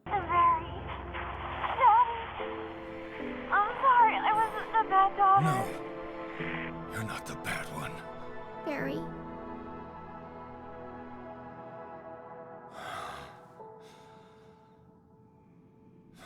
I'm here.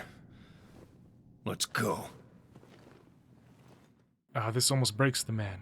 However, with the message done, Barry's fire ignites, and he promises to destroy Alex and avenge Moira. Before leaving, we read the old man's journal. Turns out he had a family. He had a really happy life. His daughter, Irina, was born in 1988, and he loved her. He says that the year was good for the island. Everybody was happy and the mining business was prosperous. Moving over to 1994, Irina would be 6, and she would be so much like her mother. The old man would call her Kroshka. Google says it means crumb, but used endearingly to mean sweetheart. The old man says his daughter's smile keeps his mind off the worries about how the mines have become dangerous and no longer produce a stable income, creating issues for the islanders because the economy is headed downward. But 6 years later, in the year 2000, Alex Wesker comes to their home and reinvigorates the island, giving everybody jobs and establishing an influx of money once more. The old man and everybody calls her their savior. But in the back of the old man's mind, he remembers what his mom told him, to not trust rich people, because they had to step on poor people to get there. But he can't help but appreciate the help, and how he can now afford to give Irina a happy home. 2008, Irina just turned 20. A day of birth should be a happy occasion, but for the old man, he worries because she's going to start working in the mines. By now, he has learned not to trust the people in the facility. He then writes that he hasn't seen his daughter in a year, The woman who was touted at first as their savior was really their demise, and it was too late to realize. This is now a death island, and the old man doesn't even want to leave at this point. He just wants his daughter. He wants to know that she is alive and completely well, but he never finds her. Barry and Natalia would end up finding Irina's last words in the mines. She talks about how her father was right. They all shouldn't have trusted Alex. Everybody's dying. She keeps manufacturing these monsters, and the whole island had been blindly helping her to do so. Irina then talks about how they were all injected with the virus, how she wishes that she could see her father again, and her final words are those of pain and agony. Leaving the mines, Alex would find them.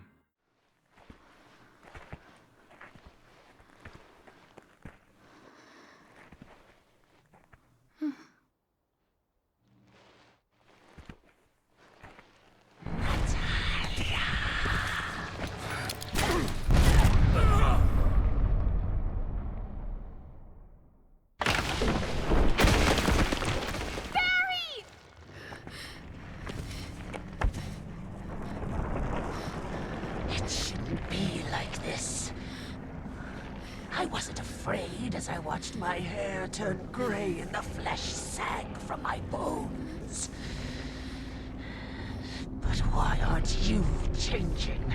A failure like you.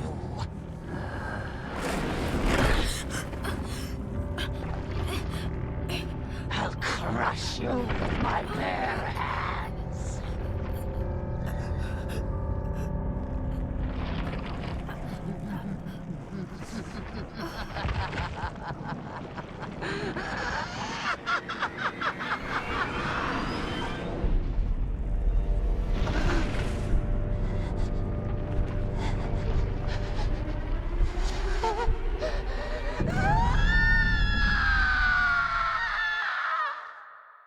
Alright, let's run that back real quick. First off, she pushed Barry like Doctor Strange pushed Spider-Man's soul out of his body back in that one DC movie. And secondly, when Alex looked into Natalia's eyes, she saw something that immediately terrified her. It was like in Demon Slayer when Mahito met Sukuna. My question is though, what does Alex see inside of Natalia? Or who does she see? What's got her so petrified? Well, that is what we are about to find out. We start off with Alex observing Natalia in the chamber. And I'm going to tell you guys this right now because I'm going to forget this later. But Alex is terminally ill. We don't know exactly what disease she has, but just keep that in mind as we find out more about her reasons for doing what she does here. Her body is failing. But again, she's observing Natalia and she says that in 6 months, she is going to awaken as her. Natalia, in 6 months, will wake up as Alex Wesker. So now this all makes sense, right? Alex was trying to transfer her consciousness into Natalia so that she could continue living. And if it is anything like Soma, it is a copy of Alex's consciousness that was implanted into Natalia. My true birth.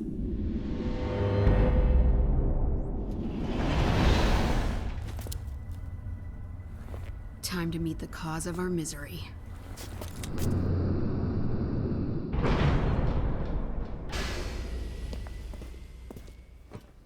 What is this place? They then open up into Alex's room of operations, seeing the scores of screens that survey all areas of the island in and out. Next, in her living quarters, they read Alex's notes on the transfer procedure where she confirms that she indeed was trying to become immortal by transferring her mind into Natalia. This is where we start to see the bigger picture behind what Alex Wesker had been doing by conducting all of her experiments. You see, she had been looking for a vessel, one with the mental fortitude and capacity to overcome fear. This is why the T-Phobos trials were so important to her. She was testing all of these people, these subjects, to see who would pass the test to become worthy of being her new vessel. If the test subject could not handle extreme fear, the T-Phobos would turn them into monsters indicated by the blinking red. If you noticed, Natalia's band had always been solid red, but it never blinked. I think this is why Alex chose Natalia, due to the unfathomable fear and trauma from the Terra Grigia panic. She became so desensitized to fear that anything that's thrown at her now is basically nothing to her. Meanwhile, when I was a kid, I was scared of going to the attic. But I'm sure a lot of you guys can relate to this in a way. You're so traumatized and messed up as a kid that anything you experience or see as an adult is like, it's whatever to you now. But this also further explains why some of the others were even chosen as candidates for Alex's trials. Claire, Moira, I guess too, and other TerraSave members had been exposed to immense fear and trauma. The other part mentioned in Alex's notes was that the transference process takes 6 months. So Natalia had been sleeping in this changer for half a year, and assuming that Alex succeeded, it also probably explains why Natalia isn't able to recall a bunch of stuff. Alex is probably suppressing parts of her memory, or both minds, like both Alex and Natalia's minds, are fighting for control over Natalia's body. And I don't know about that last part, but I'm just trying to line theories up. However, there is something that we saw that makes me think that Alex was indeed successful, because 6 months later, when corrupted Alex looks into Natalia's eyes, she cowers in fear and she sees something. Remember that? Sees someone. I think she saw herself in Natalia, the copy, or I guess in Alex's ideology, her transcended self. She looked into Natalia's eyes and saw Alex, the goddess. And furthering this, we see Neil's report where he states as a fact that Natalia is the most suitable vessel, that she is in a class of her own, incapable of feeling fear. And there is also one more note in Alex's room, her thoughts on one of Franz Kafka's stories. In this story, a man named Gregor becomes an ugly monster. Hated by his family, he isolates himself and dies. His family, happy to be rid of him. Alex then writes that she was bred for a purpose. Recall that she and Albert, as well as the other Wesker children, were all engineered for Spencer's purpose of trying to create superior beings. She says once she had served her purpose, her father would have just disposed of her, but she denies that. She rejects a solitary death, and she rejects becoming a hideous monster. Her last words here saying that her brother probably felt the same way. I think Alex hates herself now, because she is a hideous monster in the present. Claire and Moira would then finally meet the Overseer, and she appreciates that they came all the way just to see her off. You came all this way just to say goodbye? Oh, I'm touched. It's already done. I've conquered fear and earned the right to become a god. Come out from behind that glass so I can choke a god. All that remains is one final test. One last threshold to cross. Is she even listening to us?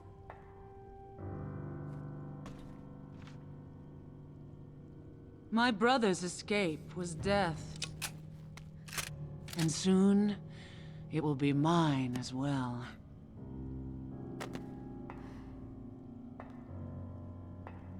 I will share in his fate, and then I will surpass him. What are you trying to do?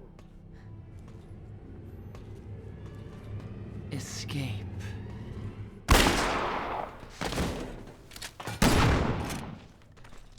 Just like that.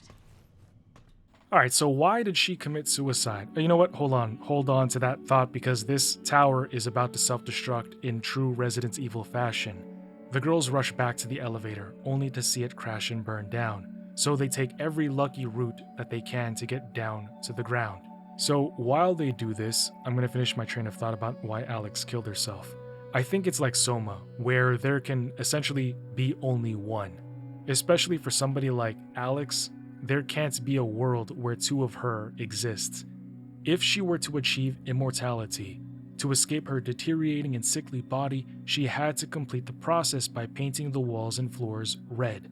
However, it still doesn't explain the monster Alex, and why she calls Natalia the false one.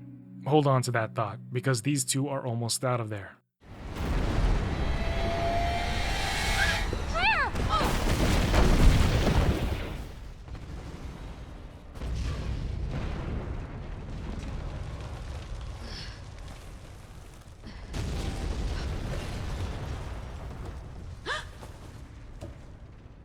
Moira! No! Don't you fucking dare! Moira! Oh, come on! I'm getting you out of there! No!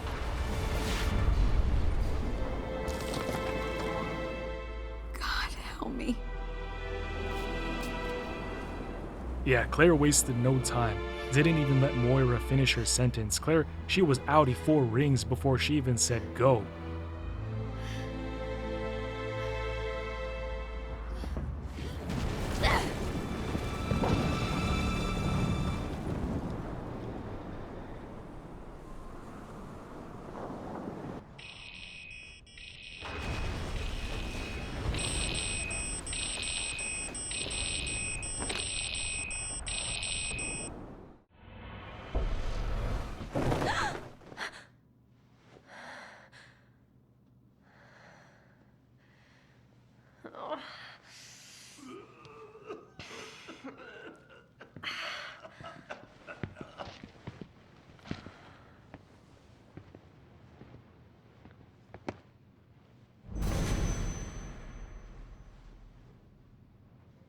Hey!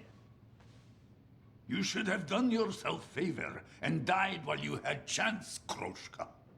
Great.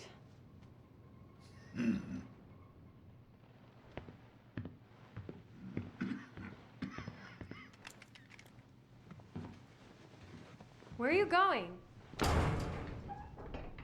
If you can move, leave. Trouble never comes alone. Right. Roger that, Rasputin. I'll get right the fuck out.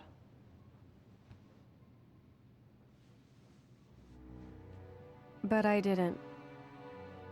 I couldn't. Where was I gonna go? So we came to an understanding. He would put up with me just as long as I pulled my own weight.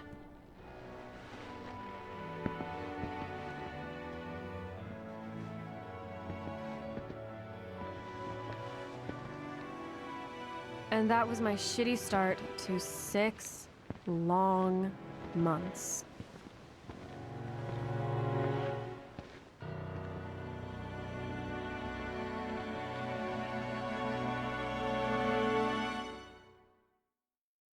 So it has been 8 weeks since Claire left her to die a cold and lonely death in the spire. But why didn't she die? And why didn't she transform? Because her bracelet was blinking red. She was crushed by the floor above.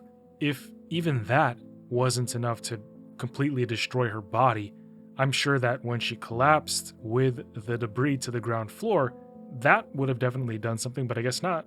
And the old man, apparently he found her. But where did he find her? How did he find her? How did he pull her out of the chunks of rocks that more than likely collapsed on top of her? And then how did he carry her from all the way over there to the sewers here? But other side note, this explains why Natalia told Barry that everything looked different when they first got to the tower. Because when she first went there, the place wasn't, destroyed. But when she went back with Barry, it was already self-destructed. But back to Moira. Again, how is she alive and completely fine? Why didn't T-Phobos turn her into an abomination? Do we get an explanation? All Moira says is she's lucky. Well, that's just lazy writing. But what if it's not?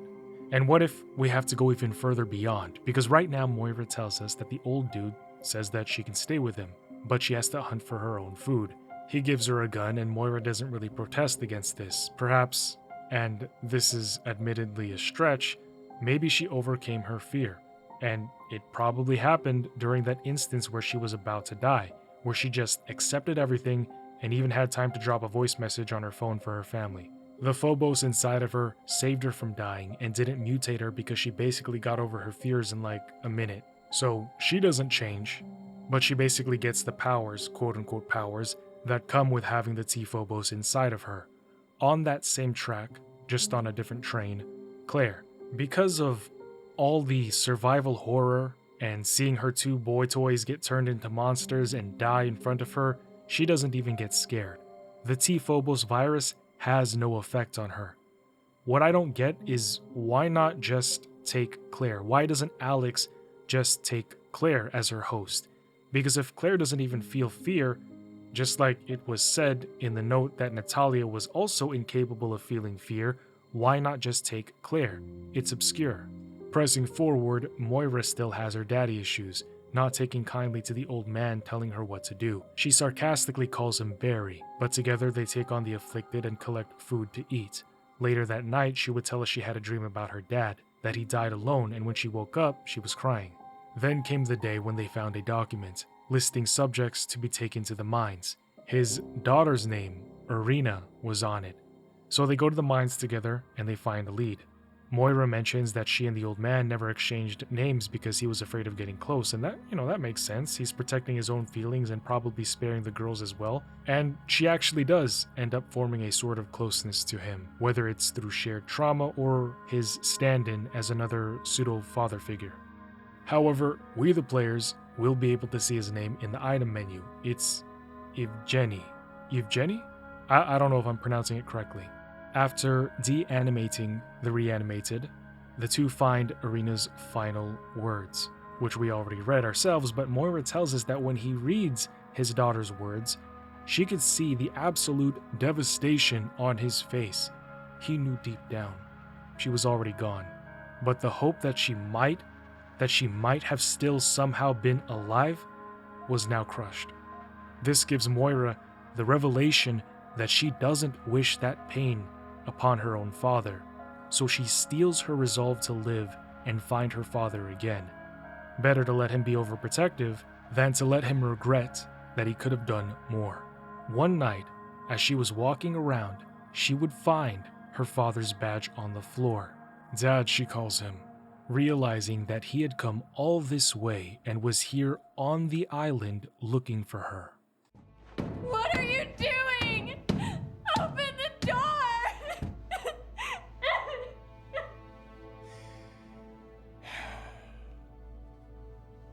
I have lived on this island. I will die on this island. Here, with Irina. You don't have to. I do have to. But not you. You have whole life ahead of you, Kroshka.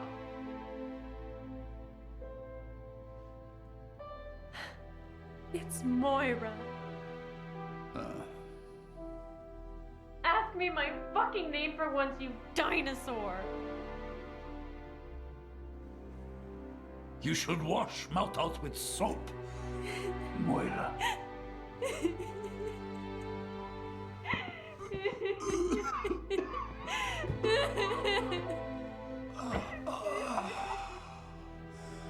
And my name is Evgeny. Oh.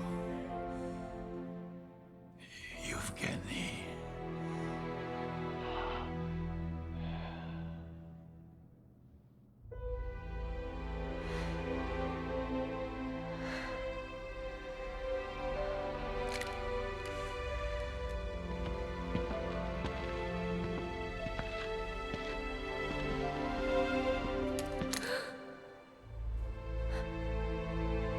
Dad?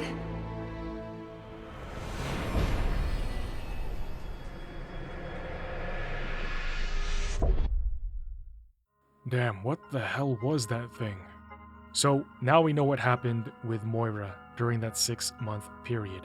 But speaking of 6 months ago, we discover that somehow Claire lived after jumping off the tower and into the ocean. But not only did she survive, she was rescued and brought to the hospital. Details aren't exactly clear. Somehow, someone, someway, showed up in the time of Nick and brought her back for medcare. Mary. Oh, God. I'm so sorry. I tried to save her. I should have.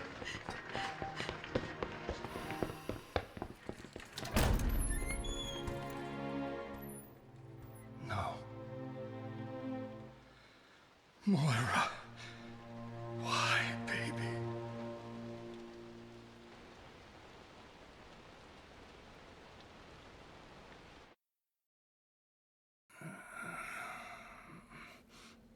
Moira.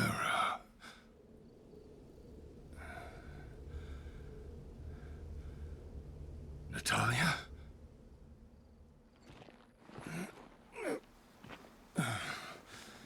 Are you okay? Hey, what happened? Natalia, sweetie, where's Wesker? She went somewhere else.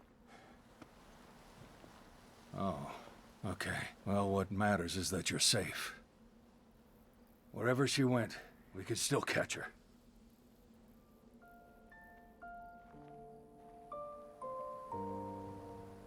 I was hoping they would have explained it in this cutscene, but I guess not. They don't say how Claire survived. I guess Claire is just saved off screen by Hunk, I guess. Sarcasm, by the way.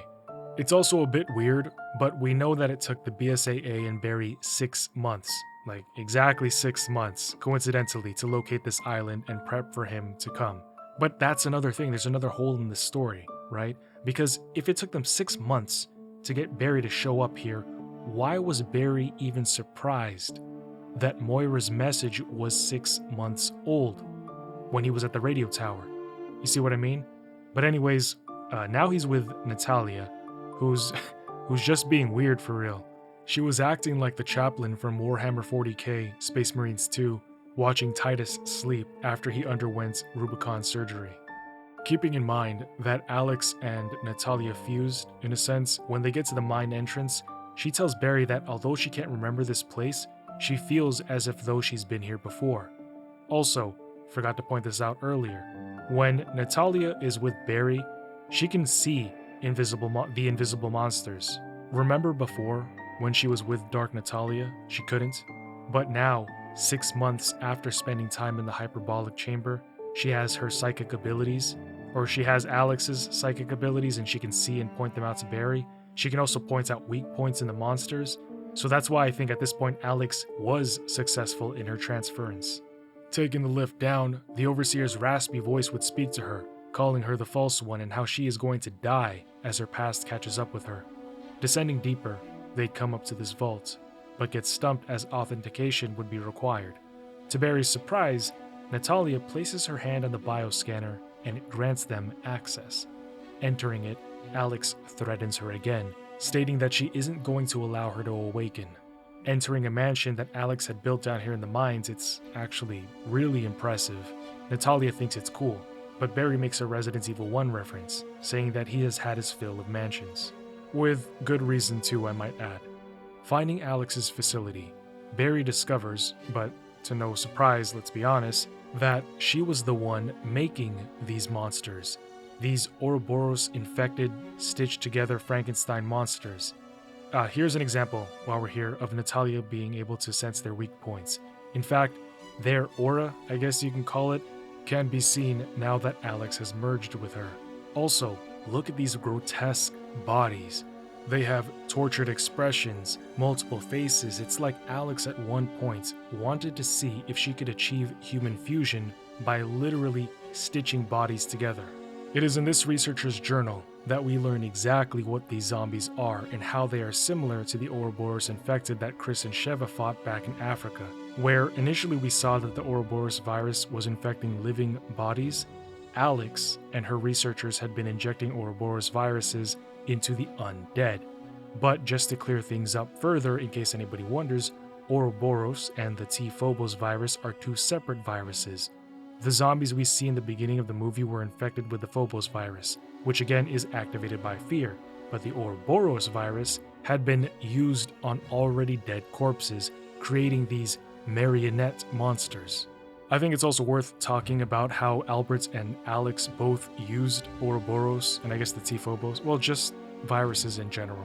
But specifically, as it pertains to this game and the last one. In Resident Evil 5, Albert wanted to spread Ouroboros globally because his philosophy was humanity is weak and should be replaced by a superior species.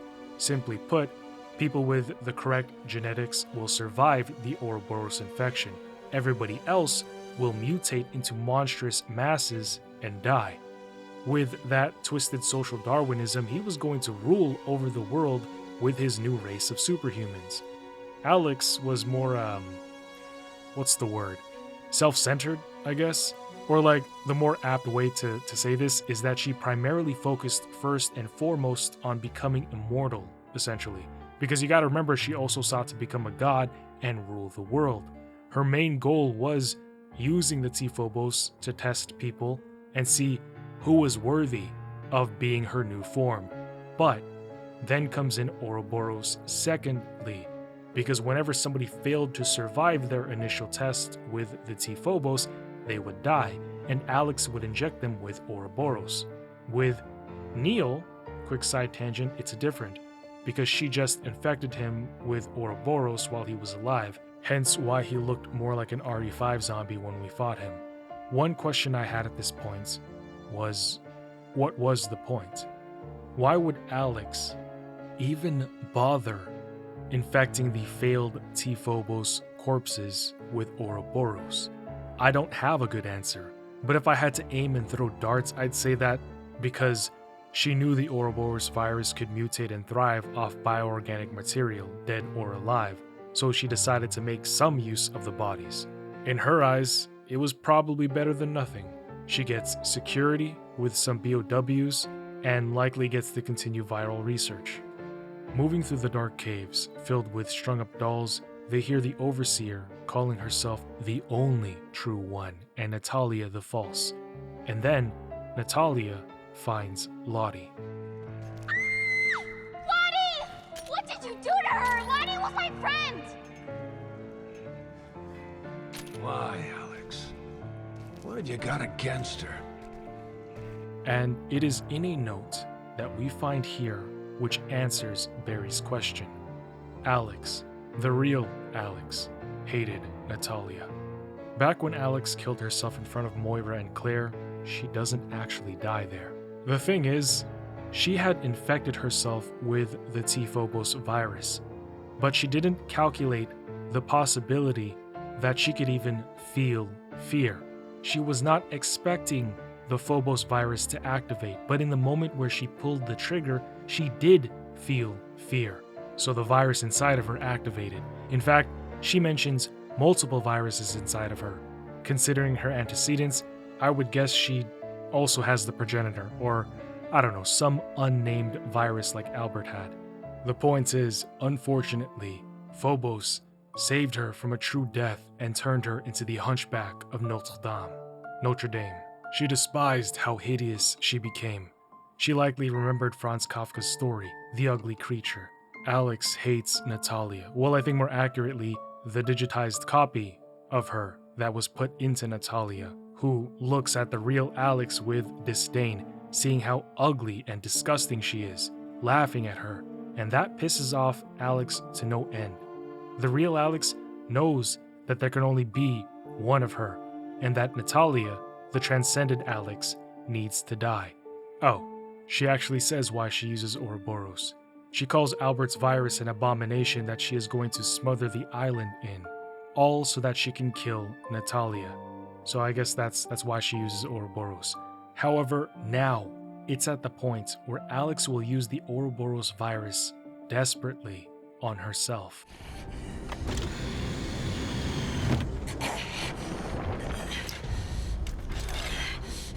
I can still destroy you. I have to destroy you.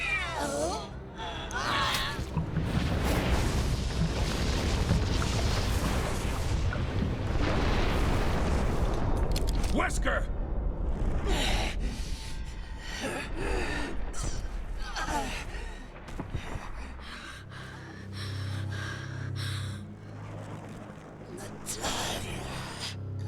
Oh, no, you didn't.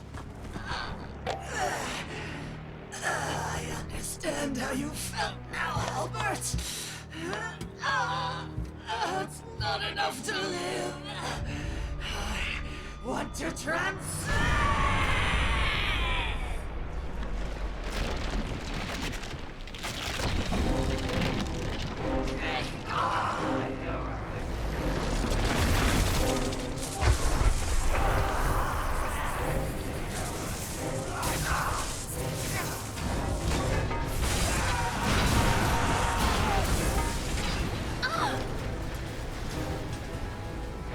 Holy fuck! You can't have her, she-Wesker!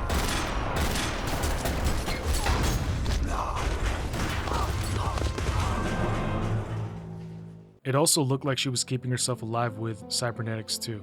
Mayhaps this was achieved with the research she got from Talos.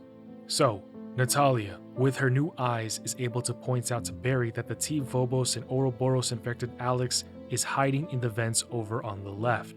Expecting her to jump out, he readies a Molotov so that she can be fired up as soon as she does. She gets knocked on her back. Her weakness exposed gives Barry the opportunity to use his magnum on her. Of course, she gets back up and ignores Barry, going straight for Natalia. Barry does his best to shoot up the giant, elongated, hideous Alex, but she is just straight nasty. Look at her. A true horror monster. Stuff of nightmares. 10 out of 10 design, Capcom.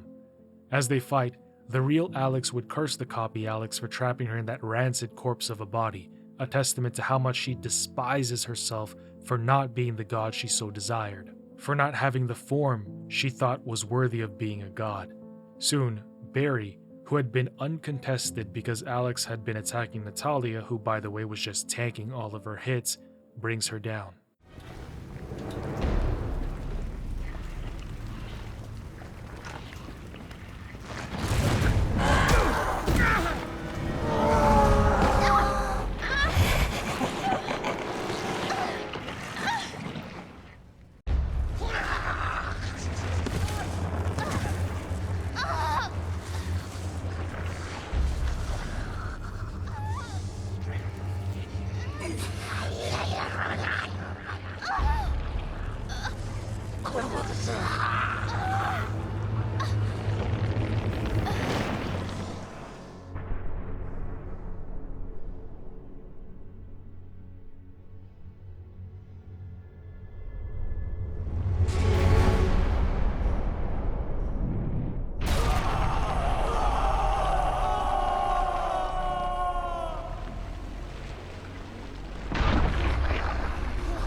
Natalia, what are you?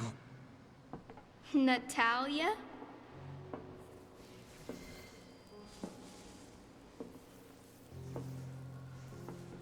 Now you can call me Alex.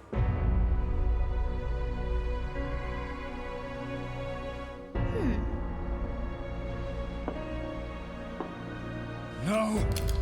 Don't make me do it!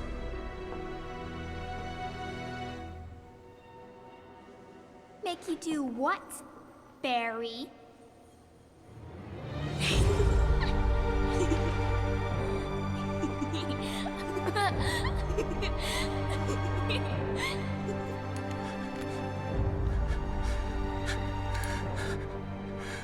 God damn it, Natalia.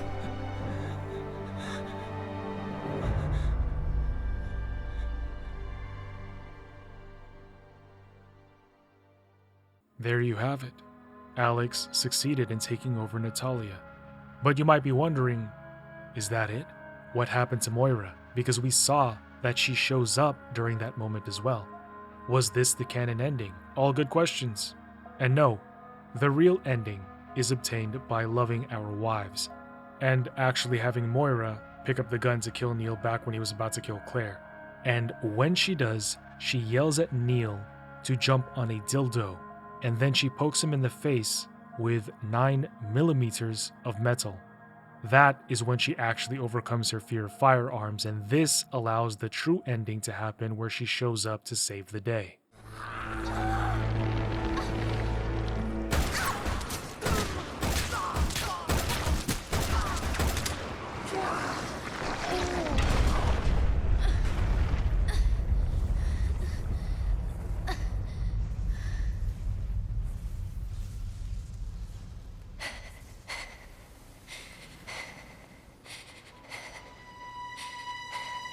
Moira!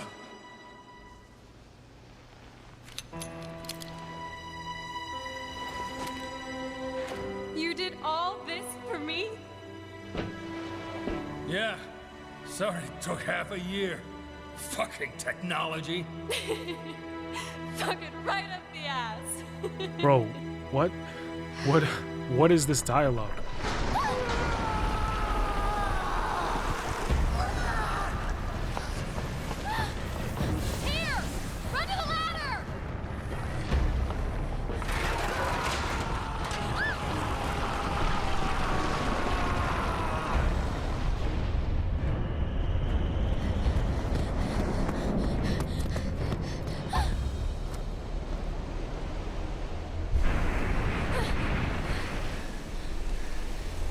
Come on!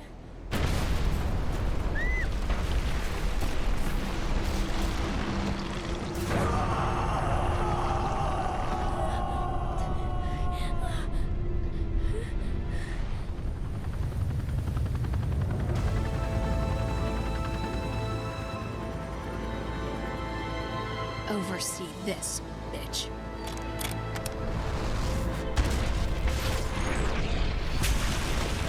Fuck yeah!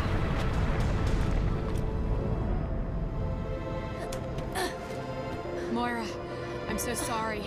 You were in trouble. And you came back with a chopper and a sniper rifle, and that's fucking awesome, so shut up! Okay, it's not just me, right? I'm not the only one. Like, her lines are actually cringy. But yeah, Alex isn't done yet. She is rearing to continue her assault. Barry steps in front of long-haired Claire, just like he did with Jill back in RE1, and says, Let me take care of this.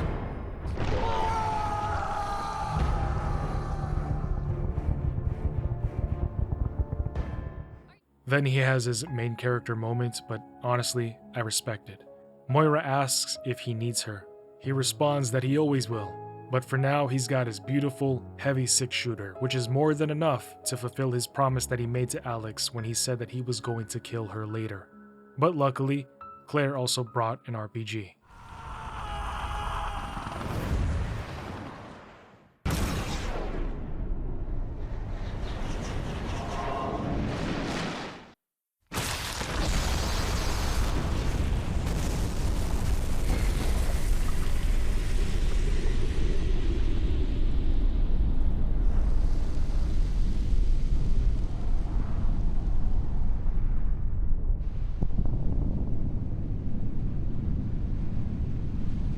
With the last Wesker dead, unless Albert is somehow still alive in 6, the four of them would fly back on the helicopter and have some uninteresting family talk. They would see the BSAA fly by, going to the island after all the work is done to go clean up. Barry would also adopt Natalia. Now, 2 years later, in around June or July of 2013, we pick up with Claire.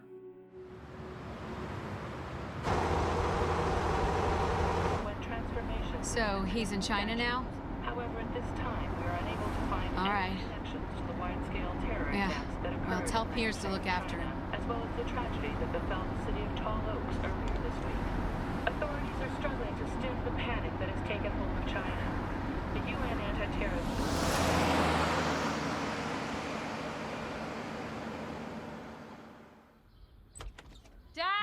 would you get your ass in gear? Claire will be here any minute. Late last night, one of the BSA... Well, excuse me. Hey, Polly, you see my jacket over there? Natalia, are you upstairs? Come on down and get ready.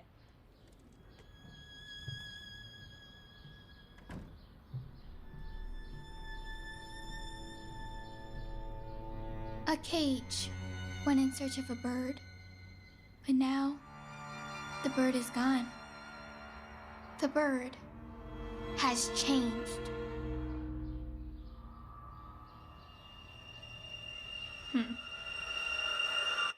Claire says he is in China right now, and she mentions that she is going to send somebody named Piers after him. I think she's talking about Leon or Chris, but who is Piers?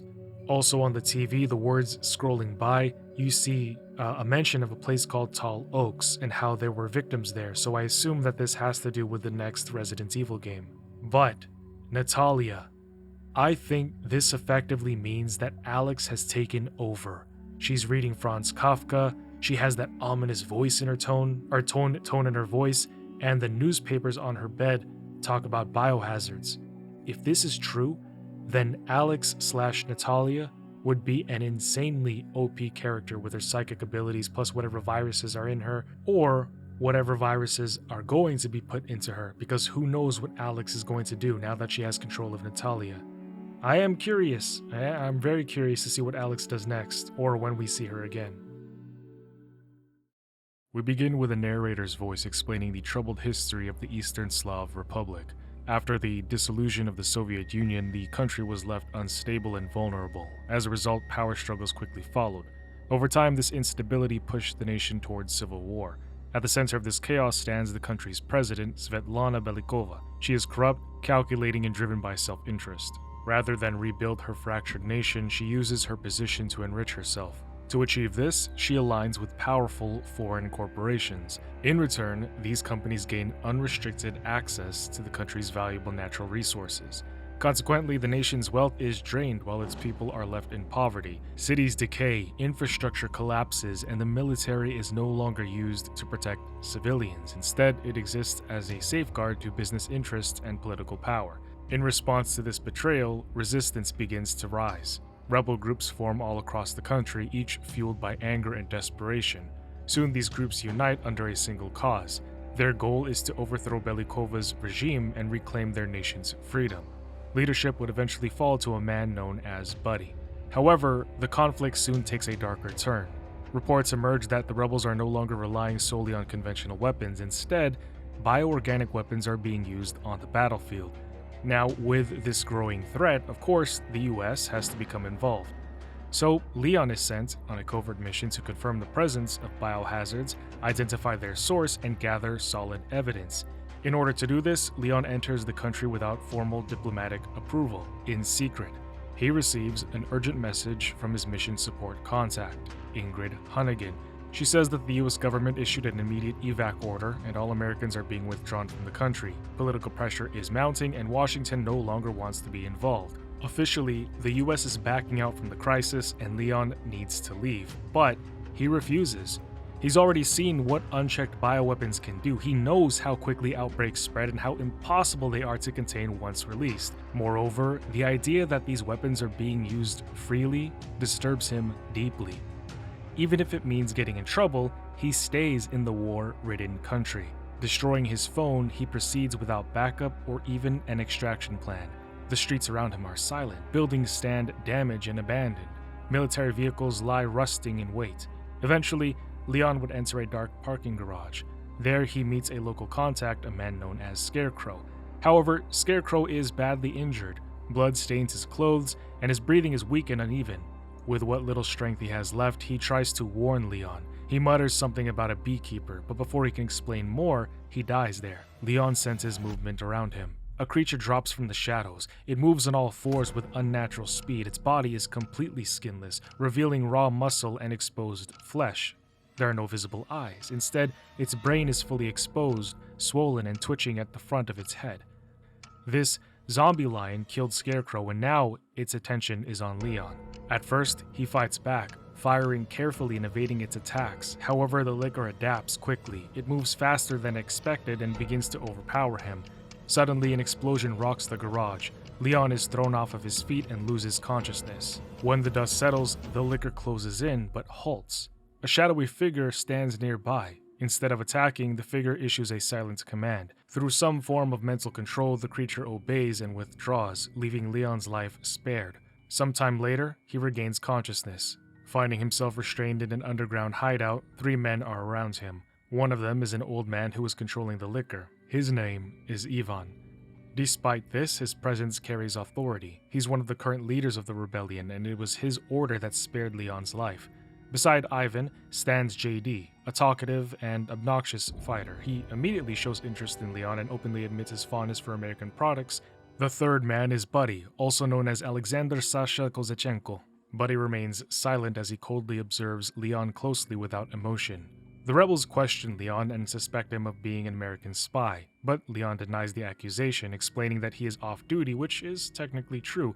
Still, they don't trust him. For now, they choose neither to release or kill him. As Ivan's coughing grows worse, above them the civil war continues. Just then, the sound of heavy boots echo and pound on top of them. Government soldiers arrive in the area, searching for signs of rebel activity. The rebels remain hidden beneath the surface. After a tense moment, the soldiers find nothing. Satisfied, they begin to withdraw and move on. Only then do the rebels allow themselves to breathe again. Meanwhile, in the capital, President Svetlana convenes a meeting with her highest-ranking officials. She addresses them. Her patience has run out. She wants the rebellion squashed because she wants stability restored as soon as possible, since her ambitions go beyond the Eastern Slav Republic. She wants international legitimacy. She wants her country to join the UN. However, in order to achieve that, she must first present the image of peace and order. During this meeting, Belikova welcomes somebody in, a woman calling herself a BSAA agent. The woman introduces herself as Ada Wong. Calm and composed, Ada explains the true nature of the bioweapons that are being used. She describes a master-slave relationship between the humans and the BOWs. This control is achieved through a dominant virus strain. In the past, BOWs were unstable and uncontrollable. However, recent advancements have changed that. With the correct strain, the weapons now obey commands. They can be controlled. Belikova listens carefully, seeing opportunity rather than danger. Elsewhere, underground, Ivan's condition worsens rapidly. His breathing becomes erratic, and his body weakens further. Before anyone can react, Svetlana's forces, hearing Ivan's coughs, suddenly attack. Gunfire erupts. Chaos follows. Leon, JD, Buddy, and Ivan are forced into combat as soldiers begin to flood inside. During the struggle, something disturbing happens. Ivan begins to change. His glasses fall, revealing his eyes glowing a deep and unnatural crimson. The signs are unmistakable. He is infected.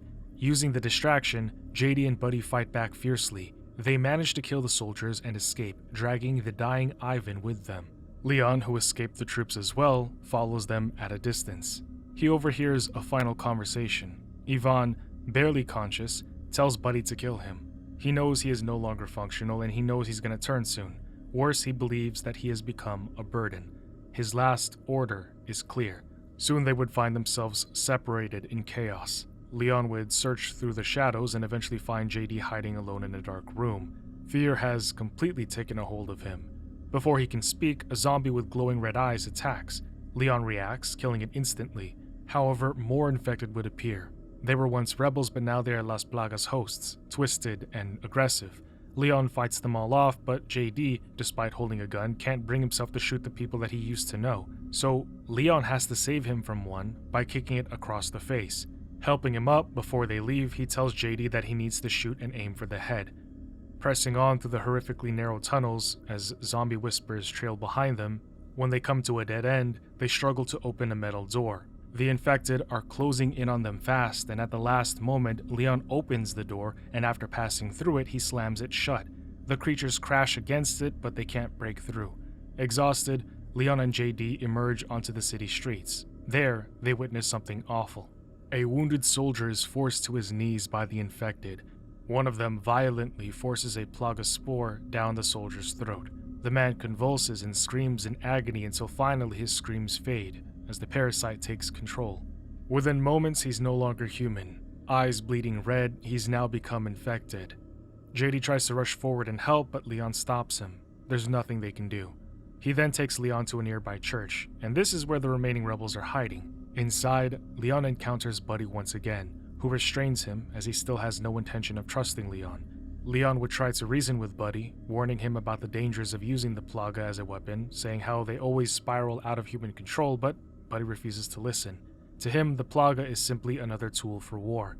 After Buddy leaves, JD makes a choice. He frees Leon as he believes he is the only one now who can help them. Even if it means going against his friend's wishes, JD does it. Once freed, Leon angrily confronts him, condemning the rebellion for killing civilians and spreading the infection. Here, JD finally breaks down and he tells Leon the truth, that they were never soldiers, they were just ordinary people. In fact, Buddy was only a schoolteacher before all of this. He lived a normal life, he had a wife, Irina, who also worked at the same school, until one day the government received false intel claiming that rebels were hiding there. Without warning, the school was bombed. Buddy's wife was killed, and from that moment, he picked up a gun. Others who had lost everything had joined him. I love my wife too, I would join him as well. Leon listens in silence, understanding. JD hands him his weapon, tells him where Buddy is going, and Leon sets out immediately to go stop him. But, behind JD, infected creatures begin to surround the church. Pressing forward, Leon reaches Buddy's last known location, only to find an empty briefcase. The Plaga strain has already been taken. At that moment, Ada Wong appears. Leon confronts her, suspecting her involvement in all of this, especially after past incidents. Ada denies responsibility, admitting that she's only there to obtain samples of a BOW. Then she casually flirts, asking Leon if they're ever going to finish what they started years ago. Leon responds, telling her anytime, just not now. However, Ada quickly turns serious, warning him that Belikova's troops are about to destroy the entire area. The city is going to be wiped clean, so now Leon has to leave. With that, Ada zips away to the roof and Leon is left alone once more. Rushing back to church, Leon can see that it's completely surrounded by zombies. With no clear entrance left except the chimney, playing Santa Claus, he climbs up and once inside, he sees the church has been overrun. The rebels lie scattered across the floor, torn apart by the infected, and there is no sign of any resistance. Only one person remains alive, JD. He's mortally wounded and infected. Leon rushes over to him. JD, struggling to breathe, hands Leon his vest, knowing that he doesn't have much time left. Moments later, Buddy enters the church, but that's when JD starts to change and he confesses something that he's never said before. He never cared about the country's freedom. He only joined the rebellion to stay with his friends. Before anybody can respond, his head bursts open as Plaga tentacles erupt outward and begin thrashing all over the place. Leon hesitates for a second. Although he's seen this happen so many times at this point, he pulls the trigger and ends his suffering. Leon turns to Buddy and begs him not to use the virus again. But Buddy says that the BOWs are no different than the gun that he's holding in his hand right now. That is when an explosion rocks the church. The ceiling collapses inward. Amid the falling debris and fire, Buddy escapes and Leon is forced to evac as well. The next day, President Svetlana Belikova hears that Ada is not actually a BSAA agent. She's a fraud, and she's after the virus. Later, Belikova confronts Ada over some tea. The atmosphere is polite, but tense. Ada realizes that she's been exposed and Belikova threatens to lock her inside of the country, forcing Ada to fight. Unfortunately for her, Belikova is no ordinary politician. She is highly trained. In fact, she is the one who trains others. She counters Ada's moves with precision and brutal skill. As the fight escalates, Ada grabs a knife and attacks aggressively. Belikova dodges every strike with ease. After allowing Ada to exhaust herself, she disarms her and tears her shirt in the process. Just then, a phone rings. The secretary. He reports that terrorists have breached the palace. Ada tries to use this moment to escape, however Belikova reacts faster. Pressing a button, she seals them inside of what turns out to be an elevator. Outside, Buddy launches his assault on the capital with a squad of lickers under his control. They slaughter Belikova's soldiers with terrifying efficiency. Shortly after, Leon breaks through the capital walls and finds guards already dead. As he pushes in, he encounters two lickers feasting amongst dead soldiers. At first, they ignored him due to being blind. he would stand still and only walk forward once they passed. However, a dying soldier nearby would cry out for help. This would alert the creatures, and they would instantly turn and charge towards Leon, who is now running for his life. Leon barely escapes through a door, but almost falls as the elevator area is empty. Catching up with Ada, she reawakens. Tied and hung, but she frees herself using a knife hidden in her heels. Soon, Ada would run into Leon, and together they would reach the main control area of the facility. There, they uncover the truth. Massive numbers of Plaga parasites are stored inside womb-like chambers, a beehive. The scale is horrifying. At that moment, they realize Belikova's true plan. She intends to use the parasites as weapons to wipe out her enemies completely. Speaking of the devil and she appears, Belikova confronts them with a squad of soldiers. Ada warns Leon about her. In the split second that Belikova and her men are momentarily distracted, Ada cuts the lights. Darkness fills the room and Leon fires blindly. The soldiers panic and shoot wildly, killing each other in the confusion. When the lights return, Leon managed to grab Belikova and take her hostage. He points his gun at her and slowly backs away, demanding answers. He accuses her of spreading the parasite plague and orders her soldiers to drop their weapons. But Belikova smirks. With sudden speed, she breaks free and goes hand to hand with him. She orders her soldiers to kill him, calling him an enemy of the state. As bullets fly, Leon dodges all of them and dives for cover, realizing what Ada meant about her. Moments later, Buddy arrives with more lickers under his control. Leon shouts at him, asking if he really injected himself with the virus strain, but Buddy answers only by sending a licker straight at him. Leon, of course, kills it, however not before its strike tears through his vest. Catching his breath, Leon notices that JD's flask fell onto the floor nearby. Picking it up, sighing, as if apologizing, he takes a small sip and then continues to fight. He tries to shoot Buddy, but he escapes. Leon runs as the monsters pursue him across shipping containers. Unable to confront them all at once, he evades and survives. Meanwhile, Buddy commands the lickers to attack Belikova, who is safe behind an impenetrable glass barrier. He pounds the glass in rage. He wants to kill her for everything she's done, for his fallen comrades, for his wife. However, she just laughs.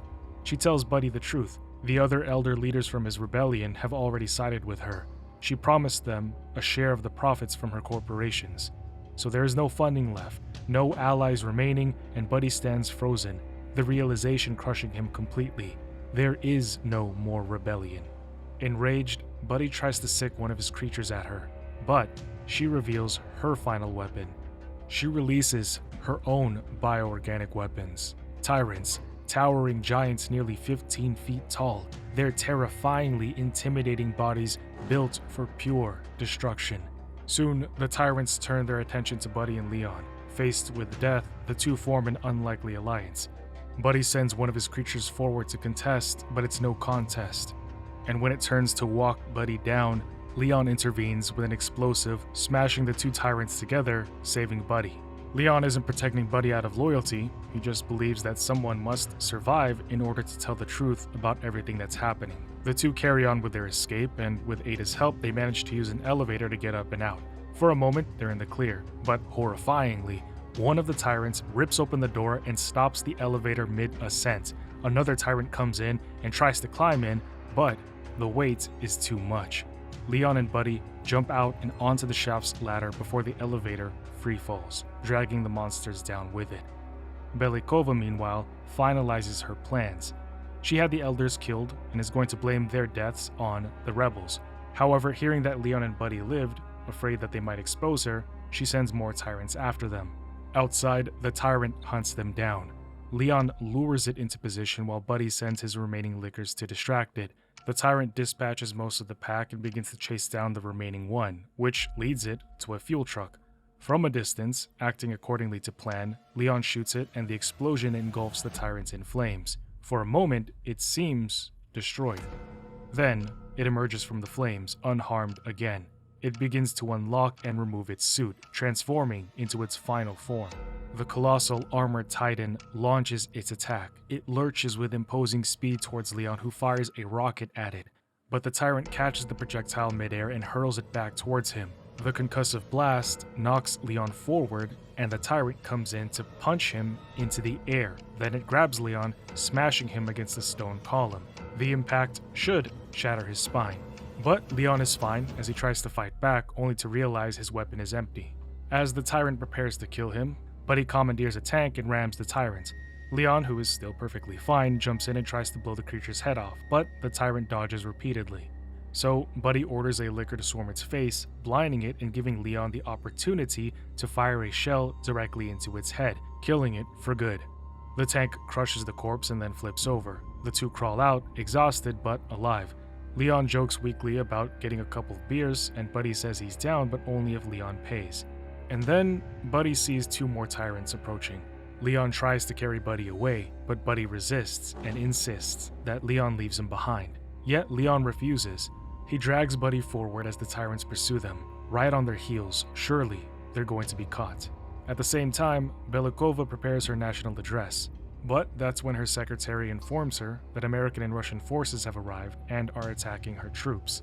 Meanwhile, Leon and Buddy, who somehow outran the tyrants, collapse near a water fountain. Leon checks his gun, he's out of ammo. With no options left, he prepares for a final stand with just his combat knife. But right before the clash, heavy gunfire chops the tyrant down, leaving just the spine and legs. A missile destroys the other. Leon realizes that America was watching him this whole time. As the sun sets, disappointed, Leon leans against the nearby bridge and watches the rest of the battle unfold. Buddy sits behind him. He admits that there's nothing left for him. His wife is dead, his mentor is gone, his friends lost. Soon, he will become a monster as well. He begs Leon to kill him before that happens, but Leon doesn't say anything. So, Buddy raises his gun to end his own life. However, Leon snatches it away. He tells Buddy that enough people have died. He says he needs to live for those who can't fight for their own rights, even if he has to do it without limbs. Leon raises the iron and pulls the trigger. 3 days later, in his hotel room, Leon imbibes with vodka. He watches the news and speaks to Hunnigan. Leon's bitter because he believes that the US and Russia only intervened for their own interests. Hunnigan insists that they really didn't know what was going on, and that some good at least was done. However, Leon ends the call coldly and says nothing has changed. Then he leaves the room to clear his head. Elsewhere, Buddy lives. He sits in a wheelchair, revealing that Leon shot him in the spine, preventing the Plaga strain from spreading. He slowly pushes himself along the road. He's become a teacher again, and he's found a reason to continue living. I heard a rumor that Resident Evil sucked and was likely the worst entry in the series. I've covered all of the main canon, from Wesker's reports up to the CGI movie Resident Evil Degeneration, which takes place just a few months before what you're about to see. Playlist in the description if you're new and want to experience the Resident Evil journey as a beginner and by complete in-universe chronological order. That being said, I think I'm going to be in a good position to form my own opinion about 6. I'll be deciding if I like the story and execution and whether or not I just enjoyed the game. I might be biased because for this one I'm going to have my brother with me again, and we tend to just laugh at everything, but we'll see what happens, starting out with what's going on in 2013.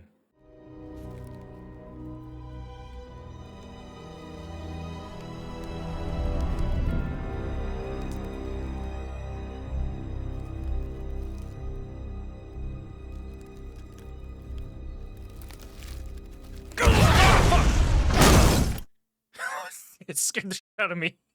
What? The fuck? God, I was. What? The beginning? Yeah, it scared the shit out of me, bro.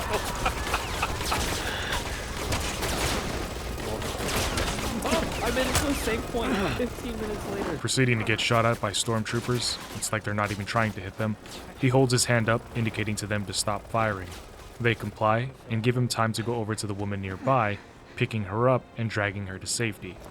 All around them is complete chaos, and the helicopter begins to fire at nothing again. It flies over, makes sure that they've made it out okay, and begins to shoot the walls, opening it up for them to safely make it through. Stumbling in, Leon protects the woman and points his gun at the helicopter as if he's gonna really 1v1 a helo. Or, I don't know, it is him. However, they fly off and Leon helps the woman forward. Her name is Helena. He pronounces it Helena, which is a bit confusing. Like, how do you say this name? Because you have Helen, so Helena, but you also have another girl named Elena, so Helena also makes sense.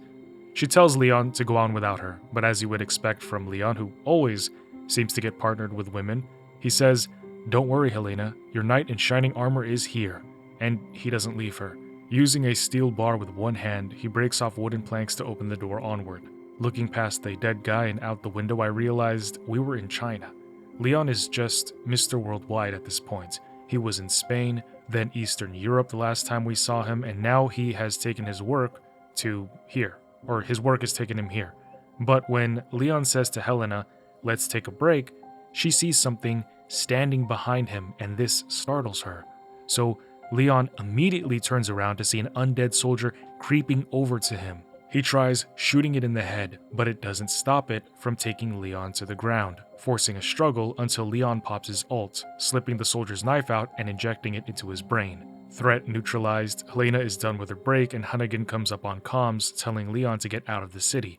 But Leon says there are people there who still need his help, so he's not going to leave. Pushing on through a dark hall, when they come out on the other side, they see pure chaos throughout the entire city. The highway jammed with cars and zombies, smoke and fire all around, and a jet stuck in the building. But they keep moving. Unfortunately, that jet comes crashing down onto a leaking tanker that was on the bridge they're on, causing the integrity of the structure to come crumbling down. So they rush to escape getting crushed, and luckily the BSAA swoops in to save them. But this part doesn't really make sense. For some reason, the soldier jumps out of the helicopter to provide cover fire to zombies that were not even on Leon or Helena. He could have just stayed in the copter and did nothing, or even just shot the zombies from there, but instead, he dies on the imploding bridge as the two jump onto safety. But I guess it's not entirely safe because somebody had shot the pilot, so Leon has to take control. Meanwhile, the dead pilot reanimates and attacks Helena, so Leon, who's already trying to keep the helicopter from crashing, needs to save her. And he does so just in time to scrape by a train. Still, they go slipping into a building, slamming and falling out onto a glass ceiling. Below is a horde of zombies, and above is a structure that is about to stab into them. Luckily though, they manage to dodge in time. Even more so lucky is that they somehow ended up exactly in the building that they were looking for. Before them is a pillar in the center of Umbrella's logo, which is kind of weird because I thought they were trying to save people, but they wanted to come here, so...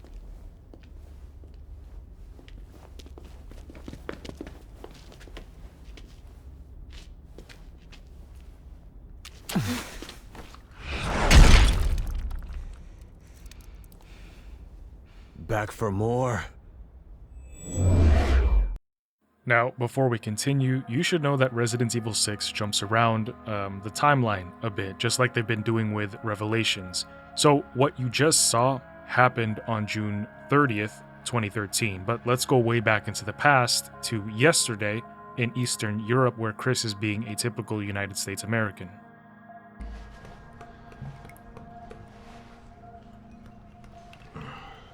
Chris. Another round. For the eradication of seemingly endless sorrow. Seems like somebody I knew. I don't drink anymore, bro. I wasn't talking about you, but okay. I mean... Hard to find a good steak around here. Not like back home. What the hell is this guy? I don't know. You played 0 through now. This guy's new. Oh. Where did he go? I don't know. Fill her up. You've had enough. Listen, sweetheart. You're here to pour drinks and look pretty. The fuck? So how about you shut your mouth? Yes, sir. What the shit? There you go. How about you get the hell out of my bar? Wait. Chris is acting real American. My game is glitched. My game's totally glitched. Where to go? All soldiers are like glitching in and out. Ej, dama vas je zamolila da odete. I said she asked you to leave. Bro, this guy punches boulders.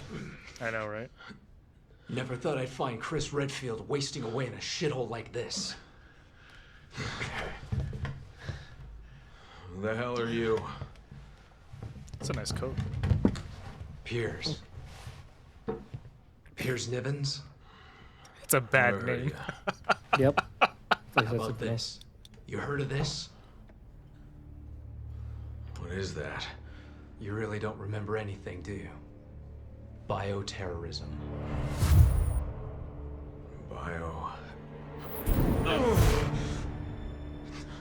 You can't hide from your past, Chris. No matter where you go or what you do. Who are you? What is this? Okay. You don't remember me? Well, how about them? Look. I said look! Those were your men. Men who died under your command. You owe it to them to remember, Chris. If you walk away now, then this was all for nothing. Enough! Damn it. 6 months of searching for you. And this is what I find.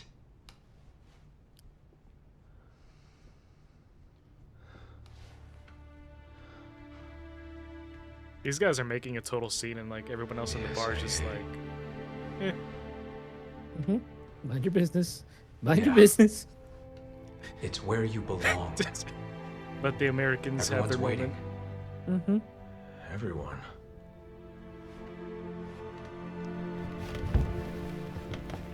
Oh, well, that's Yeah, probably never why. mind. Oh, I see. We're taking you back, Captain. Y'all are BSAA? One way or another. I guess so. They were all in cahoots. I can't keep running away. I have to face the truth. Accept responsibility. That's the only way I'll ever remember. The only way I'll get my life back. HQ to Alpha Team. No change to your mission. Suppress the bioterror outbreak while proceeding to point Ace of Spades.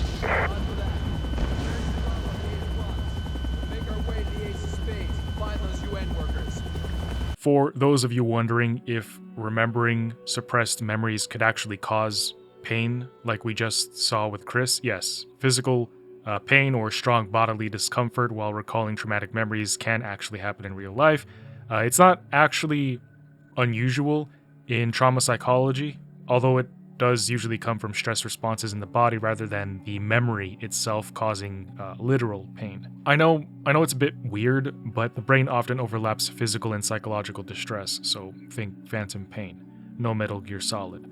Then the question becomes, what exactly did Chris experience? What went down for Chris to turn to the demon in the bottle? Well, there is a mission you'll soon see, which explains all of this.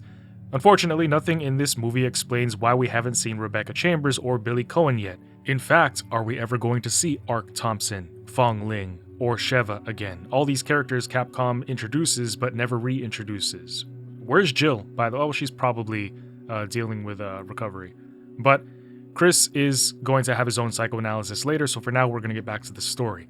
China, next day, Chris, Piers, his team. By the way, I apologize if my brothers and my commentary detracts from the cutscenes. It's only in the beginning half of the game, and we try to keep the interruptions to a minimum, or our reactions to a minimum. Because my wife and I love my wife, don't live in the USA anymore, but my brothers do, there is a time discrepancy, so it's kind of hard nowadays to line up game time together. So that's why I'm saying in the later half of the video, you're probably just going to be able to enjoy cutscenes as normal, because the later half, I just play it by myself. But the BSAA has touched down in China to deal with the biohazard that has been unleashed, and you might be wondering, who is the cause behind all of this? Why are Chris and Leon here fighting? What are they fighting against? There is going to be a video chapter you can jump to called Tony if you want to just get all of those answers right now and then come back here. Or you could just wait till we get there, and it kind of wraps it up later on. I'm not a fan of that kind of storytelling, but I totally understand if you want to know what's going on now, and then have that comprehension going into this. This is one problem I already have with Resident Evil 6's storytelling, because you are thrown into this situation with no understanding or motivation. It's so easy to just not care about anything moving forward. So if you're playing this game and you're going through it, you're like, what am I doing? Why am I here? I felt the same way. And this is probably one of the factors that a lot of people consider, a lot of the fans consider, when they notoriously say that they don't like Resident Evil 6. But anyways, Chris and Piers are going to make their way to a specific site of an attack where there are supposedly a bunch of United Nations workers in need of rescue. Descending the building, they destroy boxes. Shout out to whomever leaves these and the items inside of them around for us, and they go out the door. The two prepare to face the chaos of the city, guns at the ready, and when they open it up, reporters swarm in front of them, not even caring that they could have poked their faces with bullets. Running past them and the panicking people into a building and being so unserious with my brother. With the operation as planned. Oh, fuck. The two come across what the BSAA identifies as Javo. I'll tell you this right now, these mutated humans are infected with something called the C virus, and I'll dive more into that later, but there are two types of infected I want you to be aware of when it comes to the C virus. The Javo are made through injections of the C, where they get to keep their intelligence and gain intense strength. The other type is going to look more like the zombies that we're used to seeing, which are created through the inhalation of the C virus instead of injections. So one uses a needle, the other you just breathe in. But the Javo, the infected, injected, are the ones who are standing in these two soldiers' ways. And the stress from these altercations, seeing the men that he's with right now getting hurt, seemingly puts Chris in a position where he's having visions of his last team dying. However, he presses on. They eventually find the hostages mentioned earlier, but they're attached to some Javo whose bottom halves are basically cockroaches. I don't know what would possess someone to be like, yeah, give me that C virus. I want to be half roach. Like, I get you get powers, or you get like super strength and durability or whatever, but I do not think that that is worth it. After saving the worthless humans, Chris and Piers need to get out of the building because the BSAA is going to drop bombs on it to bring it down. They started bombing. Guess they don't care that we're still in here. I'm not. Nope, because you've already served their immediate needs, so they're done with you. You are disposable. Although it's not smart on their part, because if you have agents who are effective and have a near 100% completion rate for their missions, you would think that as an organization, you might want to make sure that they are properly taken care of, but that just makes too much sense. So, Chris and Piers find their way out of the building, and they jump off right before the missiles connect. When the dust settles, and only the glimmer of fires can be seen, they check to see what remains, and at the sight of the immolated bodies, Chris falls to his knees. Sharp pains of memories jab into his brain. Then Chris looks up to see somebody named Finn. And so, what we find out is that 6 months ago, I don't know why Capcom has a banner for 6-month time frames exactly, but like this game in Revelations 2, it was very specific about 6-month time lapses. But 6 months ago, on December 24 and 25, in Eastern Europe in Edonia, in a fictional place called Edonia, Chris and Piers were already working together on a mission. Yeah, they already knew each other at this point, or before we saw them at the bar. Chris led their team, and Piers was like his second in command. However, something catastrophic is about to happen, something so terrible that when it does, Chris decides he wants to forget it all. And that is what we saw earlier with Chris drunk in a bar and Piers saying that he was looking for him for the past 6 months. By the way, that's kind of impressive, right? Because the BSAA, with all their experts and resources, could not find Chris Redfield for 6 months. He did not want to be found. But bringing it back to Christmas Eve, Chris gives a speech to all of his men, and it is inspiring enough to make one specific soldier cry. And this is Finn. He gives the rundown as to what the BSAA is even doing in Eastern Europe. The Javo have been unleashed, and the BSAA is here to contain that BOW threat. As they're rolling out, they get immediately attacked, and I realize that RE6 feels more like a Call of Duty or Gears of War game. I mean, think of it like the Fast and Furious series, right? We went from street racing for pink slips to going into outer space to save the world. But yeah, after fending off this gross monster that seems to tower over El Gigante, Chris and Piers get run over by a BSAA armored vehicle before we run into somebody that I did not expect to see. Well, two people I did not expect to see, but we'll get to him later. Sherry Birkin. It's crazy, right? We just saw her. She was a little girl, and now she's all grown up working for national security. Man, how time flies. She approaches Chris, who recognizes her name because of his sister, And then she asks Chris, oh, I just realized the post-credit scene from Revelations 2 was referring to this game. So he's in China now? However, at this time, we are unable to find any connections to the wide-scale terror attacks that occurred. Well, tell Piers to look after him. As well as the tragedy that befell the city of Tall Oaks earlier this week. Piers, China, yeah, that's what Claire was talking about on the phone at the end of that game. Chris says that Claire told him all about Sherry, but Piers interrupts, saying that the man over to the side is a wanted man. Sherry defends him, saying that he is in the custody of the US government and not a threat to anybody. But the man stirs the pot when he says, "Unless someone pays me to be." What did you just say? Bark, bark, bark, bark, bark. Well, I think Piers is deaf. But Chris studies this unknown man. He observes him. And when the guy notices, he addresses Chris, but he says nothing. Their conversation gets cut short because a giant monster gets airdropped on them, causing everybody to have to deal with it. But as soon as they do, Chris sets Sherry and the unknown man up with a BSAA helicopter to send them somewhere. But before they go, Chris calls out to him and asks, "Have we met before?" There is something about that man that triggers something within Chris. Pause. But the guy just says, "All of you jarheads look the same to me," and he turns around and gets on the airship. Chris wishes them a safe flight, but Piers is wondering, why is he letting them go? So Chris tells him that he is not their mission. Their mission takes them to this city's hall, where once inside, they find what can only be described by Finn as people in cocoons due to their life signatures inside.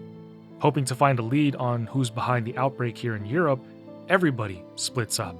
Now, when the plot armor team goes down into this one room, the cocoons would begin to hatch, and out come these armored behemoths. So, because he had punched boulders before, Chris thought that he could break their armor by smashing them with his bare hands. But I guess that only works when Wesker is nearby. Seeing that it was taking too long, he just shoots it, and from there, Team Plot Armor busts into a room and finds a bunch of used vials on the floor. From the shadows, a woman's voice says C-Virus. It's Ada Wong, but she looks different somehow. And the guys don't trust her. They keep their guns trained on her, and she proceeds to tell them that Neo Umbrella, no real relation to the actual Umbrella, is the one behind Javo. The C-Virus infected monsters here and 6 months from now in China are all Neo Umbrella's doing. Since she gave them all that information, their guards are lowered, and Chris thanks Ada for her cooperation. But then he tells Finn to keep her safe, which is kind of laughable because, Ada does not need anybody to protect her bro. She's taken down tyrants and enormous monsters. Finn isn't going to do anything. If anything, she'll end up protecting him if shove comes to push. However, Chris does show that he doesn't fully trust her yet when he tells Piers to keep an eye on her. Assuming they've found everything they needed and could, they allow Ada to lead them back to the entrance. Only that is not where she leads them.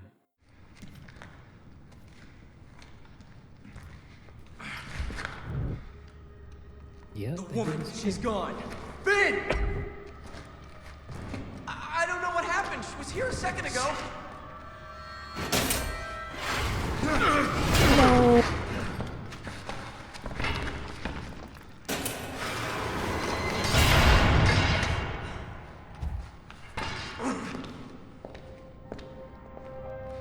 Ada. Thanks for the escort. Here's something to remember me by.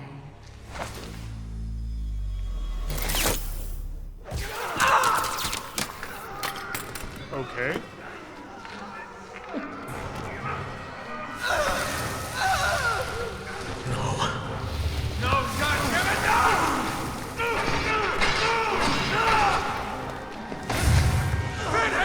What the fudge? Not like this. Cap! I thought Ada was a good guy. Girl. Since when? I thought Ada was a good girl. Since when? Since, I don't know, since Leon and... What the shit? Why does she just do them dirty like that? Captain, we gotta move. Damn, bro. No wonder you got flashbacks. Oh shit. Now, we gotta go! Bro, Leon, I don't know, man.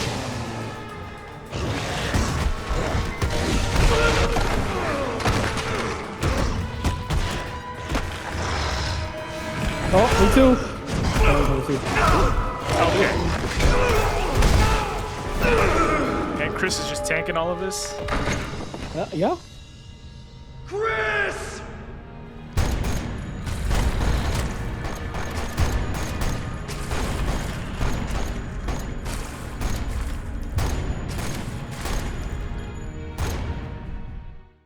So, this explains the trauma, not only the psychological but physical trauma that Chris endured from watching all of his men die at the hands of Ada and from him getting his salad tossed by the armored creature, which, by the way, Chris is getting way too old to be getting pounded like that.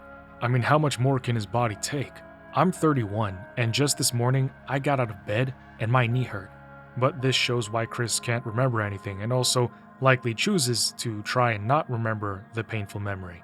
But taking it a little bit back to the same day with different names, it is time that we learned who this mystery man is. Well, I mean, when you select the chapter, it says his name is Jake, but when you find out who he really is, it's gonna shock you.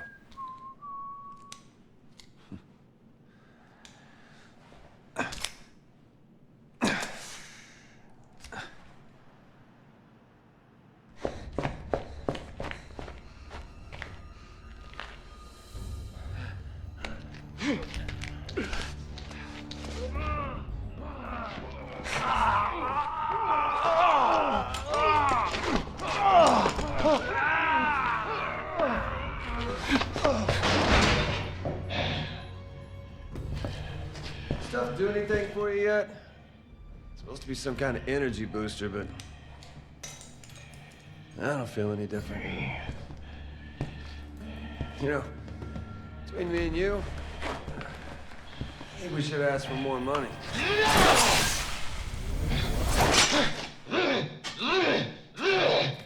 A lot more. Pretty sure this wasn't part of the contract.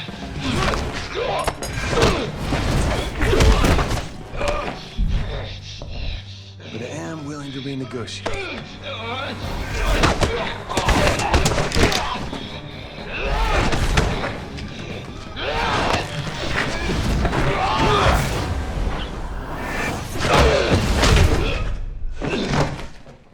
Did you take your dose?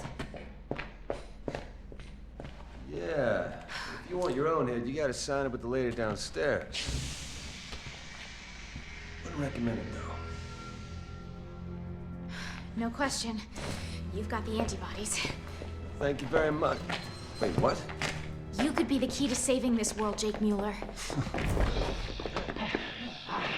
Save myself first.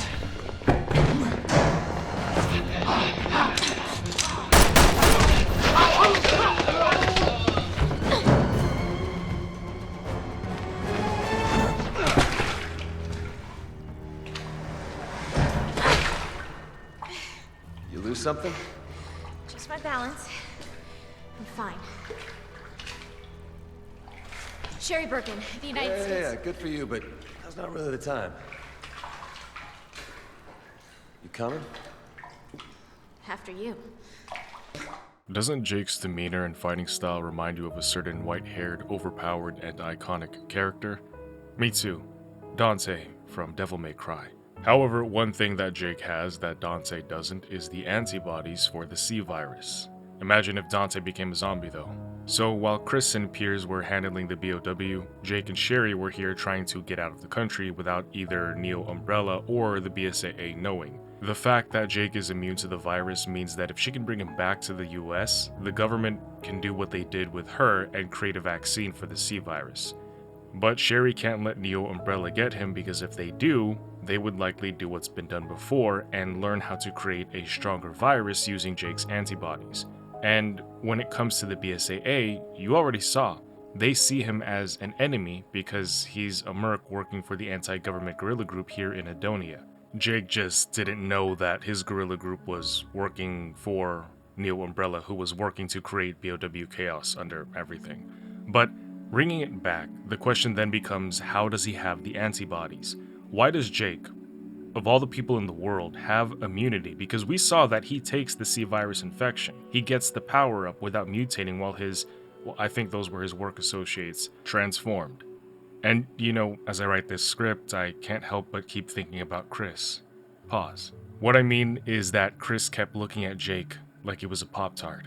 I love Pop-Tarts, especially when they've been warmed up in the microwave for like 27 seconds. But the thing about Chris is that I really haven't seen him try to put the Mac down on anybody since I first saw him back in 1998. Meanwhile, Leon has Ada as his heartthrob. The only person I've ever seen Chris fixate on or get intense with is Wesker. Chris, your body. I want it. Now! Moving on, Jake and Sherry make their way outside where he would demand payment.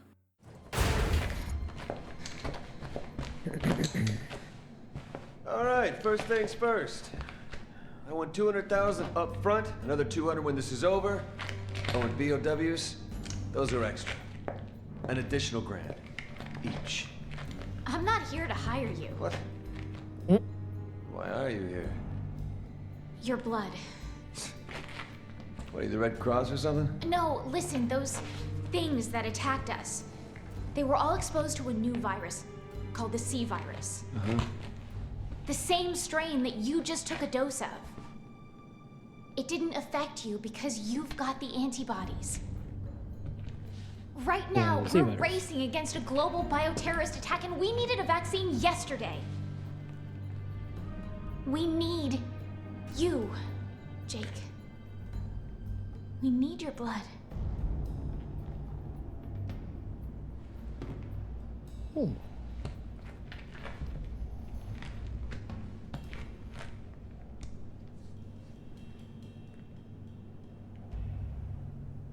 $50 million. What? Cash. Yep. Non-negotiable. That'll get you 1 pint. Or the U.S. government just drags your ass to the ground and you never see the light of day again. That's probably why you don't hear from him. Okay. Smashing heads, getting shot at by a BSAA helicopter, they would run and try to find refuge inside, but what they didn't know was that there was something in here waiting for them.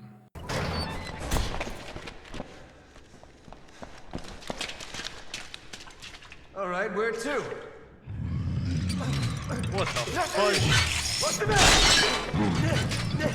What's the matter?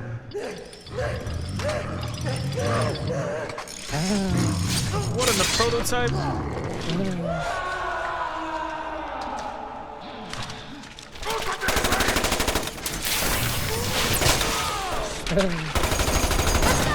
This is a waste of time. Yeah, no shit. Sherry's got the right idea. Sounds good to me.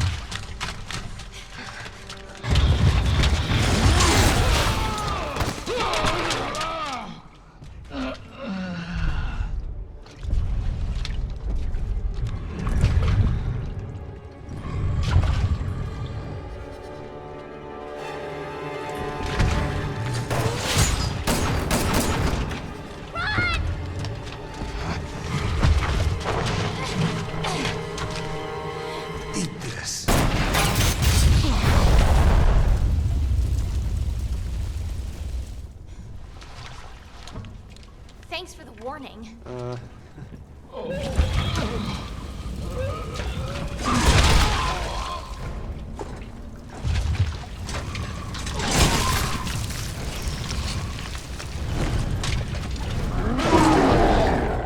Okay, we go with your plan.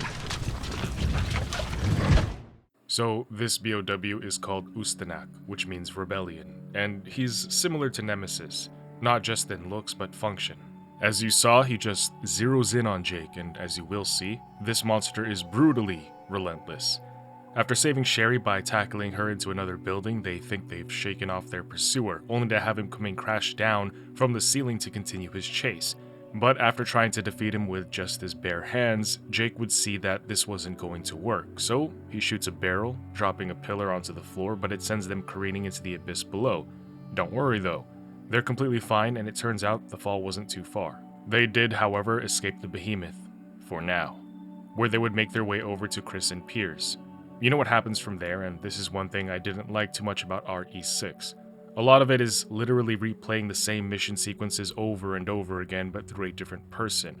Normally that would be fine in cases like with Umbrella Chronicles, but RE6 doesn't even change angles, dialogue, or anything. It's just a literal repeat of what was already done to pad game time, to artificially inflate how much content is actually in the game. Like, imagine if there was a YouTuber who just played cutscenes in all of his videos and called it a 1-hour video. Sure, it's a bit different because you get to experience the game in as full as you could without actually having to play the game yourself for one reason or another, but you understand the analogy. I mean, shoot, in that specific instance, if that YouTuber is saving me time and money from having to pay the game or invest time, I would probably hit that subscribe button. Yes, but there's something I need to run by you. Mr. Mueller is requesting compensation for his cooperation. $50 million. $50 million? And who you think you kidnapped, Chelsea Clinton? Yes. Yes, I understand. I'll let him know. So, we got a deal? Yes, we have a deal. Well, that was easy. Oh. Hit a basketball.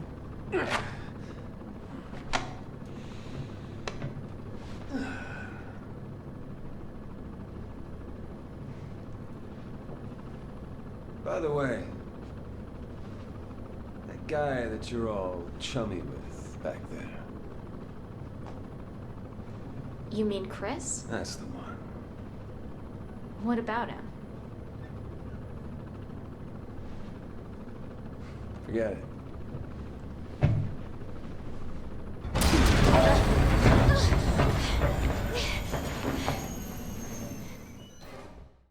Looks like Jake isn't the only one thinking about Chris. Ustanok would ride a helicopter, like hang off of it, and fly all the way up here to attack them. But because the not tyrant threw a nade in their copter, they're forced to jump across, I don't even know if this is possible, into another helicopter. Move now! Hey! What are you waiting for? Is that even possible? Then Not Nemesis pulls up hanging off a different helicopter to start shooting Jake with a giant machine gun. He misses all of his shots, giving us the opportunity to climb up and start fighting back with our own guns. But this causes everyone to crash, and if it weren't for these parachutes, Jake and Sherry might have been blood in the snow. Actually, scratch that, because as Jake wakes up with Cher on top of him, he immediately notices that she is gushing blood and is incapacitated, barely able to even open her eyes. Jake puts his hand to his chin, contemplating what to do next. She struggles to breathe out an order to pull out the giant shard of metal that's been jabbed into her back. Jake is against it out of fear that she'd quickly bleed out to death, and yet she confidently insists he does, whilst harboring fear in her voice. With not a moment to spare, he yanks it. However, it is deep in her flesh and bones, so he pulls harder, with Sherry voicing out her tormentuous agony until finally the metal is torn from flesh. Blood and guts paint the white beneath them as she groans, but miraculously, her back immediately begins to heal. Sherry is relieved that she's regained mobility and is fully restored, but Jake is astounded, almost angry, demanding to know what he just witnessed. She says it's a long story, and he says that it's her blood, not his, that should be getting tested, to which she says they already did, referring to everything the government did to her because she had the G-virus antibodies within her, when Leon and Claire saved her back in RE2. Soon they would find temporary cover inside of a cabin from a snowstorm. Sherry would try to go outside to make contact somehow with the BSAA, but Jake tries to stop her. It's too late though. As soon as she opens the cabin door, an unbelievably powerful gust of cold wind and ice comes slashing through, but Jake, one hand on Sherry's waist and the other on the door, is able to close it, and for a moment, these two have a moment. And with this, they decide to talk.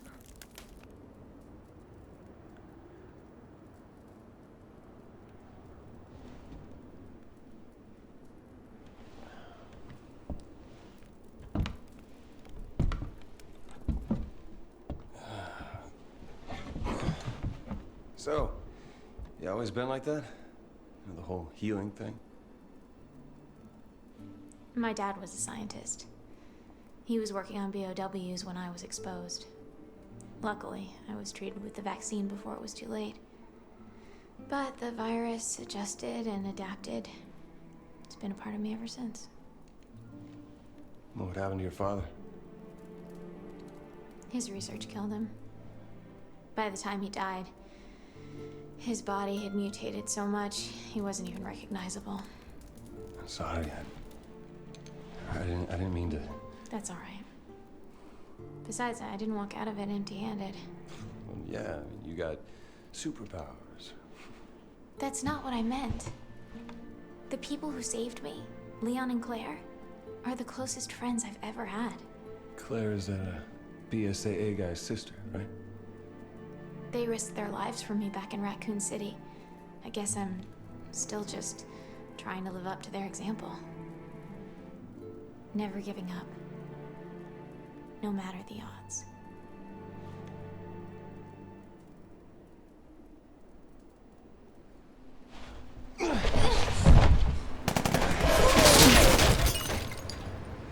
Speaking of odds...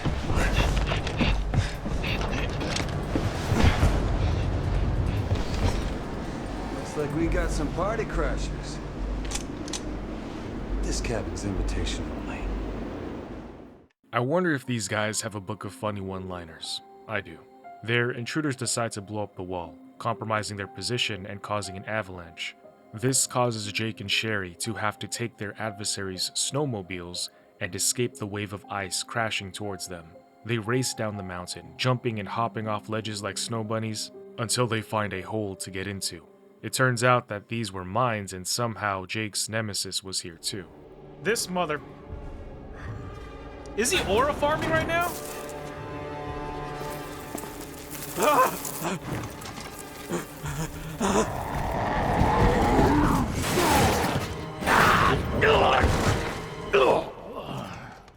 that serious. Jesus Christ.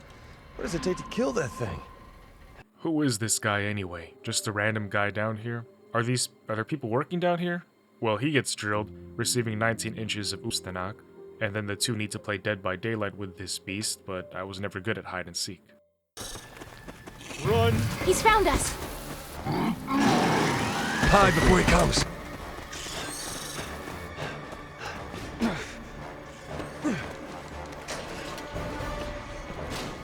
Run, Dion, hide! What I'm doing? Oh, he came from his front!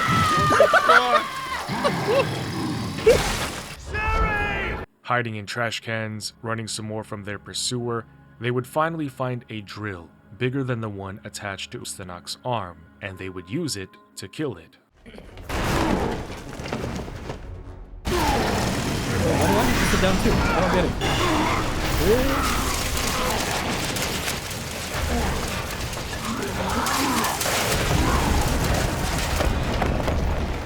We did it. Power of heavy equipment. We beat him. Just barely. With him finally and definitely dead, the two make it outside, only to have more Javo waiting for them. That's the rendezvous. About damn time.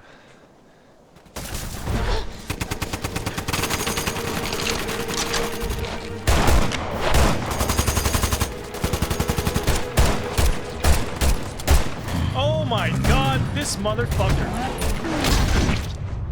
Come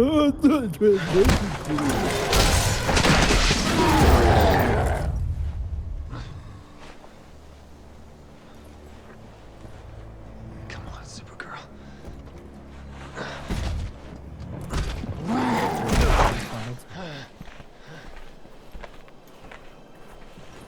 Ada?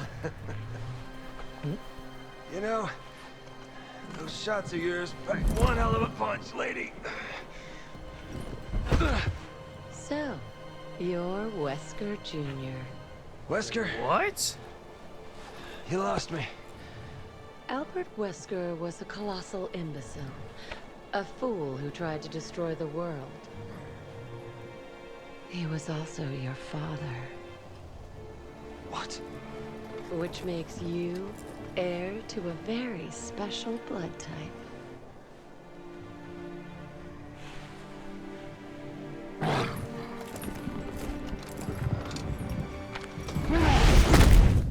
And so this makes sense as to why he is immune to the viruses, why he has his strength and natural fighting capabilities, as well as why Chris seems to recognize him. Albert Wesker had a kid.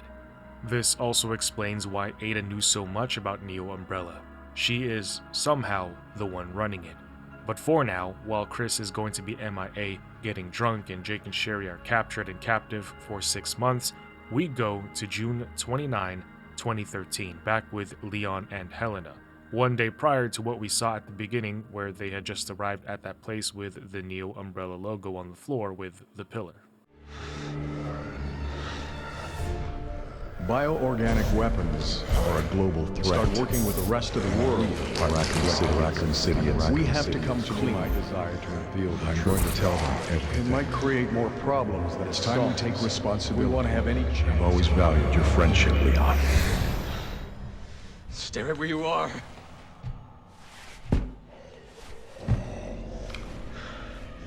Mr. President!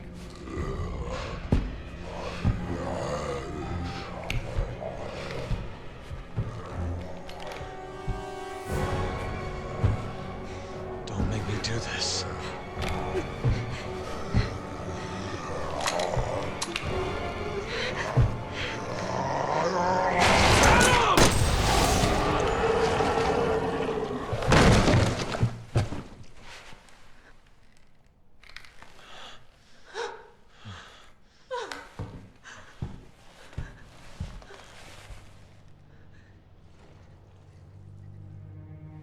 It's all my fault.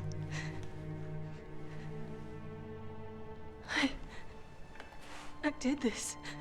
What are you talking about?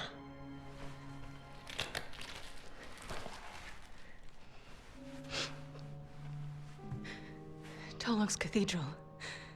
I'll explain everything there, Agent Kennedy. How do you know my name? Yes? Hunnigan, Thank God you're both all right. how do you two know each other? That's Helena Harper. She's been with the Secret Service since last year. I can't tell you how good it is to hear you two are all right. Look, I hate to rush introductions, but I need a report on your situation.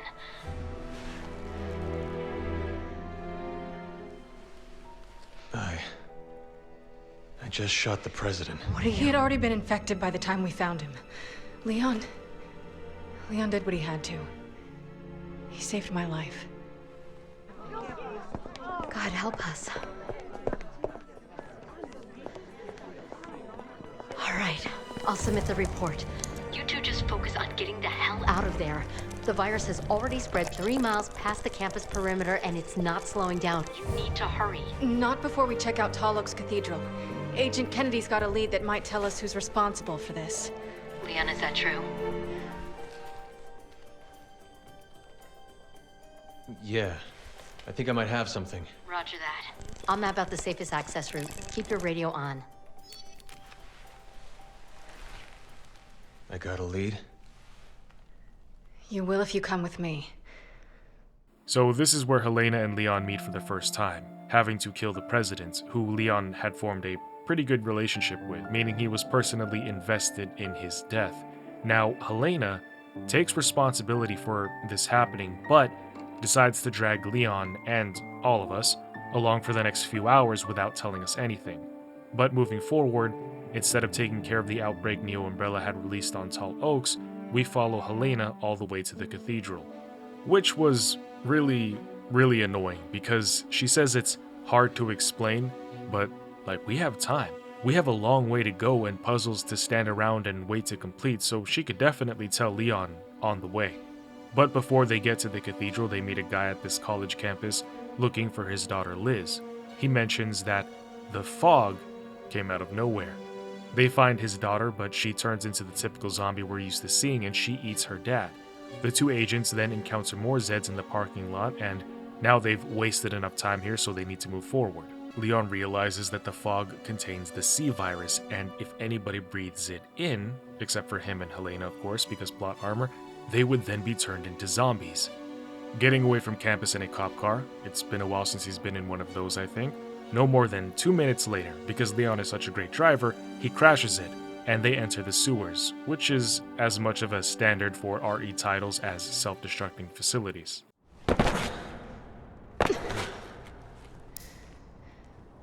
What is the earpieces with the lights on it? Bro, why are you looking at me like that? I'm fine. Stop staring down my chest, bro. Bro. Let me go.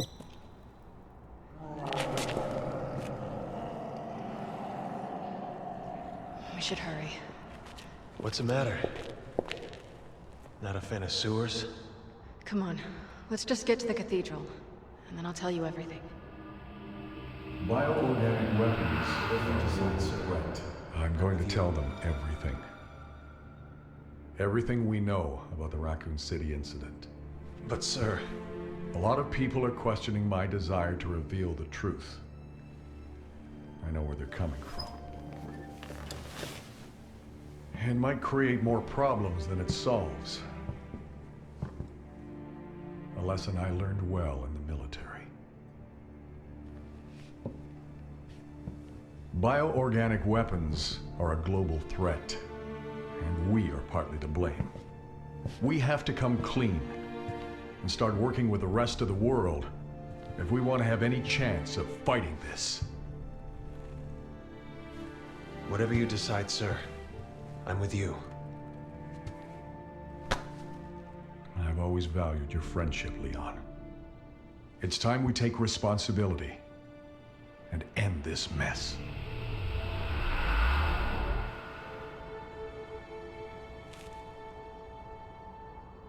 It's gonna be a tough road.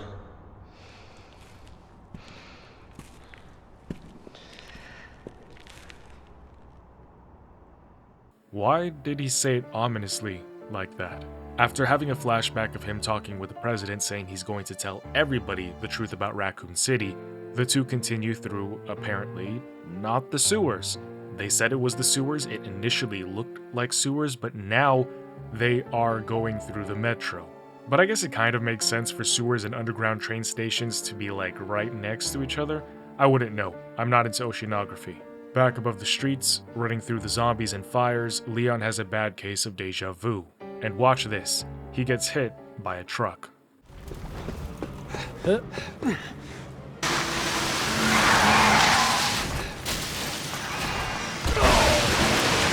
watch Leon get up. That way. Watch Leon Lovely. just get up like nothing happened. Look at this shit, bro. Lovely. Jesus. Heading inside a building, we also pass by a TV talking about how a certain group stole a Navy submarine, which is not an easy thing to do. Not speaking from experience, but it's no simple task. However, a transmission from said sub mentioned the threat of an attack, so I wonder who stole that submarine. Later, the two would run into survivors at a gas station, helping them over to a gun store, memories of Kendo. He doesn't want to let us up to safety until we kill all the zombies outside, but when we finally do that solid for him... Hey! Pretty quiet down there! You guys still breathing? For the time being, store's clear! Get up here! Wanna let us in now? Alright. Get your asses up here before it changed my mind. What? You could have done that this whole time? What the fuck? Come on! Old Head says he's got homies coming to rescue him in a bus and that it's coincidentally going to take them to the cathedral, which is exactly where Helena has been trying to take us. She still hasn't told us why, and guess what? Even when we get there, she's not going to tell us right away. However, a squad of zombies would come rushing at them from outside again. Yo, Japanese dude, get the shutters! Yo, Japanese dude? What the fuck? I mean, he's Japanese? Yeah, but... Barely escaping without his shirt and apparently any seats on this bus, they start making it to the cathedral. Along the way, Hunnigan informs Leon about Neo Umbrella and how the bioterrorist group has claimed responsibility for the attacks. Leon grimaces, and Hunnigan says that she needs to know exactly what is inside of the cathedral. Remember, she took Leon's word that he had a lead over there, so Hunnigan had to justify the deviation of plans to her higher-ups, specifically Derek C. Simmons. However, suddenly, a zombie shows up on the road, and instead of slowing down or going around, the driver speeds up and runs it over.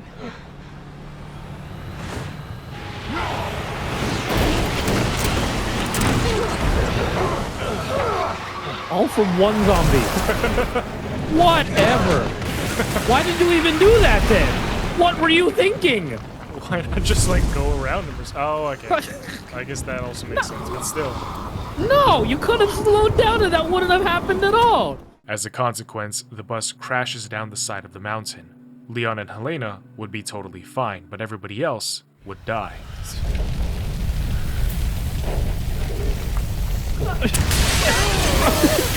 See what happens when you run over one zombie. Yeah.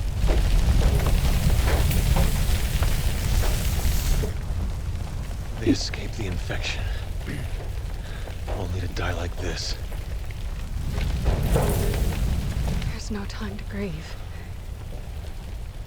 When they get there, after narrowly escaping the undead that they could have just killed too quickly, they see that a bunch of survivors have been holed up here waiting for rescue. To their dismay, Leon tells them that they aren't there to save them, and they dejectedly walk away. Helena points out a secret door at the altar, and after letting my brother solve all the puzzles are easy, just FYI. They open it, only to find that there had been something waiting to come up. It's a zombie, with holes all over its skin, top to bottom, walking up to the man who just decides to stand there, and it releases this blue gas from its body. This is the C virus in gas form, and it turns everybody except Leon and Helena into zombies. But after setting it on fire and taking the secret passage downstairs, they find this lab. When they see the monsters in vats, Helena says that those weren't there 3 days ago, which is insane for her to say. Because if she was here 3 days ago, that means she knew how to get in here this whole time. All those puzzles we slogged through, and Helena just kept all the answers to herself. Leon finds a VHS tape titled Happy Birthday Ada, and of course, he has to see what's on it. Birthday video.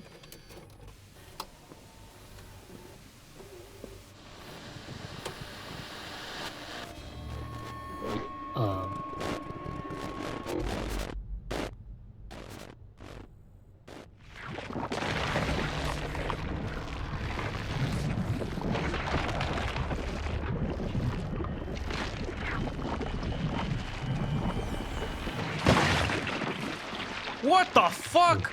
Nice. Nice.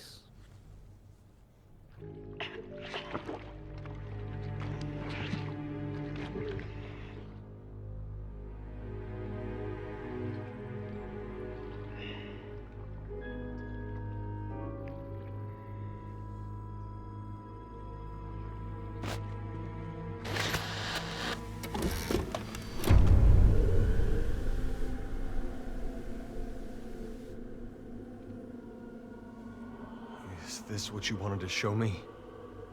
No, I thought...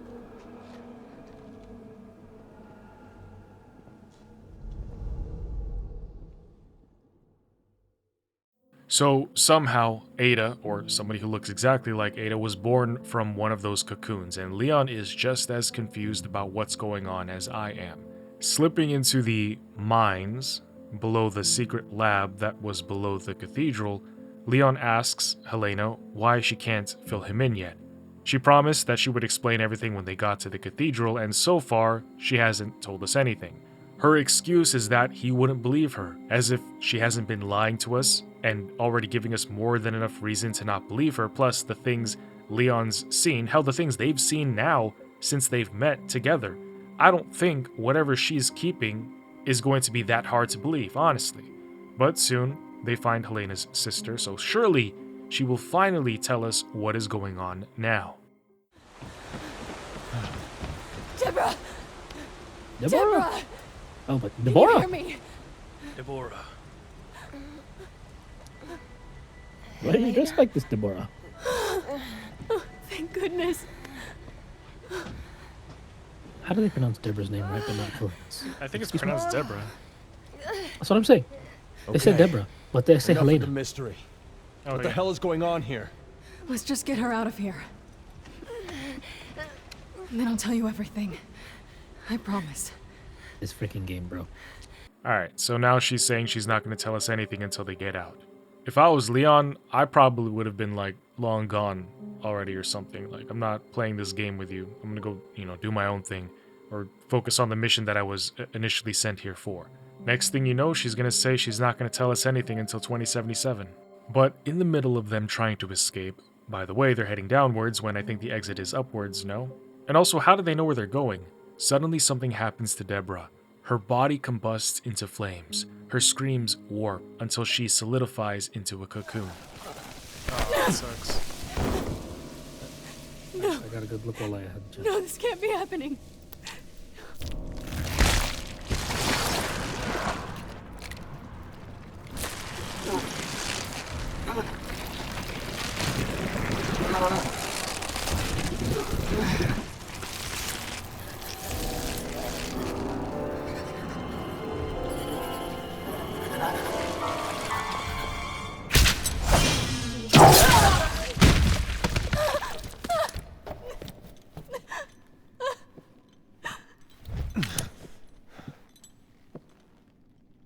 Ada. You look like you've seen a ghost.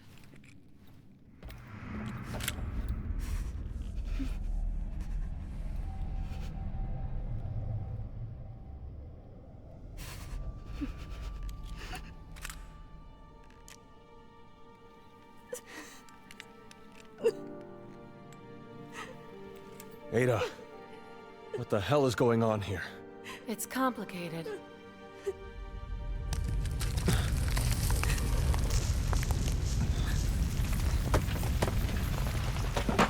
But this isn't the time or the place. Damn. Leon is really the guy who doesn't know anything, and the women around him keep telling him they'll tell him later. But I guess it makes sense this time because as Helena is apologizing to her sister, Deborah has these arms growing out from her back and she starts to attack. Watch out, you two! She's strong! Watch out for yourself. What the fuck?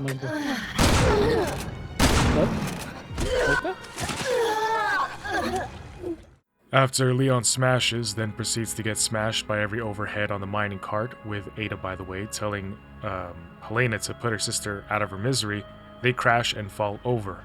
How deep do these mines go? Deborah is about to murder her sister, so Ada and Leon shoot at her from afar, finally putting an end to her agony. But before she stumbles over, Helena catches her to say her final goodbyes, promising to avenge her death.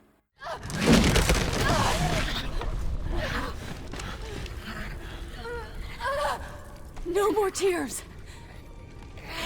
Not until I avenge your death. Please. Forgive me.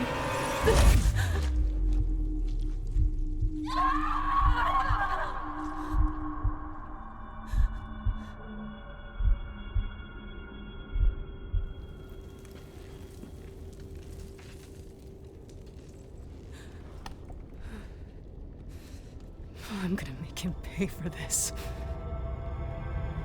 Look at me. It's gonna be okay. Look at me. Look at me. It's gonna be okay. Just keep your eyes on me. Help me. I'm gonna get you out of here, Deborah. Deborah, look at me. We're gonna get through this. No, let her go! Get away from me! Not her! Not my sister! Take me! Please! I'll do anything! Please! Please! Please don't hurt her! Deborah!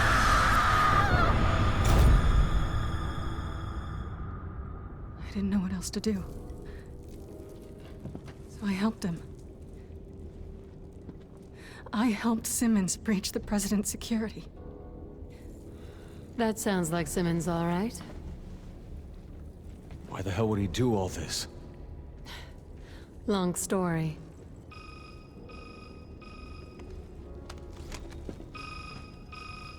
We're up against the people who really run this country. In a very dangerous game. And if you don't play your hand right...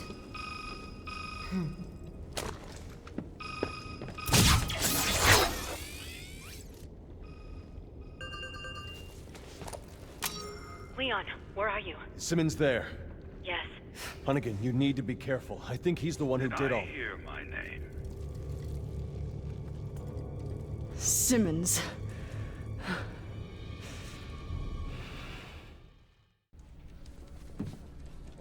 The President spoke highly of you, Agent Kennedy. Likewise. He told me you've been friends for 30 years. Tell me, is it true you were the only ones present at the time of his death? What are you saying? Well, you must be aware that you are both Suspects in this attack. What? Agent Harper, At the time of the attack, you had abandoned your post. leaving the President vulnerable. You must admit such behavior is suspicious. Son of a bitch! You're the one who planned all this! With what evidence could you base such an outrageous accusation? I am the National Security Advisor. It's my job to Prevent terrorist attacks, not cause them. You liar! Elena! If the two of you Feel so strongly about your innocence, then you should have no problem turning yourselves in. I'm gonna make him pay. Looks like things just went from bad to worse. Alright, so some key takeaways from that scene. 1. Helena helped Simmons kill the president. 2. Ada says that there is some shadow organization who is secretly pulling all the strings around the world, controlling events unseen. And now, 3. Leon and Helena are wanted criminals, being framed for the death of the president. Somehow, they find themselves under the mines in the catacombs. Like, I am genuinely curious about how deep this goes, right? Because there's the cathedral, then there's the secret lab, under that was the mines, and then now under that is the catacombs. Obviously, they don't go deeper than my love for my wife, but still, it just doesn't make sense that, you know what? Umbrella was making factories and facilities deep in the earth even before 1998, so maybe I'm just overthinking it. Or Capcom just hopes nobody would ask. Proceeding through the catacombs, Helena would ask if all of this belongs to Simmons, and Leon says that it is very likely considering that his lab was right above. But then they get to this door that has Simmons's family tree, and we come to realize his ancestry, his family, have deep roots.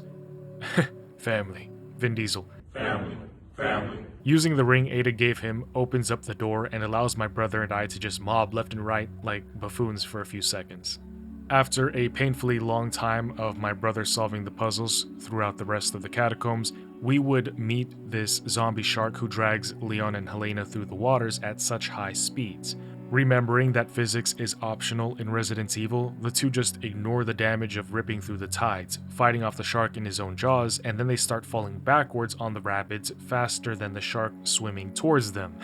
But then, there is this barrel of TNT that randomly comes out of nowhere to fall in slow motion while everything else is at high speed still, and Leon shoots it, blowing up the zombie's nose, falling off deeper into the...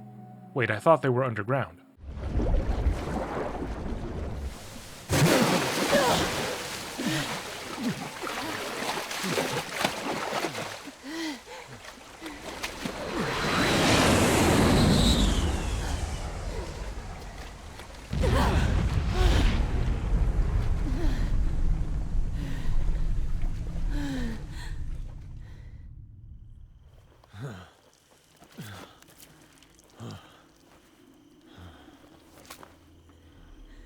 He's sterilizing the area. And destroying the evidence. How could he?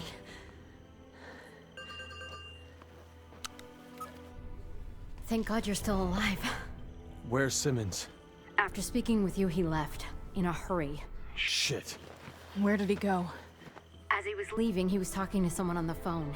He didn't sound too happy. Any way we can find out where he went? Don't worry. I've got a tail on him. He's on his way to the airport right now, where his private jet is preparing to leave for China. China? Yes. Take a look at these.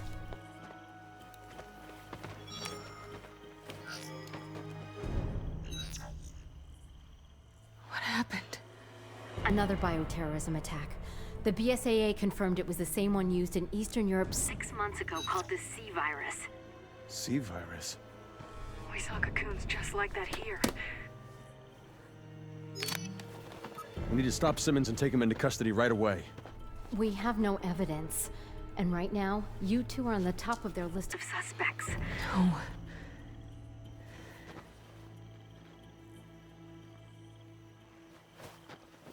Listen, Hunnigan. I need you to fake our deaths. Can you do that? What? Of course. But they'll figure it out eventually. What are you going to do? We're going to China.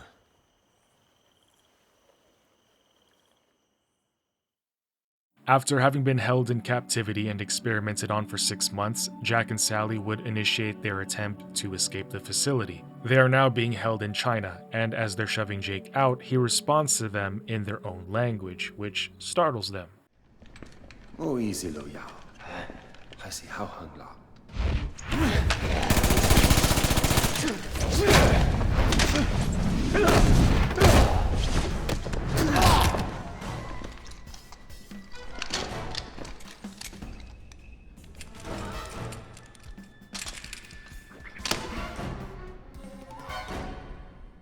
So either Jake already knew the language or he picked it up in 6 months because he's a genius. If your foreign prisoner talks back to you in your language, it's a wrap. Just go home for the day. One question I do have is, who was Jake's mother? All we know is that she was from Edonia, and Wesker likely hooked up with her back in the 1900s. He probably didn't even know he had a son, or if he did, he didn't care. Wesker, here's the thing. I feel like if Wesker knew that he had a son, he probably would care, but only so far as him being able to study the effects of, what he passed down to his son. I don't think he would really care about him. I don't think he's going to be like a father, you know what I mean? The other thing, Wesker never really seemed the type to get romantically involved. But I mean, he's still human to an extent. Even William Birkin felt compelled to get married and procreate. And now that you guys mention it, I wouldn't be surprised if Wesker also messed around with Excella back in Resident Evil 5. Moving on, it wouldn't be long until the two kids with demons for parents reunite.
Jake!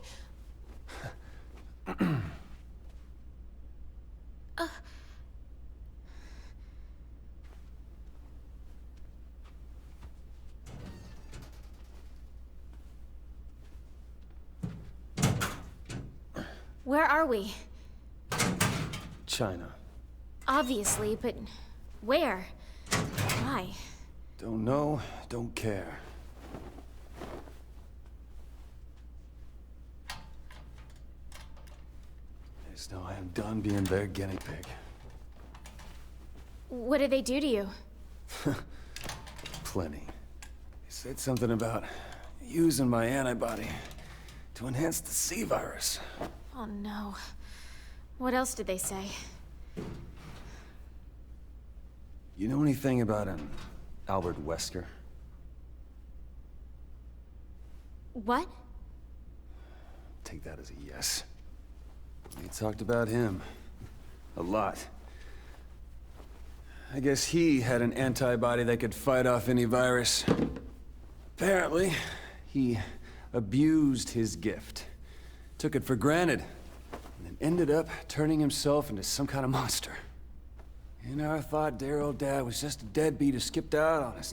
No. He was actually a freaking nut job who almost destroyed the world. Your father's actions have nothing to do with you. Yeah, but his blood does. It's the whole reason why we're even here. I mean, come on.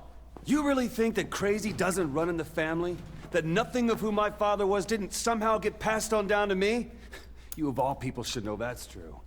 I'm just saying.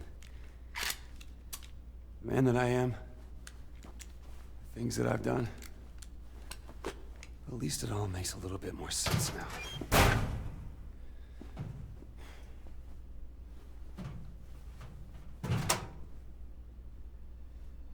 What? You can blame your father all you want, but at some point, you have to take responsibility for your own actions.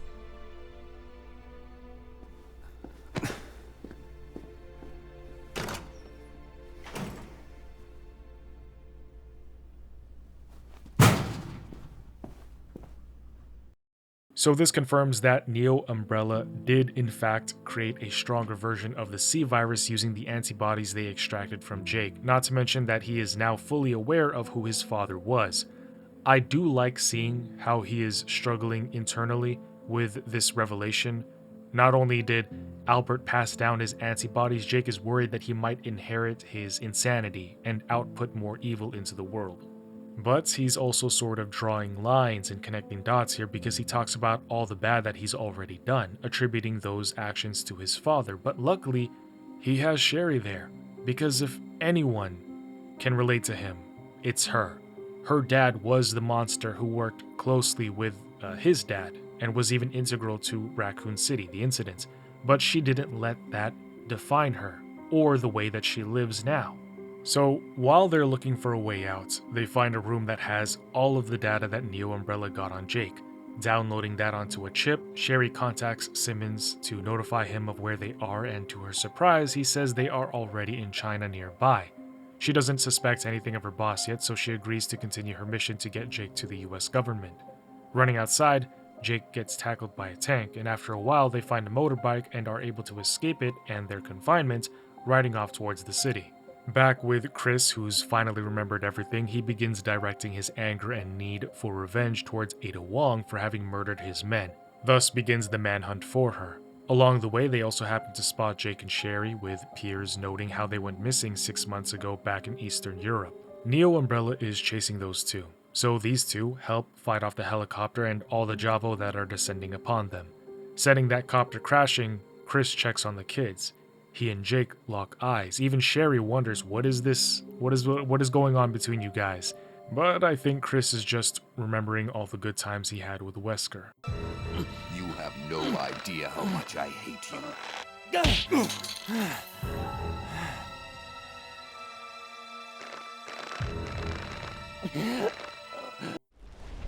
Captain, we can't let them go.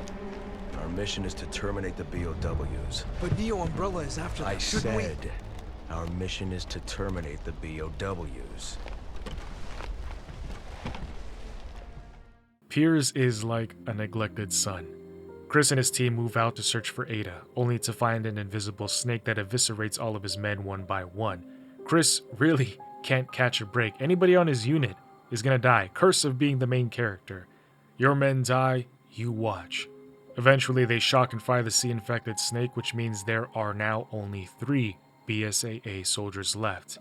With the increasing danger and dwindling power, Piers strongly insists that they get out of there before they lose anything more. However, it is too late. Ada pops up in the window to taunt them. She injects the last non-important character in the room with the C virus, turning him into a Krakoa. Too much Marvel Rivals. It's the name of one of the maps on that game, by the way, if you don't play it. As I was saying, he turns into a cocoon and they have to fight him. After that, Chris punches the floor, but it doesn't break. He picks up his dead mate's C4, using it to blow open the gate, and walking forward, guilt weighs on him. Yet again, he led his men to death, and this time, Piers is there to tell him it is because he is blinded by vengeance that he is not thinking clearly, causing him to make mistakes, and it is the people who follow him who end up paying the cost. How long before Piers pays that cost? Do you even care about our mission anymore? Shut up! I feel sorry for all the men that died believing in you. What happened to the legendary Chris Redfield, huh? What happened to you? It's a good thing Finn's not around to see you this way.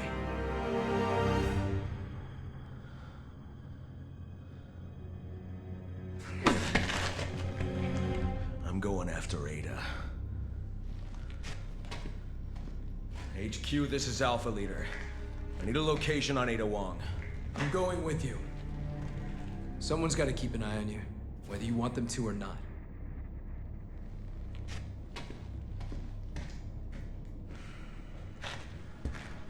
After some time, they do catch up with Ada. However, they're not the only ones who were after her. There she is. Cut her off. I've got her!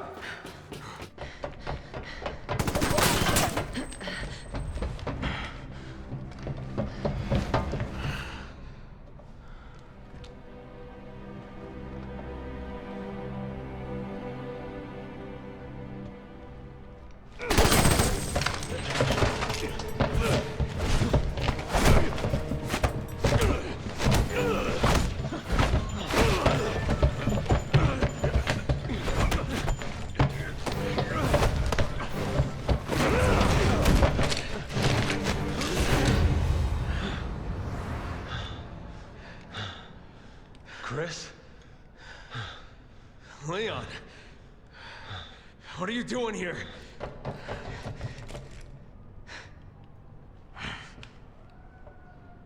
Put your gun down, Chris. She's a key witness. We need her. A witness? She's the one who did all this! No, it wasn't her. It was Simmons, the National Security Advisor. I lost all my men because of her! And I lost over 70,000 people, including the president, because of Simmons.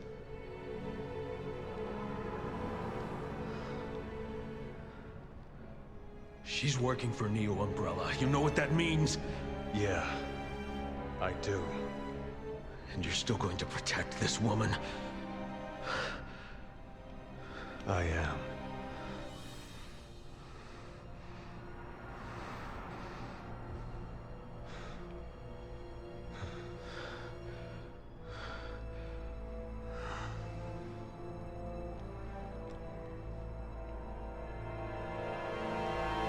Captain!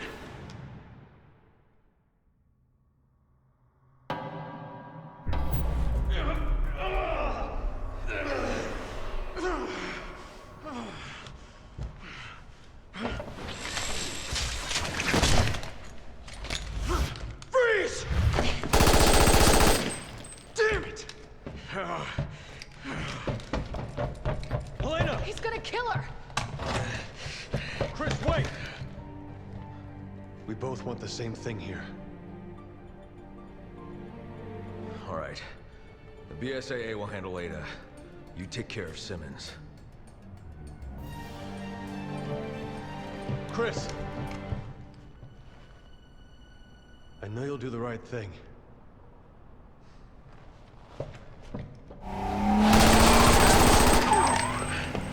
Just making a break for the harbor. Get in! Hey, Piers. What you said about me hiding from my past. You were right. Captain? Catch up to her? Won't stop until I do.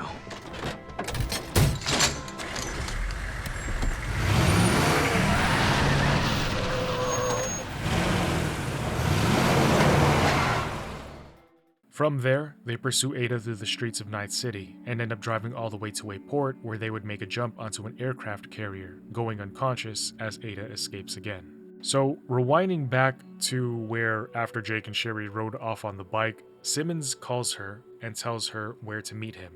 But the journey to that location is about to be riddled with bullets and zombies as Neo Umbrella is chasing them in a helicopter.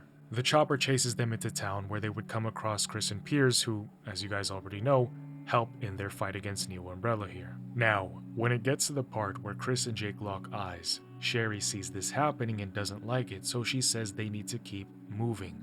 But that is when Jake asks if Chris knew that his dad was his father. Sherry doesn't know how to respond to that, and he says maybe he just rubbed him the wrong way. They press on, and Jake remarks about how expensive that helicopter they just destroyed was. $15 million about. Sherry says Neo Umbrella likely has an oil baron or two. Jake responds that in his country, it is believed that the United States of America causes most of the problems in the world. Talk about Resident Evil being ahead of its time. Or maybe things just never change. I mean, what a statement to hear from a video game in March of 2026. Almost April.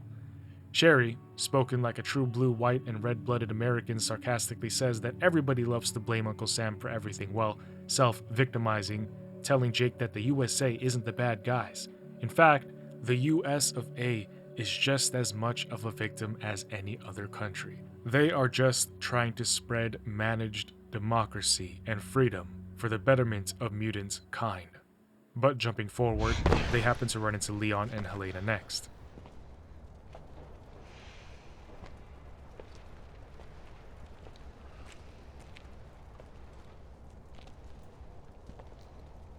Is that... Leon?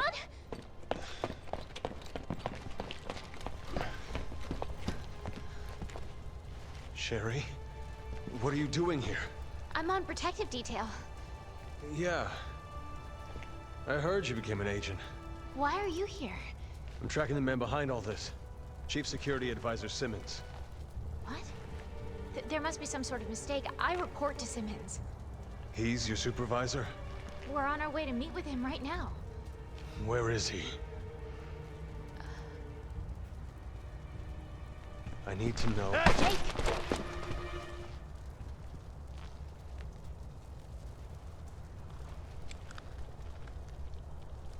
Let me handle this. But your orders were to avoid contact with anyone. Leon's not just anyone. He saved my life back in Raccoon City. Fair enough. Look out!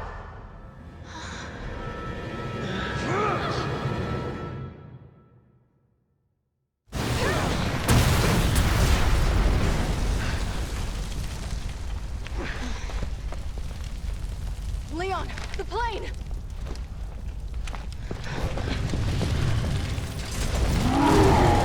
Him again? Friend of yours? Or like an ex-girlfriend? Guy doesn't know when to quit. Welcome to the club. You get used to it. After blowing Nemesis Jr. up and dropping a tower on him, the group gets split up again. Sherry says they all have to meet up at Simmons' location, however, as they're going down the path, she begins to express concern that he might actually be the bad guy, and that bringing Jake to him is a mistake. But they don't have time to stop and talk because a monster with a chainsaw for an arm comes swinging for them. They almost don't get away on the boat in time, but luckily somebody from the shadows was watching over them. Right as they were about to disembark, the zombie would corner Sherry, her back getting closer to the spinning helicopter blades in the water. I do wonder though, if she could have just jumped off and swam to safety. Regardless, Batman comes swooping in on a grappling hook to save Sherry before disappearing back to the shadows. Right before they're about to meet Simmons, Sherry stops to tell Jake that if Leon is right about her boss, that if things take a turn for the worse, that Jake will just run away no matter what. He agrees, but when they walk in, they see that Leon and Helena are already there facing Simmons down. Sherry intervenes, asking if he really is the mastermind behind everything, and all he says is that it is for the benefit of the nation and for global security. He then tells his men to open fire, and of course, not a single bullet hits anybody. The four of them start making plans. Leon wants Jake to take Sherry and keep her safe while he and Helena finish Simmons. However, before going, Sherry hands Leon the data that she got back at the facility. This info has everything that they need to stop the C-Virus. They go their separate ways, however Jake and Sherry don't get far because they get surrounded by Javo. Going back on his word that he would just run away, he stays and he fights with her. However, because plot dictates it, despite having defeated scores of them up until this point, they lose to like 7 Javo, with Sherry being carried away and Jake unable to fight them all off as he is held back. But heading back in time again once more to see how Helena and Leon even got to China after having dealt with the shark in the catacombs, they are on a plane waiting to touch down when Helena asks why Leon didn't just turn her in for having helped to assassinate the president. Leon says that it wouldn't have changed anything and that she's growing on him. However, that is when the plane starts to shake and people begin to panic. Running to the front to see what's going down, it's the plane. Because the pilot was somehow infected with the C virus, and I wish they showed or explained how exactly this happened, but it just randomly does. And it happens at this exact moment as they're about to land where they need to be. And now we have that BOW from the cathedral that releases the C virus into the air on the plane, meaning everybody is going to get zombified. However, after dealing with all the zombies, Leon crashes the plane into the city, passing by Ada, who's watching it fall from a train. Leon and Helena walk out of there barely inconvenienced when Sherry calls out to them. We know what happens here, but after they separate, we see Leon's perspective where he hopes that Jake is actually as good as he thinks he is. I think in a fight, Leon would win. I think if, Leon and Jake fought, Leon would wipe his ass like a newborn baby. From there, they go towards the meeting point with Simmons, but not before stopping Chris from apprehending Ada. Next, they find Simmons and we saw what happened, but what we didn't see was what happened to Simmons off-screen. As he turns around, after telling his men to start firing, he gets shot with a dose of the C virus. And he knows who did this too, saying, "She got me." So he starts stumbling off with Leon and Helena in pursuit. Blade. He's getting away. Come on!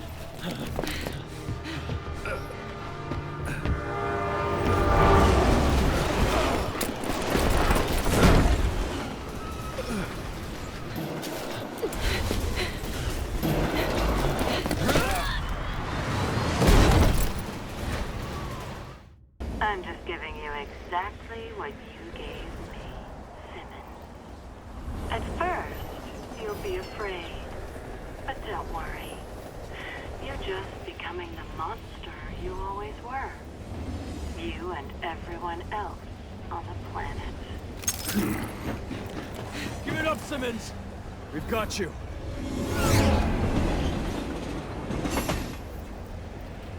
You still chase me while that woman is on the loose? What woman? That traitor, Ada Wong. Who knows what she's got in store? Another team was sent after her. You, Simmons? You're all ours. Are you here to avenge the president? Is that it? You fool. Had he disclosed the truth behind Raccoon City, the US would have lost all its authority, and the global political order would have collapsed. So to avoid one possible disaster, you create another? No matter how many people die? He had to be stopped!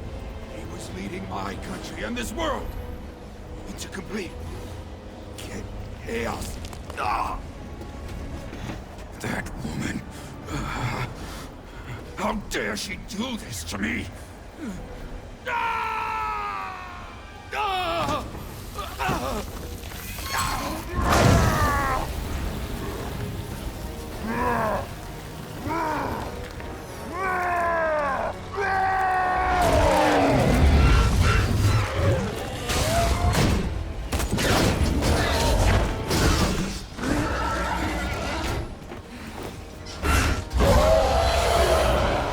So that reveals one big motivation for Simmons. He killed the president because he was going to expose the truth about the United States' government's actions when it came to Raccoon City.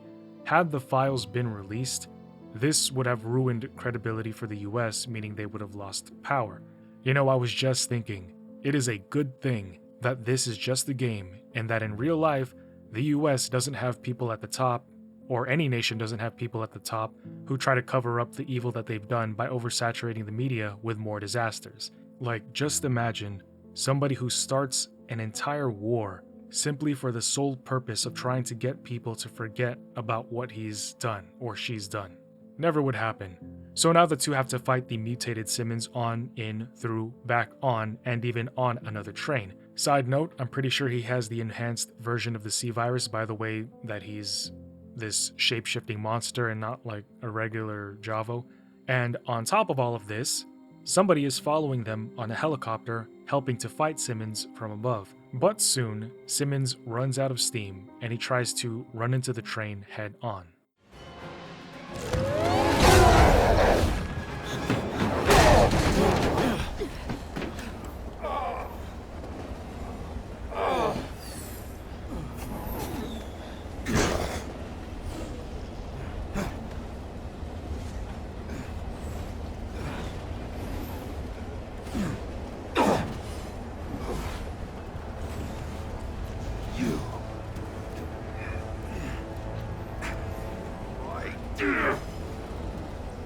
What would happen if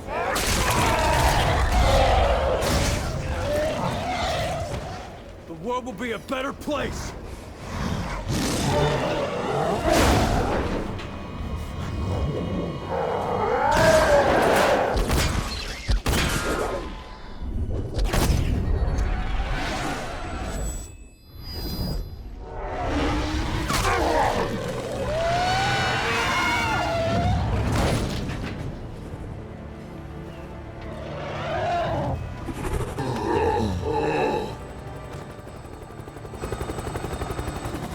Leave him!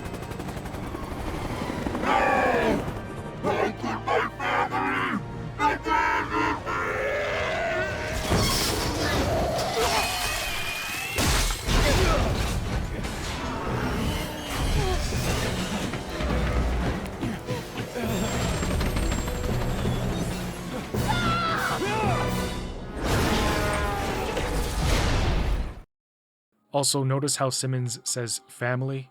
It's a capital F in the subtitles. Also notice that there were 2 helicopters departing from the bridge. As they're walking up, they hear people talking about evacuating the city. There is no sign of the C virus, so they're wondering why are they evacuating at all. But that is when Leon gets a call.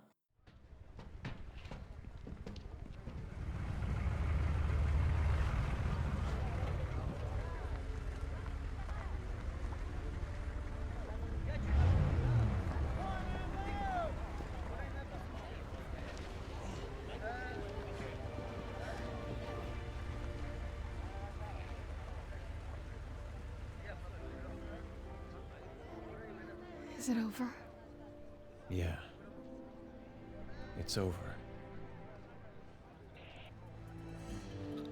Leon, we have a situation. Sherry and her companion were abducted. Our satellite places them at an undersea oil field about 80 miles from you. Abducted? Why? Files.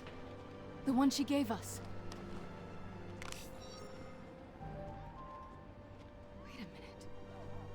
This is the key to stopping the C virus. It's... Jake. Hunnigan, could you check and see if the BSAA has any units near the oil field? Just one moment.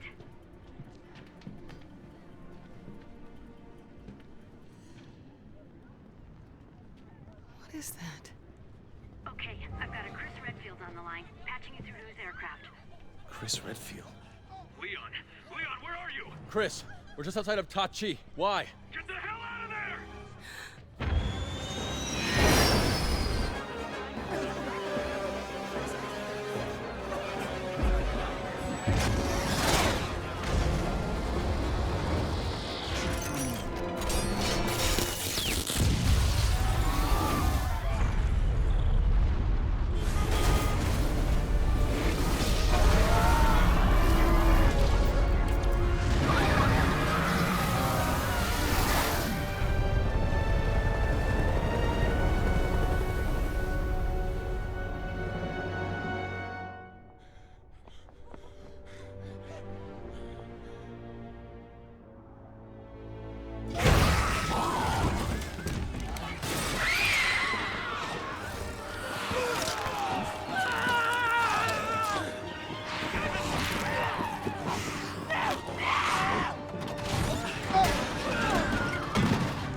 Damn, that is probably what it would look like if Wesker got his wish back in Resident Evil 5. Just imagine the missile with Ouroboros all over in different cities. Waking up back with Chris and Piers on the aircraft carrier, we learn about what happened before he calls Leon to tell him to get out of the city. They fight a stronger variation of Neo Umbrella's Javos, and as they're going through, still in pursuit of Ada, they hear her voice on the 1MC talking to Simmons because right before she was here on the carrier, if you remember, she had just infected him with the C virus. She, of course, talks about how she wants to infect the world and how he and his family shaped everything into what it is now, but that by tomorrow she is going to destroy everything that he and his family have built. When they go up the elevator, they just barely catch Ada, who is dressed differently than the Ada that we just saw. I've been noticing that too. She keeps changing her attire. Now, Chris and Piers do not find red shirt Ada, but they do go outside to find black dress Ada, who taunts and reminds Chris about the men that he's lost again. No doubt, Chris is infuriated, but he doesn't kill her where she stands. Instead, he was keeping his promise to Leon that he would take her in and let justice handle her. But then, she reveals that there is a missile on a carrier planning to launch onto the city. Even worse, she's got something else that is going to infect the entire world. Now, what she didn't expect was this helicopter, the same one from the train fight, or one of them, with Simmons, the one he called family. Somehow silently, the helicopter pops up behind Ada and shoots her, and she tells Simmons and his family that it is still too late before she falls off and lands on the flight deck. Piers would find a case of the enhanced strain of the C virus, and there are supposed to be 3, but one was administered to Simmons, another one is missing, and the last one is here in Piers's hands. Chris tells him to take it to the BSAA so that they can analyze it later. Going forward, finding a jet, Chris immediately sets it up and launches it, which, by the way, that doesn't happen fast. There's turning time and checks involved. I mean, I know that Chris was an Air Force pilot, but I mean, there are different birds and models which have variations here and there, plus this is in China. But hey, maybe it's just a better narrative if we don't ask. The other thing is, I don't think that we've really delved into, or Capcom hasn't really shown us through the main games just how experienced and capable Chris is. You know what I mean? Like, sure, he's stars, he's an elite, he's captain of the BSAA, but I feel like they don't really talk about just how much he's capable of, right? Because in RE4, we saw that Leon is basically Black Ops level. Like, he's this insane Spec Ops tactician. You know what I mean? But we don't really get that with Chris. Flying off and locating the carrier that has the missile Ada told them about, Piers gets down and disarms the missile, while also running from one of those immense infected. However, their efforts were in vain, because Ada prepared for this somehow in advance, and the missile restarts its prep for launch. So Chris tries to fire a missile at it, but it doesn't stop.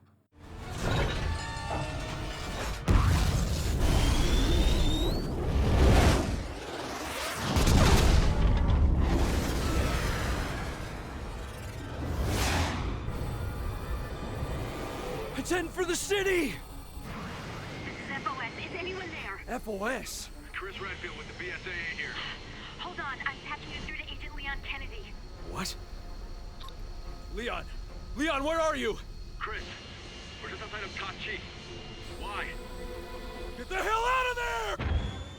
And then, in typical RE6 fashion, they have you rewatch the same cutscene, but after the C-Virus missile goes off, Leon tells Chris that he and Helena are fine, but that zombies are now running amok. However, all Piers and Chris can do now is go rescue Jake and Sherry from the underground facility. To his surprise, Chris learns that Jake is Albert Wesker's son, and that he has the antibodies for the C-Virus, making him super duper integral to stopping the madness. However, before leaving, Chris tells Leon that Ada is dead. The love of his life is gone, but Leon has nothing he can say right now because they have a mission too. Moving through the dark blue of the city, they nearly get smashed into by a tanker. It explodes, sending them flying into a windshield with a cocoon hatching on the steering wheel. And this is where we started at the beginning of the game, but with different insights. It changes a few things, which kind of annoys me for being so inconsistent, and I'll point those out soon. Regaining consciousness, they're surrounded by zombies, and that is when it is revealed that Ada is not dead. She was the one at the beginning who was flying the helicopter. Remember I made a joke about Stormtrooper aim? She really wasn't trying to hit them. Instead, she was hitting the zombies all around them. Of course, she helps them through, but Leon and Helena don't stumble or struggle to rip off planks off a door like we saw at the start. And when we get to the Neo Umbrella building, it turns out the guy who's back for more was actually Simmons. He too was still alive.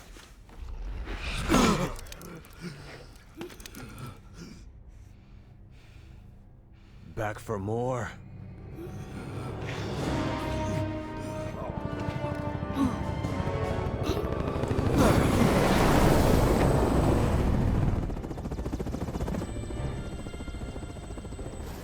I know what you did.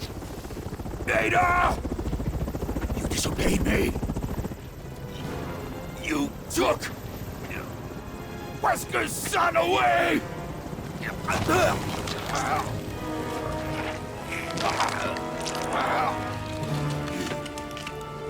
Use that bastard's blood to make the virus stronger!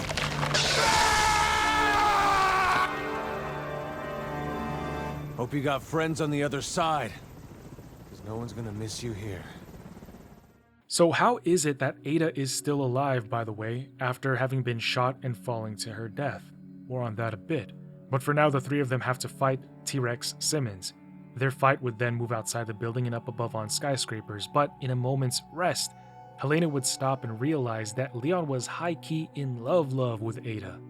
And Fate doesn't want her asking questions about their relationship because it's not her business, so an explosion sets off on the elevator, sending it flying off with just a cable as their only lifeline. Using this opportunity, they jump onto another elevator, but that falls too, forcing them to cable climb up. And this is a crazy display of strength, by the way, almost unrealistic. They are doing this after being physically exhausted, off of no sleep, all upper body, but then again, the virus inside of them probably gives them these superhuman capabilities. The thing is, I don't know how Helena got infected though. Somehow she's immune to the C virus and she can pull off the same feats as Leon. I don't know. It's not enough to say that she's Secret Service or whatever she is. But moving forward, seeing Simmons fighting Ada on the bridge, Leon goes to help. He gets there just in time as Ada gets knocked out. Leon is able to body block these, I don't know what these are, bones, that Simmons fires at them. Soon, Ada wakes back up and they fight Simmons together, to victory. She does mention to Leon that Simmons doesn't take rejection well, but eventually the fight has him hanging off the bridge. Ada comes up behind to jab steel into his side, shoving him off the building or the bridge, stating that this is closure and that he should have moved on.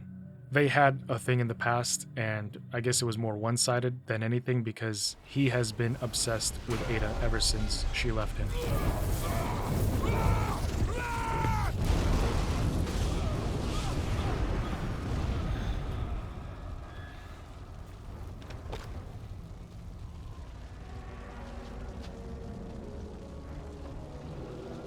What are you?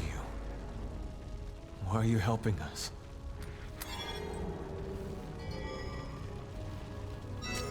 Wish I could stay longer, but I've got to run. I've left you a little parting gift on the roof. See you down the road, Leon.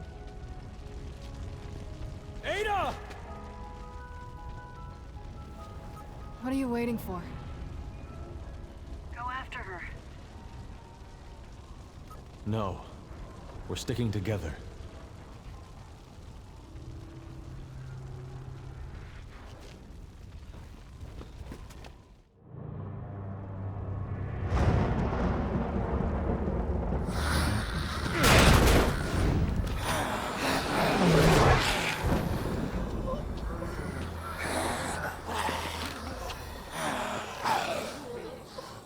There's our ticket out of here, if we can get to it.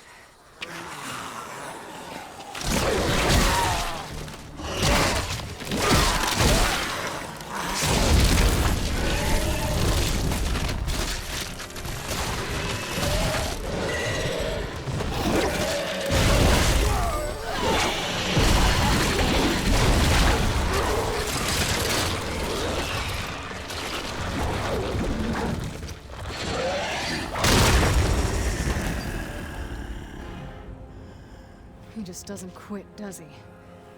Enough is enough. Separate ways again. They make it to the roof where they would find more zombies and Simmons again. Getting real tired of this plot device, like the Ouroboros, he absorbs the bodies around him, and soon the zombies would attack him, eating him. However, it doesn't stop him. He continues to take them all in until eventually he transforms into this gigantic fly. Again, I wonder what dictates what he transforms into, or is it just like random bullshit?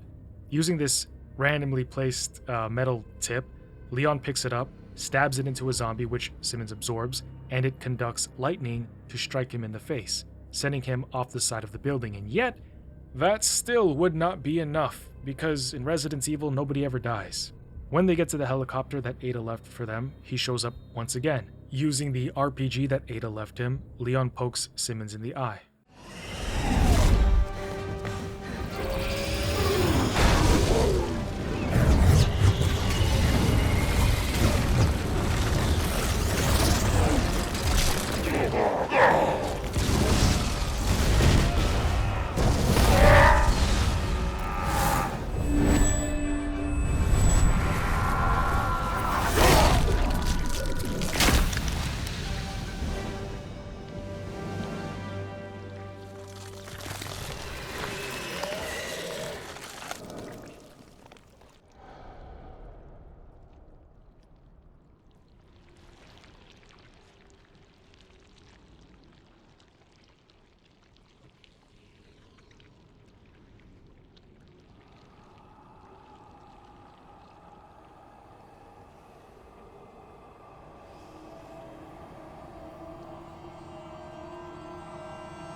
That's for my sister.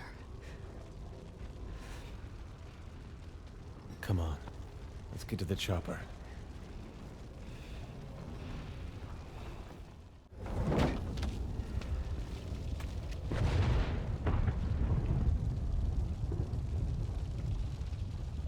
Is that Ada's?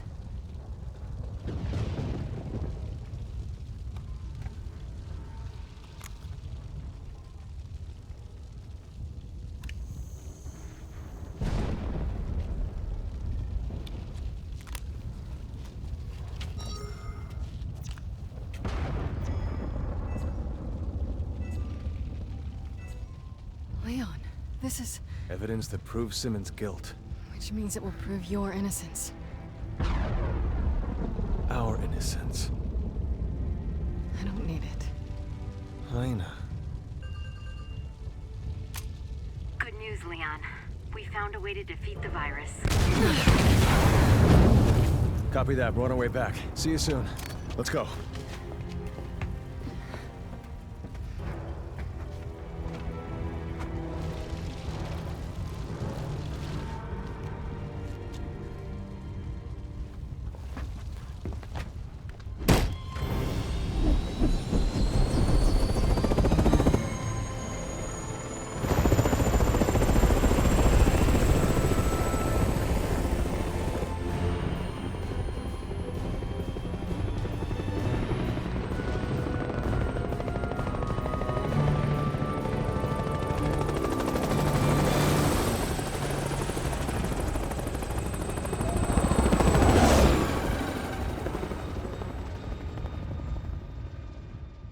Moving on to Jake and Sherry, after being captured by Simmons, she apologizes to Jake for everything.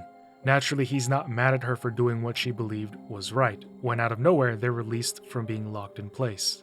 Taking an elevator up, they run into Chris and Piers, who've made it here to save them. Chris! Glad to see you're okay. Wait, was that you who just freed us? Looks like you guys saved the day again, huh?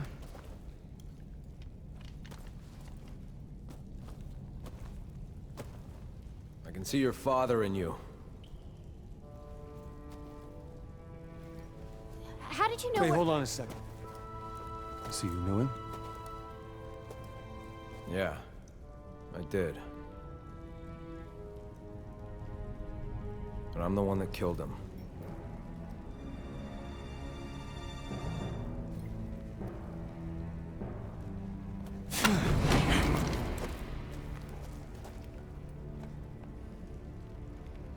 It was you? That's right. Chris? You better put a leash on that puppy. This is between me and him. Go ahead. Shoot. You have every right to. Just promise me you'll survive. The world depends on it. Who the hell are you to tell me what to do? Stop it! Put your gun down! Now!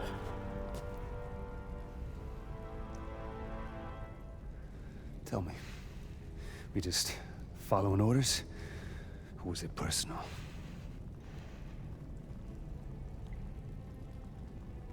Both. Jake, please stop. Put a bullet Just in your put head! your gun down. Drop your Don't weapon! do this!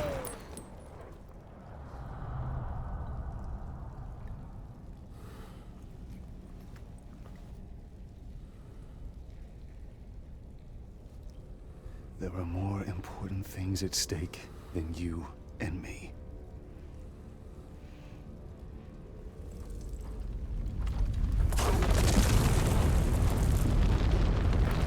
We gotta go! Jake! I know!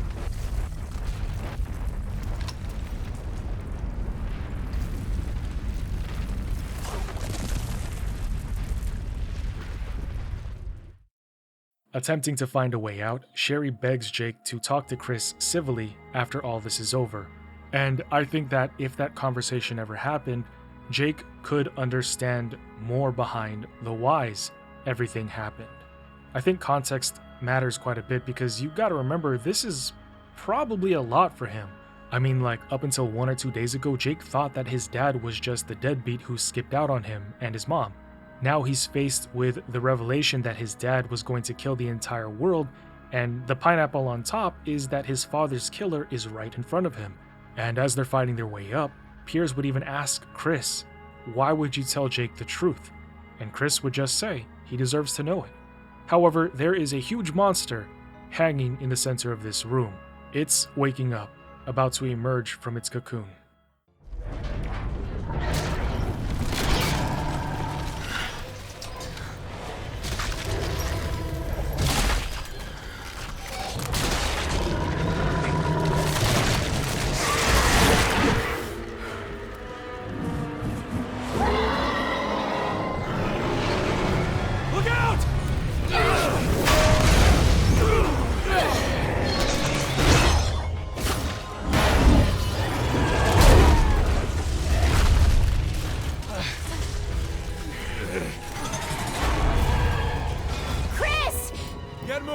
We got it from here.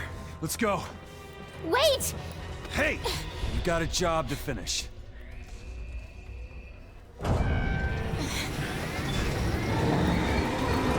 There is no way they can take that thing! We are not going back. But they're gonna get killed! Then that's their choice! It's a sacrifice they're willing to make, and we can't stop them. Jake! You know what? I'm not my father. And I'm gonna make damn sure that it stays that way. We're getting out of here. And you're gonna save the world. You're right. Let's go. I don't know how him just saying that he's not his dad and that they're gonna save the world distracts Sherry from her not wanting to leave Chris behind to fight the big BOW, but I guess. However, soon they would have their own BOW to fight, Jake's nemesis.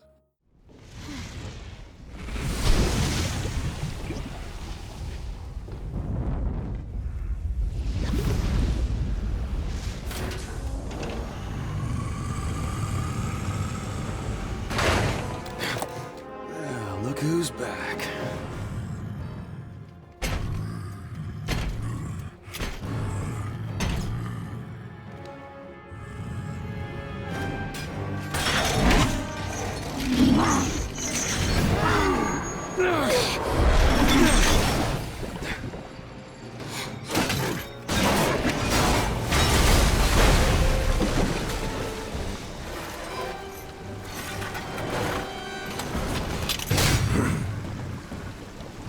Enough of this cat and mouse bullshit.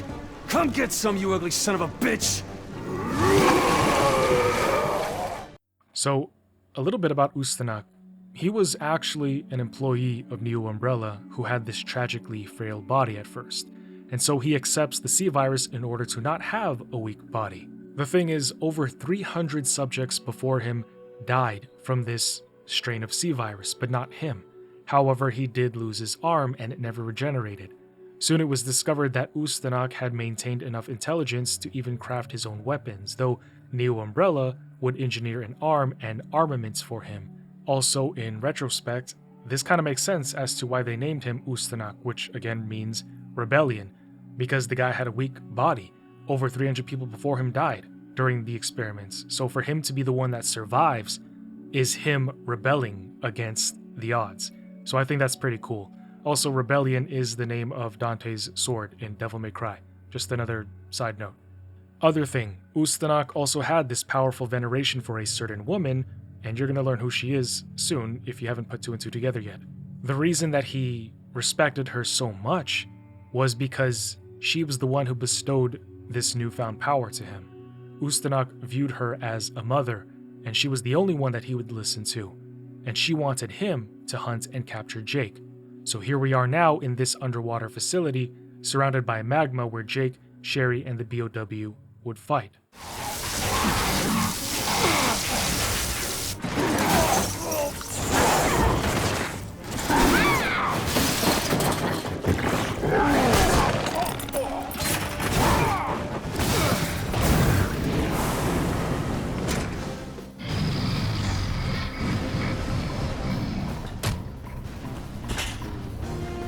This is more like it. Let's settle this mano a mano. I wonder how strong Jake is for him to be able to punch Ustanak hard enough to stagger him. Somebody commented and belabored this point in one of my YouTube Shorts videos. He said that Ustanak's skin was incredibly dense, so Jake must have incredible strength and durability for him to be able to do any damage and not receive any damage for punching Ustanak. But moving on, they go pound for pound until he gets the upper hand and starts bashing his face in repeatedly. Take that! You like that?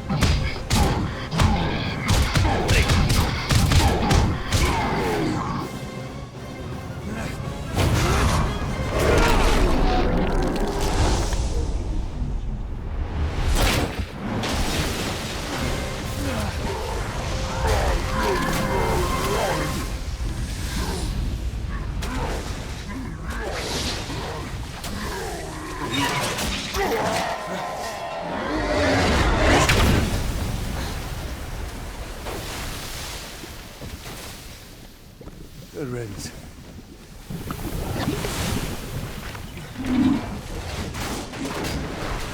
Let's get out of here!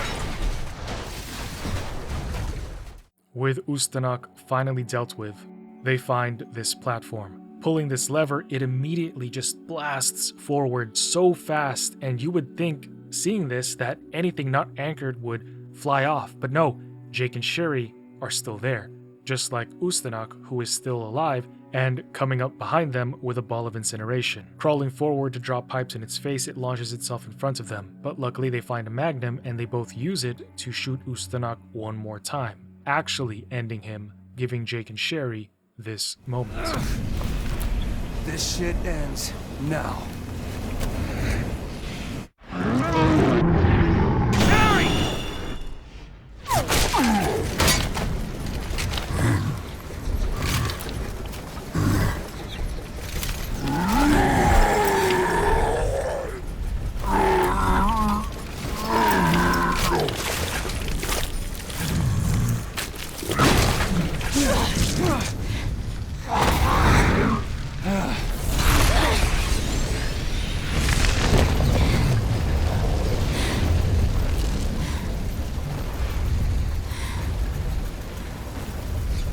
You saved me. You know that, don't you?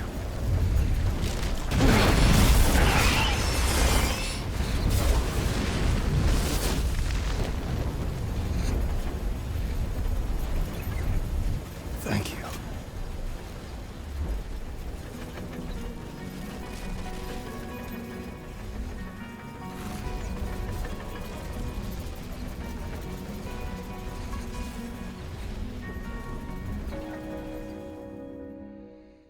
Now cutting back a bit to get Chris and Pierre's perspective, they flew over on the jet and took the elevator underwater. There's irony for you. A man who spent his entire life trying to destroy the world, and now his son is the only one who can save it. And here I am coming to rescue him. The man who killed his father. Like I said, irony. I don't know. Maybe it's fate.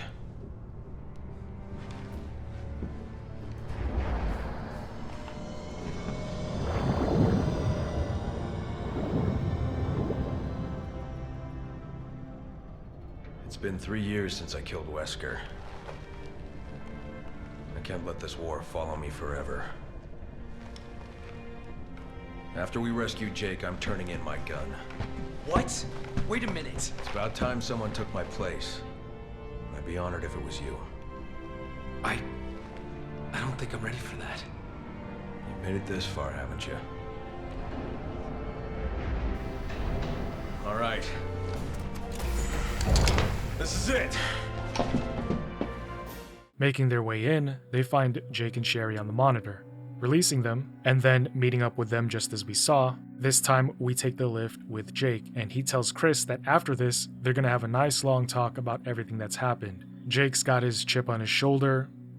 I guess he's kind of like lashing out because he's hurt, but Chris is, you know, the more mature and understanding one who's like, yeah, let the kid be angry, it's alright.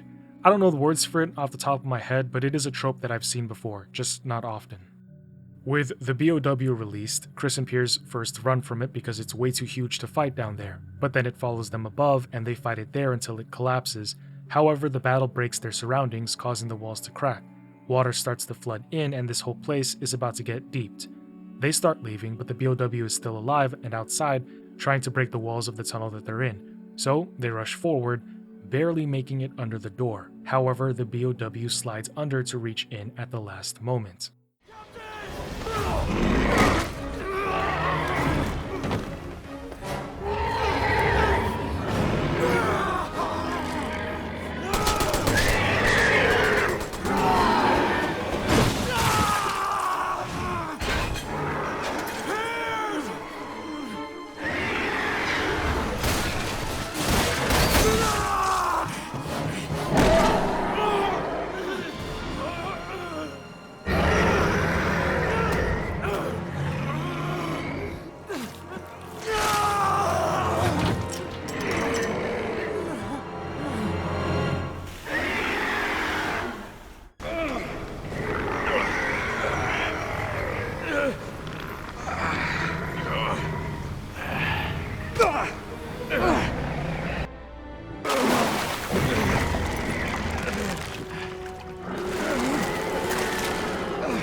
So Piers gets a new arm and can shoot electricity. Like I said, I wonder what dictates these transformations. Side note, this does remind me of the T+G virus from Resident Evil Dead Aim. In that video, we saw that the Tyrants also had Pikachu powers. Knowing that he was done for, Piers's Hail Mary is the C virus. Together, Piers and Chris are able to exhaust the BOW's life force completely until its heart is exposed, allowing Chris to rip it out.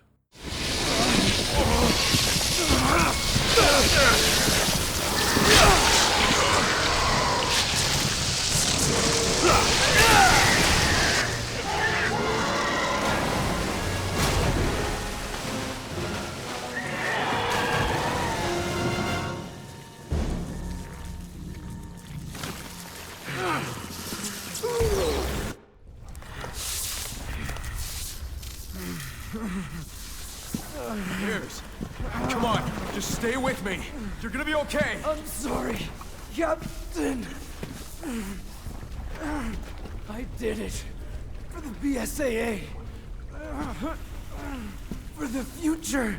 I know. You did a real good thing. As long as you... I don't want to hear it! We're both getting out of here. All right?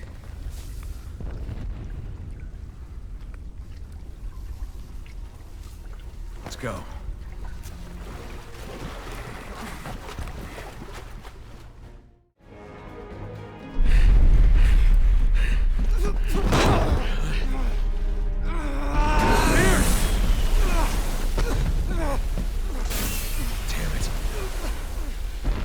Just go! No. You're gonna be okay. We're almost there.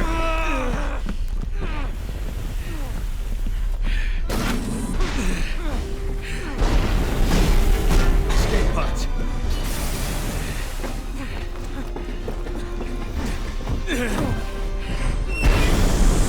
See that? We'll be out of here in no time.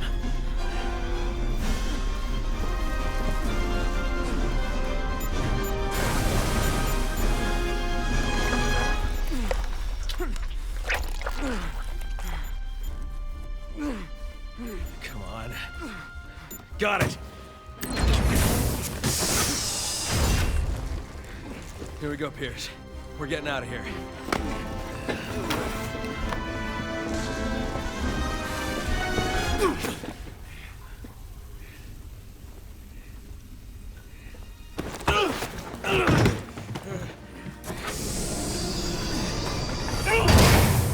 Pierce! No, don't do this! Open the door! God damn it! Listen to me! We can still both get out of here! There's still time! What are you doing? No, Pierce, don't! You can still make it out! God damn it, Pierce! No! Pierce, open the goddamn door! That's an order! No.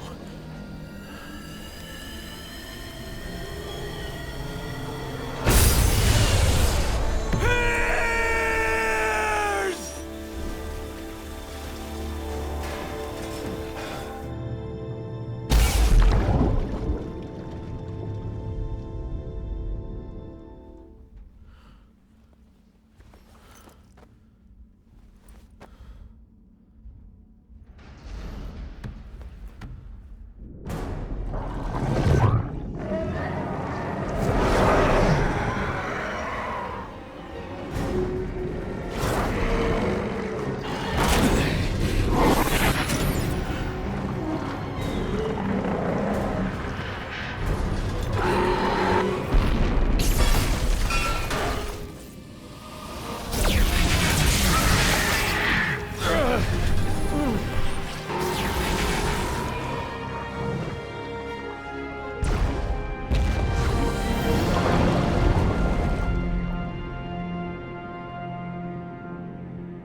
Damn. Piers was supposed to take his place as the captain, but he paid the price. And now Piers is another soul weighing down on Chris's neck. From here we go back to June 27, a few days before everything that happened in China, and now we get to see what Ada Wong herself had been doing and how she is involved in everything. You guys remember that Navy submarine on TV that we saw? It was stolen? This is that sub.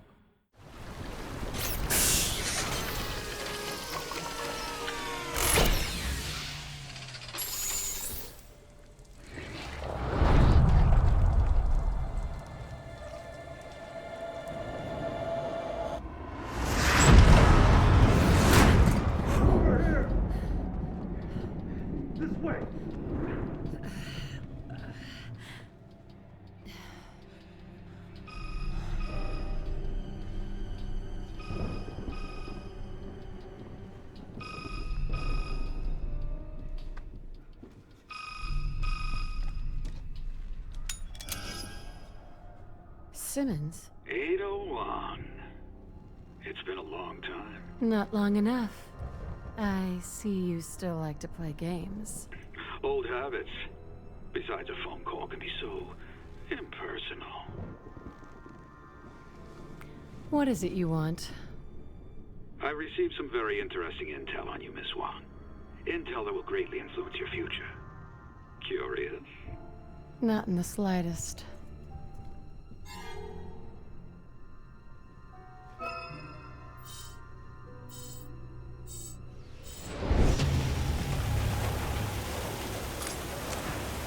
I knew you couldn't resist. I'm just here to find out what you're up to. Then by all means, proceed. So you know, Level 4 requires a handprint for access. I've made sure you'll be recognized. You've got my prints on file. You're not playing around, are you? Oh, I've got much more than your prints, Miss Wong. You'll see. Good luck.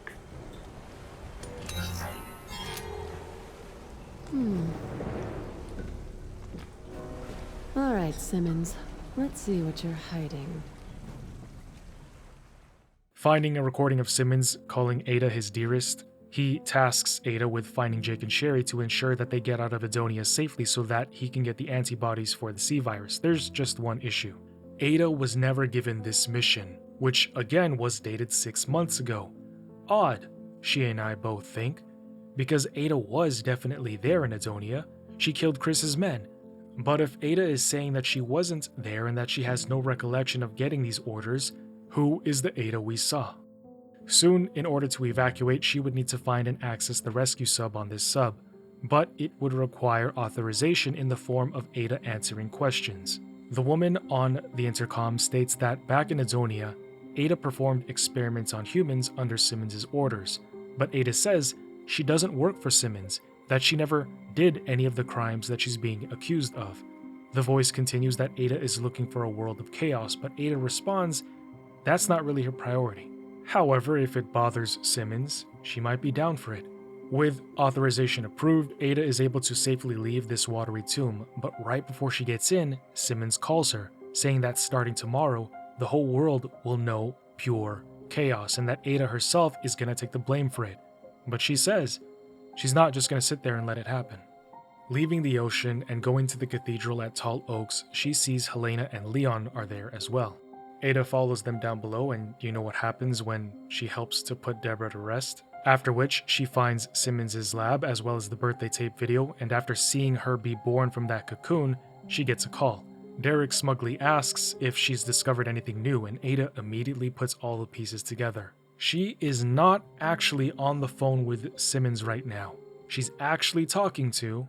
Ada, you're the one behind Neo Umbrella. I don't know what you're talking about. Simmons would never be foolish enough to show his cards. He and his family want one thing: to stabilize and sustain the system they've created. But you want to destroy it. And the world will blame you.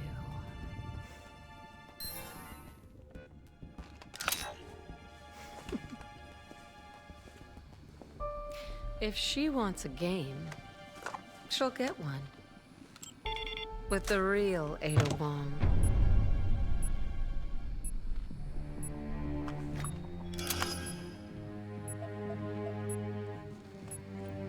Who is this? An old friend, Simmons. Ada Wong. Ada. Let's ditch the pleasantries and get right to it. That little doppelganger you brewed up just told me she has her heart set on destroying the world. What?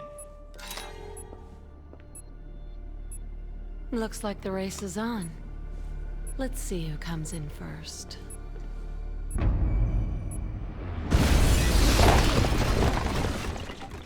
So now that she's learned that Simmons cloned her and that the copy is planning to destroy the world, she starts her own hunt for the fake Ada, trying to stop her from releasing the C virus upon the world and using her as the scapegoat. Along the path, she rides the train, watches Leon crash her plane, saves Jake and Sherry from the chainsaw zombie, then makes her way to the aircraft carrier. Then we see that she's seen by Piers and Chris, but easily escapes as she doesn't have the time to explain everything.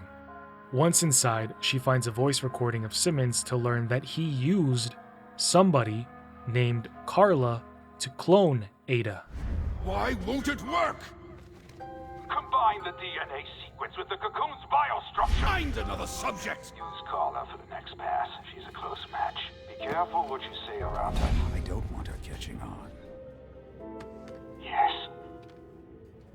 Yes. This is it. She may have left me, but now I have her back. Happy birthday, Ada Wong. Now I get it.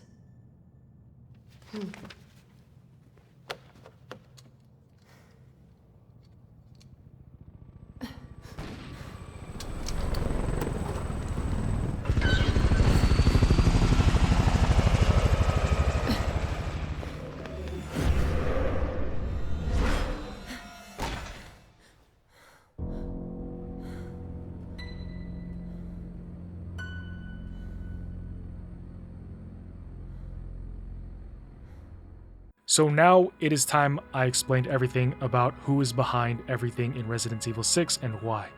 Let's start with Derek Simmons. He is the US National Security Advisor and is a high-ranking political insider. He also leads a secret organization called The Family. Now, The Family is not a corporation or a government agency. They're like the Court of Owls from Batman. They're this hidden, powerful network of elites that have existed for centuries, operating behind the scenes and influencing global politics. Their stated goal is stability, as you heard Ada say. They believe the world needs quiet guidance from people who can pull strings and shape events without public interference. Simmons inherits leadership of this organization, and so naturally his worldview follows the same philosophy, that society must be managed from the shadows, and he is willing to sacrifice lives to preserve that control. But when the president prepares to reveal the truth about the Raccoon City incident, as well as the government's connections to bioweapons research, Simmons decides that public confession would destabilize the world order that he wants to maintain. And so in response to this, he orchestrates a bioterror attack on Tall Oaks that would ensure the president dies before that information becomes public, and this decision sets the crisis of Resident Evil 6 in motion. However, the second central villain comes from Simmons' own design, his own heresy. Her name is Carla Radam. Carla was a prodigy in the field of genetics. She earns a doctorate at an extremely young age and becomes one of Simmons' most important scientists, and it is during her work under Simmons that she develops a new viral weapon that eventually becomes known as the C virus. Her relationship with Simmons changes because of his obsession with Ada Wong. Simmons, a man who can't take no for an answer, becomes fixated on Ada after she escapes his control years later. More on that soon. But instead of letting Ada go, he attempts to recreate her and just really let that sink in. How disgustingly demented do you have to be to not respect someone's agency that you have to make a literal clone of someone so that you can feel like you have, possession of another human? Straight up sick. But also in real life, there are some dark and twisted people who would most definitely try to clone somebody that they couldn't have. And Simmons, he is probably one of the most egregious villains that I've come across in Resident Evil. Now, of course, you might be saying the real Ada Wong wasn't directly affected, but it is still her essence. It is still her body. And it is a complete violation of her. And Carla, who becomes the primary test subject for Simmons' vile experiment. Man wanted to bone Ada so badly that he used the virus that Carla created to alter her body until she physically becomes identical to Ada Wong. Some wild shit, man. The procedure destroys most of Carla's identity, but it does not erase her awareness. Well, I don't think it happens right away, but Carla does soon understand what Simmons did to her and tried to hide from her. That revelation becomes the driving force behind her actions for the rest of the story, so yes, there are two antagonists for Resident Evil 6. But let's keep going. Carla turns against Simmons and secretly creates a new organization called Neo Umbrella. And I think she was able to do this through using the family's resources. Like, I think she was secretly still working for herself, but also officially, at least in Simmons' eyes, working for him. So it was happening right under his nose. At least that's what I think. But it's called Neo Umbrella. However, it is not connected to the original Umbrella Corporation in a corporate sense. Carla uses the name and the symbol deliberately because Umbrella already represents fear and global disaster. By adopting that symbol again, she spreads even more panic and confusion while building her own bioterror network. The organization operates through hidden laboratories, mercenary forces, and large-scale viral deployments, which you've seen through missiles and BOWs. Neo Umbrella's entire purpose is to destabilize the system Simmons spent his life to protect. Her sole purpose is revenge against him. Her weapon for doing that is the C virus. The letter C does not mean Carla, by the way. I thought it did, but no. It actually refers to chrysalid, a stage in the infection process where the host becomes encased in a hardened cocoon before transforming into a new form. And then when it comes to the virus itself, it actually originated from, of course, Carla's early research, but she begins the project using a weakened sample of the T. Veronica virus as its base. During development, Carla engineers an intermediate strain designed to remove severe neurological damage that affected earlier viruses. Later, research incorporates genetic material connected to the G virus, which she acquired from Sherry Birkin. The result is a highly flexible viral platform. Sorry if you don't know this part already, but I'm restating it here in case anybody jumped ahead to this point of the video. In its most common use, the C virus transforms infected humans into creatures known as Javo. Unlike traditional zombies, Javo retains intelligence and can use weapons and tactics. Kind of like what the original Umbrella Corp wanted, I think. Naturally, the virus also triggers rapid mutations. Damaged body parts can regenerate or evolve into new biological structures, as even seen with Piers and his arm. And now that I think about it, some of the Javo who had bottom halves as grasshoppers or roaches, they were probably people who lost use of their legs and were promised that they would get them back. A bit like Ustanok too. I'm just thinking about what I said back then when I was wondering why anybody would agree to even take the C virus. But there are two things that I want you to remember, if anything. Carla's MO. One is basically to release the virus on a global scale, and two is to create absolute chaos to collapse the power structure that Simmons represents for the purpose of getting revenge against him. So those are the two reasons behind why she does what she does. At the same time, she develops something called Chaos, the big BOW that was hanging from the cocoon in the underwater facility. You might be wondering, why this gigantic monster at all? What was its purpose? Well, you know that the earlier C virus attacks relied on physical delivery, and we have the missiles that spread viral gas, and these create outbreaks, but they still require deployment sites and distribution systems. You and I both know a woman's wrath is something to behold. Carla wanted something more efficient than injections or gas. Chaos was designed to solve that problem. The creature's body produces large quantities of the C virus, and so it would, or once it's mature, it would function as a living dispersal system capable of spreading the virus across vast distances. It is this single organism that would just we would move around the entire planet and contaminate entire regions without needing missiles or laboratories. Carla was hoping that Chaos would just enter the open world and the virus would spread through the atmosphere itself. Set it and forget it. Just imagine this thing swimming through the 7 seas and causing a global pandemic. That is the biggest FU to Simmons. Straight releasing hell on Earth. Neo Umbrella, the C virus, Chaos, all of Carla's instruments to dismantle the empire that Simmons and his family built. But one last piece of the story helps to explain how this entire situation began, and that piece is the connection between Derek and Ada. So before the events of Resident Evil 6, years ago, Ada and Simmons worked together. She worked for the family. Their arrangement was professional. Ada completed missions that aligned with her own interests, while Simmons gained access to information and infiltration that others could accomplish. And in fact, looking back on my journey throughout the series, I'm pretty sure that this is the secret organization that Ada was actually working for, at least for a while. Part of me wonders if Wesker was also working for the family, because he talked about a rival company before. or is that just the company that's unnamed? However, over time, Simmons began viewing Ada as more than just this useful operative. His interest shifted from professional respect to being an Ada Simp Lord. Ada did not share that deep of an interest. Maybe because she met Leon. I don't know how deep their relationship goes, but she continued to treat the relationship with Derek as business for a while, until eventually she cuts ties with him completely. Losing that connection did not end Simmons' addiction and depraved desire for her. Instead, it intensified it. And it is this disturbing obsession that leads Simmons to recreate Ada. This would eventually, as you know, be his downfall.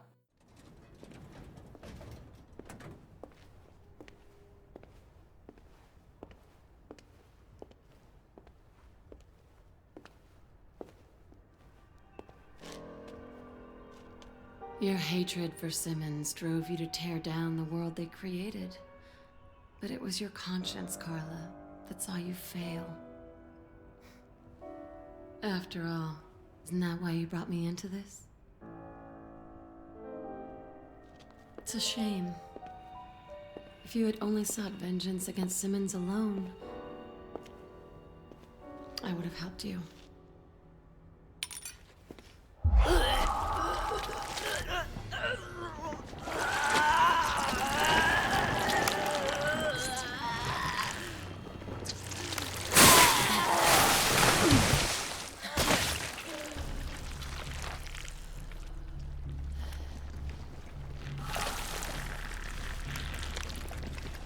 Get over yourself. Help me?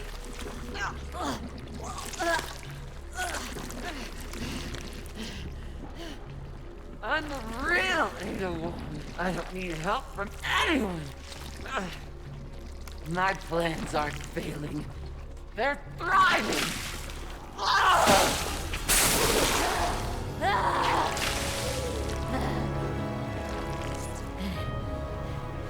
And soon, this frail shell of a society will collapse!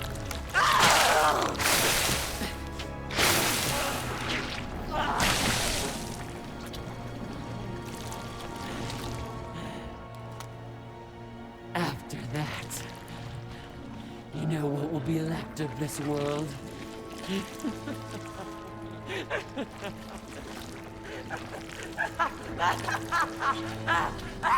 Nothing! Hell will rise, and chaos will reign!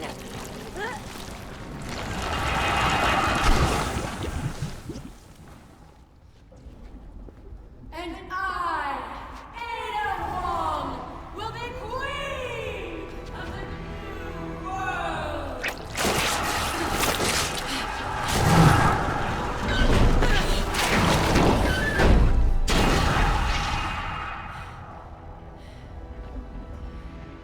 Hate to break it to you, but you're nothing but a cheap knockoff, at best. Rest in peace, Carla. However, she doesn't rest, and definitely not in pieces, because she would turn into this white liquid that would completely covers the aircraft's carrier inside and out. Ada fights her, the entire time Carla calling her the fake Ada, until eventually Ada would flash freeze and shatter her to death, after which Ada hops up in a helicopter. She saves Leon and Helena and finds Simmons again at the quad tower. She helps them take him down before leaving, gets a good look at Leon, saying how the guy just can't stay out of trouble and is always one step behind. True though, ever since Resident Evil 2, she's been saving him. Flying up and away on top of a building, she talks about how Simmons and Carla caused so much death and destruction. She kills a bunch of zombies to save people and also shoots one holding TNT, and this sets off an explosion where we see this giant tip, this metal point, comes falling off to stab into the ground, where Leon would later somehow pick it up. I don't know, like he just picks up the giant piece of metal and uses it against Simmons. I don't know how strong you have to be to pick that up. Actually, in fact, it looks way bigger when it first breaks off than it does when it falls to the ground. Landing and leaving the bird, as well as an RPG with a lipstick kiss and the evidence against Simmons in it, she heads down, sees Leon still surviving, and is caught by Simmons. Now, this is the part where we see her fighting him, but here, He also welcomes Ada back, saying how she finally returned to him, how they were destined to be together. But he thinks that he's talking to Carla, not realizing that this is the real Ada because he says to her, "You were never as perfect as the real," saying that she was a mistake, but that because he made her, she needs to obey him. He proceeds to assault her, saying, "Don't worry, I'll be gentle." He continues with claiming his possession over her, how every inch of her body belongs to him and how she can't live without him. Stomach churning levels of repulsion. You're disgusting. Let's get this straight. I'm not your little doll. In fact, the only thing I have in common with her is hatred for you.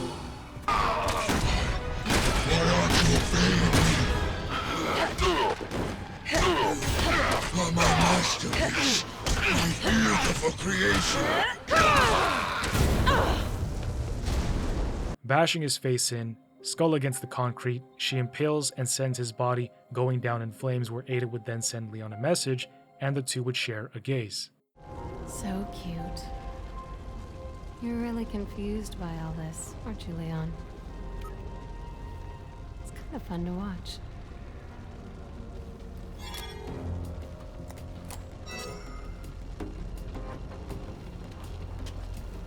Ada!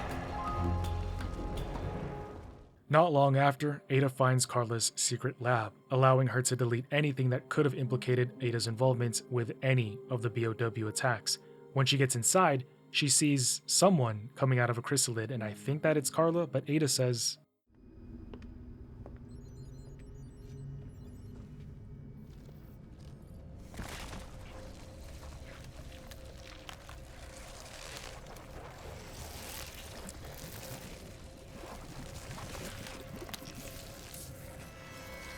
We're beyond sympathy at this point. We're beyond humanity.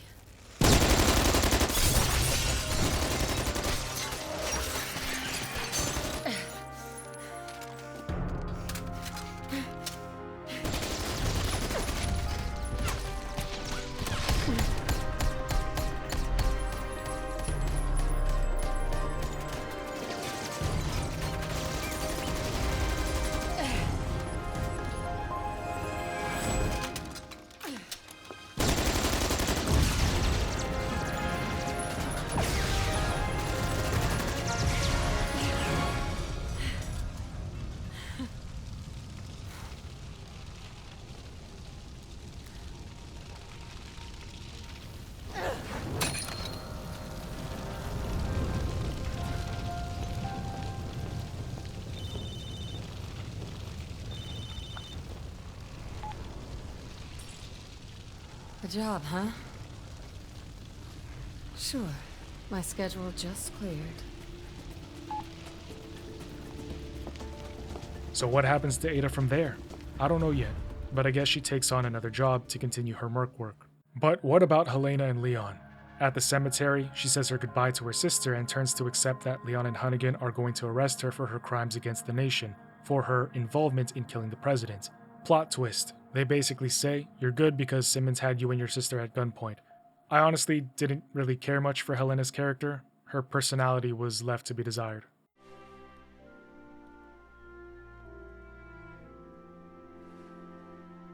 All right. Shall we go join the team?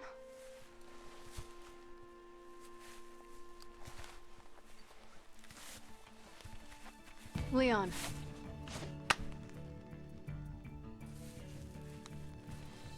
For the next time you see her.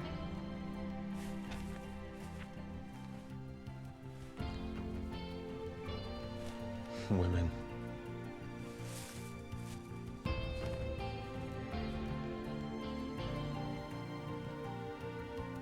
In Chris's ending, he's back in the same bar Pierce found him in. He's having a steak and coffee when one of his men come in, talking about their next mission.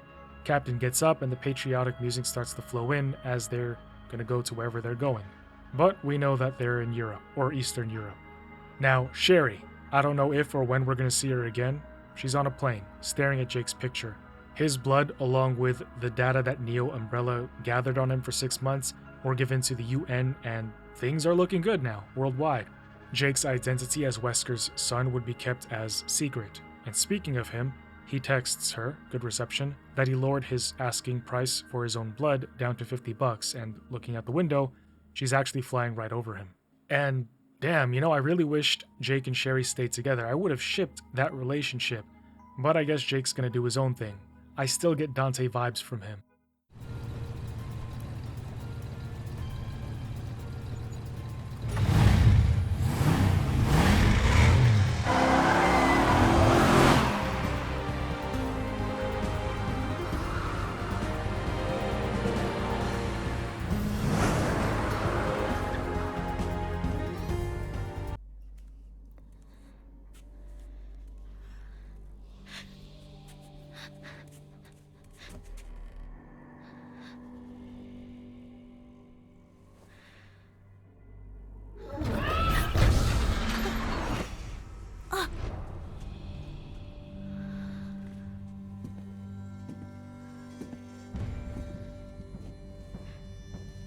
I believe we had a deal.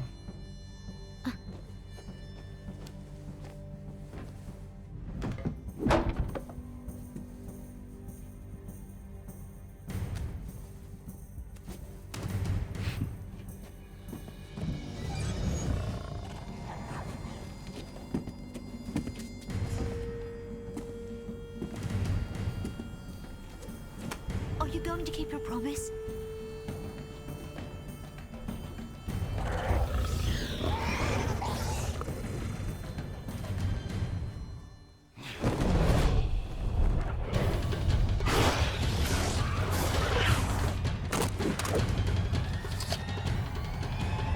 Fair is fair, kid. Jackpot! So, did I like Resident Evil 6? Yes and no. Story-wise, I think it was a decent story. Like, I did like the story, I enjoyed it, but playing through it kind of sucked because there was so much filler, and in terms of the gameplay, it didn't really feel like a Resident Evil game at all. It felt more like a Gears of War or Call of Duty game, so that was kind of, eh. And in terms of how they executed the storytelling, the entire narrative, going back and forth, personally, personal preference, I'm just not a fan of it. I wouldn't say that I hate Resident Evil 6, it's just not my favorite.